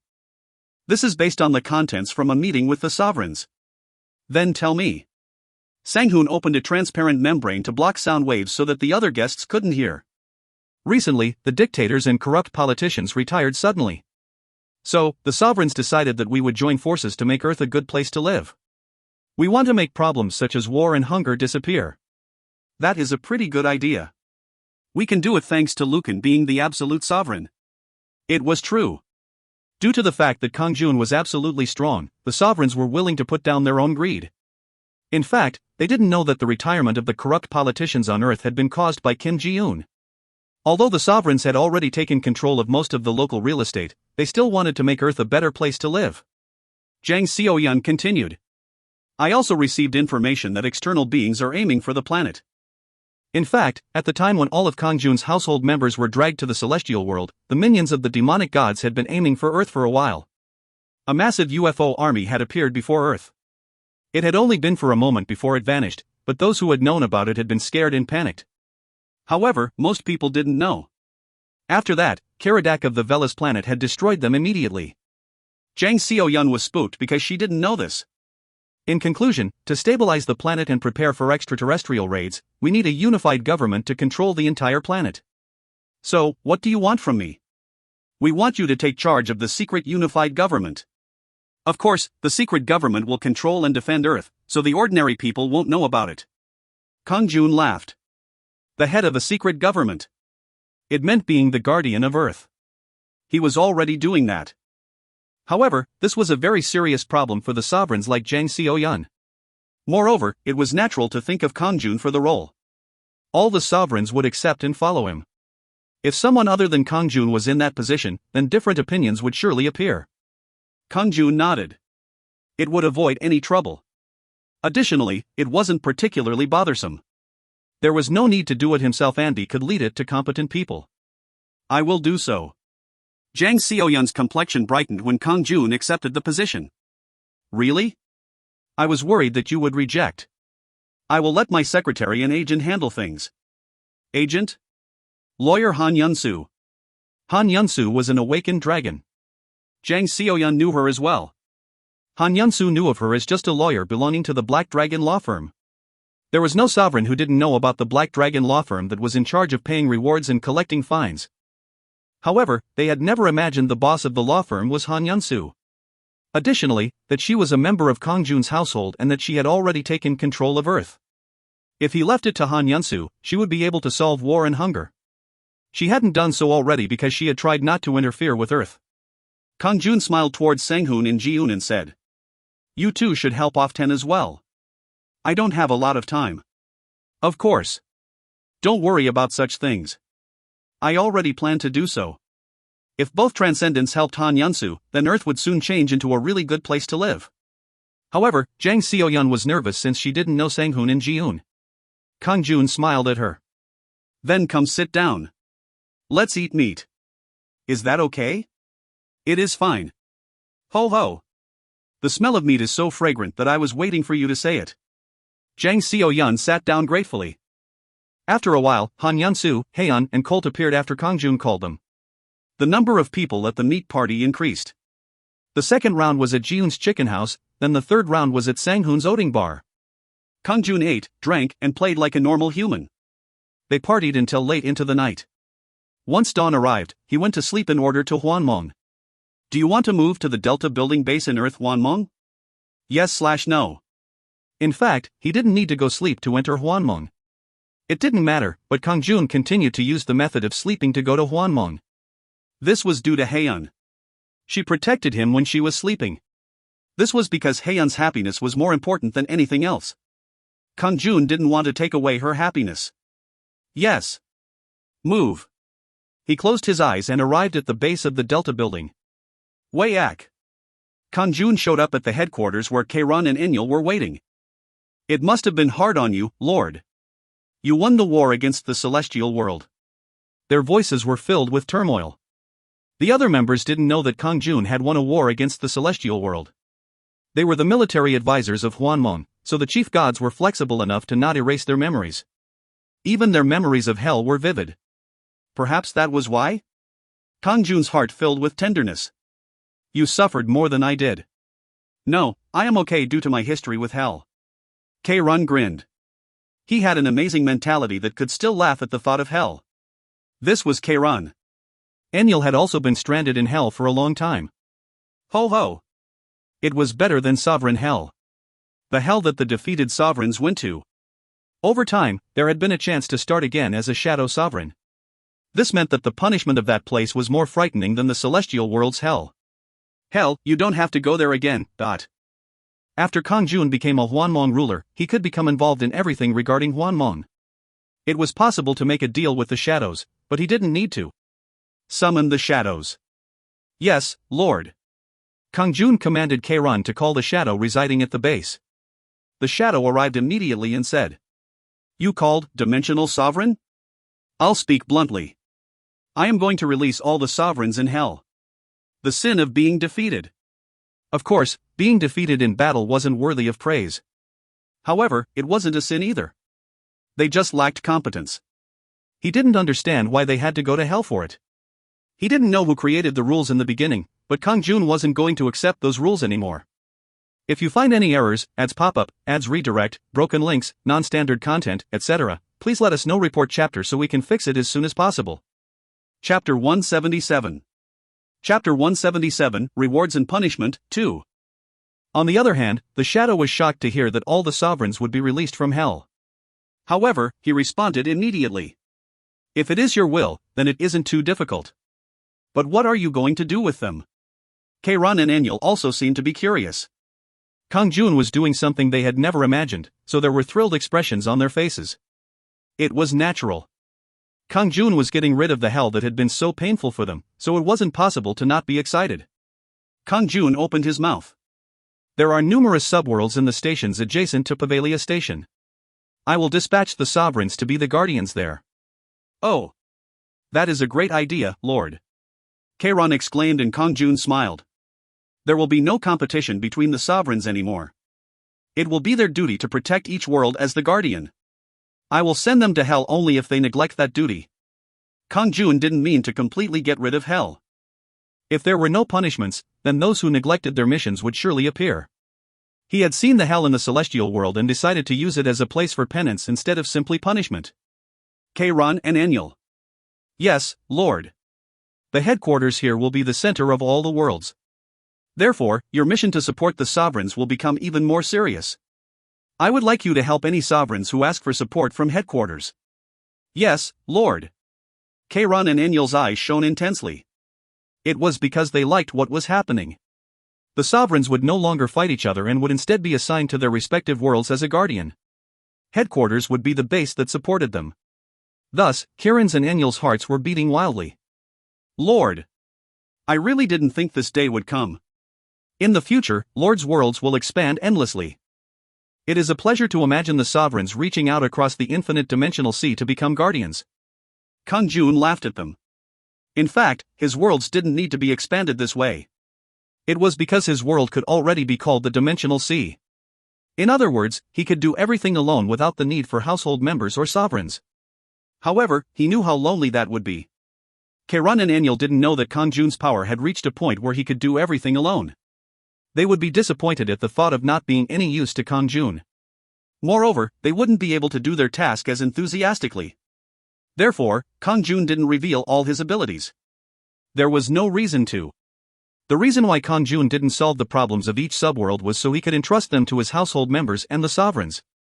Then the shadow said, "Then I will stop all punishment for the sovereigns in hell. I will leave their disposal to dimensional sovereign Lucan." Do so. Thanks to Kang-jun, all the sovereigns being punished in hell were freed from their suffering. They would be dispatched one by one to the small worlds designated by Kang-jun. Of course, he didn't just send them there. Their levels were reset, so they would be killed by the inferior monsters if they were just sent to be guardians. It was necessary for them to gain experience and raise their level to be capable of guardianship. Kang-jun decided to make a training course carefully. Among the small worlds, there were places where monsters were constantly generated even if they were killed. It was important to classify the level of these monsters and divide them into the beginner zone, intermediate zone, and high-level zone. Also, he would give them more motivation by creating missions, instead of just having them hit the monsters. Kang-jun left this work to goddess Anyul and the angels. At the same time, the task of making various dungeons was left to the demonic gods. The demonic gods were ranked into beginner, intermediate, advanced, supreme, special and hell. Thus, dungeons with 6 levels were made. The demonic gods were trapped in the sealed world, so making dungeons was very interesting work for them. After creating a map of the dungeons, they placed monsters and boss monsters in each one as well as abundant treasures. Treasures were useless to the demonic gods anyway. Of course, the more items were placed, the more difficult the dungeon was. However, most of the dungeons were hell grade, so Kang-jun had to give an order to focus on making lower grade dungeons. The celestial world was also interested in this work. They cooperated actively so that the rewards for some missions would be items with divine power. As soon as these things went well, Kang-jun left the rest to goddess Anyul. If it was Anyul, she would show a performance that would be enough to satisfy Kang-jun. Now, it was time for Kang-jun to visit his household members and give them some encouragement. Shall I see what Rod-I-am is doing? The advanced gnome, Rod-I-am, was a member of Kang-jun's household and the one he met after Kang-jun. For a while, he had worked as the task manager for the workshop at headquarters, but the workshop was no longer necessary once more resources kept coming in. So, he sent Rod-I-am to be the guardian of a world where gnomes lived. Kang-jun appeared when Rod-I-am was resting after a battle with mouse-shaped creatures called Bloody Lada. "Oh! Lord!" Rod-I-am instantly greeted Kang-jun. He rushed over and fell down to the ground. "Lord has come, Ong." His tone was awkward but extremely polite. Ong was something that he only used for Kang-jun. "Yes. Is there anything making you uncomfortable?" "There is nothing uncomfortable, Ong. It is very interesting here, Ong. I'm glad. Take this, Ong." "What is it?" Rod-I-am presented a staff that he had just received as a gift to Kang-jun. Lada staff, rare. Increases magic casting speed by 5%. Kang-jun didn't need it, but he accepted the gift due to Rodium's sincerity. "Thank you. I have a gift for you as well." Kang-jun took out a set of legendary weapon and equipment, as well as 10 sets of hero-ranked equipment. "Take them." "Oh. Can I really accept something like this, Ong?" Rod-I-am made a startled expression. Kang-jun smiled and nodded. "Your life as a guardian will become harder, so this is to help you do better in the future. Wear the equipment." The equipment was designed to fit the body, no matter who wore it. "Understood, Ong." "Thank you, Ong." He. Rod-I-am was now equipped with sparkling legendary armor. "Then I'll see you again, Dot." Kang-jun had a lot of myth and celestial grade items as gifts from the celestial world as well as the demonic grade equipment taken away from the demonic gods, but he gave a gift that matched Rodium's level. If Kang-jun gave equipment that was too good for Rod-I-am would just neglect his training. Next, he went to visit the ogre, Germas, who was the defender of Lizard Continent. Kiki. It was a place infested with giant mantises, so Germas led a Radian unit from headquarters to fight against them. Kuwa-ah-ah. The giant mantises were afraid of Germa's roar. After Germa struck down the mantis's vanguard, the Ratians ran forward and struck. Kwang.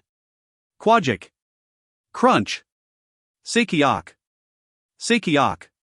The fierce battle ended with a one-sided victory won by Germas and the Radian troops. Korea. Germas roared with victory and those watching from afar cheered. Wah! Victory! Germas is the best. They were a species with the head of a rabbit but the body of a human. Their height was approximately 1 meter.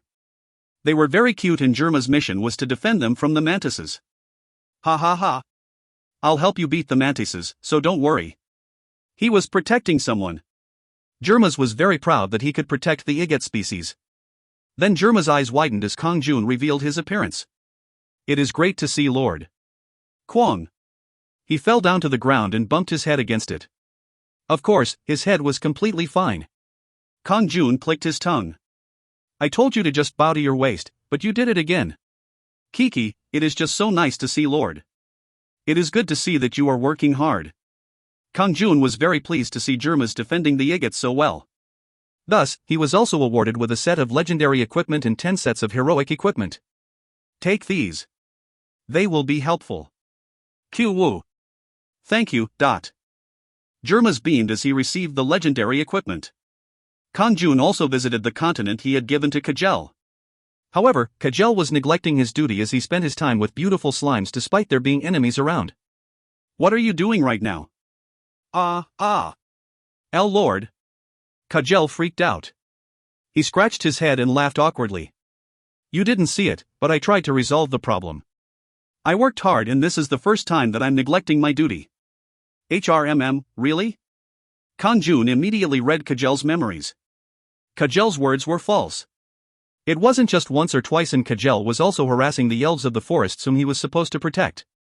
Of course, this was followed by Kang-jun's complaint. You dare lie to me.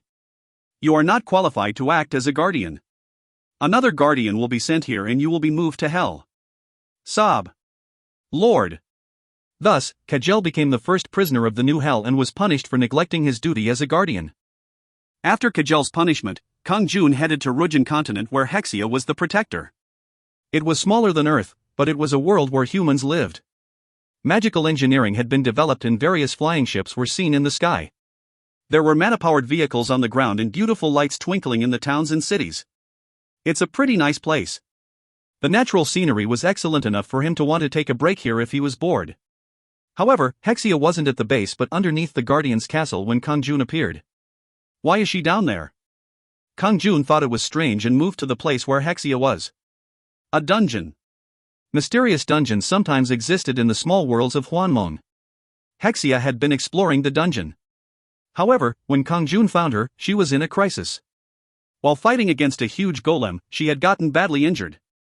Hexia. The bloody Hexia was surprised to suddenly hear a familiar voice. Her expression was pleased as she saw Kang-jun. Lord. What are you doing here? As you can see, I am fighting this enemy. The golem was frozen as though time had stopped. In actuality, Kang-jun had petrified it. Kang-jun clicked his tongue and restored Hexia to her normal state. Is that the grade of a demon king? You should have asked headquarters for help. I tried but it attacked, so it couldn't be helped. Hexia recovered instantly from her dying state. Although, in fact, even if she died, she would resurrect. This was due to an ability that had been given to Kang-jun after he became a supreme sovereign. However, Kang-jun suddenly raised his head as he looked inside the cave. This aura is? At first, he had tried to ignore it, but he could feel a strange energy coming from the cave guarded by the golem. Hexia. Wait here for me. Kang-jun immediately entered the cave. If you find any errors, ads pop-up, ads redirect, broken links, non-standard content, etc., please let us know. Report chapter so we can fix it as soon as possible. Chapter 178. Chapter 178, Growing Stronger, 1. There is also a barrier. It was a barrier with multiple layers. If he was just a chaos being, it would be impossible to pass through it. In the end, really surprising things existed in the dimensional system. That is? Surprisingly, there was a mysterious barrier that only a Hwanmong ruler could pass through. What was behind this barrier? Showung Oak. Kang-jun finally pierced through the barrier and a tunnel with an unknown end appeared. What is that tunnel? What was at the end of it? There was no need to worry because he would see it eventually. As a Hwanmong ruler, what did he have to be afraid of? Shoo dash. Kang-jun flew through the tunnel. He seemed to be moving slowly, but he was actually doing a series of space warps. Even a chaos being would deteriorate in a tunnel like this. There were dimensional traps scattered all over the tunnel that only a Hwanmong ruler or top demonic god could withstand. The moment they were caught in the trap, they would be warped to an unknown space similar to the abyss. Of course, it was a one-way trip, but a Hwanmong ruler wouldn't get caught up in the trap. However, it was impossible for those who only understood the nature of chaos or destruction. They would be caught in a dimensional trap and moved to an unknown place. It would be impossible for them to return to the tunnel. It might be possible to come back by traveling through many distant dimensions, but at that point, they would be trapped again and moved somewhere else. So, Kang-jun had become more curious about where the tunnel would lead to. It meant that no one would be able to reach the end of this tunnel unless they were a Hwanmong ruler. Shu. He didn't know how long he had been moving for. Kang-jun was nervous because he could feel a strong presence approaching from up ahead. There is someone else in a place like this. Who was it? Moreover, the unknown presence seemed to give off an enormous hostility. Cuckoo. After a while, the unknown presence was revealed. His whole body was obscured by a black hood and robe. He looked similar to the shadows, and the amount power pouring from him was similar to that of the great demonic gods. Who are you? Kang-jun asked the shadow, but the shadow simply attacked Kang-jun instead of answering. Wayak. The ultimate light of destruction. It was like the energy that filled the abyss. However, this energy was scattered due to the light from Kang-jun's hands, and the shadow in front of him vanished without a trace. He was roughly Thanatos level. Presences that even the chief gods and great demonic god would find hard to deal with. If they came to this tunnel, they would have been killed by the shadow Kang-jun had just met. Of course, for Kang-jun, he could take care of the opponent with a quick gesture of his hand. Kiki. Cuckoo. After the first shadow, 2 were killed, then 4 more appeared. The shadows grew exponentially. However, they scattered with one gesture from Kang-jun as soon as they appeared. After hundreds of shadows were killed by Kang-jun, they stopped appearing. He no longer saw any shadows. This place? After fighting the shadows, everything turned into a vast space. The end of the tunnel was behind Kang-jun. What's this vast space? Kang-jun soon realized he had reached an unknown place through the tunnel. The shadows had desperately tried to block Kang-jun from coming here. However, it was also a test of Kang-jun's qualifications to enter this place. If he had just reached the threshold of a Hwanmong ruler, he would have been hit by the shadows. This is a mysterious place in Hwanmong that sustains itself. It was an infinite space that couldn't be detected by the power of a Hwanmong ruler. At that time, Kang-jun felt another presence rushing toward him. It was different from the shadows he had confronted before. Surprisingly, it was a person that had the power of a Hwanmong ruler. Who is that? Kang-jun was filled with tension. There was no doubt it was another Hwanmong ruler. However, why was he hostile? Regardless of the reason. If the opponent was hostile, then Kang-jun would have no choice but to fight. Shoot! A transparent and shining sword appeared in Kang-jun's hand. It was the Hwanmong sword created through his will. Kang-jun stared at what was before him with an intense light in his eyes. It was the first time since becoming a Hwanmong ruler that had he met an opponent he couldn't be sure about defeating. In the case of Cardia, she had fought with all of her might, but she hadn't been a match for him. Kang-jun had the advantage in that battle. However, his current opponent's power was relatively even. Flash! Kwang! Kwararung! It was another shadow.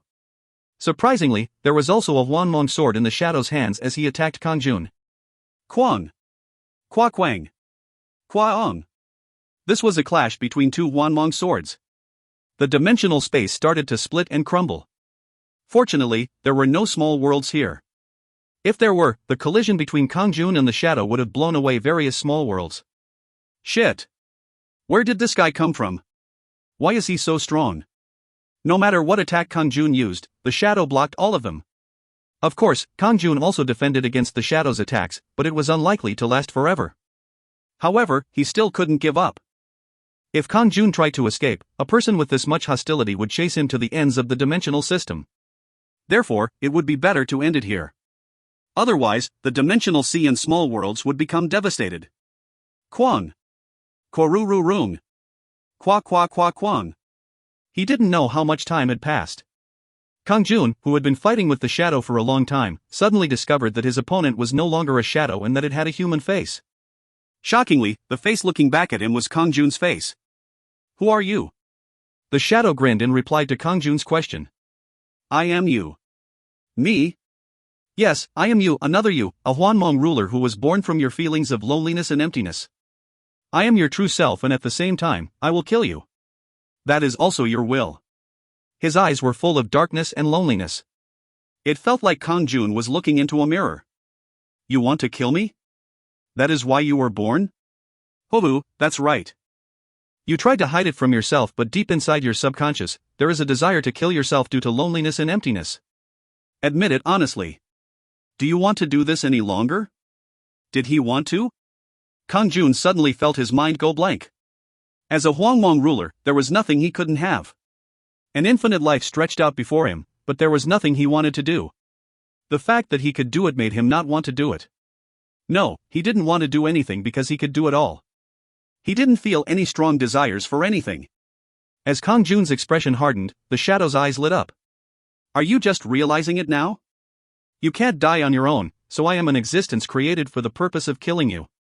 The space at the end of the tunnel is the grave of the gods. It is a space where gods can't resurrect. Resurrection is impossible? That's right. You're not an exception. Everything will disappear in this place. It is something that you haven't experienced. It's a true death, and it also means complete destruction. A true death. It is a complete relief once you don't exist anymore. So, don't reject this and accept your death.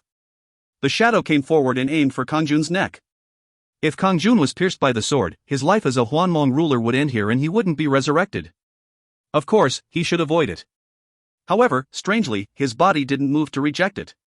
Rather, it was like he was hoping to die. At the same time, a deep loneliness and emptiness pierced his mind. In simple terms, he had become a player in a game who couldn't acquire experience anymore. It was like he had seen the ending and was no longer interested in the game. Nothing was fun anymore, it was just boring. It was now time to delete the game. The game about Hwanmong. He just had to wait for the sword to stab him and it would be game over. At the same time, the hard life of a Hwanmong ruler and the loneliness would all disappear. Kang. However, Kang-jun blocked the shadow's sword. The shadow frowned and asked, "Are you still willing to live? What makes you want to live?"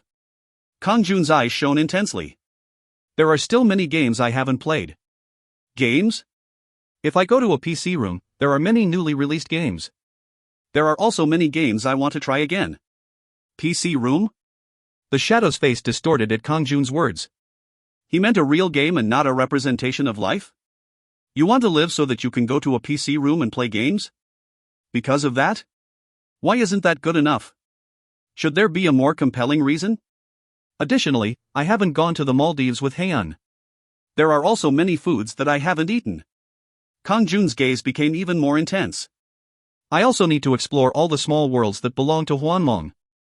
Moreover, I have my household members, so there is no sense of loneliness or emptiness. Rather, it awakens my sense of curiosity, adventure and joy. Shut up. It is foolish for a Hwanmong ruler to still have trivial human needs. The shadow rushed forward like it was ridiculous. Kang-jun gave him a cold smile. Human desires aren't trivial. I feel alive because of them. A true god might feel empty and want to destroy themselves. However, Kang-jun's human desires were infinite. Therefore, his desire to survive was also infinite. So, why die now? The shadow realized Kang-jun's heart and gritted his teeth. Stop that ridiculous nonsense and die. The attack power of the shadow suddenly decreased. Why is it so weak? Of course, there was no need to answer the question now. Kang-jun immediately slashed at the body of the shadow. Flash! A burst of light emerged from Kang-jun's Hwanmong sword and the body of the shadow disappeared without a trace. Then at that moment, Kang-jun realized something. The shadow wasn't weaker, but Kang-jun had become stronger. If you find any errors, ads pop up, ads redirect, broken links, non-standard content, etc., please let us know. Report chapter so we can fix it as soon as possible. Chapter 179. Chapter 179, Growing Stronger, 2, The End. Lu Kun. War, Hwanmong. Health 1000000/1000000. Hwanmong Energy 1000000/1000000. Good luck, 31. Charisma, 115. His status window showed that his health and Hwanmong energy had doubled. He had taken his first step after becoming a Hwanmong ruler. Kang-jun had defeated the shadow that was formed from the demons of his heart. Not only did his sword mastery increase, but his mentality increased as well. Kang-jun now had more strength as a Hwanmong ruler. It was due to defeating his heart demon. His ability as a Hwanmong ruler had been irrelevant. Kang-jun had been able to defeat the shadow due to continually living a human life as well even after becoming a Hwanmong ruler. He felt the little joys and pleasures of being a human. It was fun. He felt more happiness drinking beer and eating beef together with Haeun, Sang-hoon and Ji-hoon than he did finding hundreds of small worlds. The scale of the dimensional system was huge, but the small pleasures of life were much larger. Therefore, even if he had no more abilities as a Hwanmong ruler, if he could feel the joys of living with his family and friends, he wouldn't feel envious. At least, in terms of happiness. After overcoming his heart demon, Kang-jun looked around the mysterious space called the Grave of the Gods. He realized that it wasn't the Grave of the Gods but a gateway to another world. He could see a myriad of tunnels. What worlds would appear when he entered those tunnels? There seemed to be an infinite number of tunnels, so he could look forever. There may be many things that could challenge a Hwanmong ruler. As a Hwanmong ruler, he felt his heart pounding with thrill as he stood before these infinite worlds. How many exciting things existed? Additionally, how much stronger could he become? Exploring these unknown worlds would further expand Kang-jun's territory. As a Hwanmong ruler, there were always endless challenges, so Kang-jun's heart beat wildly. At least I won't be bored in the future. Kang-jun returned back through the tunnel, toward Rujal continent where Hexia was waiting. Lord! What was inside? Just a few shadows. Kang-jun had spent quite a long time in there, but on the outside, the amount of time that had passed was only enough time to drink a cup of tea. Kang-jun smiled at Hexia. Anyway, you worked hard, so I'll have to reward you. Hexia had fought the golems and removed the threat from Rujal continent, fulfilling her mission as a guardian. Therefore, he gave her a set of myth-ranked armor and weapons, 3 legend-ranked sets and 10 heroic sets. Wah! Myth-ranked items. Additionally, there were 3 legend-ranked sets. Hexia was very pleased. Lord, thank you very much. There is no need to thank me. It is a prize for your hard work. Then Hexia glanced at Kang-jun with strange eyes. Can you give me another reward? Another reward? Yes, you should know. Kang-jun suddenly remembered when he first saw her. The charismatic 439th commander of the Earth Hwanmong Defense Army. The demon's distinctively sexy appearance had made Kang-jun's heart pound. Anyway, how could Kang-jun not know Hexia's will? Kang-jun happily gave her the reward and left. He continued his visits to Aquana, Clater, Melanad, and Grania in order to encourage them. In addition to that, he made sure that Dryaena and the now independent Sud as well as Rhodas and the other demon kings were doing their tasks well. He didn't forget to visit the sealed world to encourage Cardia and Thanatos. Cardia was interested in making dungeons, causing her to create one that was much more difficult than the Hellgrade dungeons. It was a place that couldn't be challenged unless someone was at least at the level of a transcendent. Kang-jun hoped that one day, some sovereigns would break through to transcendence and visit here. After leaving the sealed world, Kang-jun sought out Shaenil who was leading the Sovereign project. You've gone through a lot of trouble, Shaenil. It is hard work. Thank you for letting me do something this big. Shaenil was proud about being given the authority to manage the sovereigns who had been released from hell. It wasn't just her. All the angels and celestial gods who were helping her were proud as well. Kang-jun smiled. He was very proud of Shaenil. She was a bright light in the Hwanmong that was infested with demonic gods. It was very fortunate that he had acquired goddess Shaenil. Kang-jun returned to the headquarters at the Delta building after visiting all the worlds of his household members and called Kairun. I will now have a party to comfort all of my people. Prepare to make the party as great as possible. Yes, Lord. I understand. Kiran's face lit up after hearing that there would be a party. He moved briskly with Enlil. The location was the rest area in the Delta building. The rest area was a huge island with all types of relaxing facilities. In the central plaza, Kang-jun and his household members gathered. The spirit rulers, Naga Queen, Hexia, Grania, Dryaena, Sud, Jermas, and Rodayam were all there. Rhodas appeared in the guise of a tree while the demon kings attended in nice clothing. That wasn't all. The chief gods of the celestial world were there with the celestial gods as well as Cardia and all the other demonic gods. Of course, Kang-jun had sealed their abilities completely and they promised not to expose their destructive nature. As a result, the petrification curse didn't occur when somebody saw Cardia. Even so, her great beauty was enough to surprise everybody. Sovereign Avia and the other sovereigns as well as the commanders of the Earth Hwanmong Defense Army were also invited. Additionally, Rainkar had reached the level of a transcendent and returned to Earth Hwanmong in time for the party. Kajel, who was being punished by Kang-jun for neglecting his duty, received a special pardon just for the party. Having tasted the pain of hell, Kajel seemed enthusiastic about not repeating the same mistake twice.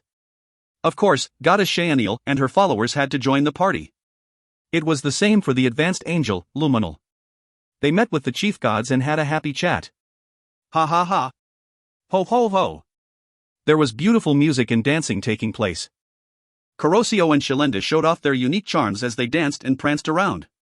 The gorgeous demon kings and demonic gods showed off their dance moves as well. Kang-jun was glad to see everyone enjoying themselves. The chief god of the north, Diana's, smiled at him and said, "Due to all the demonic gods becoming Lucan's burden, the dimensional system has become very peaceful these days. On behalf of Celestial World, I once again want to thank you, Lucan." Kang-jun laughed. "It's so that you can come to parties like this." "Is that so?" Ha ha ha. If they were still in a war against the demonic gods, it would be impossible for the chief gods to attend Kang-jun's party. However, a major threat had been removed by Kang-jun. There were still numerous small threats, but they were being dealt with by the sovereign project that Kang-jun had assigned to Shaeniel. Those threats would be used to raise the sovereigns, so the celestial world had less to do. Then Diana's laughed suddenly. Somehow, the chief gods and great demonic gods were sitting in one place and drinking. Moreover, Diana's was thrilled after finding out the Cardia's identity. After seeing Cardia, the rulers of the celestial world intuitively grasped that she had reached another realm. She was someone that the celestial world was no match for. It was a really dangerous moment. If Lucan hadn't entered the abyss and suppressed Cardia, what would have happened to the celestial world? She couldn't help sweating at the thought. In the meantime, the atmosphere of the party heightened and it lasted for a long time. Once the party was over, Kang-jun returned to reality. He deliberately didn't invite the people on Earth to the party. He wanted to keep reality and Hwanmong separate. It would be better not to call those living in reality to Hwanmong. Kang-jun was the same. He wanted to live as an ordinary human in this place. If he didn't use his wings, he couldn't move quickly. However, he could enjoy the pleasure of walking slowly. Additionally, he recently enjoyed going on jogs. Was that all? He would travel by airplane, car, train or ship. These were all the little pleasures of life. In order to enjoy these as much as possible, he shouldn't use his divine powers on Earth. Heian, prepare quickly. Today, we are going to travel. Travel? Really? To where? The Maldives. Wah! Really? Heian clapped. Then Kang-jun scratched his head as someone occurred to him. Ah, that's right. We need to find out if there are tickets first. I don't know if we can go today. Heian just smiled. It is okay to not go today, so let's see if it is possible to book tickets. Yes. He could reach there instantly if he flew in a transparent state. No, he didn't have to fly and could get there in less than a second through space movement. However, then he wouldn't be able to enjoy the pleasure of traveling on an airplane. Waiting at the airport was annoying, but that was also one of the enjoyments of traveling. Kang-jun intended to travel like normal humans and Heian liked it as well. However, Kang-jun sighed. He found out through the travel agency that flights to the Maldives weren't very convenient, so he needed to have booked tickets a long time ago. If he called Han Yunsu or Jang Seo-yun, he could get a ticket quickly. He had the power to do things like that. However, if he did that, he might as well just move through space movement. So, Kang-jun decided to change the destination. Let's go to Jeju Island. Fortunately, it is easy to get tickets to there. Jeju Island is good. Heian smiled and Kang-jun grabbed her hands. Then shall we go? Wait, what about the luggage? Yes, that's right. Where is the carrier bag? Kang-jun and Heian packed diligently instead of using his space. They went down to the underground parking lot and drove the Venta S-Class to the airport. However, an accident occurred on the road. The cars are blocked. We won't be able to make it in time. It's okay. If we don't make it, we'll take the next flight. Indeed. There is no hurry. There were joyful smiles on Kang-jun's and Heian's faces. Complete. Thank you for sticking with Dimensional Sovereign until the end. TL note, hey everybody. The prologue was counted as one chapter in the raw, but I added the prologue to chapter 1, so this is actually the last chapter. Thus, Dimensional Sovereign is finished. Yay! Thanks for going on this ride with me and sticking with it to the end. A huge thank you to my main editors Jasper and LD for helping me make it more pleasurable to read for everyone. I also wanted to thank the Norashinki who helped me out with getting the chapters edited for the mass release. Finally, I wanted to thank the readers and everyone who kept on voting for DS. We fell down at the end, but that is probably a good thing since there is no point in getting a sponsored chapter for a completed series. But I really appreciated seeing the results of all your efforts. For those who are wondering what I'm doing next, I will naturally be continuing Breakers. I will also be picking up 2 new series. Yes, 2. One will be a novel that has already been dropped while the other is a completely new one. I've already decided, so no suggestions please. Please look forward to them within the next 2 weeks as I prepare the chapters for you. If you find any errors, ads pop up, ads redirect, broken links, non-standard content, etc., please let us know. Report chapter so we can fix it as soon as possible.